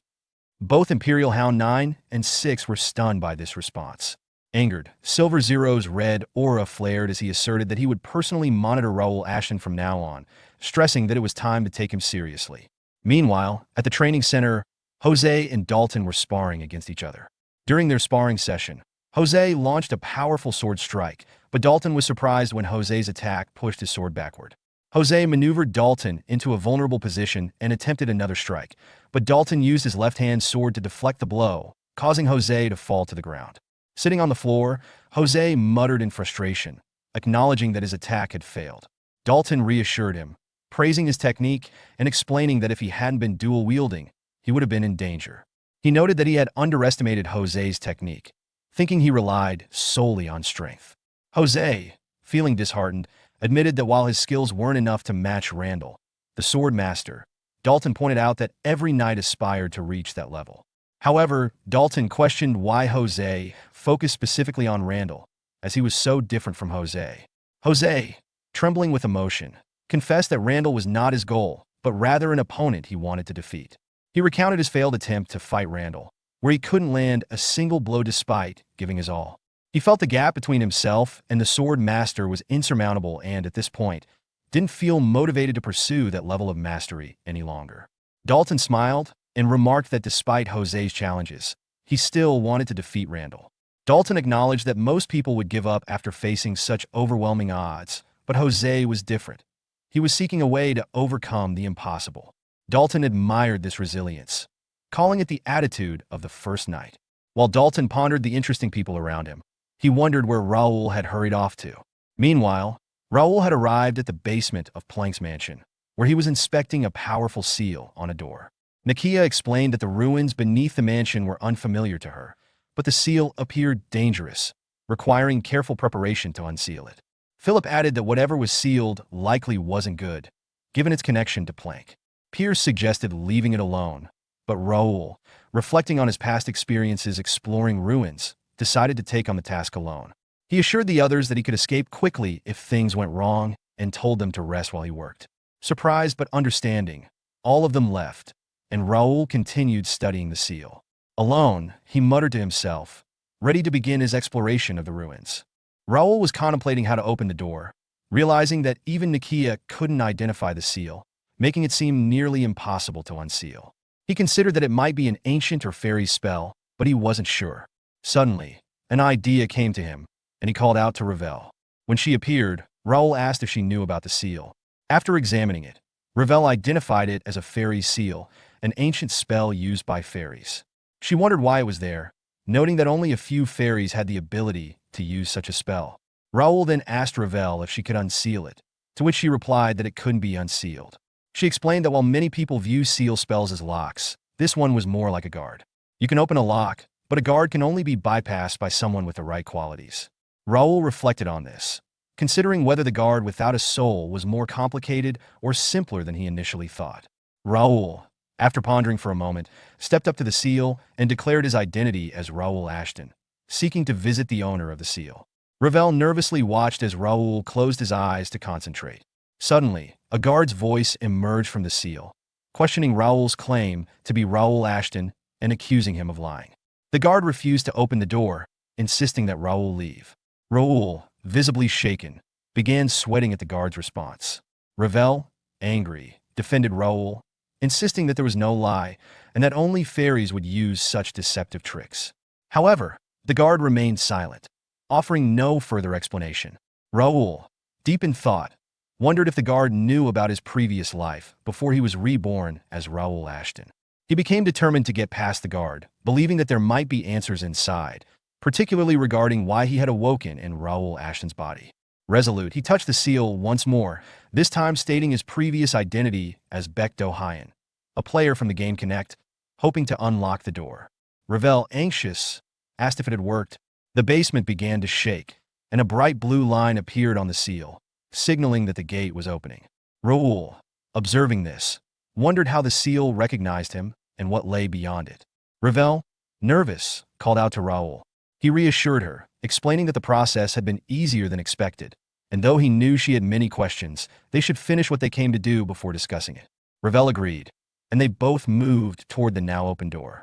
Meanwhile, Kim Il-woo had just logged out of the game and removed his VR headset. He looked around his room, marveling at the experience, then posted online, expressing how incredible the game Connect was. He described it as feeling like being transported to another dimension, indistinguishable from the real world, with every sense perfectly implemented. He mentioned not feeling tired despite playing for 10 hours and admitted he couldn't tell which world was real. He also hinted at something significant happening in the game, encouraging others to try it too. Other users started commenting, with one person asking if Il-woo had been selected for the beta test. A second person commented, questioning why he was praising the game so much, suggesting he might be from the game itself. A third person responded sarcastically, accusing him of just seeking attention. The second person continued, dismissing Il-woo's comments, saying he shouldn't be near any marketing department. Annoyed by the criticism, Kim Il-woo sighed and muttered to himself, "Say whatever you want. Spend the rest of your life clicking your screens." However, he soon noticed a more positive comment from another beta tester, who was impressed that Kim had started in Mira, a well-known starting point in the game.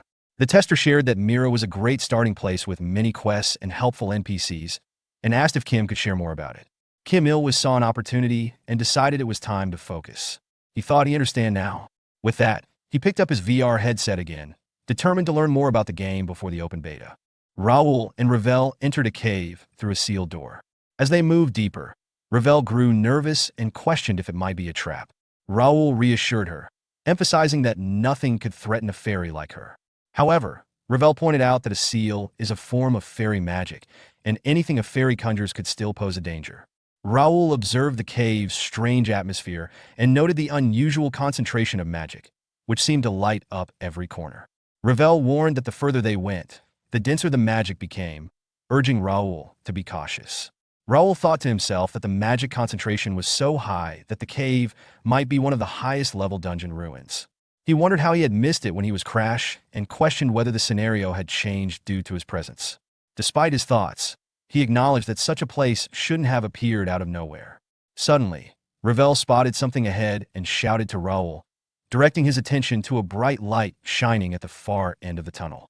Raul, confused, tried to make sense of what he was seeing. Raul and Ravel reached the end of the tunnel and entered a vast room where a large black gate stood in the center.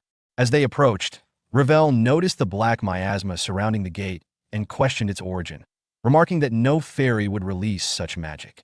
Raul, deep in thought, wondered if the gate was the legendary Dark Gate, a portal to the demon realm, also known as the Gate of All Disasters. Despite his past challenges as Crash, he had never encountered such a hidden space. He speculated that if the gate had remained hidden, demons could have flooded the upper world. He questioned why the gate was here. While Raul was lost in thought, Ravel alerted him to a presence behind them. Raul turned to see a figure with blue eyes and long silver hair, surrounded by a powerful magical aura. The man gazed at Raul intently. Raul, sensing an unfamiliar threat, dropped into a fighting stance, puzzled by his inability to detect the man's aura earlier, despite the powerful magic surrounding him. He wondered who the figure was.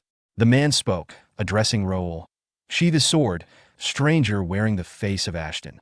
That blade will not touch him, and neither will his blade touch him."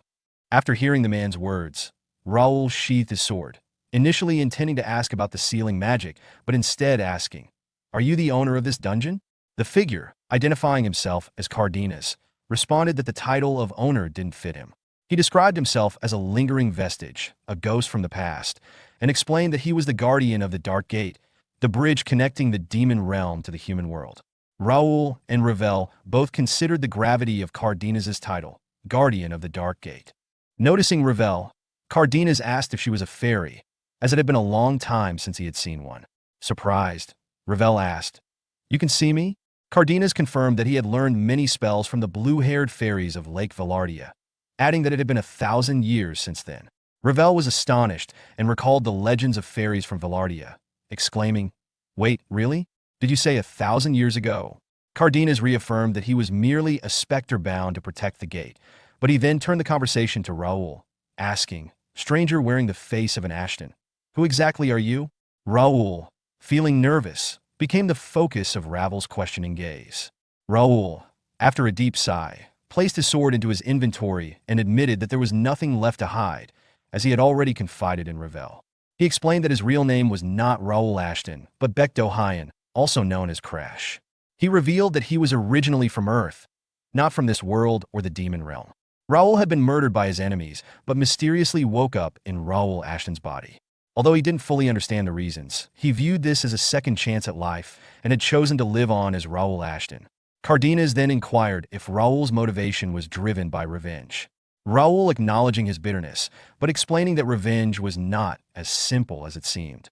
He clenched his fists and stated that, with this second chance, he had learned from his past mistakes and was determined to achieve what he couldn't before and rise to the top. He chose to live his life as Raul Ashton. Cardenas fell silent, deep in thought, before commenting that Raul's story was interesting. However, he decided to halt the conversation, telling them to stop for now. Both Raul and Ravel were left confused by this abrupt change. Cardenas then drew his sword, his expression turning serious as he warned, "We have an uninvited guest." At that moment, the dark gate behind them started emitting even more black miasma. Raul and Ravel quickly turned to face it.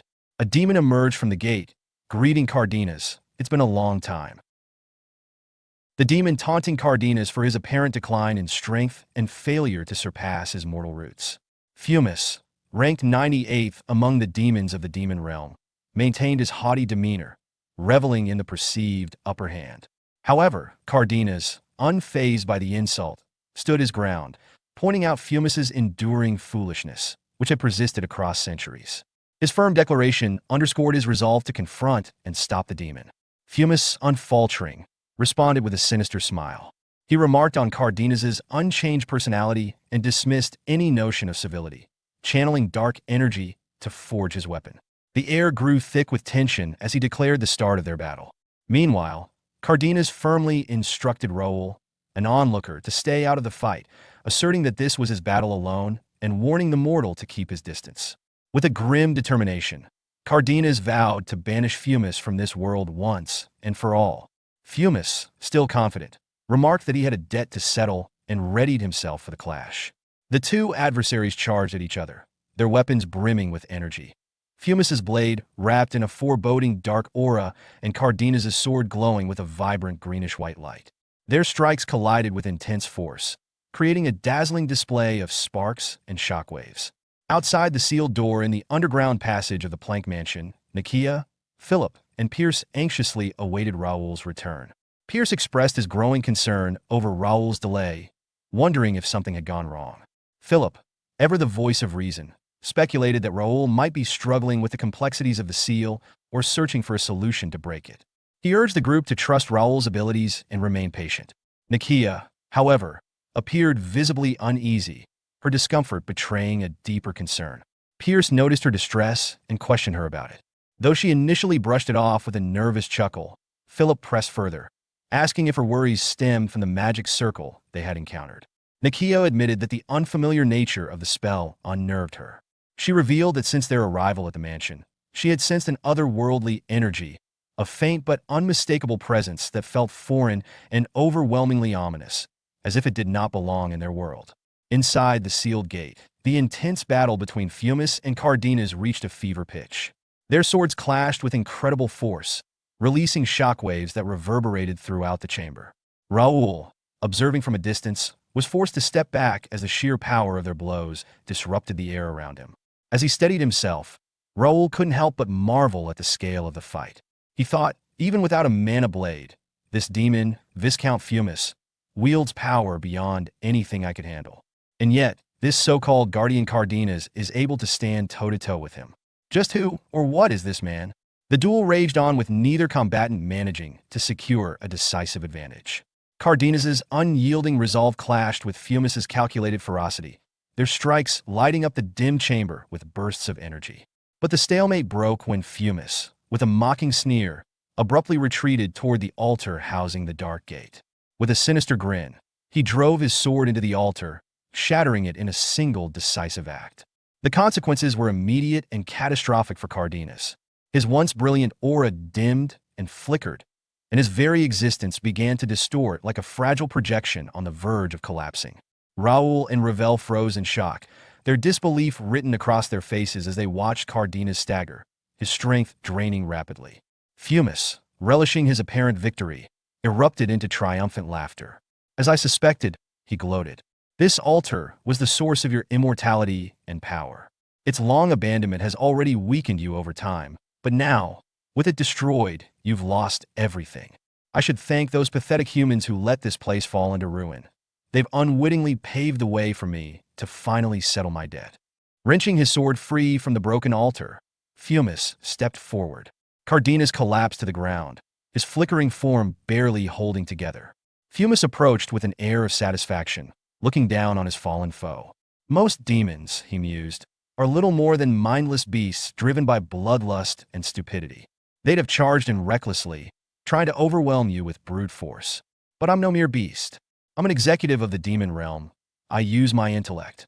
Ever since our last encounter, I suspected this altar held the key to your strength. It's almost disappointing how quickly this battle ended after centuries of waiting. But no matter. I'll savor the moment you disappear. With cold finality, Fumus raised his sword high, ready to deliver the finishing blow to Cardenas. But just as the blade began its descent, Raul intervened. His figure, bathed in a radiant golden aura, appeared between the two combatants, blocking Fumus's strike. Both Fumus and Cardenas stared in astonishment, their shock mirrored in their wide eyes. Fumus snarled, his frustration boiling over. Who is this brat? How did he block my blade? Raul said nothing in response. Instead, he launched a powerful punch that sent Fumus flying backward. The demon executive recovered quickly, regaining his balance, but his composure was shaken as he cursed Raul, his teeth gritted in rage. Smirking confidently, Raul finally broke his silence. Seems like all that fighting against the Count Plank, who used demonic energy, wasn't for nothing. Turns out the aura of brilliance works wonders against demons too. He turned to Cardenas, who was still kneeling and struggling to maintain his form. "I'll join the fight, Mr. Cardenas. Let's finish this together." The demon Fumus, weakened but still dangerous, faces off against Raul, a human who seems unfazed by the demon's threat. After being wounded by an earlier attack, Fumus glares at Raul and mocks him, questioning how a mere mortal ended up in such a dangerous situation. Fumus insults Raul's chances, warning that he'll pay the price for meddling with the demon. Raul, unbothered by the taunts, mocks Fumus in return, suggesting the demon is more talkative than powerful. Cardenas tries to warn Raul to stay back, recognizing the demon's strength. Raul, however, responds nonchalantly, claiming that even with high synchronization, a measure of connection between a person and their abilities in Connect, there are still limits to one's strength. He brushes off Cardenas' concerns and insists on facing the demon himself. Cardenas, curious, asks about the synchronization rate, but Raul only offers a vague response, focusing instead on dealing with Fumus. Fumus, now enraged and empowered by his dark aura, activates his sword aura, increasing his threat level. He mocks Raul again, claiming that humans are mere playthings to demons, destined to be consumed by the demon realm once the seal is broken. Raul, unimpressed, sarcastically criticizes Fumus's lengthy monologue, questioning why all his enemies seem to drag out their speeches. His taunts only seem to fuel Fumus's rage further. As the battle intensifies, dark energy begins spilling from an ominous gate, signifying the growing power of the demon. Fumus charges at Raul, but Cardenas intervenes, blocking the attack with his sword and signaling Raul to take advantage of the opening. Raul strikes back, landing a blow that causes the demon to bleed. Fumus retaliates viciously, pushing Cardenas back and launching a counterattack on Raul. Raul, momentarily caught off guard by Fumus's swift response, braces for impact, but before the demon's claws can land, Ravel, a forest fairy, intervenes by casting a shimmering shield that deflects the attack. Fumus is momentarily stunned, giving Raul a brief respite. Ravel checks on Raul's well-being, and he reassures her with a smile. The scene escalates as Fumus, the demon, reacts with disdain toward the alliance of Raul, Ravel, and Cardenas. He mocks Ravel's presence, calling her a lackey to a human, and questioning how the fairies, once powerful adversaries to demons, have fallen so low. Ravel, standing firm in the face of his insults, defiantly counters, stating that fairies like her are not subservient, but rather friends, a concept that a demon like Fumus would never understand. Raul, grateful for her support, asks if she can fight alongside them, to which Ravel responds with unwavering determination, saying she won't sit idly by when fighting a demon. Fumus sneers at the unlikeliness of their alliance, human, fairy, and wraith, and declares that because of their involvement, he will no longer hold back. His aura intensifies, and his scales harden as he promises to show them the breaking of the gate's seal before killing them. The demon's transformation marks a significant increase in his power, and he warns them that demons will flood their world once the seal is broken. As Fumus prepares for the final blow, Cardenas, ever the tactician, attempts a sneak attack from behind. However, Fumus easily blocks the attack, mocking Cardenas' efforts and suggesting that his weakened state, as a wraith without his powers, makes him incapable of stopping the seal from breaking. Cardenas responds cryptically, indicating that the key to protecting the seal doesn't lie with him, but with Raul.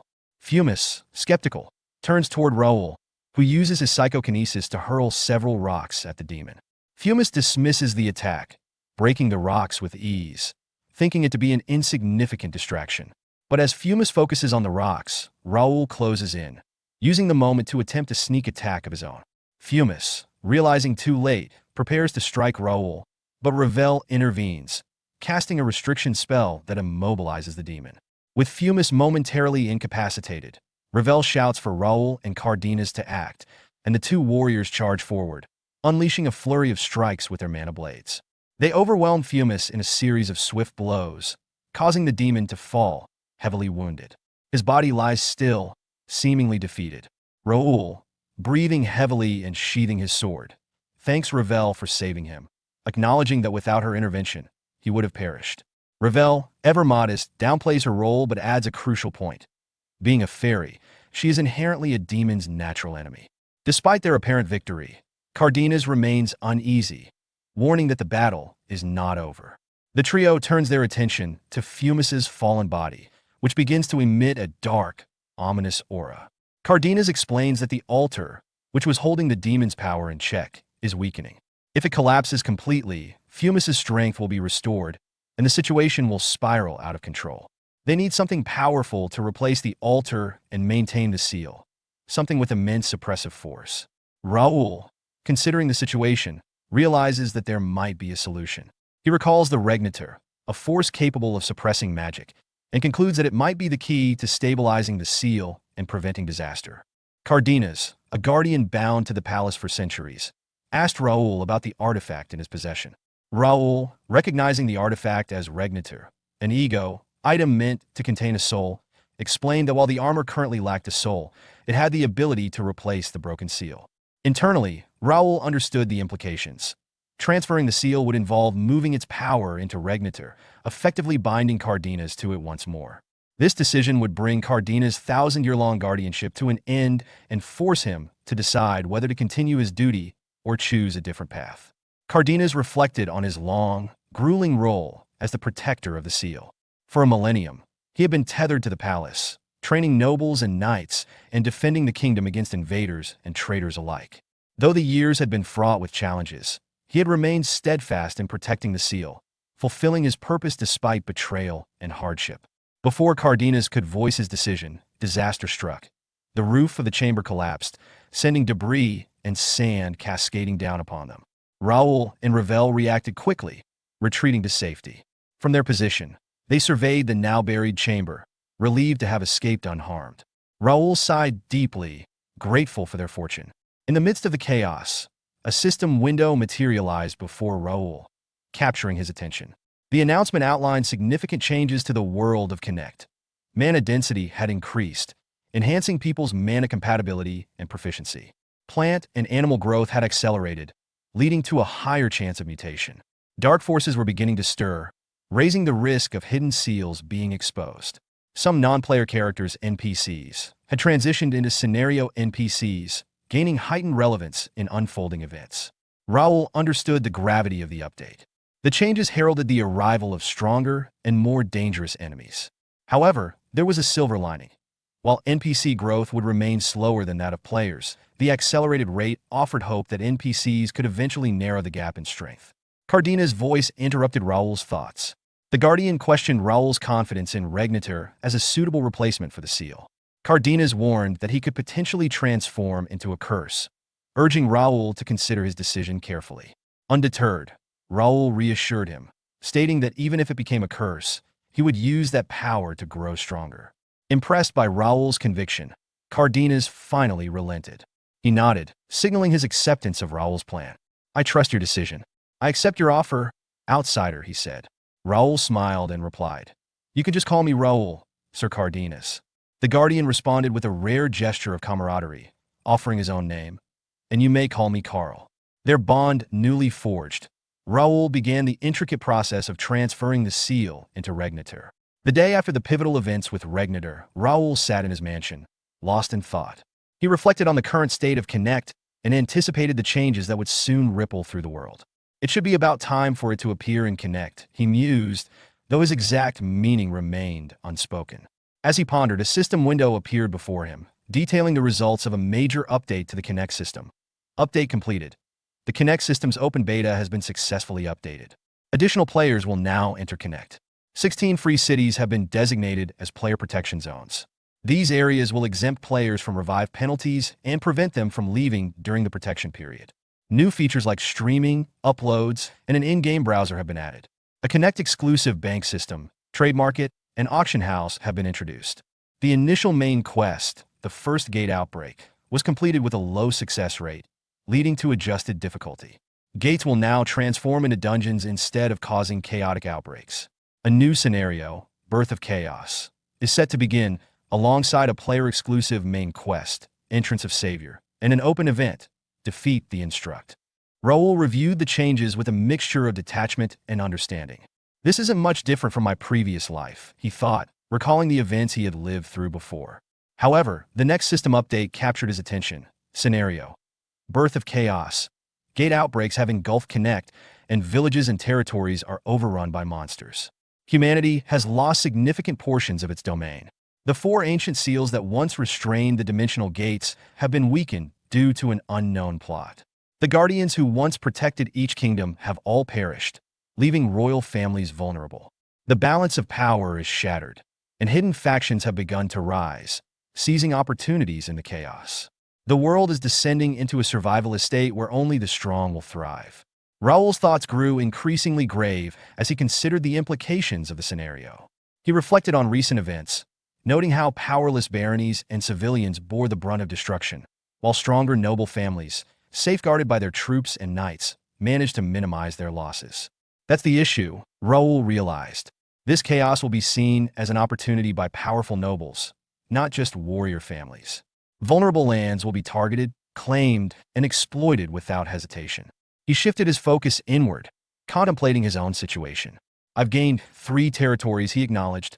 Normally, the royal family would mediate disputes between nobles, but they've suffered immensely from the loss of their guardian. That blow was critical. The other nobles don't know yet, but they'll find out soon. Without Cardenas, can the royal family hold their position? Raul knew he couldn't afford to remain passive. If I can't stop this world from spiraling into chaos, I'll focus on protecting my people. I minimize civilian casualties and save knights who would have perished. But plots against Ashen County have been brewing for a long time. I need to be prepared.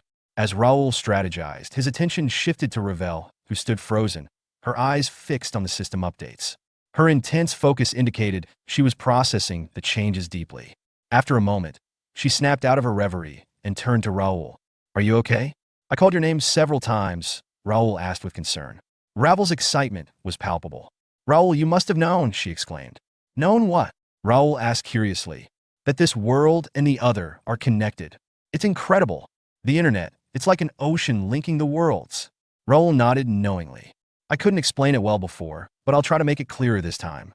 With that, Raul activated the soul connection to Regnator. Golden light streamed from the artifact, gradually coalescing into the figure of Carl, now fully embodied in his new form. I've been waiting, Raul, Carl said, his voice steady and resolute. Carl stepped forward, his expression calm but curious. What made you call for me? He asked, his gaze fixed on Raul. Raul took a deep breath, gathering his thoughts before speaking. I wanted to talk to you about something I mentioned before, he said with a serious tone. Carl's eyes narrowed slightly as he recalled their past conversations. You're referring to your real identity and the password, aren't you? Raul nodded. Yes. I wasn't completely clear about it before, but I want to set things straight this time. Now that we're in a bond that will last forever, I don't want to keep any secrets from you. I want to be honest about who I am and what's really going on. As Raul explained everything in detail, Carl listened intently. After some time, he processed the information and finally concluded. So, you're saying you come from the same place as these other outsiders, the place called Earth that you mentioned before. Ravel, who had been silently observing, turned to Raul, her expression one of confusion and concern. Why didn't you tell me about this earlier? She asked, her voice tinged with frustration. Raul sighed, looking slightly guilty. I'm sorry. It's such an unbelievable story that even I doubted myself at times. But as more and more people from Earth started appearing here, I began to realize that my suspicions were correct all along. Ravel fell into deep thought, piecing things together. Come to think of it, this all makes sense. The information from the Link Cafe, it wasn't a prophecy at all. It was merely recounting the experiences Raul had already been through. I thought he was a divine apostle, but he wasn't. Or wait, maybe it's not entirely wrong to think that. After all, resurrection and regression are impossible for an ordinary human. Raul noticed the distant look in Ravel's eyes and tilted his head slightly. What's wrong? Carl let out a sigh. Even though I've lived through 2 lifetimes, this isn't an easy story to digest. But one thing is certain, there has to be a reason behind your resurrection, Raul. You might find yourself facing difficult choices, just like I did. With great strength comes great responsibility. The most important thing is that when the time comes, you make your decisions based on your own will. Raul's expression hardened with determination. To do that, we have to grow stronger. If we don't, we'll just be swept away by the tide of circumstances. Carl studied Raul for a moment, admiring his resolve. He's filled with determination and potential. He reminds me of a younger version of myself. But Raul, I hope you won't repeat the same mistakes I made. I hope you won't be swayed by the darkness that lurks in this world. Instead, I hope you confidently move forward on your own path. Later, when Raul was alone, he gazed at his Regnita armor, deep in thought. It's been a while since Carl merged with Regnitor. Even though he exists only as a soul now, unable to directly interfere with reality, if Regnitor is activated, he can manifest as a semi-spiritual entity. As Raul stood there, a system window suddenly materialized before him, providing detailed updates on his power armor, Regnitor. The display indicated that the armor's rank had increased from B+ to A, signifying a significant enhancement in its capabilities. The status section showed that it remained equipped by Raul, but was still partially awakened and sealed, implying that its full potential was yet to be unlocked. One of the most critical upgrades was the output power, which had increased from 1.6 to 1.8 core power, promising a notable boost in performance. Additionally, the maximum operating time had doubled, expanding from 60 minutes to 120 minutes, allowing for prolonged engagements before requiring recharging. However, the operation state was currently set to recharging. In terms of defense, the armor now boasted a 6th circle defensive spell, a considerable enhancement that indicated high-level magical protection. However, there was a drawback. The intermediate mana blade attribute's extension effect had been reduced by 70%, potentially limiting its offensive reach.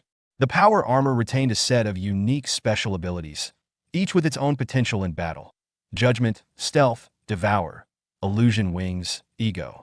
Finally, the awakening time was listed as 15 to 30 seconds, meaning Raul could access more of its latent potential within that time frame. Raul smirked slightly. Carl also steps out from time to help me train.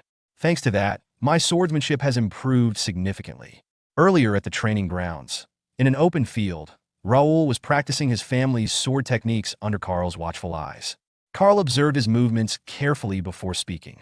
The Ashton family's swordsmanship is certainly impressive. Some might even say it boasts the greatest destructive force when wielding a two-handed sword. However, the problem with a specialized style is that its weaknesses become evident much faster. With that, Carl drew his twin swords, both glowing with a golden aura. In an instant, he struck the ground, causing an explosion of dust and debris. Raul instinctively shielded his eyes, momentarily losing sight of Carl. As the dust settled, a deep fissure split across the training ground. Carl turned back to Raul. Your family's sword style is highly regarded because of the superior physical abilities inherited within your bloodline. A body stronger than the average person allows for movements that others wouldn't even dare attempt. But that style doesn't suit you. Raul's grip tightened around his sword. I knew it. My body has its limits. No matter how hard I try, I can never match my brother or father's level of proficiency. Carl's voice softened slightly. I'm not telling you to abandon your family style. It is part of who you are, your roots. But if you continue using it without adapting, it will do more harm than good. He then placed a reassuring hand on Raul's shoulder. I'll teach you my swordsmanship. Given that we share similar roots, you'll pick it up quickly. It's unfortunate, but once you reach a high enough level, you'll be able to modify your family's technique as you see fit. What do you say? Raul clenched his fist and, with unwavering determination, replied, Please, guide me well. Back in Raul's room, now sitting in his chair, Raul stared at another system window, displaying his updated skills. His swordsmanship mastery, once at an intermediate level 8, had now dropped back to level 1. He exhaled slowly. It's unfortunate that I have to let go of the style I was most comfortable with, but this is a rare opportunity. Even though my mastery level dropped, my skills themselves haven't deteriorated. Carl's swordsmanship, the Infinity Sword, lives up to its name. The endless chain of attacks and adaptability makes it somewhat similar to my old style. Carl must have kept that in mind when he decided to train me. Because of that, I feel like I'm grasping this technique faster than any other I've learned before. But I still have a long way to go. I need to push myself further for the sake of those I care about. Just wait and see. I'll do everything I can to protect this second life. A few days later, Raul sat at his desk, flipping through stacks of documents. As our territory expands, so does our workload. We've stationed guards near the gates to prevent them from turning into dungeons. Checking on the gates and dungeons is essential.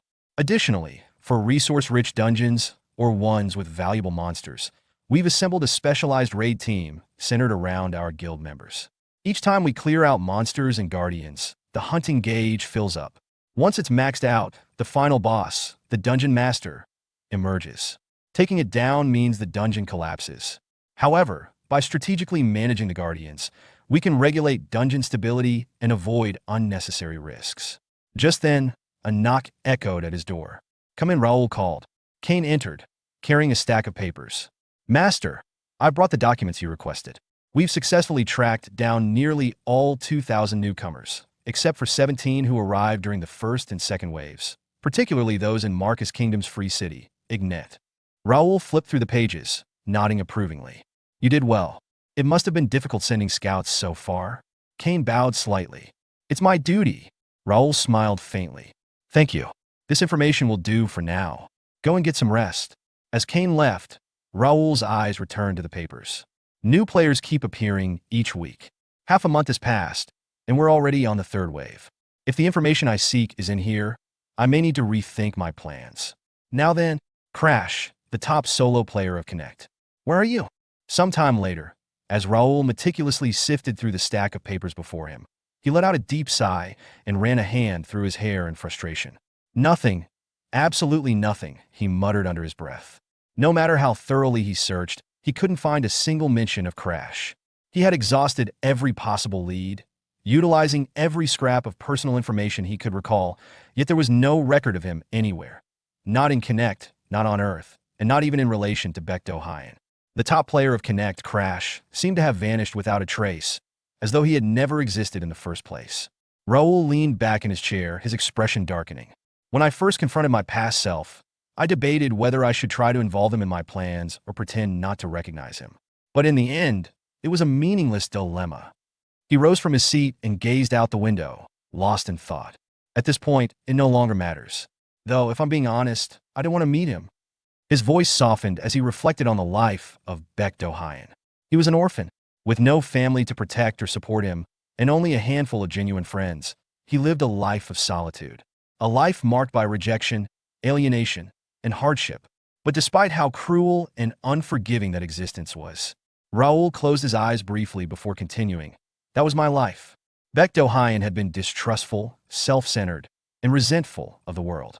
If not for his talent and his encounter with Connect, he might have lived a life indistinguishable from that of a complete failure, aimless and forgotten.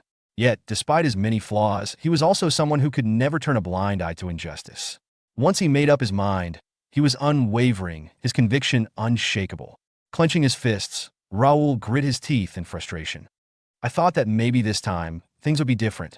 In my past life, no matter how much I searched, I could never find my biological parents. But this time I wanted to find them. I wanted to support Bae DoHyun, to prove to the world that even someone from an orphan background, someone with nothing, could succeed. Not just in the game, but in reality. I wanted to see him find love, start a family, and live a life filled with happiness. Was that just a foolish dream?" He exhaled heavily, his voice tinged with resignation. But there isn't even a single trace of Bae DoHyun left. As he reflected on his past and present selves, Raul couldn't deny how much he had changed. He and Bae DoHyun were one and the same, yet so vastly different that it wouldn't be wrong to consider them separate people. The once sharp-edged, defensive nature of Bae DoHyun had been eroded away by Raul's upbringing, a life filled with love and care. Before he knew it, companionship had become his new normal. These days, he even found extended solitude to be unsettling. "If someone were to call me a hypocrite for this," he murmured, "I wouldn't have a single word of defense." Yet, in the midst of these complex emotions, his purpose had never been clearer. "This place is my home now. My family, my territory, my friends, they're all that matter. If anyone dares to threaten what is precious to me, I will never forgive them, even if it means turning the entire player base into my enemies." With Bae DoHyun erased from existence, things had in some ways become simpler. Skill embodiment, his past self's defining talent, would have taken an enormous amount of time and effort to fully mature. The disparity between ordinary rankers and Bae DoHyun, who had mastered skill embodiment, was staggering. But that advantage was now gone. For now, I can proceed without worrying about opposition from other players. Rankers only begin to shine when they fully master skill embodiment and develop their unique abilities. If the world has forgotten Bae DoHyun, then I will remind them. His gaze hardened with determination. I will reclaim Bae DoHyun's place, no matter what. 15 days after Connect's official launch, a single announcement sent shockwaves through the community. First unofficial event in Connect. Recruitment notice for First Night Guild Academy cadets. The free cities of the Ruben Kingdom, already renowned for their extensive support for players, had once again captured the spotlight. At the heart of these groundbreaking policies was the First Night Guild, which had just unveiled an exclusive academy dedicated to training players. Recruitment for the first generation of cadets had officially begun. The academy welcomed all players who had completed their first job advancement, regardless of their chosen class or profession. A total of 600 cadets would be admitted, divided evenly among 4 specialized branches with 150 slots each. The training program would last for 3 months and was entirely free of charge. Graduates would receive honorary guild member status, granting them priority access to guild-related quests and missions. Additionally, those who excelled would earn the rare opportunity to take the formal guild membership exam. Successful candidates who became official guild members would gain access to exclusive equipment, rank-based salaries, and specialized training sponsorships tailored to their respective professions. Recruitment was set to begin on February 1st, and the application deadline was fast approaching. The moment the announcement dropped, the Connect community exploded into chaos. This is insane. I need to craft some gear and get to as soon as possible. Too late, buddy. Haven't you heard? The free city teleport restrictions kicked in. Props to me for taking the portal to Mira last week. What the hell? Isn't this blatant favoritism? This is going to completely break the balance. LOL, another sucker complaining. Classic. Has anyone visited the First Night Guild branches? Their members are stacked with insane gear. I'm getting in no matter what. You? Not a chance. I'm the one getting in. Y'all acting like you're getting accepted. Keep dreaming. If you don't make it into the academy this round, you're done. The competition rate is already 5:1, and it's only going to skyrocket from here. Facts.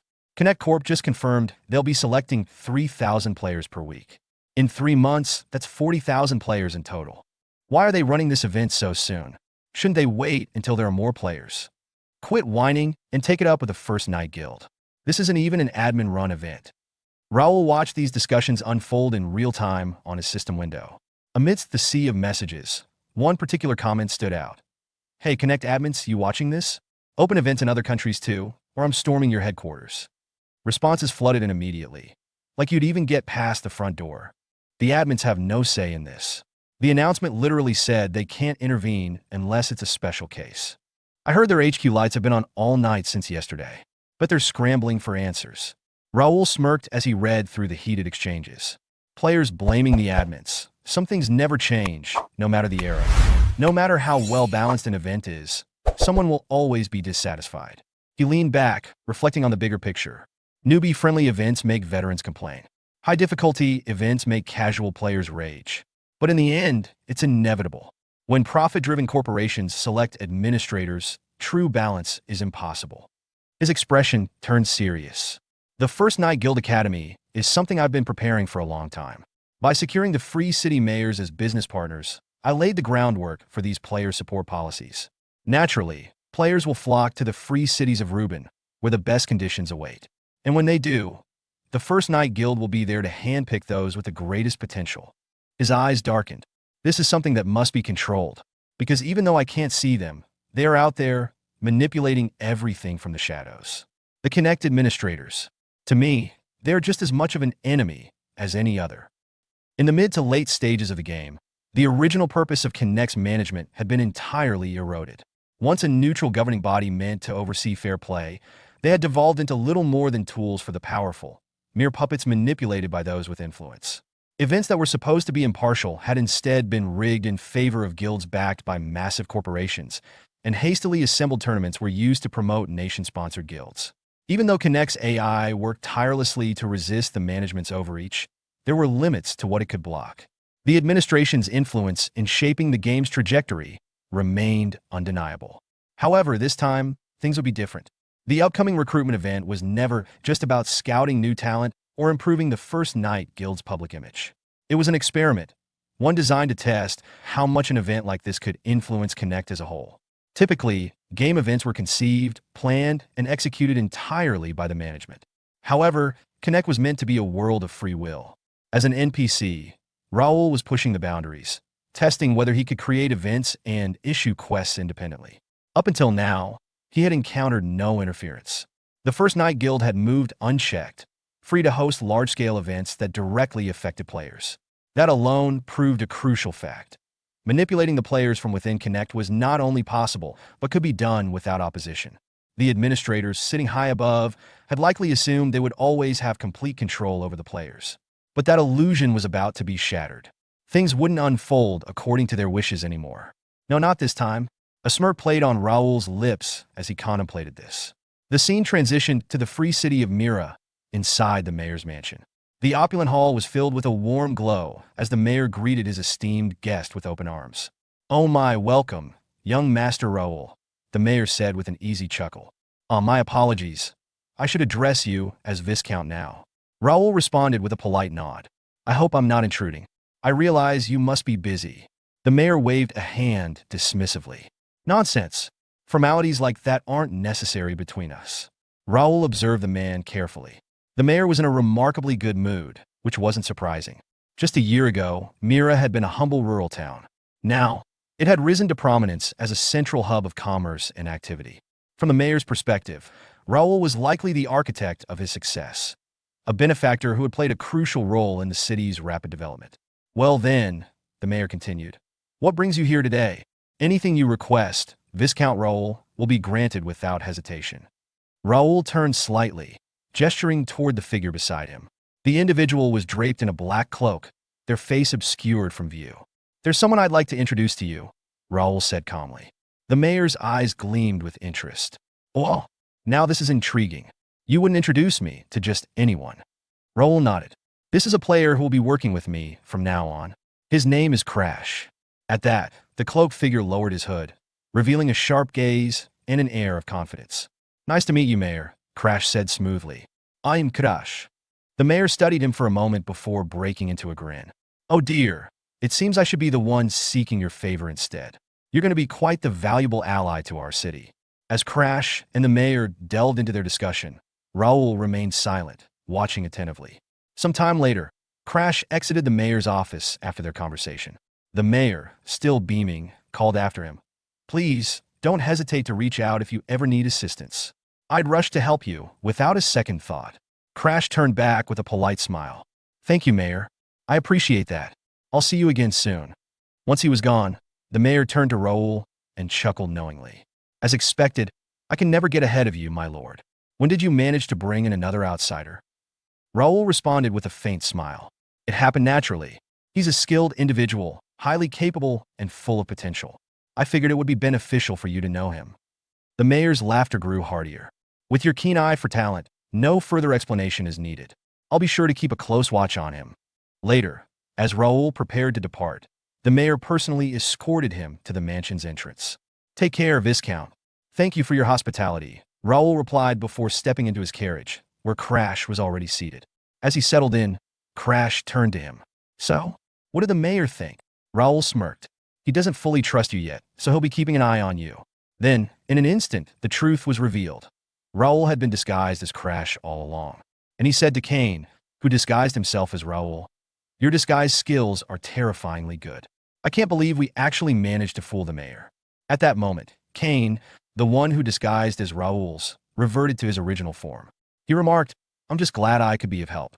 Raul removed a small ring from his finger, its shimmering surface distorting slightly before revealing his true appearance. "This little thing is quite reliable," he mused. "It's the ring I received from Vice-Chancellor Greyback at the Academy." A translucent window materialized in front of him, displaying the item's details. Grey's polymorph ring.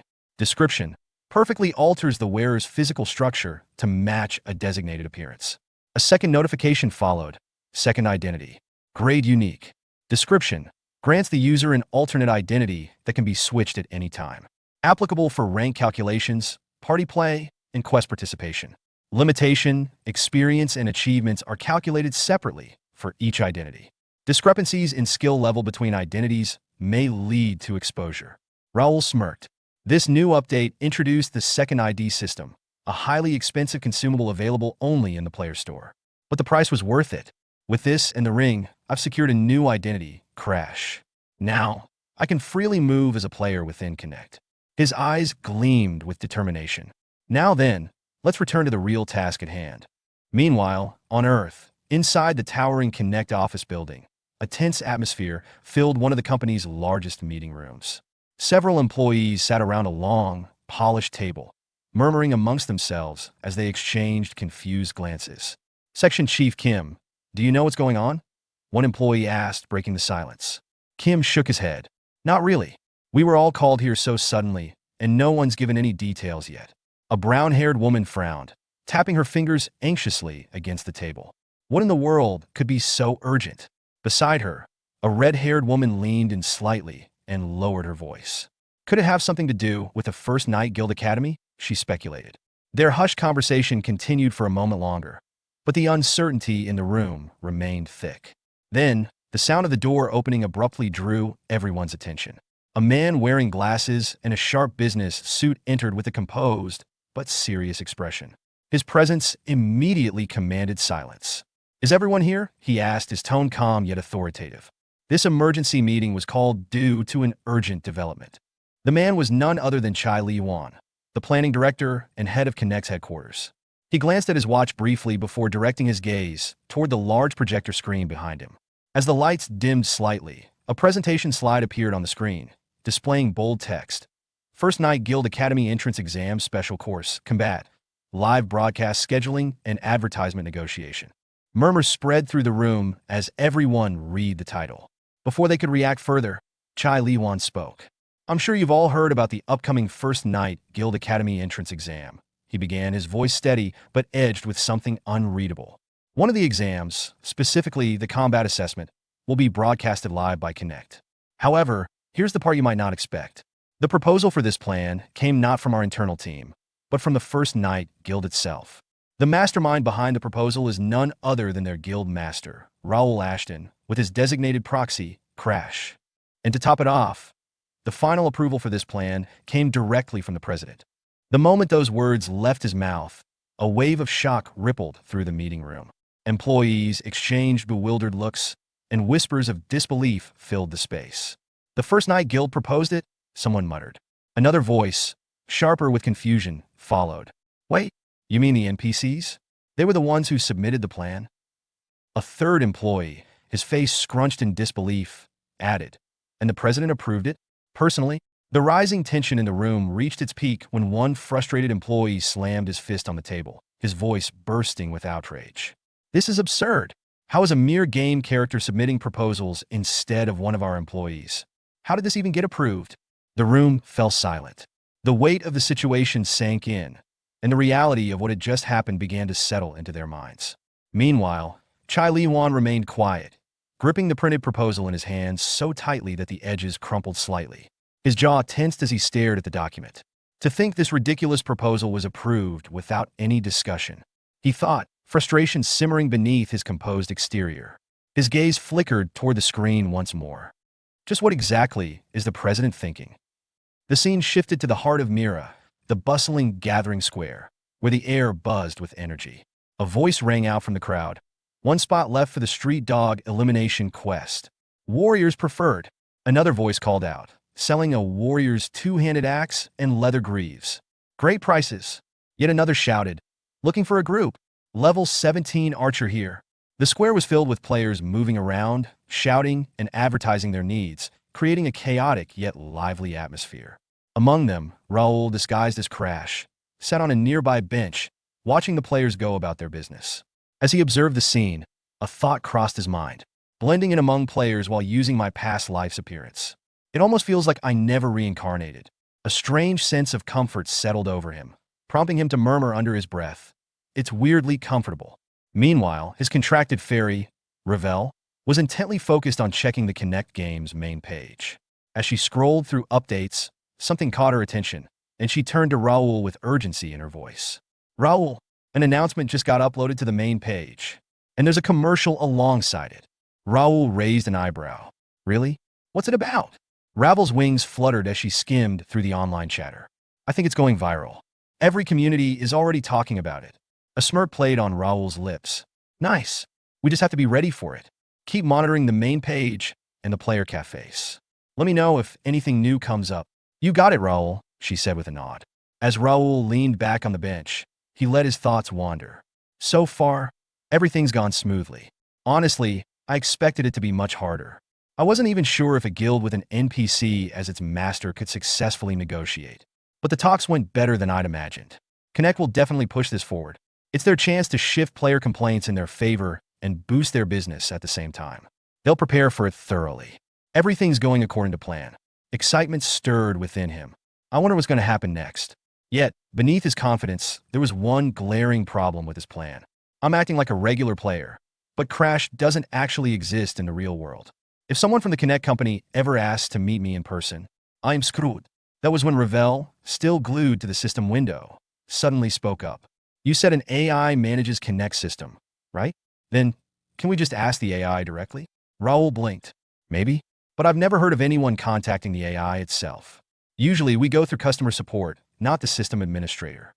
Ravel tilted her head and pointed at something on her screen. Really? Then what's this button here? Raul squinted at her interface, but nothing stood out to him.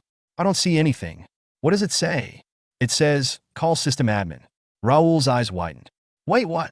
His heart pounded as a wild thought crossed his mind. Call system admin? I can actually contact that AI. If I can do that, maybe I can figure out how I ended up reincarnating in this world. The Connect system admin might know something. Before he could say anything more, Ravel chirped, I'm pressing it. A large system window immediately materialized before Raul, glowing ominously. Message from Connect System Admin D. Raul D. Ashton. Authorized level 4 access. Write a message. Each message costs 100 coins. Raul stared at the screen in disbelief.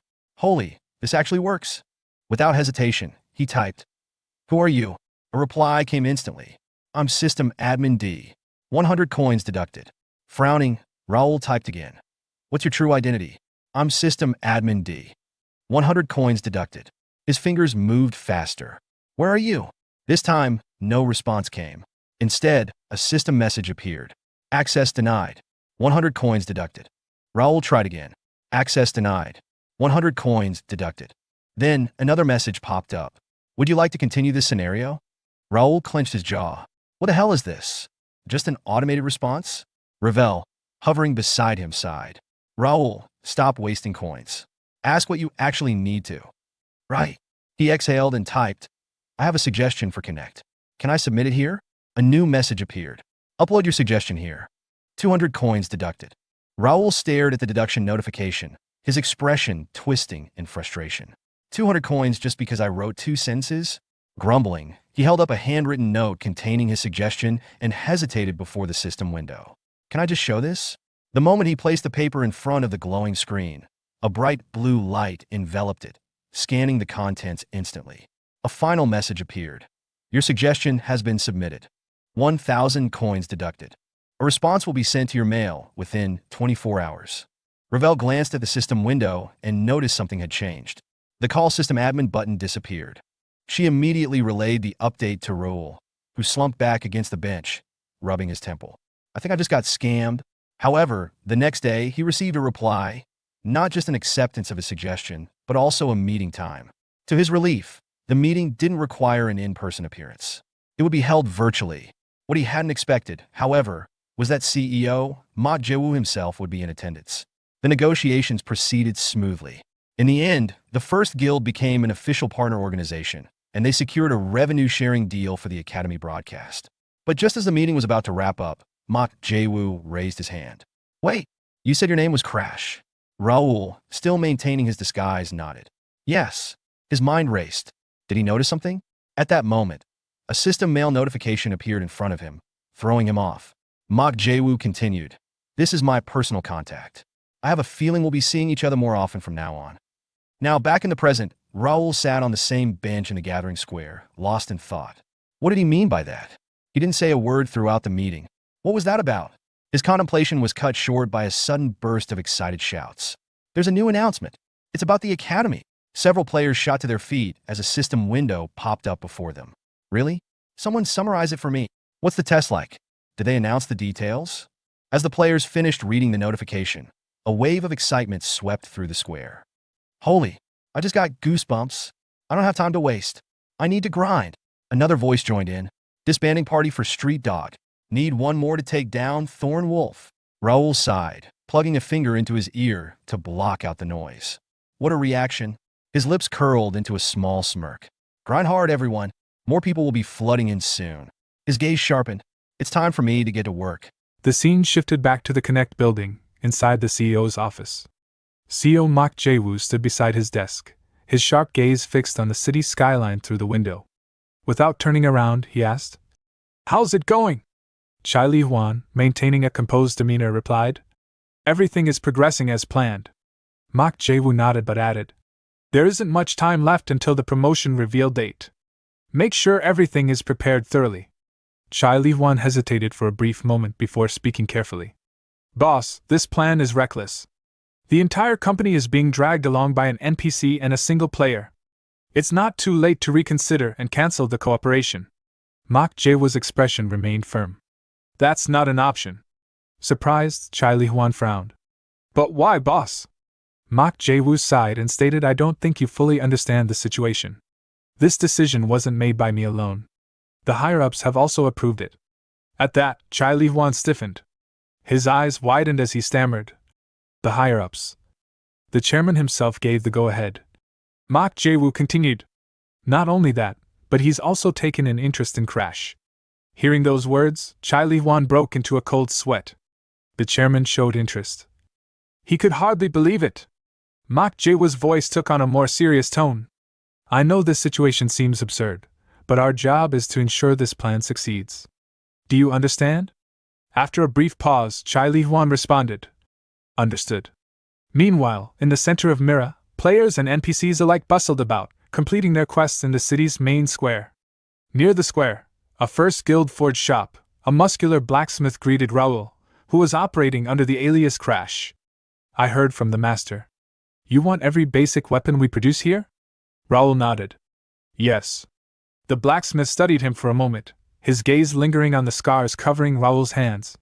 "Those marks, they're not just for show," he thought to himself. Instead of commenting, he said, "Follow me. We need to figure out your grip and size." "All right." Raul agreed, following him inside. Inside the forge, the blacksmith presented him with an array of weapons. "These are the standard weapons we craft here." Raul picked up a sword, examining its balance and edge. "And he thinks it seems amazing." The blacksmith leaned in slightly and whispered near his ear, "They're perfect. As the master requested, they may look standard on the surface, but each one was forged by our finest craftsmen. We also engraved the first guild logo on all of them." A small smile formed on Raul's lips. "Your master must be satisfied. These truly are amazing." The blacksmith chuckled. "You think so? Take your time with the measurements. This will take a while." Raul nodded and left the shop, calling back, "I'll see you next time." "See you later," the blacksmith responded. As Raul walked through the streets of Mira, deep in thought, he murmured to himself, "Next, I'll need to find a place to make armor. Connect doesn't have named brands yet, so if I start using items with a brand logo, it'll draw attention. This is going to be a huge event, broadcasted worldwide. Connect is moving quickly. I'll make sure people know our name." A major announcement was posted on Connect's official website, instantly capturing the attention of players and gaming enthusiasts worldwide. "First Guild Academy, the ultimate challenge begins. 600 challengers, only 16 will rise. Compete in an infinite tournament-style battle where strength, skill, and strategy will determine who secures an academy admission ticket. Fight. Win. Seize your chance at glory." This event will be broadcast worldwide, bringing unparalleled competition to a global audience. To support the academy candidates, Connect has confirmed round-trip portal tickets to Mira, ensuring every participant gets the chance to fight for their future. The moment the announcement went live, the gaming community erupted with excitement. Shortly after, a promotional advertisement was released, amplifying the buzz. Social media platforms, forums, and gaming discussion boards were flooded with reactions. Online reactions was like this: "Let's go! This is exactly what we needed! Winning this means instant fame! There are only 10,000 players in total, and it's a worldwide broadcast? But you can't even watch it on cable TV? I guess it's not PG-13. Okay, I take back everything bad I said about the devs. No way I'm leaving Mira, even if I lose. Nice try, but losers get sent back immediately after the admission test. I doubt this will get high viewership. No broadcasted game has ever really taken off. You're looking at this the wrong way. This isn't just a normal game, it's practically real life, not some pixelated fantasy. For those arguing this is a sport, it isn't. Mark my words, illegal gambling is already happening behind the scenes. This is different. Just look at the revenue it pulled in this year. Yeah, and parents are definitely not going to like this. Inside Connect's game planning office, tensions were running high as Chai Li-hwan paced in front of his subordinates. His frustration finally boiled over, and he slammed his palm against the boardroom table, his voice sharp and demanding. This isn't enough. We need more engagement, more people talking about it. It doesn't matter what they say, as long as they're saying something. Stir up controversy if needed, push discussions, fuel debates, even spread negative opinions if you have to. It doesn't matter if the publicity is bad, attention is what we need. Attention. His piercing gaze scanned the room before giving his next order. Hire reporters. Get influencers, bloggers, and random commenters to talk about it. Flood the forums. It doesn't matter how you do it, just get people to engage. His subordinates, already anticipating the aggressive marketing strategy, responded in unison. Yes, sir. Li-hwan exhaling sharply. Only 5 days left until the Academy event. The planning was brutal, but I can't afford to slow down now. Even those above the CEO are watching this unfold. The chairman, who has never shown himself publicly, is personally interested. And that player. His expression darkened. If he stirred up all this chaos for nothing, I won't forgive him. At that moment, one of his subordinates approached him. Sir, everything is ready. We expanded the server just in case. Li-hwan nodded. Good. He turned to another employee. How's the thing on their end? A woman responded. Data collection and organization are complete. A brown-haired employee added. The marketing team is fully prepared. Li-hwan clapped his hands. All right. On to the next phase. We need everyone's attention. Understood, sir, his subordinates replied. The scene shifted back to Raul, who was seated at his desk, meticulously reviewing a stack of paperwork. His focus was sharp, his mind occupied with the details in front of him. Suddenly, a familiar, excited voice broke his concentration. Raul! It was Ravel, his contract fairy, fluttering energetically in front of him. Her eyes sparkled with enthusiasm as she eagerly delivered the news. There's an announcement! At that moment, a system window materialized before him, displaying the latest update, second promotion video for the Academy battle released. Raul's gaze locked onto the screen. A slow, knowing smile formed on his lips as he absorbed the words. This is just the beginning, he murmured to himself, anticipation surging through him. The promotional video opened with a wide shot of a battlefield. The air was thick with tension as Dalton and Jake, along with the Knights of the First Guild, stood in formation. A horde of goblins emerged from the shadows, their malicious grins gleaming under the faint light. Their bloodthirsty gazes locked onto the knights, and a low growl spread through their ranks. Sensing the imminent attack, Dalton and Jake immediately took their battle stances. Dalton, known for his lightning-fast dual sword techniques, dashed forward first. His blades flashed, slicing through the goblins with seamless precision. Each movement was fluid, his strikes effortlessly carving through the enemy ranks. Jake followed close behind, his long sword raised high. Unlike Dalton, who relied on agility, Jake's powerful swings cut through goblins in a single blow, his sheer strength sending enemies flying. From the rear, alchemist Nakia raised her hand, her eyes glowing with arcane energy. She chanted an incantation, and within moments, binding magic surged across the battlefield, locking the goblins in place. Their movements slowed, their bodies shackled by unseen forces. Taking advantage of this, Philip, Josh, and Pierce rushed in.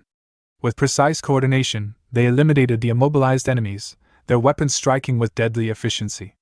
Then, the camera panned to the distant horizon, where the thunderous sound of galloping hooves echoed through the battlefield. Our hero rode in, his expression calm yet commanding. He pulled the reins, his horse coming to a stop atop a small hill, overseeing the battlefield. A confident smile formed on Raul's lips as he raised his voice. Do you want to be the main character? His subordinate knights immediately shouted in response. Yes, raising their weapons high into the air. Raul drew his sword in a single swift motion, the blade reflecting the battlefield's chaos. His voice rang out once more. Then fight for it and earn it. Anyone can be the main character. With that, he charged into battle, leading the attack. The screen faded to black, and the logo of Connect's first event battle appeared in bold letters. The moment the video aired, the gaming community erupted with excitement. Did you guys see that? Who was that last guy? He's the best-looking actor I've ever seen. Another commented. Did you not read the description? He's an NPC in the game. I bet he's going to be one of the main quest characters. The buzz only intensified as Connect unveiled its new unified forum, featuring real-time translation and global language support. Threads began popping up at lightning speed, the beginning of the Connect event battle. Who's going to be the first? This regional game has become the stage for a global battle. Who will win? Watching the overwhelming response, Raul chuckled, leaning back in his chair. The devs aren't as useless as I thought. Floating beside him, Ravel, his contract fairy, scanned the forums, her eyes practically glowing with excitement. Everyone's so hyped. Good thing we filmed that promotional video. Raul smirked. It took a lot of effort to film that. Ravel pointed at the community discussions. Everything is about the battle. Raul exhaled slowly, while saying what Connect offered us was greater than what we had to do for the video, his gaze shifting to a system notification that had just popped up. He clicked it open. First Guild Academy, Special Exam Official Rewards. We sincerely thank all players for their support. Below are the details of the rewards. Individual rewards, top 64 players 1 month free Connect subscription. Top 16 players 5% share of the battle's broadcast profits. Champion 10 million Korean won's prize and a 6-month contract as Connect's official ambassador. Special rewards, 1% capsule preselection for nations with top 16 players. Example, if 3 players from Nation A reach the top 16, Nation A receives 90 capsules out of 3,000. 10% capsule preselection for the winner's nation. 1 month of free subscription for all players in the winner's nation. Connect devs have prepared these rewards to shape the future of Connect with the players. We wish everyone the best. Enjoyed battle. Raul's expression darkened slightly, his mind running through calculations and strategies. Sharing the reward on a national level. That's a smart move. If this turned into a national competition, even non-players would start paying attention. The unified forum was already in chaos, filled with endless discussions, theories, and predictions. Curious, Raul pulled up the Connect Live player rankings. The system window displayed the latest standings. Live player rankings: first Bae DoHyun level 23 from South Korea. Second Louis Blake level 21 from United States. Third Lee Jin-chung level 21 from China. Seeing the names at the top, Raul's eyes gleamed with anticipation. And he stated, I can't wait for the day to come. The day of the Academy admission test, the scene shifted to the First Night Guild headquarters, where thousands of players had gathered for the test.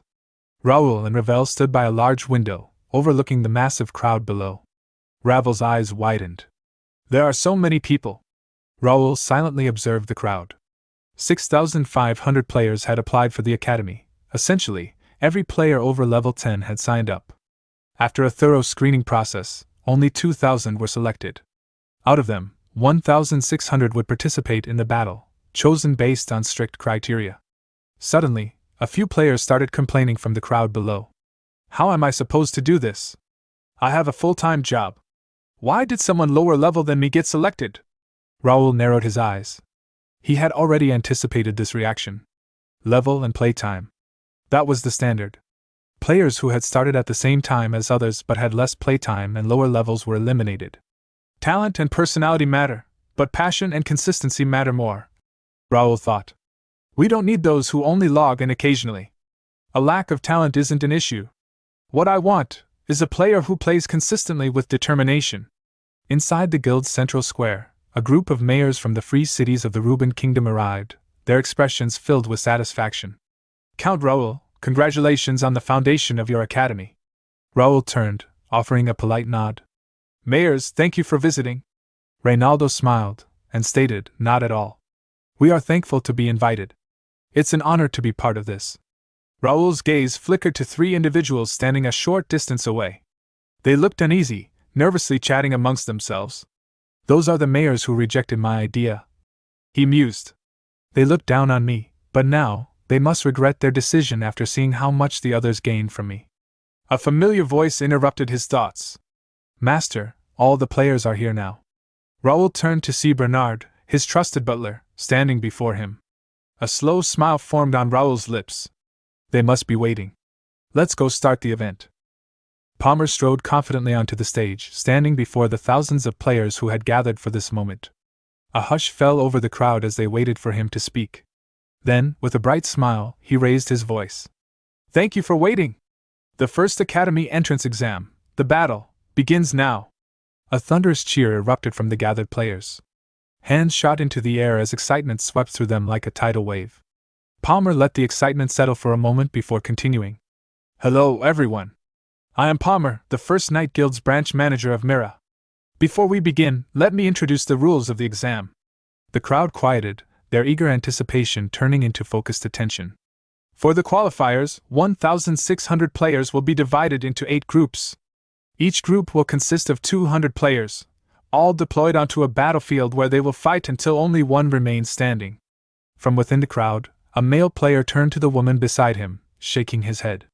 I figured it'd be something like this, but a full-on battle royale? The female player crossed her arms. Then how do they decide who moves on? Palmer answered as if he had heard them. Only 8 players from each group will proceed to the next round. The selection criteria are as follows. The last player standing automatically qualifies.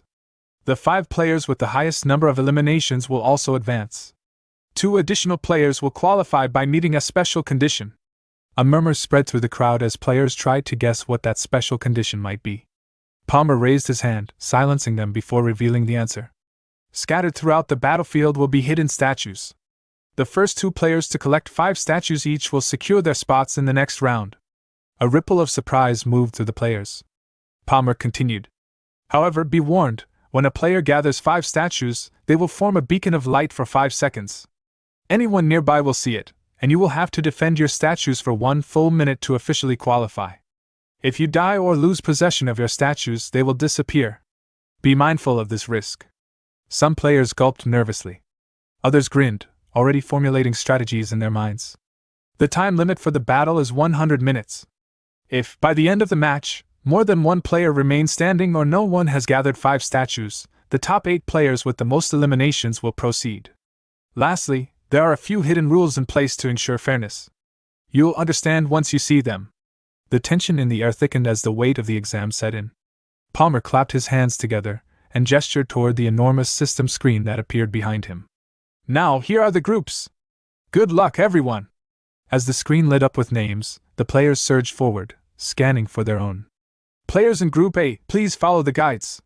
In the crowd, Kim Il-will let out a nervous chuckle. Shit, I'm in Group A. He had been hoping to observe the other matches first, to analyze different strategies before taking the field himself. That plan was now out the window. He immediately pulled up the system window, his eyes scanning the list of players in his group. Let's see. The highest level player is 25, followed by one at 24. There are about 30 players at level 23. Fortunately, the top 2 ranked players aren't in my group. But his eyes landed on 5 particular names. There are 5 high rankers among them, rank 7, 13, 16, 25, and 31. I need to keep an eye on them. As he was marking their names, someone suddenly approached him. Hey, are you Korean? Kim Il-would turned to see a player grinning at him. He nodded. Yeah. The player's smile widened. Nice. Can we talk for a second? Kim Il-would frowned in confusion. Now? Why? Before he could protest, the player grabbed his arm and started pulling him along. Just come with me. We have to work together. Kim Il-would let out a sigh. Fine. After a short walk, he found himself standing before a group of Korean players who had gathered together. A man at the center of the group greeted him with an easygoing smile. Hello, my name is Park Sun-ho. I already feel much safer surrounded by my own people. Hearing his name, Kim Il-would quickly checked his ranking. Park Sun-ho. Level 19, global rank 357, local rank 27. Park Sun-ho continued speaking, his tone relaxed but firm.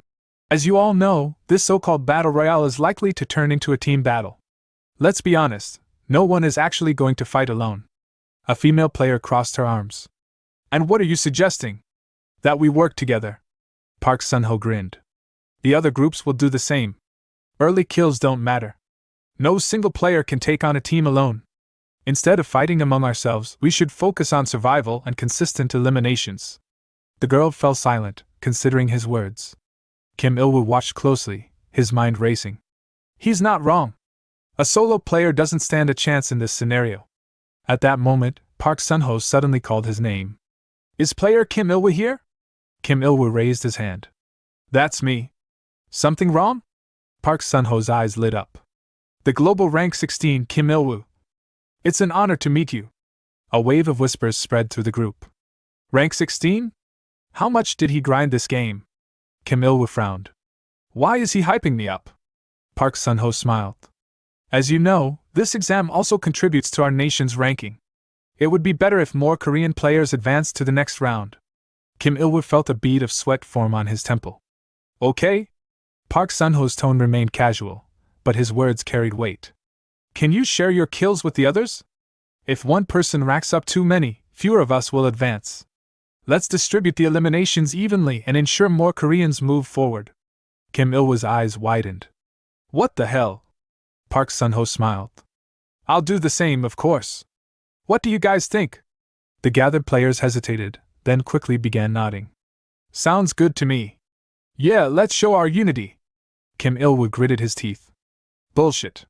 If they really cared about Koreans advancing, they'd just give all the kills to the strongest Korean. This is just a way to keep me in check?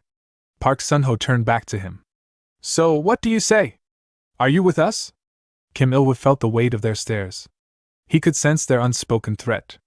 If he refused, he would become their enemy before the battle even started.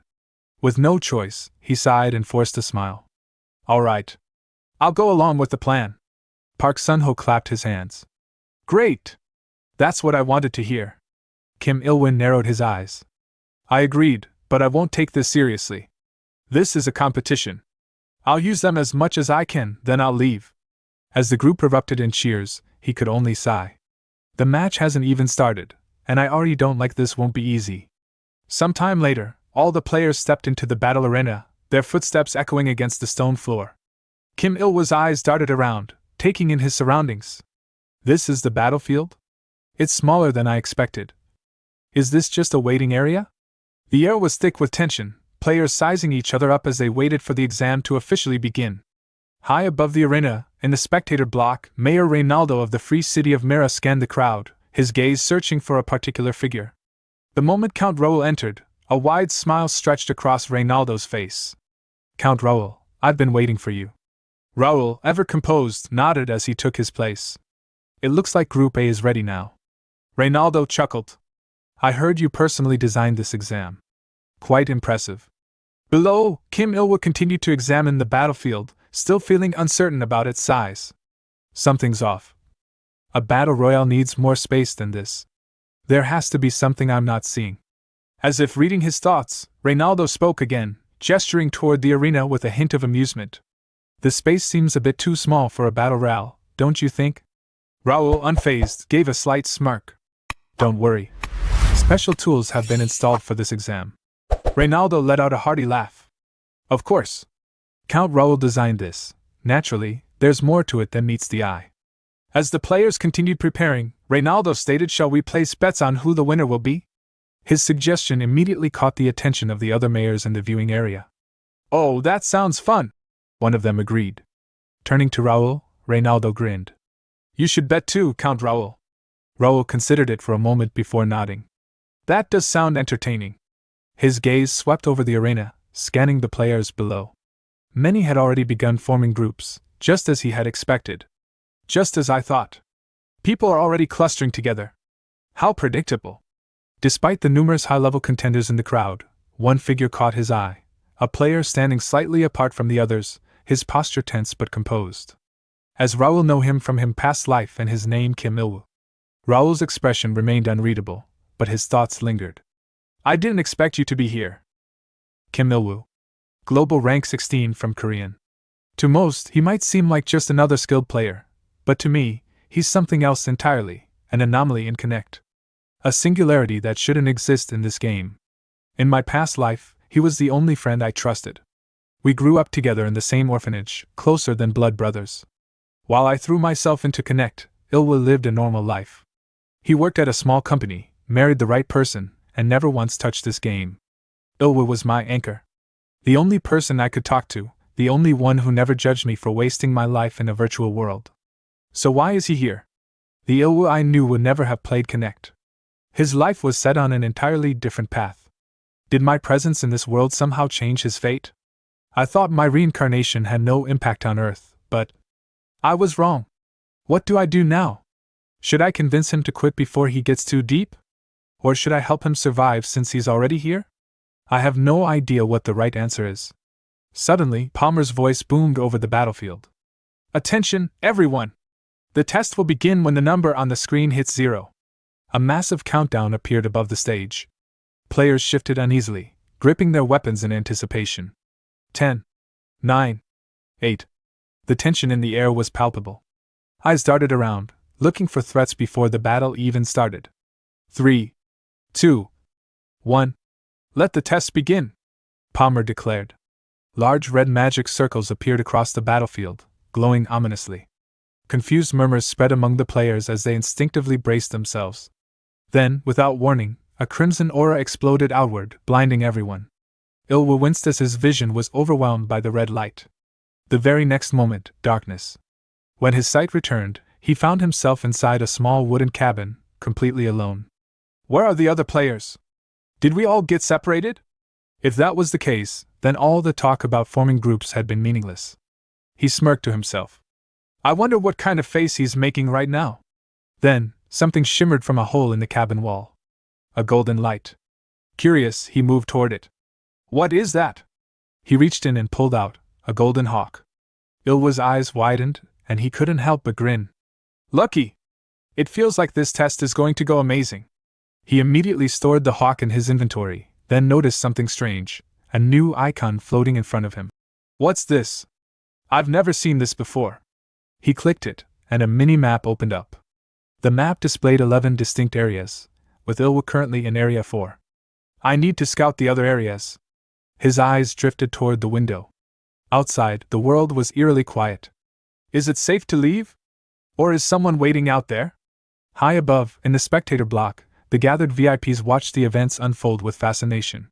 One of them exclaimed, Wow! How did you do this? Another chuckled. Young men these days think differently. Count Raul laughed. I only designed it. None of this would have been possible without Sage Grey. A spectator nodded in understanding. I see, so this is Sage Grey's work. We can see everything happening inside in real time. Raul observed the screen, satisfied. This is the reaction I expected. Creating this battleground had cost an enormous amount of resources, but it would be useful long after this exam was over. It was worth every coin. Reynaldo turned to him with a raised eyebrow. I'm impressed. Separating the players was a clever move. But none of them are leaving their positions. Won't that cause problems? Raul smirked. Of course. If they stay in one place forever, the match won't progress. That's why we implemented a special tool. It should activate any second now. At that moment, red markers appeared on mini-maps, showing the locations of nearby players. Crash! Ilwa kicked open the cabin door and immediately rolled into position, bow at the ready. Twang! His arrow flew straight, striking an enemy in the arm before he could react. Seizing the opportunity, Ilwa rushed forward, deployed his shield, and struck the injured player, knocking them down. Before he could catch his breath, whoosh! An arrow zipped past his head, narrowly missing. His instincts screamed at him. He dove behind a tree, using its trunk as cover. He immediately noticed one enemy at 3 o'clock, and the archer at 12. Then, a red system window flashed in front of him. System alert, movement penalty. Warning, staying in the same location for more than 5 minutes will expose your position to all players for 30 seconds. Ilwa narrowed his eyes. They should have warned us about this before the match started. But this isn't bad. If I'm exposed, that means others are too. Meanwhile, the enemy archer hiding in the distance grew anxious. The penalty ended a while ago, but he's not moving? Suddenly, rustling. The archer snapped his head toward the bushes behind him, but it was already too late. Swish! Ilwa appeared from behind with a dagger and slashed his throat before he could react. The enemy let out a strangled scream before collapsing. The dying man's scream alerted second player hiding behind a tree. Panic set in. He stated, Shit! What's happening? Screw this, I'll just burn everything down.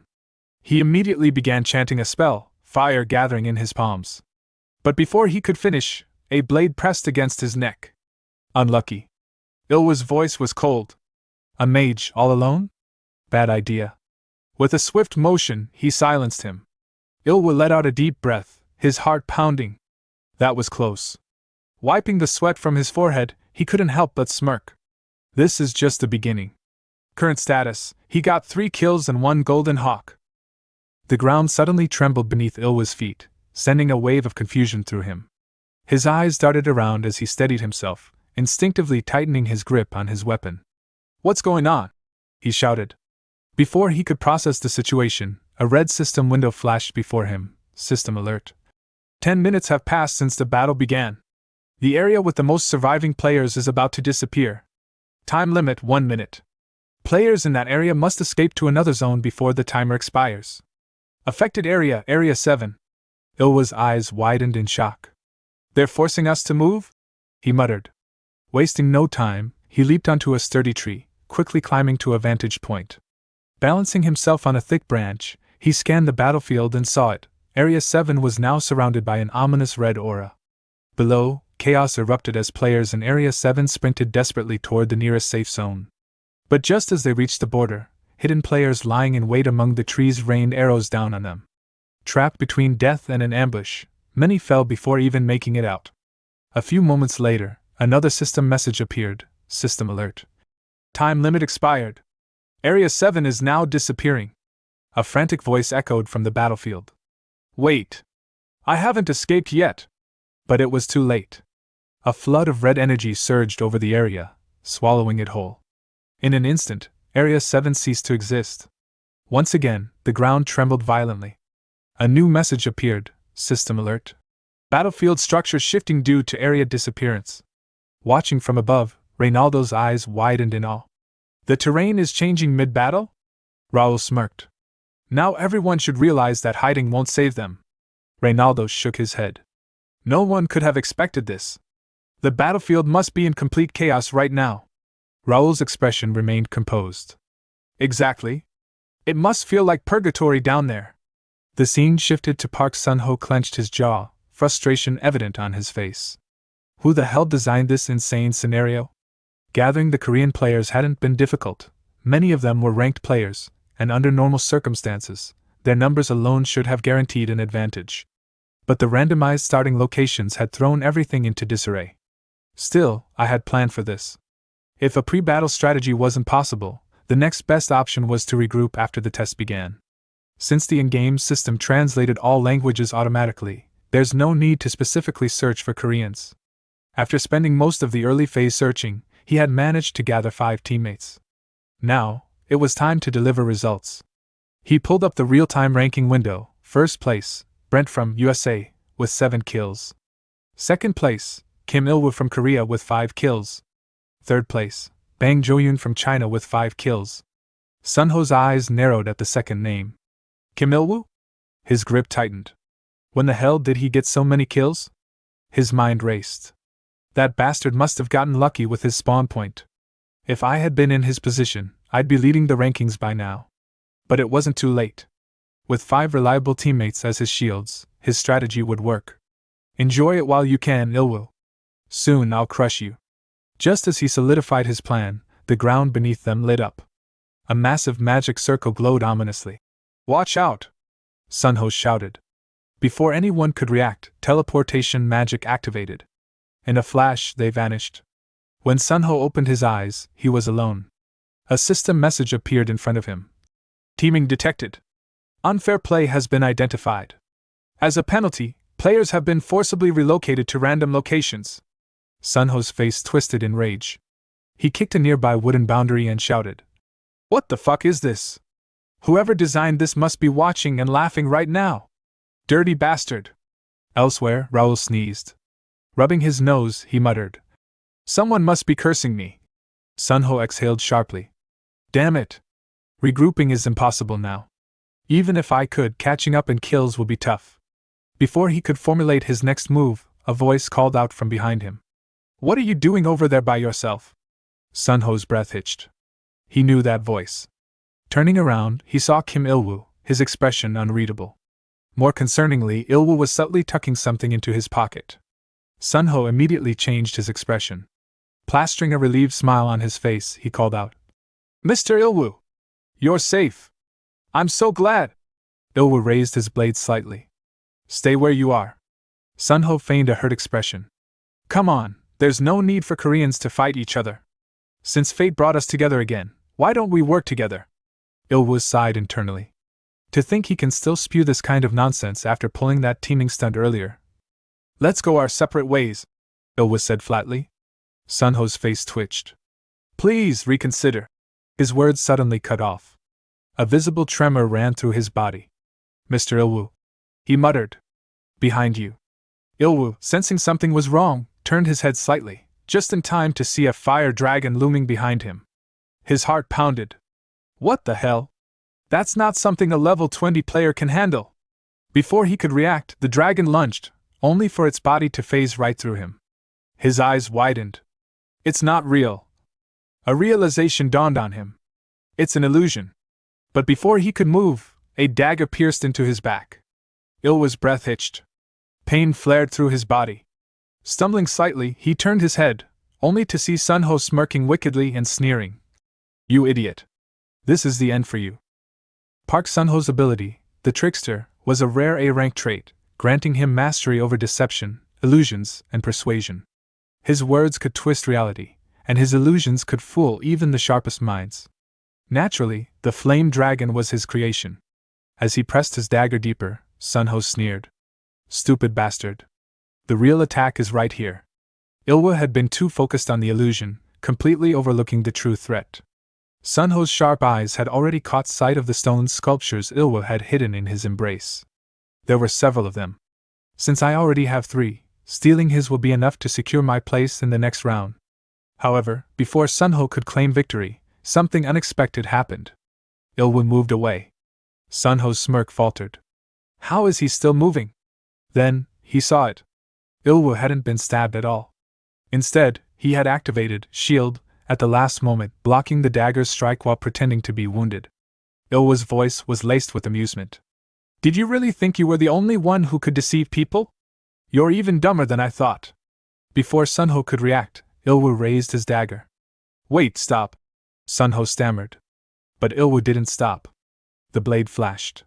And in the next instant, Sunho was dead. Il-woo knelt beside his fallen opponent, searching his body. His fingers closed around the golden phoenix statue Sunho had been hiding. With a satisfied smirk, he muttered, "That's why you should be a decent person." Counting the statues in his possession, he confirmed. "That makes 5. He had completed the statue quest. Shortly after, the list of passing candidates from Group A was displayed.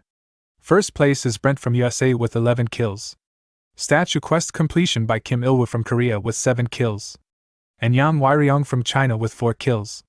Most kills, excluding already qualified candidates, ranked by survival time. First place Bae DoHyun from China with 8 kills. Second place Satoshi from Japan with 7 kills. Third place Manga from Germany with 6 kills. Fourth place Vasily from Russia with 5 kills. Fifth place Marcos from Mexico with 5 kills. With that, the first day's preliminary rounds concluded. As soon as the matches for Group A and Group B ended, the online forums exploded with discussion. Are these real-life level graphics? Is this really a game? Because of today's broadcast, new players are flooding in. The forums are full of clueless newbies. I didn't expect much, but this was insane. The exam was actually well designed. Yeah, I thought it'd just be a numbers game, but they actually made it fair. Props to the devs. But isn't it a problem that they don't properly explain the rules? Penalizing people for teaming up seems unfair. You're a foreigner, aren't you? It's not a team event. It's a survival game. These kinds of rules should be expected. Foreigners aren't the only ones struggling. There were idiots in Korea too. One guy played politics and still got what he deserved. Yeah, that guy talked big, but he ended up dying like a fool. The aftermath of the broadcast was massive. News outlets picked up on the event, and numerous articles about battle flooded the internet. But while the outside world was buzzing, the players inside Connect were also working furiously, especially the Chinese players, who focused on analyzing a crucial discovery: the forced portal mechanic. The scene shifted to the final winner of Group B, Li Jinqing from China, level 21. He's speaking into a communicator. So, did you figure out the scope of the penalty? A voice on the other end responded. Yes. I just finished analyzing the video. You were right, there's a pattern. Li Jinqing smirked. As I thought. The voice continued. The sample size is small, but based on the data, if more than 5 people gather together for longer than 3 minutes, the forced portal will activate. Li Jinqing's eyes gleamed. Good. Then, we'll use that to our advantage. Grinning, he added. Tomorrow will be the perfect opportunity to spread the spirit of China to the world. The long-awaited second day of the first exam began. On the second day, thanks to Li Jinqing's preparations, the Group C exam ended with a landslide victory for China. Of the 8 passing candidates, 5 were Chinese. Not a single Korean player passed. The Chinese players had paired up beforehand, strategically choosing gathering points in each zone. For example, players from Zones 1 and 2 agreed to meet at the tallest building in Zone 1. Once they met, they operated in strict 4-man squads. In larger battles, they systematically linked up with nearby teams. This tactical approach worked flawlessly. The Chinese players steamrolled the competition, sweeping through the preliminary rounds with overwhelming force. Spectators watching the match were stunned. However, after the Group C match, a lunch break was scheduled before the Group D preliminaries. This gave players from other countries a chance to come up with countermeasures. One player muttered, "If only those guys pass, we're screwed." Another said, "We have no choice. We need to form alliances, even with players from other countries." The desperation to qualify forced players to band together. By the time the Group D match began, most players were moving in 4-man squads. The survival challenge had officially transformed into a squad-based war. Raul watched the shift in strategy unfold, a knowing smirk on his face. Well, I expected this. The Chinese players just moved faster than I thought. His true goal, however, wasn't about which country won. I want to turn the players into stars through battle. In one-on-one fights, it was hard to stand out. In large-scale battles, individual talents were often overshadowed. But in 4-man squads? That's the perfect balance. Strong players will have a chance to shine. And so far, his theory held true. Outside of China's dominance in Group C, no other nation had completely taken over. Every ranked player from each country had fought their hardest and managed to qualify. But as of Group G match about to begin, the pass rates by country were, from China 14 players. From USA 8 players, from South Korea 5 players, from Japan 4 players, from Russia 4 players, from UK 2 players. The forums were once again buzzing. I expected this, but it's even worse than I thought. Nearly 200 Koreans entered, and only 5 qualified? Even though Korea had higher average rankings, they still lost. After Group C, this game hasn't been fun anymore. Honestly, I just wanted to see more flashy plays. Wait, the final group still has South Korea's #1 ranked player, right? The scene shifted to Raul disguised as Crash scrolled through the comments. Raul smirked. The main character always appears last. Closing the forum, he thought, the atmosphere is perfect. If I make my move now, I can leave an unforgettable impact. In the past, I went to great lengths to remain unnoticed, carefully avoiding unnecessary attention. Blending into the background was second nature to me. I operated in the shadows, ensuring that my presence never disrupted the flow of things. But times have changed. My mindset has shifted, and my goals have evolved. The path I once followed no longer aligns with what I seek. This time, I intend to carve out a new trajectory, one that stands in stark contrast to my previous approach. No longer will I tread the road of an inconspicuous solo player, content with moving unnoticed. Instead, I will step onto a grander stage, one where my presence cannot be ignored. The path I now choose is that of an influencer, someone whose actions command attention, and whose name lingers in the minds of all who witness my rise. If I want to make an impact, I must ensure that my existence is etched into the consciousness of the masses. That is why I, Bae DoHyun, must prove beyond a doubt that I am operating on an entirely different level. Fortunately, the circumstances have aligned perfectly to facilitate my emergence. The preliminary match, originally an individual event, has been transformed into a team battle.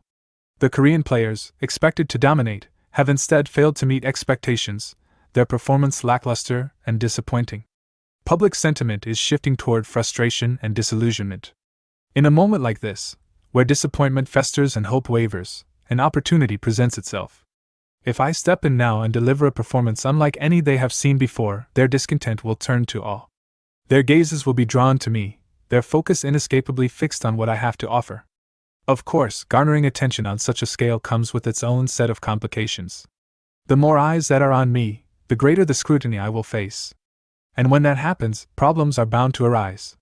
After all, Bae DoHyun is not real. He is nothing more than a fabricated identity, a persona I have carefully constructed. In the real world, he holds no true existence, no tangible history to withstand thorough investigation. The greater the attention he attracts, the sooner his facade will be questioned. If the truth were to surface, the entire persona would crumble, exposed as an elaborate deception. Yet, despite the risks, I am undeterred. The pieces are already in place, and I have made more than enough preparations to counter any potential threats.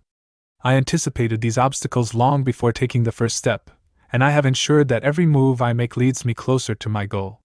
Among those preparations, forming an alliance with Raul was by far the most strategic decision I could have made. With him by my side, I have secured the leverage necessary to navigate the challenges ahead. Looking back, I never used to think so far ahead. I never planned my moves with such precision or considered the long-term implications of my actions. But that was the past. Now, my perspective has shifted. I see the board clearly, and I know exactly what needs to be done.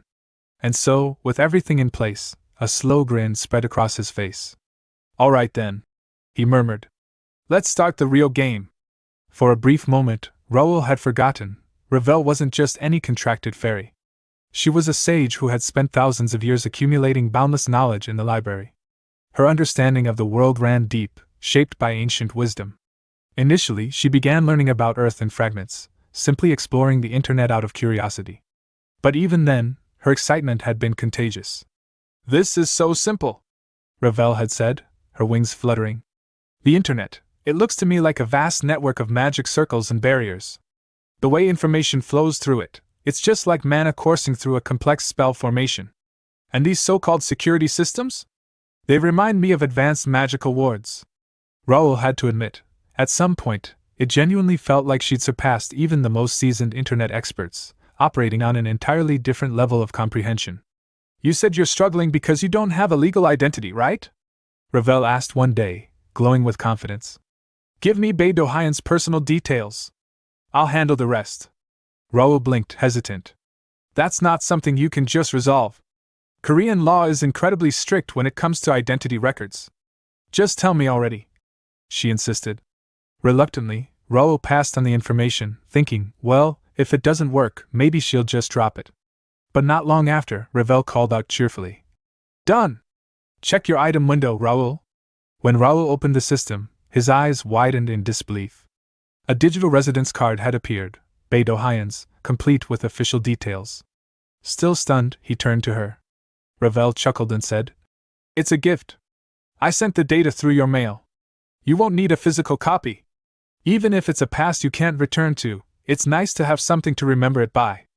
Raul stared at the card, his thoughts heavy. Right. Ravel lost her home and friends too, just like I did.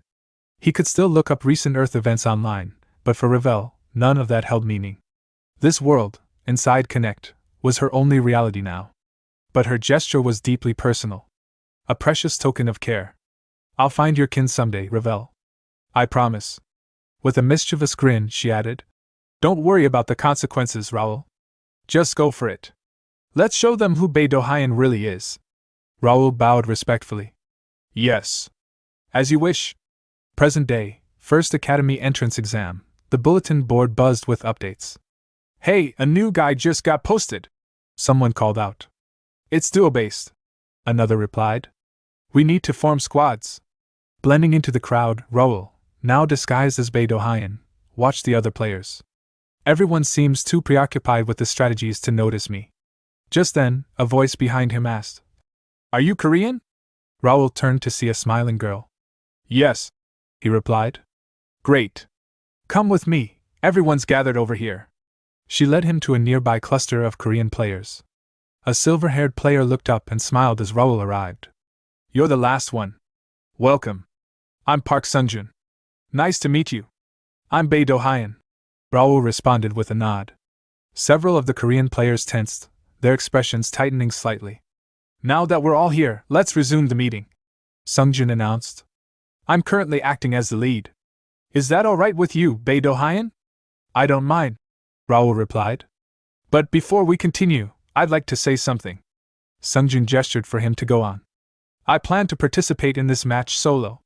So I'd appreciate it if you excluded me from the group's strategy. The cheerful atmosphere evaporated.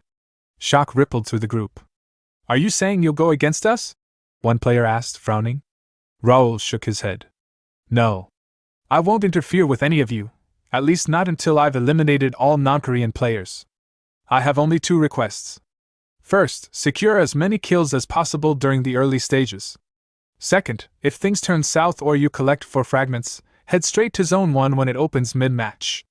He turned and walked away. That's all. See you in the game. The girl who'd led him over and several others watched his back nervously as he disappeared from sight.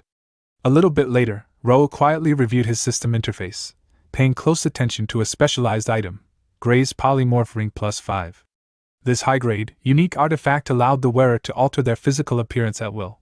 With the recent enhancement to Plus 5, the ring's capabilities were significantly upgraded. Raul could now manually adjust his stats within a range of 5% to 80% of their original values. Crucially, the previous penalty of a 30% reduction across all stats had been removed, thanks to an enhancement scroll Raul had used from the system shop. The only drawback that remained was a reversion to his original form if his mana dropped to 0. An additional, mysterious effect hinted that the creator, Gray, could be summoned once, though Raul wasn't yet sure under what conditions. Now fully in disguise, Raul had assumed the identity of Bae DoHyun, carefully calibrating his stats to match his fabricated identity. Though his true level was 84 in hardcore mode, he now appeared to be a mere level 23. His original job titles, Intermediate Psychokinetic, Sword Expert, and Advanced Knight, were concealed under the simple label of Beginner Psychokinetic. Likewise, his noble ties to the Count Ashton family and position as Lord of Bates were hidden, with his affiliation now listed as none. Adjusted status, Strength 41, Original 75. Agility 45, Original 79. Stamina 42, Original 76. Intelligence 34, Original 71. Mental Strength 48, Original 80. Mana 46, Original 79. Spiritual Power 49, Original 82. Senses 48, Original 81. Unique Trait, Telekinetic Meister, Grade S+, and 4 hidden traits. It's perfectly aligned with Bae DoHyun's level. Thanks to this polymorph ring and my backup ID, the odds of anyone discovering my identity are almost 0. Some players can scan status windows, so this much preparation is necessary. I'll hold back just enough to avoid suspicion. Enhancing it further might even allow stat boosts instead of reductions, but unique grade enhancement scrolls cost 10,000 coins each. I got lucky this time, but pushing it further is too risky. In the past, Raul could easily earn coins through top placements in scenario quests, but now, with more competitors, dominating was no longer guaranteed. Just then, a system announcement rang out. Now preparing for Group H match. The game will begin once the timer hits 0. Raul turned toward the large stage screen, which displayed a countdown. At last the final match. 10, 9, 8. The numbers ticked down as Raul steadied his breath. 3, 2, 1, 0. A red magic circle lit up beneath their feet. The test has begun. All participants were instantly teleported into the play zone. Raul landed in an unfamiliar area, surrounded by narrow buildings. A shop with a dragon symbol on its signboard caught his eye. So this is the battlefield. He exhaled slowly and closed his eyes. My chi sense and telekinetic abilities are definitely limited now, but I can still clearly perceive anything within 3 meters, and roughly sense movement within 10. This is me being generous. Let's give these new players a glimpse of what it's like to face someone in an entirely different league. Raul soared high into the air, his form a blur against the dull sky, before landing with precision atop a tall building. His boots met the rooftop with a muted thud, and he wasted no time surveying the surroundings. His gaze swept across the terrain, then narrowed sharply. On a balcony across from him, a lone player crouched in the corner, shaking like a leaf, attempting to hide in the shadows. Raul scoffed under his breath and retrieved a sleek crossbow from his inventory. That's their idea of taking cover? Must be a rookie. Definitely never served in the military. Meanwhile, the panicked player cast anxious glances around, clearly hoping to avoid detection. But before he could move an inch, an arrow whistled through the air, clean and fast. It pierced his skull with surgical precision, ending his life in an instant. Raul didn't bother watching the body slump over. He had already dismissed the crossbow and summoned a long spear in its place. Just then, another player across the adjacent rooftop spotted him. Their eyes met for a second too long. Without hesitation, Raul's grip shifted, and the spear floated from his hand, suspended in the air by invisible force. With a mental nudge, he hurled it forward using telekinesis. The weapon zipped through the air, grazing the player's arm before embedding itself in the wall behind him. The force knocked the player off his feet, and his sword clattered to the ground. Raul leapt down from the rooftop. The injured player looked up, his face pale with fear. Raul didn't give him time to plead. A dagger flashed in his hand, and with one clean motion, he slit the man's throat. Blood sprayed out as the player's body dropped to the floor. Raul looked down at the corpse, then turned his eyes toward the rest of the rooftop landscape. Looks like this area's mostly cleared. A faint chuckle escaped his lips. Well then, shall we keep going? Elsewhere in the battle zone, soft footsteps echoed down a desolate street. A small white fox, adorable and ethereal, trotted gracefully along the cracked pavement. After sniffing around a bit, the creature leapt effortlessly through a broken window and into an abandoned building. Inside, a young woman was already waiting. She rushed over and scooped up the fox with a warm embrace. "You did amazing, Yunbayal," she whispered with a smile. The girl was Han Seo-hyun, one of the Korean participants, and the very same one who had invited Raul to join the Korean group earlier. Her trait was rare and powerful, the ability to summon mythical beasts. Yunbayal, the white fox, was one of her most trusted companions. A voice called out from the corner. "How's it looking?" Seo-hyun turned toward the leader of her group. "This place is clear. At least in this block, there don't appear to be any enemies." The leader nodded, relieved. "I thought that fox was just for show, but its detection ability is no joke." Another player chuckled. "Well, that's good news. We can stay here a while longer then." But Seo-hyun wasn't smiling. "What if we went out to fight now?" The leader frowned. "We've already gone over this. Our plan is survival first. That's what we all agreed on." "I disagree from the start," Seo-hyun said calmly. "I said we should be more proactive." The leader's voice hardened. "That's enough. No matter what your opinion is, we're not moving. If you want to run into danger, go do it by yourself." In the back, two players whispered to each other. "She always talks big because she just sits back supporting. Thinks we'll listen just 'cause she's pretty?" Hearing the remarks, Seo-hyun bit back her frustration. "There's no point arguing. If I stay with them, I can forget about any kills. Still, going solo wasn't a viable option either. If things get bad, or if I manage to collect 4 fragments, I'll head to Area 1 when it opens mid-match." That was his advice. "And if nothing else works, I'll rely on the 2 statues Yunbayel found." Just then, the leader tapped open his system window. "Next elimination zone's about to be selected. Let's move out, stick to the formation. Also, the real-time kill rankings should be up by now." He glanced at the projected screen. A moment later, everyone in the group froze. The real-time kill rankings interface revealed a startling and decisive gap in performance among the contestants. At the very top stood Bae DoHyun from Korea with an overwhelming 21 kills, dominating the leaderboard by a wide margin. His lead wasn't just impressive, it was suspiciously extraordinary, especially considering the second and third place rankings. Second place, Shoichiro from Japan with 3 kills.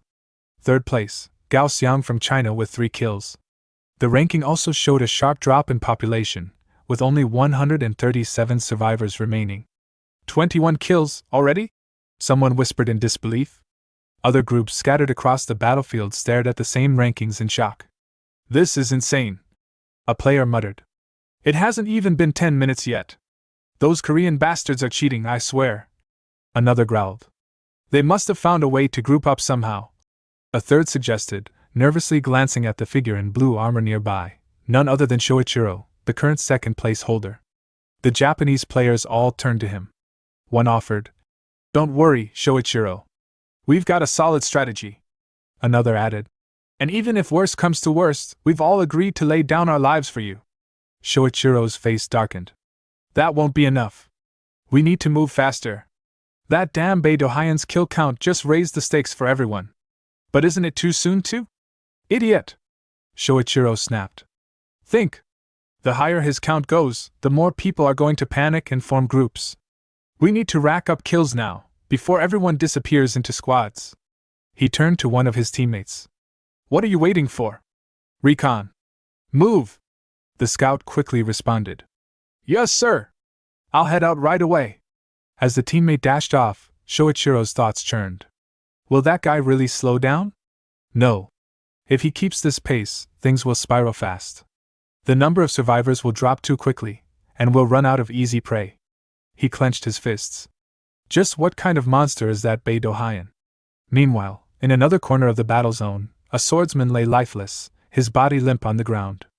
Around him, his remaining teammates charged at Raul, their eyes filled with rage. An archer fired an arrow, but Raul leaned slightly to the side, letting it pass harmlessly by. Another player rushed at him, shield raised, aiming to bash him into the wall. But before he could close the distance, Raul vanished in a blink, teleporting just as the shield rammed into solid stone. The impact caused an explosive shockwave, debris scattering and obscuring the field of vision. The archer lost sight of his target. Raul reappeared behind him. Crack! With a brutal swing of his club, Raul shattered the archer's spine, sending him crumpling to the ground. The final enemy, wielding a long spear, stared in horror. This guy's not human, he stammered. Raul laughed as he slowly walked forward. Seriously, what's the point of assigning positions if you don't know how to use them? The spearman backed up. If you're the defender, your job is to hold the center. Protect the rear. Not go charging off solo. Same with your swordsman, he should have stayed second row, behind the spears. Shut up, you freak! The spearman roared, and lunged forward in fury, spear thrusting toward Raul. But Raul casually caught the shaft mid-swing. The spearman's eyes widened in disbelief. So rude, Raul muttered. He leaned in, his voice low and dangerous. Listen carefully. I'm about to give you something very valuable. Advice you won't get from anyone else. He smiled. Think of it as a gift from your senior. After defeating the enemy party, Raul let out a deep sigh, lowering his weapon as the dust began to settle around him. The battlefield grew quiet for a moment, and his mind wandered back to a distant memory, his previous life, the moment he first logged into Connect. He remembered the endless days of grueling training, pushing himself to master swordsmanship and refine every inch of his skill. Reflecting on it, Raul chuckled quietly to himself, the sound tinged with a hint of self-mockery. Come to think of it, I was absolutely pathetic back then, he muttered. I've got no right to talk shit about anyone. His gaze drifted to the horizon, where the simulated battlefield stretched out like a war-torn wasteland. Players do have potential, he continued in thought. Most of them are just rough around the edges. They've never had real combat experience, never stood on the brink of life and death. He tightened the grip on his worn-out spear. But if we're going to actually use these players for anything meaningful, things can't stay the way they are. If you want to work with me, then at the very least, stop being a half-ass who relies solely on flashy skills. His eyes narrowed. That's what the academy is for. Not that they came here to learn anything. They were lured by promises, rewards, perks, recognition. They flocked in blindly. Which is exactly why I've got to show them. There's something beyond skill levels and flashy abilities. Something more real. More terrifying. Meanwhile, elsewhere on the battlefield, Shoichiro stood in the middle of a ruined street, eyes glued to the system's floating rankings display. God damn it, he muttered, jaw tightening. Is Bae DoHyun a freaking monster or what? 12 kills, in 10 minutes? Shock flashed across his face. There's no way he pulled those numbers off alone. He's gotta be dragging more than 2 parties around with him. Just then, the system broadcast echoed in the air. 20 minutes have passed since the battlefield began. The zone with the highest number of surviving players will now be eliminated. Shoichiro's expression grew grim. Only 20 minutes, and more than half are already gone? I've got nearly 20 people tailing me. If they all gang up, I'm screwed. A subordinate rushed over. Commander! We've found Bae DoHyun! Shoichiro immediately turned. Where is he? 2 blocks ahead, near a collapsed building. He's in the middle of a fight with another party. Shoichiro's brow furrowed. How many people in his party? Don't tell me, he really is dragging multiple parties. The subordinate hesitated. Well, actually, he's alone. Shoichiro stared at him in disbelief. What? I double-checked the area. No allies, no ambush. He was fighting 4 people all by himself. I saw it with my own eyes. Shoichiro's face twisted in confusion, then steadied with determination. You've got to be kidding me. There has to be a party hiding somewhere. Just in case, we searched the area, the subordinate replied. But it's clear, he's alone. Shoichiro clenched his fists. Screw it. I'll confirm it myself. Everyone move in. We strike from behind while he's still fighting. His men nodded, drawing weapons. Shoichiro's thoughts hardened. I don't care what kind of tricks he's using. If he's alone, then he's a golden ticket. We bring him down, and I become the last one standing. He smirked. Thanks for racking up those 33 kills for me, Bae DoHyun. But in the end, I take the crown. Back on the battlefield, Raul sensed incoming danger. Flames lit the air as an enemy mage hurled a blazing fireball toward him. Raul reacted instantly, adjusting his stance and cutting through the spell with precise form, dissipating the blast. The mage's eyes widened. How? Fire bomb one-shots even wolves!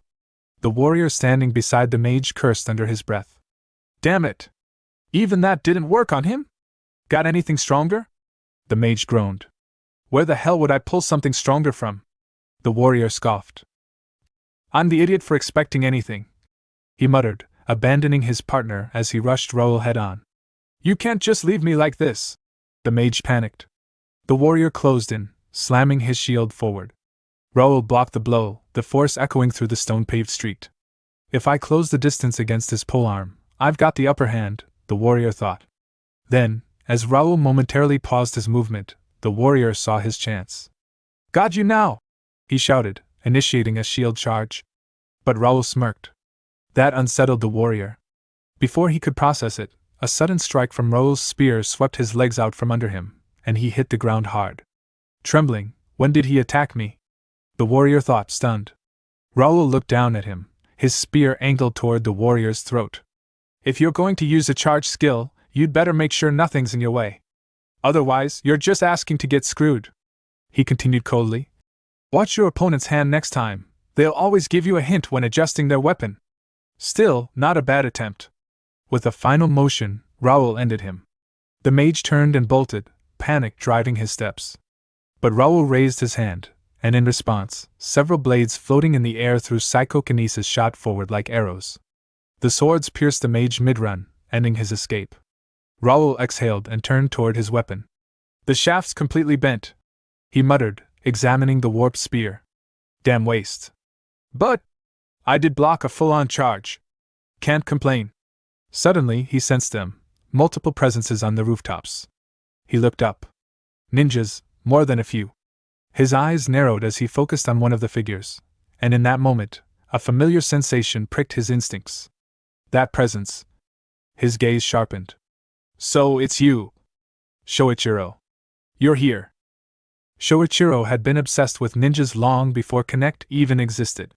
A self-proclaimed otaku, he immersed himself in every facet of the shinobi fantasy, from ancient scrolls and tactics to the most obscure anime references.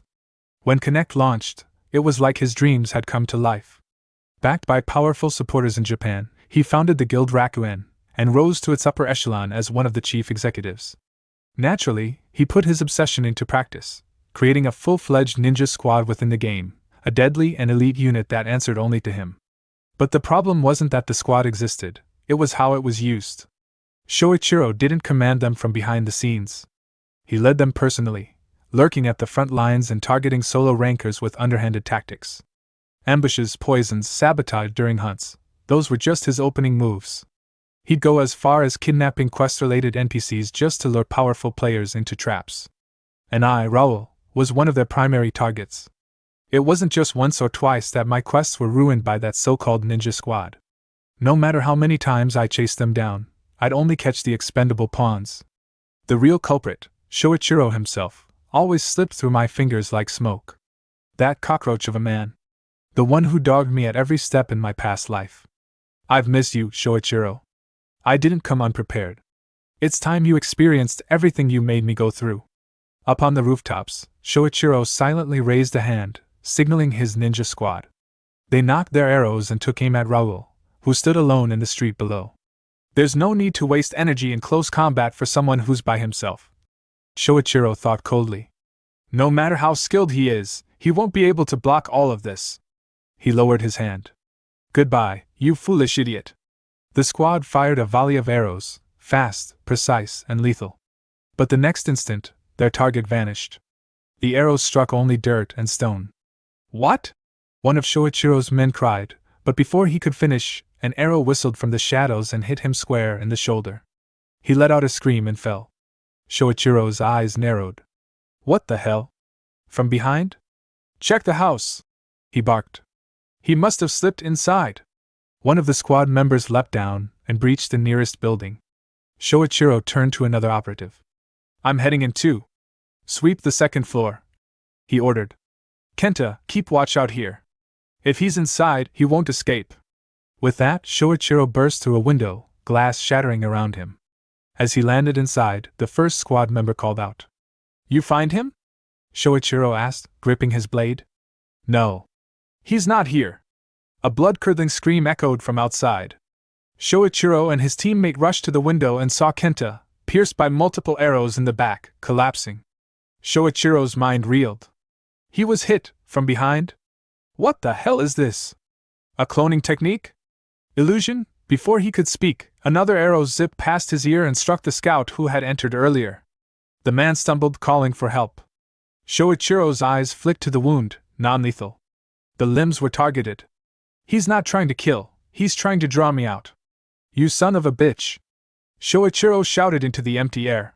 Stop playing these dirty games, come out and face me fair and square. From a nearby rooftop, Raul's voice echoed down. You want me to come out? Why should I? Above, blades shimmered and floated unnaturally into the air, Raul's psychokinesis trait activating multiple swords at once. In a blink, they surged down toward Shoichiro and his remaining ally. Shoichiro leapt aside, but two blades caught him, one in the arm, the other slicing into his leg. He grunted in pain and staggered back. His comrade wasn't as lucky. A blade pierced his head, and he dropped without a sound. Shoichiro screamed in rage, turning toward the rooftop. You bastard! I'll kill you! But Raul's voice came from behind him. How does it feel? Raul asked calmly. Being helpless? Watching everything fall apart while you can't do a damn thing? Shoichiro whipped around, panic flooding his face. Who the hell are you? Do you know me? He swung his blade wildly at Raul, but Raul slipped aside effortlessly and landed a clean punch to Shoichiro's jaw, knocking him to the floor. Shoichiro trembled, struggling to his knees. It's my first time seeing you. What are you going on about? Raul stared down at him and sighed. How disappointing. He raised his foot and slammed it into Shoichiro's face, sending him reeling. You filthy bastard. Shoichiro spat, blood running from his mouth. Next time. I'll kill you myself? Raul's eyes narrowed. His psychokinesis flared again. Multiple swords hovered above him, then pointed downward. See you again, bud? The blades descended. Shoichiro's body went still. Raul stepped back and let out a breath. That was refreshing. He pulled up his system window, eyes scanning the updated stats. When did the numbers drop this low? He muttered. Guess it's about time I moved too. Zone 1 is finally about to open. A little later at the gate of Zone 1, Raul opened the system window. And seeing it, he thinks 81 survivors. If we lose just one of them, the gate will open. A space designed to make the exam even more intense. An artificial terrain, where securing a spot early gives a geographic advantage. When the last 10 minutes begin, all areas except Zone 1 will disappear. That means you eventually have to come to this place, whether you like it or not. He picks out a stool from the inventory and sits on it, thinking, when will they reveal themselves? At that moment, an arrow aimed at his head flies toward him, but he easily dodges by tilting his head slightly, and a smile appears on his face as he thinks, well, before that, they'll have to go through me first. Then the scene shifts to another part of the battlefield, where Seohyun is alone and running away from another party of players attacking her. To get some distance between them, she summons her summon Yunbayo, a little white fox that bites the party leader chasing her, distracting them. She moves away, thinking, the opponent is a Chinese team with over 10 people. Yumbayol is buying time, but it's only a matter of time before he gets caught up. All the former teammates were taken out, and now I'm the only one left. The only thing I can trust now is that man's words. She immediately jumps over the wall and arrives at the bridge that leads to Zone 1. She becomes confused as she sees someone sitting beside the Zone 1 gate. As she looks closer, it's Raul, and she rushes toward him while thinking, he's sitting out there in the open like that. I'm in big trouble. That guy will be swept into this because of me. She grits her teeth in flustered thought, it can't be helped. She activates her skill Perception of Redemption, a skill that allows her to see behind walls, and she immediately runs toward the Zone 1 gate. Seeing her, the Chinese party members state, running out in the open terrain? She's asking to die. They prepare their long-range weapons. They start shooting arrows at her, and while she dodges most of them, her skill cooldown starts and an arrow hits her arm. She looks toward the zone and thinks, damn it. Just a little further left. Then Raul turns his attention toward her. She shouts a warning at Raul to watch out for incoming enemies. But before she can say more, an arrow narrowly misses her, and she thinks, am I being stubborn not wanting to ask for help after all this time? To say, watch out, instead of, help me. As she's thinking that, Raul teleports right beside her and says, just run and head into the gate. She becomes surprised and thinks, when did he come all this way? At that moment, an announcement is made and the Zone 1 gate opens up. The number of survivors has decreased to 80. The locked Zone 1 will be opened. The Chinese party members see Raul. One member asks, how dare you play hero? A second member says, you foolish bastard, are you just asking to die? But before they can do anything, Raul moves, and with swift movements, he immediately kills 3 of them. Raul, looking around, thinks, they're not rushing here anymore. Are they flustered? DoHyun, who has arrived at the gate, asks, hey, are you okay? Raul replies, yes. They won't come at me easily for a while, either. DoHyun says, right? Hold on, I'm coming over there. She bows before him and says, thank you for saving me. And I'm sorry for dragging the enemies in and putting you in danger, Bae DoHyun. Raul replies, it's okay. I said what I said before the test started, so I have to take responsibility too. Heal your wounds first. You'll die from excessive bleeding. She agrees. A little later, as she heals herself, she asks Raul, but why are you here? Frankly speaking, you don't need to fight anymore. You already have an overwhelming kill count. Raul replies, I wanted to confirm how good my skills are. After all, the chance to fight this many players without any worries doesn't come this easily. And he thinks, it'd be a problem if she misunderstood and thought I was just some killer who enjoys murdering people for no reason. However, DoHyun thinks I'm jealous. He's not just talking big. He's proving himself with real skill. If I trained at the academy too, could I become that confident? In order to do that, I must pass first. And she recalls Raul's words that he said before the exam started. Raul said at that time, if you've collected 4 fragments, then proceed to Area 1 which opens mid-round. As she tries to ask about it.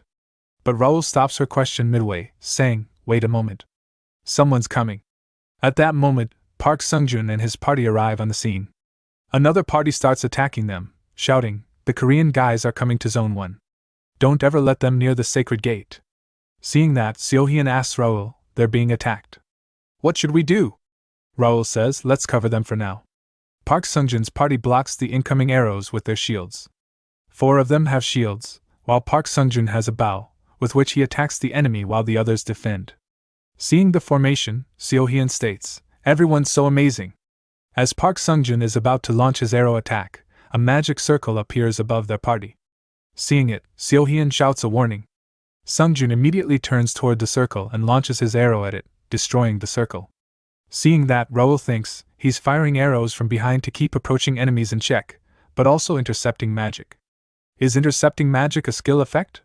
That's pretty impressive. After a little struggle, they enter Zone 1. Raul approaches Sungjun and states, that was a good judgment. Sungjun replies, I was just lucky. If it had turned into close combat, reaching the gate would have been difficult. Hearing that, Raul thinks, to push through despite knowing that, he's got quite the guts. Nice, he passed. Then he calls both of them, Han DoHyun and Park Sungjun, and asks, could you come this way for a moment? Both immediately agree and move toward him, and Raul states, let me give you a present for coming all the way here. Raul stepped forward with a calm yet commanding presence, a faint smile tugging at his lips. You've done a great job making it all the way here, he said, his voice steady and sincere. With a flick of his hand, he opened his inventory and retrieved a stone statue, its surface pulsing faintly with energy. Turning to Seo-hyun and Sungjun, he asked, both Seo-hyun and Sungjun, they have almost collected all the statues by now, right? I've gathered 4. Seo-hyun replied, slightly out of breath but composed. My party secured another 4. Sungjun added, his tone sharp and confident. Raul nodded approvingly, then drew out another statue from his inventory. Then I'll give one to each of you, he said, holding the statues out to them. Seo-hyun's brows knit in concern. But these are yours. Raul shook his head gently. I'm just keeping my promise. I'm the one who asked you to collect these and meet me in Zone 1. The other parties will likely only hand their statue to a single person. You should choose one member from your team and send them here too. Sungjun nodded, taking in Raul's words. Understood. Seo-hyun hesitated before speaking up, her voice tinged with regret. To be honest, I think staying to help you till the end is the right thing to do. But in my current condition, I'd just hold you back. What? No, not exactly, Raul said, taken aback by her honesty. Seo-hyun smiled faintly, trying to hide her frustration. I'll accept your kindness for now. But I'll repay this debt. I hate just receiving without giving back. I'll be waiting for that. Raul replied warmly, and the two shook hands, firm and sincere. Then Raul turned towards Sungjun. Looks like Park Sungjun has made his decision as well. It's time. Get ready. He raised his voice. Everyone, brace yourselves. A massive enemy force will storm the castle any moment now. Understood. Sungjun replied without hesitation. Suddenly, 2 radiant pillars of light erupted from the ground in Zone 1, piercing the sky. Far in the distance, Chinese player Gao Jiaoliang narrowed his eyes at the sight. Why are there 2 pillars instead of 1? He muttered under his breath. A subordinate approached. Sir, should we head to Zone 1? No, Jiaoliang answered calmly. It's already too late. Send a messenger. Call in the troops from the south. No need to rush, they're just a disorganized mess compared to the might of unity. The sound of bamboo horns blaring signaled his command. All across the surrounding fields, Chinese players began to gather in response. Jiaoliang silently assessed the situation. With everyone here, we number around 30. More than enough to clear the battlefield of chaos.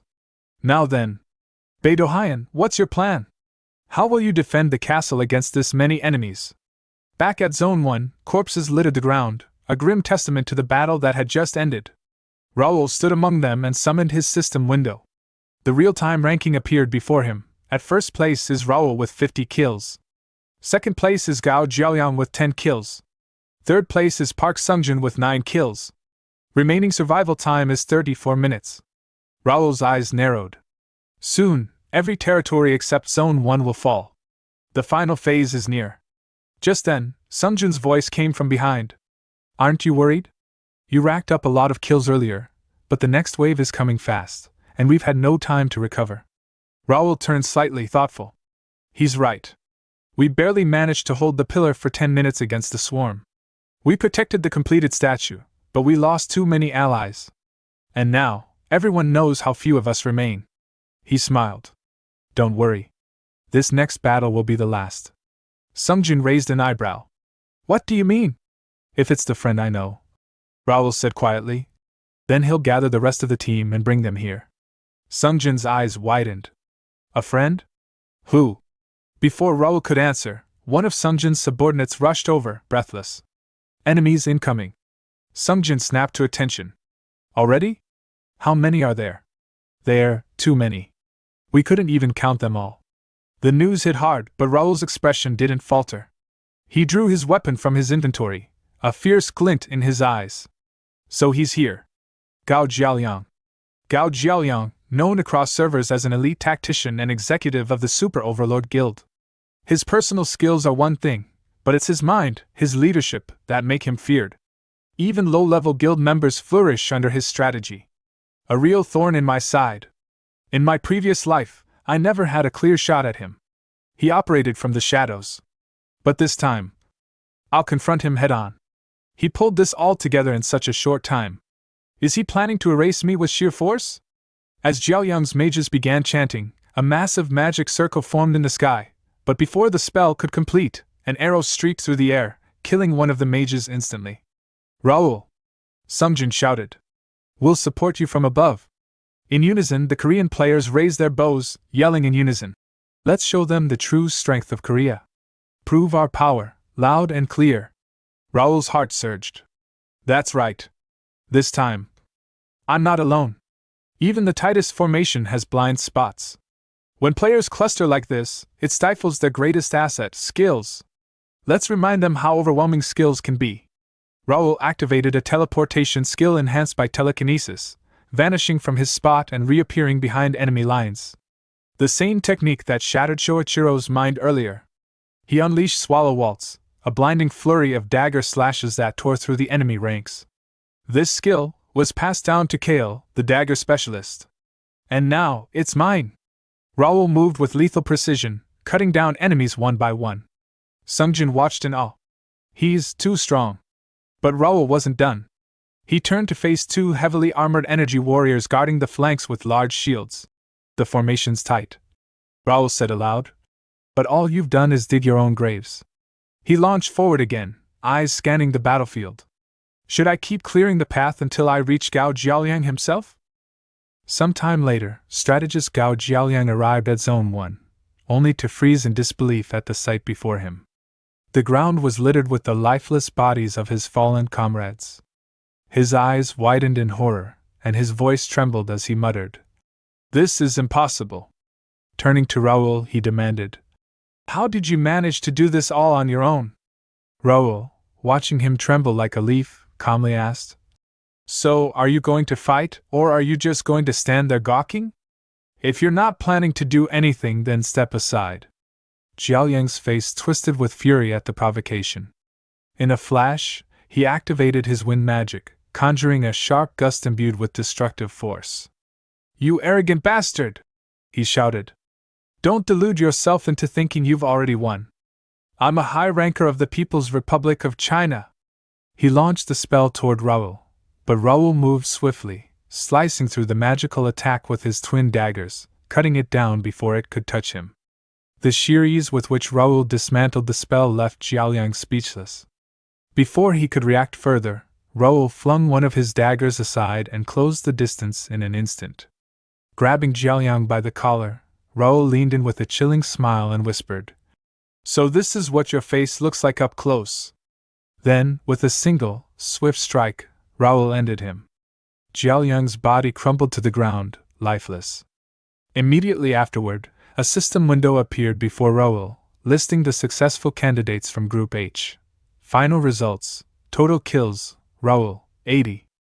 Fragment completers are Han Seohyun with 4 kills, Li Jieching with 3 kills. Highest kill counts, excluding already qualified first place Park Sungjun with 11 kills. Second place Gao Jiaoliang with 11 kills. Third place Zhang Nilong with 8 kills. Fourth place Deng Yaoyuan with 7 kills. Fifth place Mao Yuan with 7 kills. Raul glanced at the results and thought, so this is the level of the preliminaries? That was too easy, almost disappointingly so. As soon as the preliminary battle concluded, news articles exploded across online portals, and the gaming community erupted with heated discussions. The headlines were bold. "The true predator emerges in the final preliminaries, his name, Bae DoHyun." Audiences were stunned by Bae DoHyun's performance. His skills had mesmerized viewers, and many began to believe he would be the ultimate victor. Still, some skeptics questioned if anyone could truly be that powerful, wondering if it was all too good to be true. But one question echoed louder than the rest: who exactly is Bae DoHyun? Meanwhile, at Connect headquarters, inside a sleek executive office, Chai Li Huan, the director of Connect, slammed his fist on the table and growled, "What do you mean untraceable?" A subordinate stood before him, calm but grim. "It's exactly what it sounds like. Investigating him further is beyond our intelligence team's capabilities. As you're aware, all core data is managed by System Administrator D. Unless there's a special circumstance, even we can't access user profiles." Li Wan gritted his teeth. "But if he's logged in, he must have received a capsule. We're the ones who handle capsule distribution. Can't we just check the delivery records? The agent shook his head. We did. There's no one named Bae DoHyun on the list. He's likely connected to the VIPs. As you know, they operate under different rules. The director's jaw tightened. So you're telling me we can't even touch this? That's correct, the agent said flatly.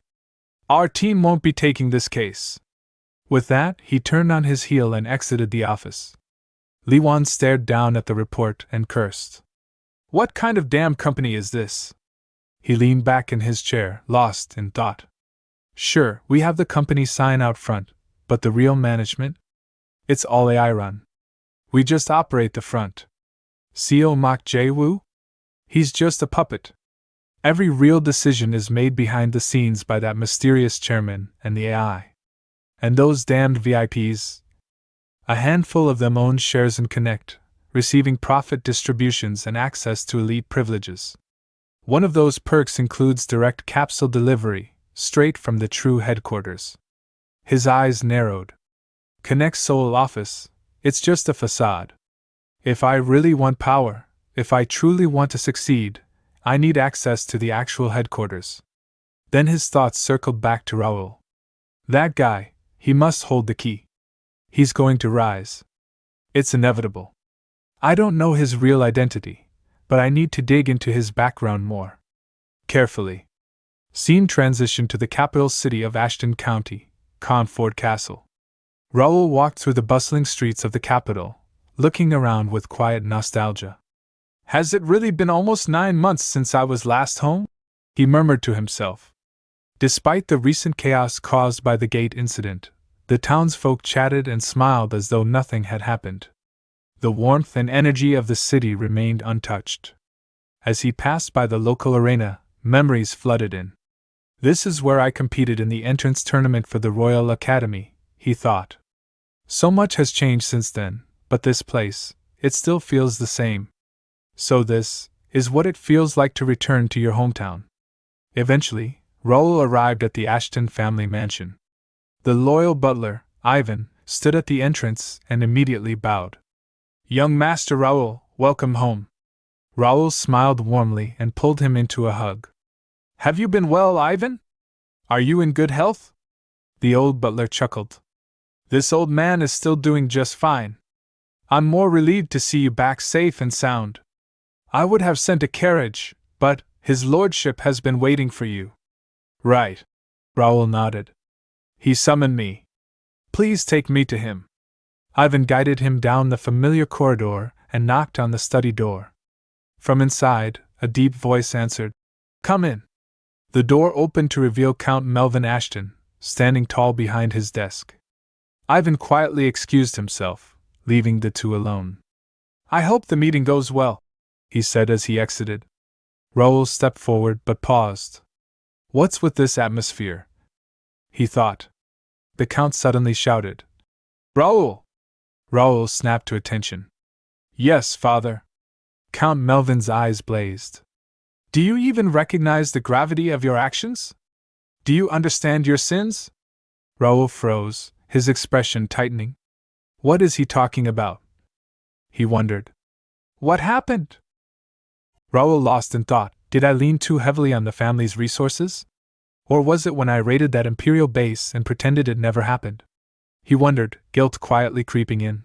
Suddenly, a hand rested firmly on his shoulder. It was Count Melvin, his father, wearing a stern expression. Now that you're officially the lord of this territory, he said, how could you leave the mansion unattended for so long? Raul's eyes widened at his father's unexpected reproach. He thought, I guess I've been acting as Bae DoHyun for too long ever since the open beta began. Just today, I pushed through the round of 32 in the tournament and left all the mansion's responsibilities to Bernard again. Of course father would know about that. No matter how busy you are, Count Melvin continued, his tone sharper now, you must never forget your duties as the head of this land. A nervous sweat formed at Raul's temple. So that's why he's upset, Raul realized. I've been gone without a word for far too long. I'm sorry, father, Raul said sincerely, bowing his head. I promise this won't happen again. I won't leave the mansion without notice in the future.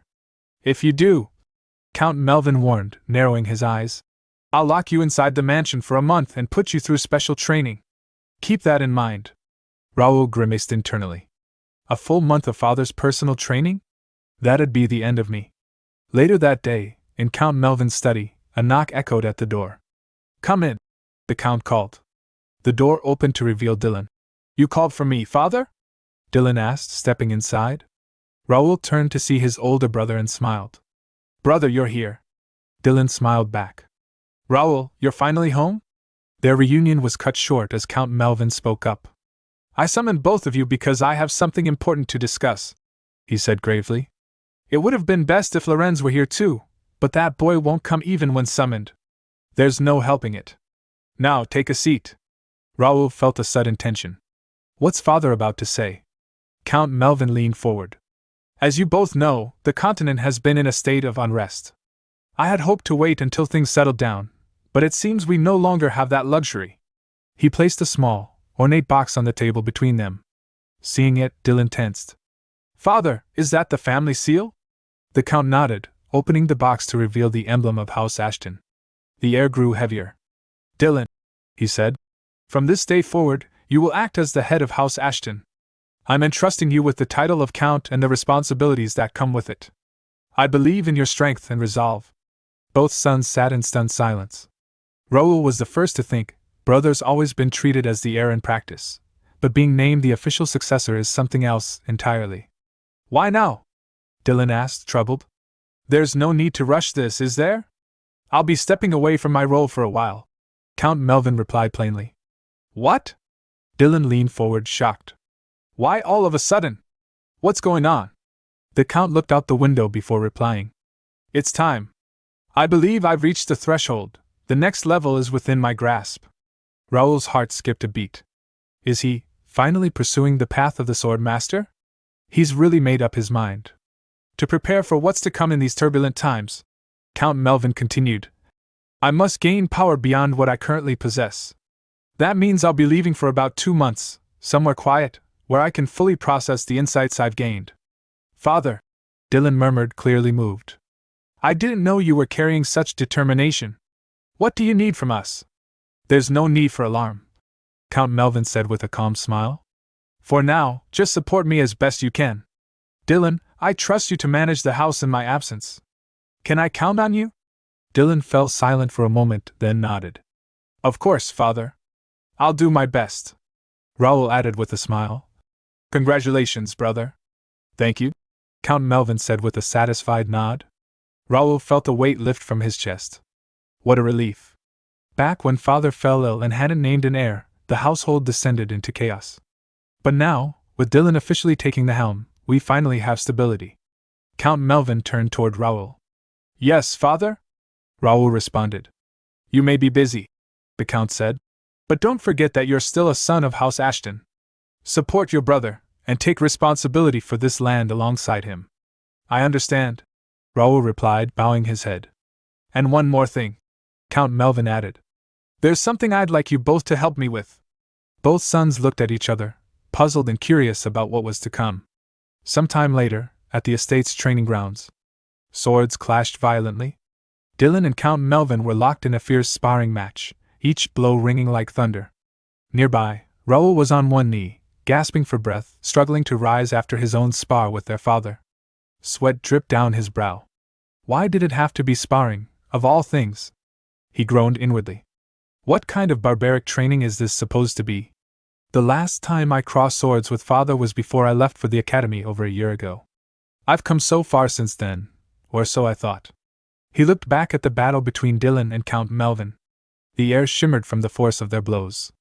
A sudden clash of sword auras sent a shockwave blasting outward. Raul's jaw dropped. Is he even human? Or just an ogre in disguise?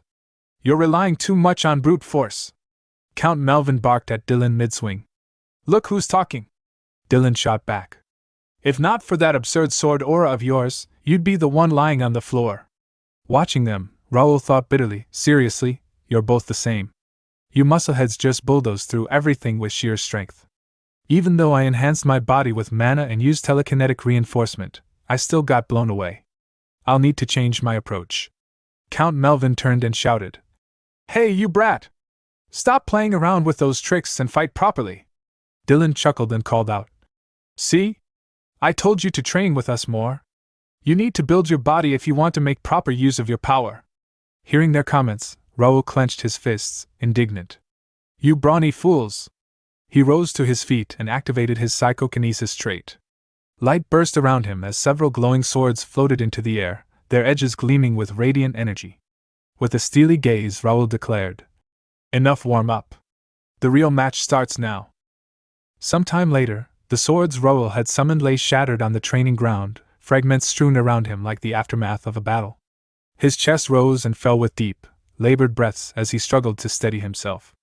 Sweat trickled down his face, and as he caught his breath, he replayed the fierce exchange in his mind.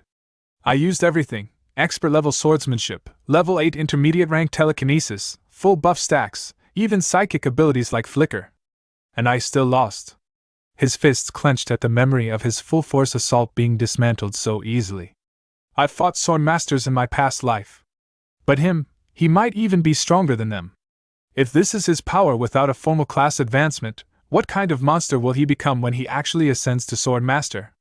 Noticing the serious expression on Raul's face, Count Melvin approached, his tone light but knowing. Why the grim face? Are you that upset about losing to your old man? Raul shook his head, managing a small smile. No. It's not like that. Melvin placed a firm but gentle hand on Raul's head and said with quiet warmth. You've grown a lot. Far beyond what I expected. If only I'd acknowledged your talent sooner, perhaps you wouldn't have had to shoulder so much alone. Raul looked up, sincerity in his eyes. No, father. It's because of everything I went through that I've become who I am today. Dylan chimed in, half sheepish. I should have stepped in earlier too. I know how hard it was for you. I should have at least taught you my physical training method. If you had, I'd probably have died and gone to heaven already. Raul muttered inwardly with a faint smirk. Well then, Count Melvin said, glancing up at the sky as dusk approached. Since the day's ending, let's head back inside. That night, in the quiet of the study room, Raul sat across from his elder brother Dylan. Brother? Raul asked. Have you been able to reach Brother Lorenz? Dylan gave a slow nod. Yes. The knights stationed with him have been sending periodic reports. Where is he now? Raul asked. He's been stationed at the wall ever since the gate incident. Raul's eyes widened. The wall? Memories surged forth, of a brutal war from decades ago. Back when the Kingdom Alliance pushed the Empire into the continent's northwest, the battle ended near the Grand Canyon of Despair. It was the only land route connecting the two sides, via a grim passage known as the Corpse Road. To block it, the Alliance erected a massive fortress wall, sealing it completely. That's what they called the wall. What's he doing in such a dangerous place? Raul asked. Dylan sighed. Knowing Lorenz? Probably hacking through monsters. Ever since the gate incident, there have been unusual surges beyond the wall. What's more, the monsters pouring out have been clashing with the Empire's experimental undead units. It's not just dangerous, it's bizarre. So that means... Raul murmured, but Dylan simply turned his head away, expression unreadable. Whatever the case, he added, I wish he'd just come home.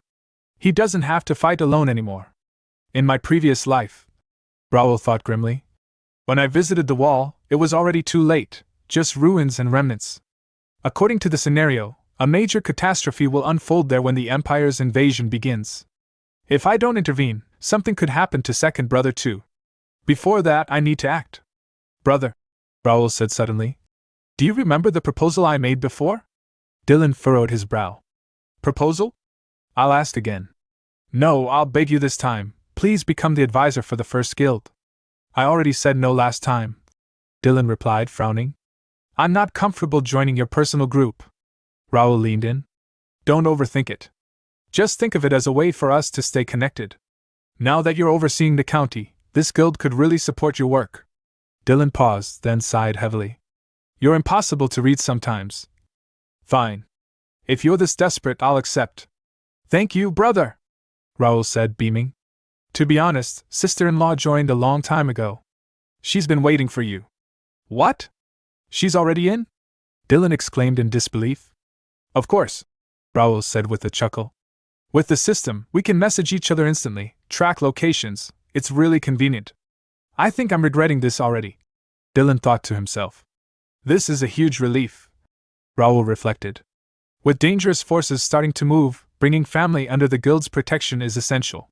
And if I can pair dual-type skills with brother's physical prowess, another powerhouse will rise in this county. Things are finally starting to move. The scene shifts to a roaring stadium arena.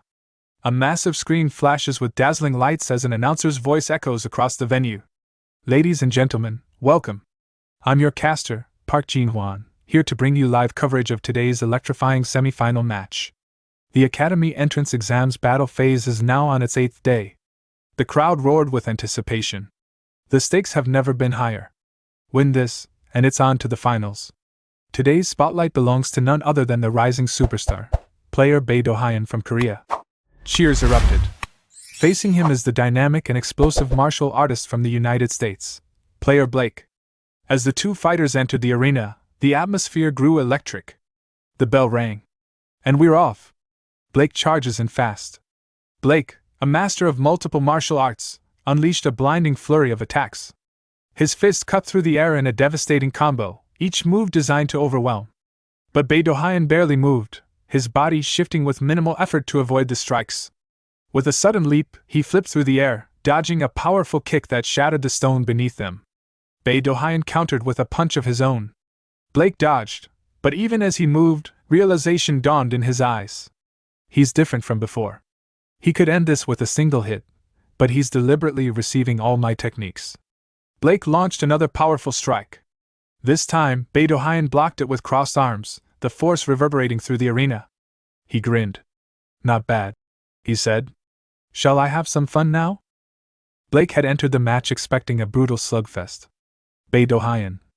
I thought he was just a cold-blooded combatant, the kind of fighter who only knew how to crush his opponents without mercy. But right now, he's holding back. Blake narrowed his eyes, tension coiling in his gut. With my current skill level, I should be able to show off everything I've got, so why is he letting me? Determined to press the advantage, Blake burst forward, his body cutting through the air like a blade. His swift, explosive movement was designed to overwhelm. But as he approached, Bae DoHyun suddenly bent down low, a movement too subtle and unexpected to be random. Blake's instincts screamed, and without thinking, he leapt back. What the hell is he doing? But the evasion wasn't enough. In the blink of an eye, Bae DoHyun vanished from his original spot and reappeared behind him. Blake barely had time to register the voice at his back. That was a pretty good move, Bae DoHyun said calmly. Let's have a proper duel next time. Then came the punch, fast, clean, and devastating. Blake's eyes rolled back as the blow connected squarely with his face. His body spun slightly in the air before collapsing to the arena floor, unconscious. Announcer Park Jin-hwan's commentary, that's a clean, perfect hit to the face. And with that, player Blake is down. Park Jin-hwan's voice rang out across the stadium. Player Bae DoHyun wins. With a decisive victory over Blake of the United States, Bae DoHyun advances to the finals. Some time later, Blake awoke in the medical ward and approached Bae DoHyun. His pride remained intact, tempered by the respect he'd gained. Thank you for your consideration today, Blake said sincerely. If it's not too much to ask, could we spar again sometime? Bae DoHyun gave a nod and a faint smile. Of course. I'm always open to a match with someone skilled. Blake scratched his cheek, slightly embarrassed. You flatter me. Could I get your number? Sure, Bae DoHyun replied, and they exchanged contact info. As they parted ways with a casual, see you next time, Bae DoHyun's thoughts turned inward. There's a reason I went easy on him today. He smirked to himself. If I can build a rapport and earn his trust, I might be able to recruit him into the first guild. The pieces are falling into place. Just then, a system window appeared before him. It displayed the result of the other semi-final match. Li Jincheng lay defeated, and Wang Tianming stood tall as the victor. Caster Park Jin-hwan's voice rang out again. Defeating player Li Jincheng, Wang Tianming secures his place in the finals. Watching the result unfold through the system, Raul furrowed his brow. It's been a while. Wang Tianming. He's one of the characters who stuck in my memory. Raul recalled the man clearly, a top Chinese player who insisted on solo play until the very end. He was ranked in the top 100 from the very beginning of Connect, and even at the time of my death, he remained one of the highest-ranked players. Raul's gaze sharpened.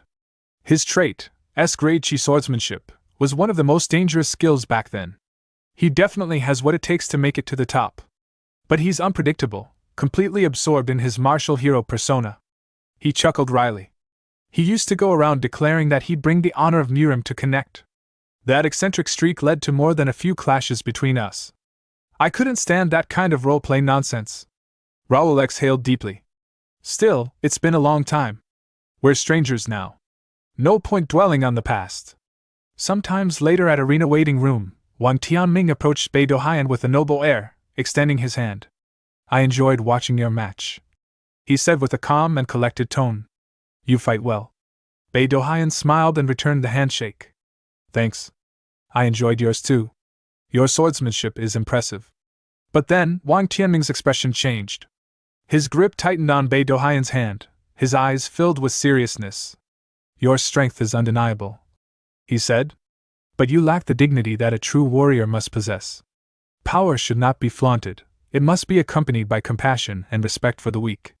He hasn't changed at all, Bae DoHyun thought, suppressing a sigh. Here we go again.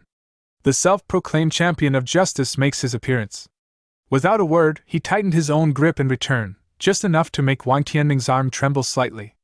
I don't know about that, Bae DoHyun replied coolly. I've never really seen myself as strong. I just try my best in every fight. Wang Tianming yanked his hand away, clearly displeased.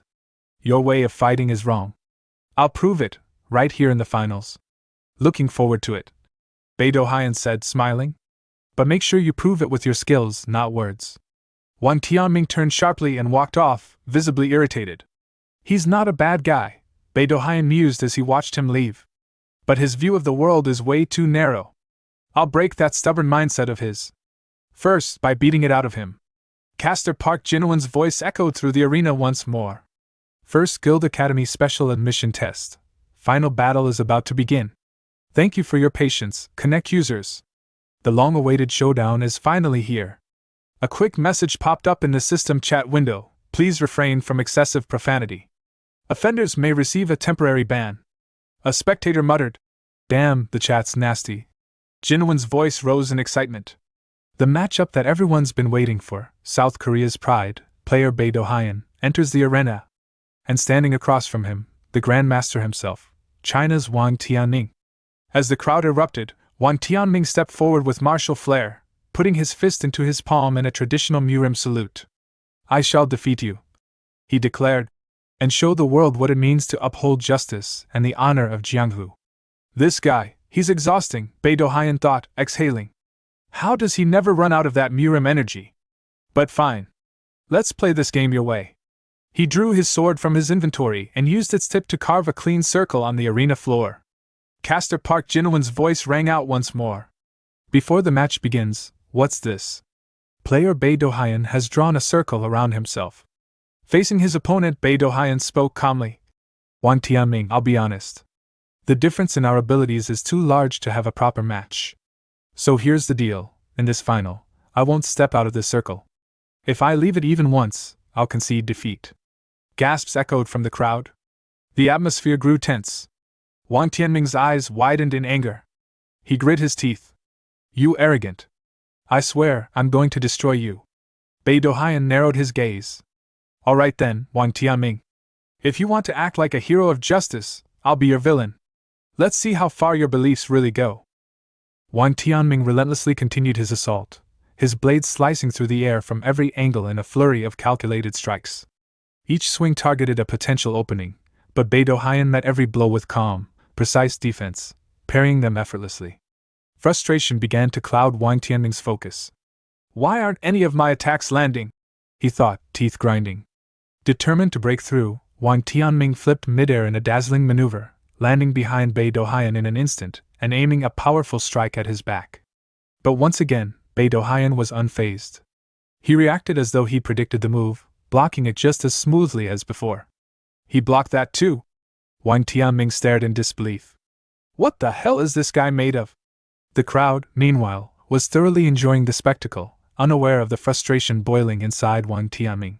His grip tightened around his sword. Damn it! I didn't think I'd feel so powerless. But I prepared for this. I studied him. His thoughts raced. Based on the preliminaries and tournament data, Bae DoHyun's traits are limited to psychokinesis, short-range teleportation, and general weapon skills.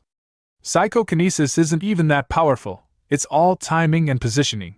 His teleportation has cooldowns, and his weapon proficiency isn't anything overwhelming. If that's all he's got, there's no way he can withstand my sword chi. A crimson aura flared around his weapon as he activated his chi sword technique. Fine, let's see you block this. With a shout, Wang Tianming swung his blade, slicing down with full force. But to his shock, Bae DoHyun parried the attack just as easily as before. Then, without warning, Bae DoHyun countered with a swift horizontal slash, forcing Wang Tianming back several steps. Staggering, Wang Tianming's thoughts churned in disbelief. Impossible, unless he infused his weapon with mana. But that's no illusion or trick, that's real power. Just as he tried to recover, a rope suddenly snaked around his ankle. With a tug, he lost balance and hit the ground hard. Before he could react further, he was being dragged across the floor, right toward Bae DoHyun. With a casual smile, Bae DoHyun leaned down and asked, "Hey, do you know how to use fist arts?" "What?" "No, I've never really." BM. Before Wang Tianming could finish his sentence, a fist smashed into his face. And it didn't stop there. Bae DoHyun began pummeling him with brutal precision, raining blows onto his opponent like a man possessed. From the caster's platform, Park Jinwon's voice rang out. "Player Bae DoHyun is pummeling Wang Tianming. He's not finishing him with his sword. He's just beating him senseless." The audience was stunned at the turn of events. Despite the overwhelming difference in their abilities, Wang Tianming tried to raise his hand, lips trembling as he attempted to surrender. But Bae DoHyun stopped him, pressing a hand firmly against his face. "You launched dozens of attacks without hesitation. And now you want to quit after taking a few hits?" He muttered coldly. "I'll return the favor, for every moment I endured back in the war." Then he added with a grin, "This is Mira. You can revive without penalty, right? So don't just run after taking a beating. Die cleanly, then come back." Blow after blow landed until Wang Tianming finally collapsed unconscious on the ground, broken and defeated. Bae DoHyun stood over him, wiping the sweat from his brow. "And with that," announced Park Jin-hwan, "player Bae DoHyun secures victory. Representing South Korea, he is the champion of the first Guild Academy Special Admission Tournament." As cheers erupted from the crowd, Bae DoHyun looked down at his opponent with a smirk. "After a beating like that, he'll probably spout less nonsense next time." Following the finals, the list of successful applicants for the first Guild Academy was published. Around 600 players, among them more than 60 non-combat personnel, were admitted as the Academy's first official class. Accepted students were granted luxurious accommodations and meals equivalent to those in a 5-star hotel for 3 months. Fresh, clean clothes were provided daily. Even more notably, the 16 top players who had passed the final matchups received exclusive rewards, upgraded housing, custom gear tailored to their unique traits, unlimited portal access between the starting city and the Academy grounds, and permits to enter the capital, Turium, a privilege previously restricted to high-level players. This shift marked a new era for Connect. With the tournament going viral, the game quickly developed an advanced personal broadcasting system, enabling players to stream their gameplay in real time. Platforms across the globe offered full support, and even though Bae DoHyun's channel explicitly stated there would be no live streams, it garnered the highest number of subscribers by far. His highlight reels, edited masterfully by Raul, racked up hundreds of millions of views within days. The world was watching. And then, as the champion, Bae DoHyun received one final reward. Elsewhere, Raul watched the aftermath unfold, deep in thought. It doesn't matter whether he finishes the academy or not. He'll be granted guild membership immediately, along with access to official quests. That's just a formality. In reality, he won't attend most classes. He'll only participate in certain exercises and final assessments. We have more important business now. A man in uniform, Bernard, approached with a bow. "Master, preparations for the conference are complete." Raul stood up from his seat and asked, "Is Kane present?" "Yes, everyone's waiting." Raul adjusted his collar, his expression sharpening. "Good. Let's head to the conference room. It's time I return to my real work." We got plenty more where that came from. Hit the subscribe button and stay tuned for even more amazing content.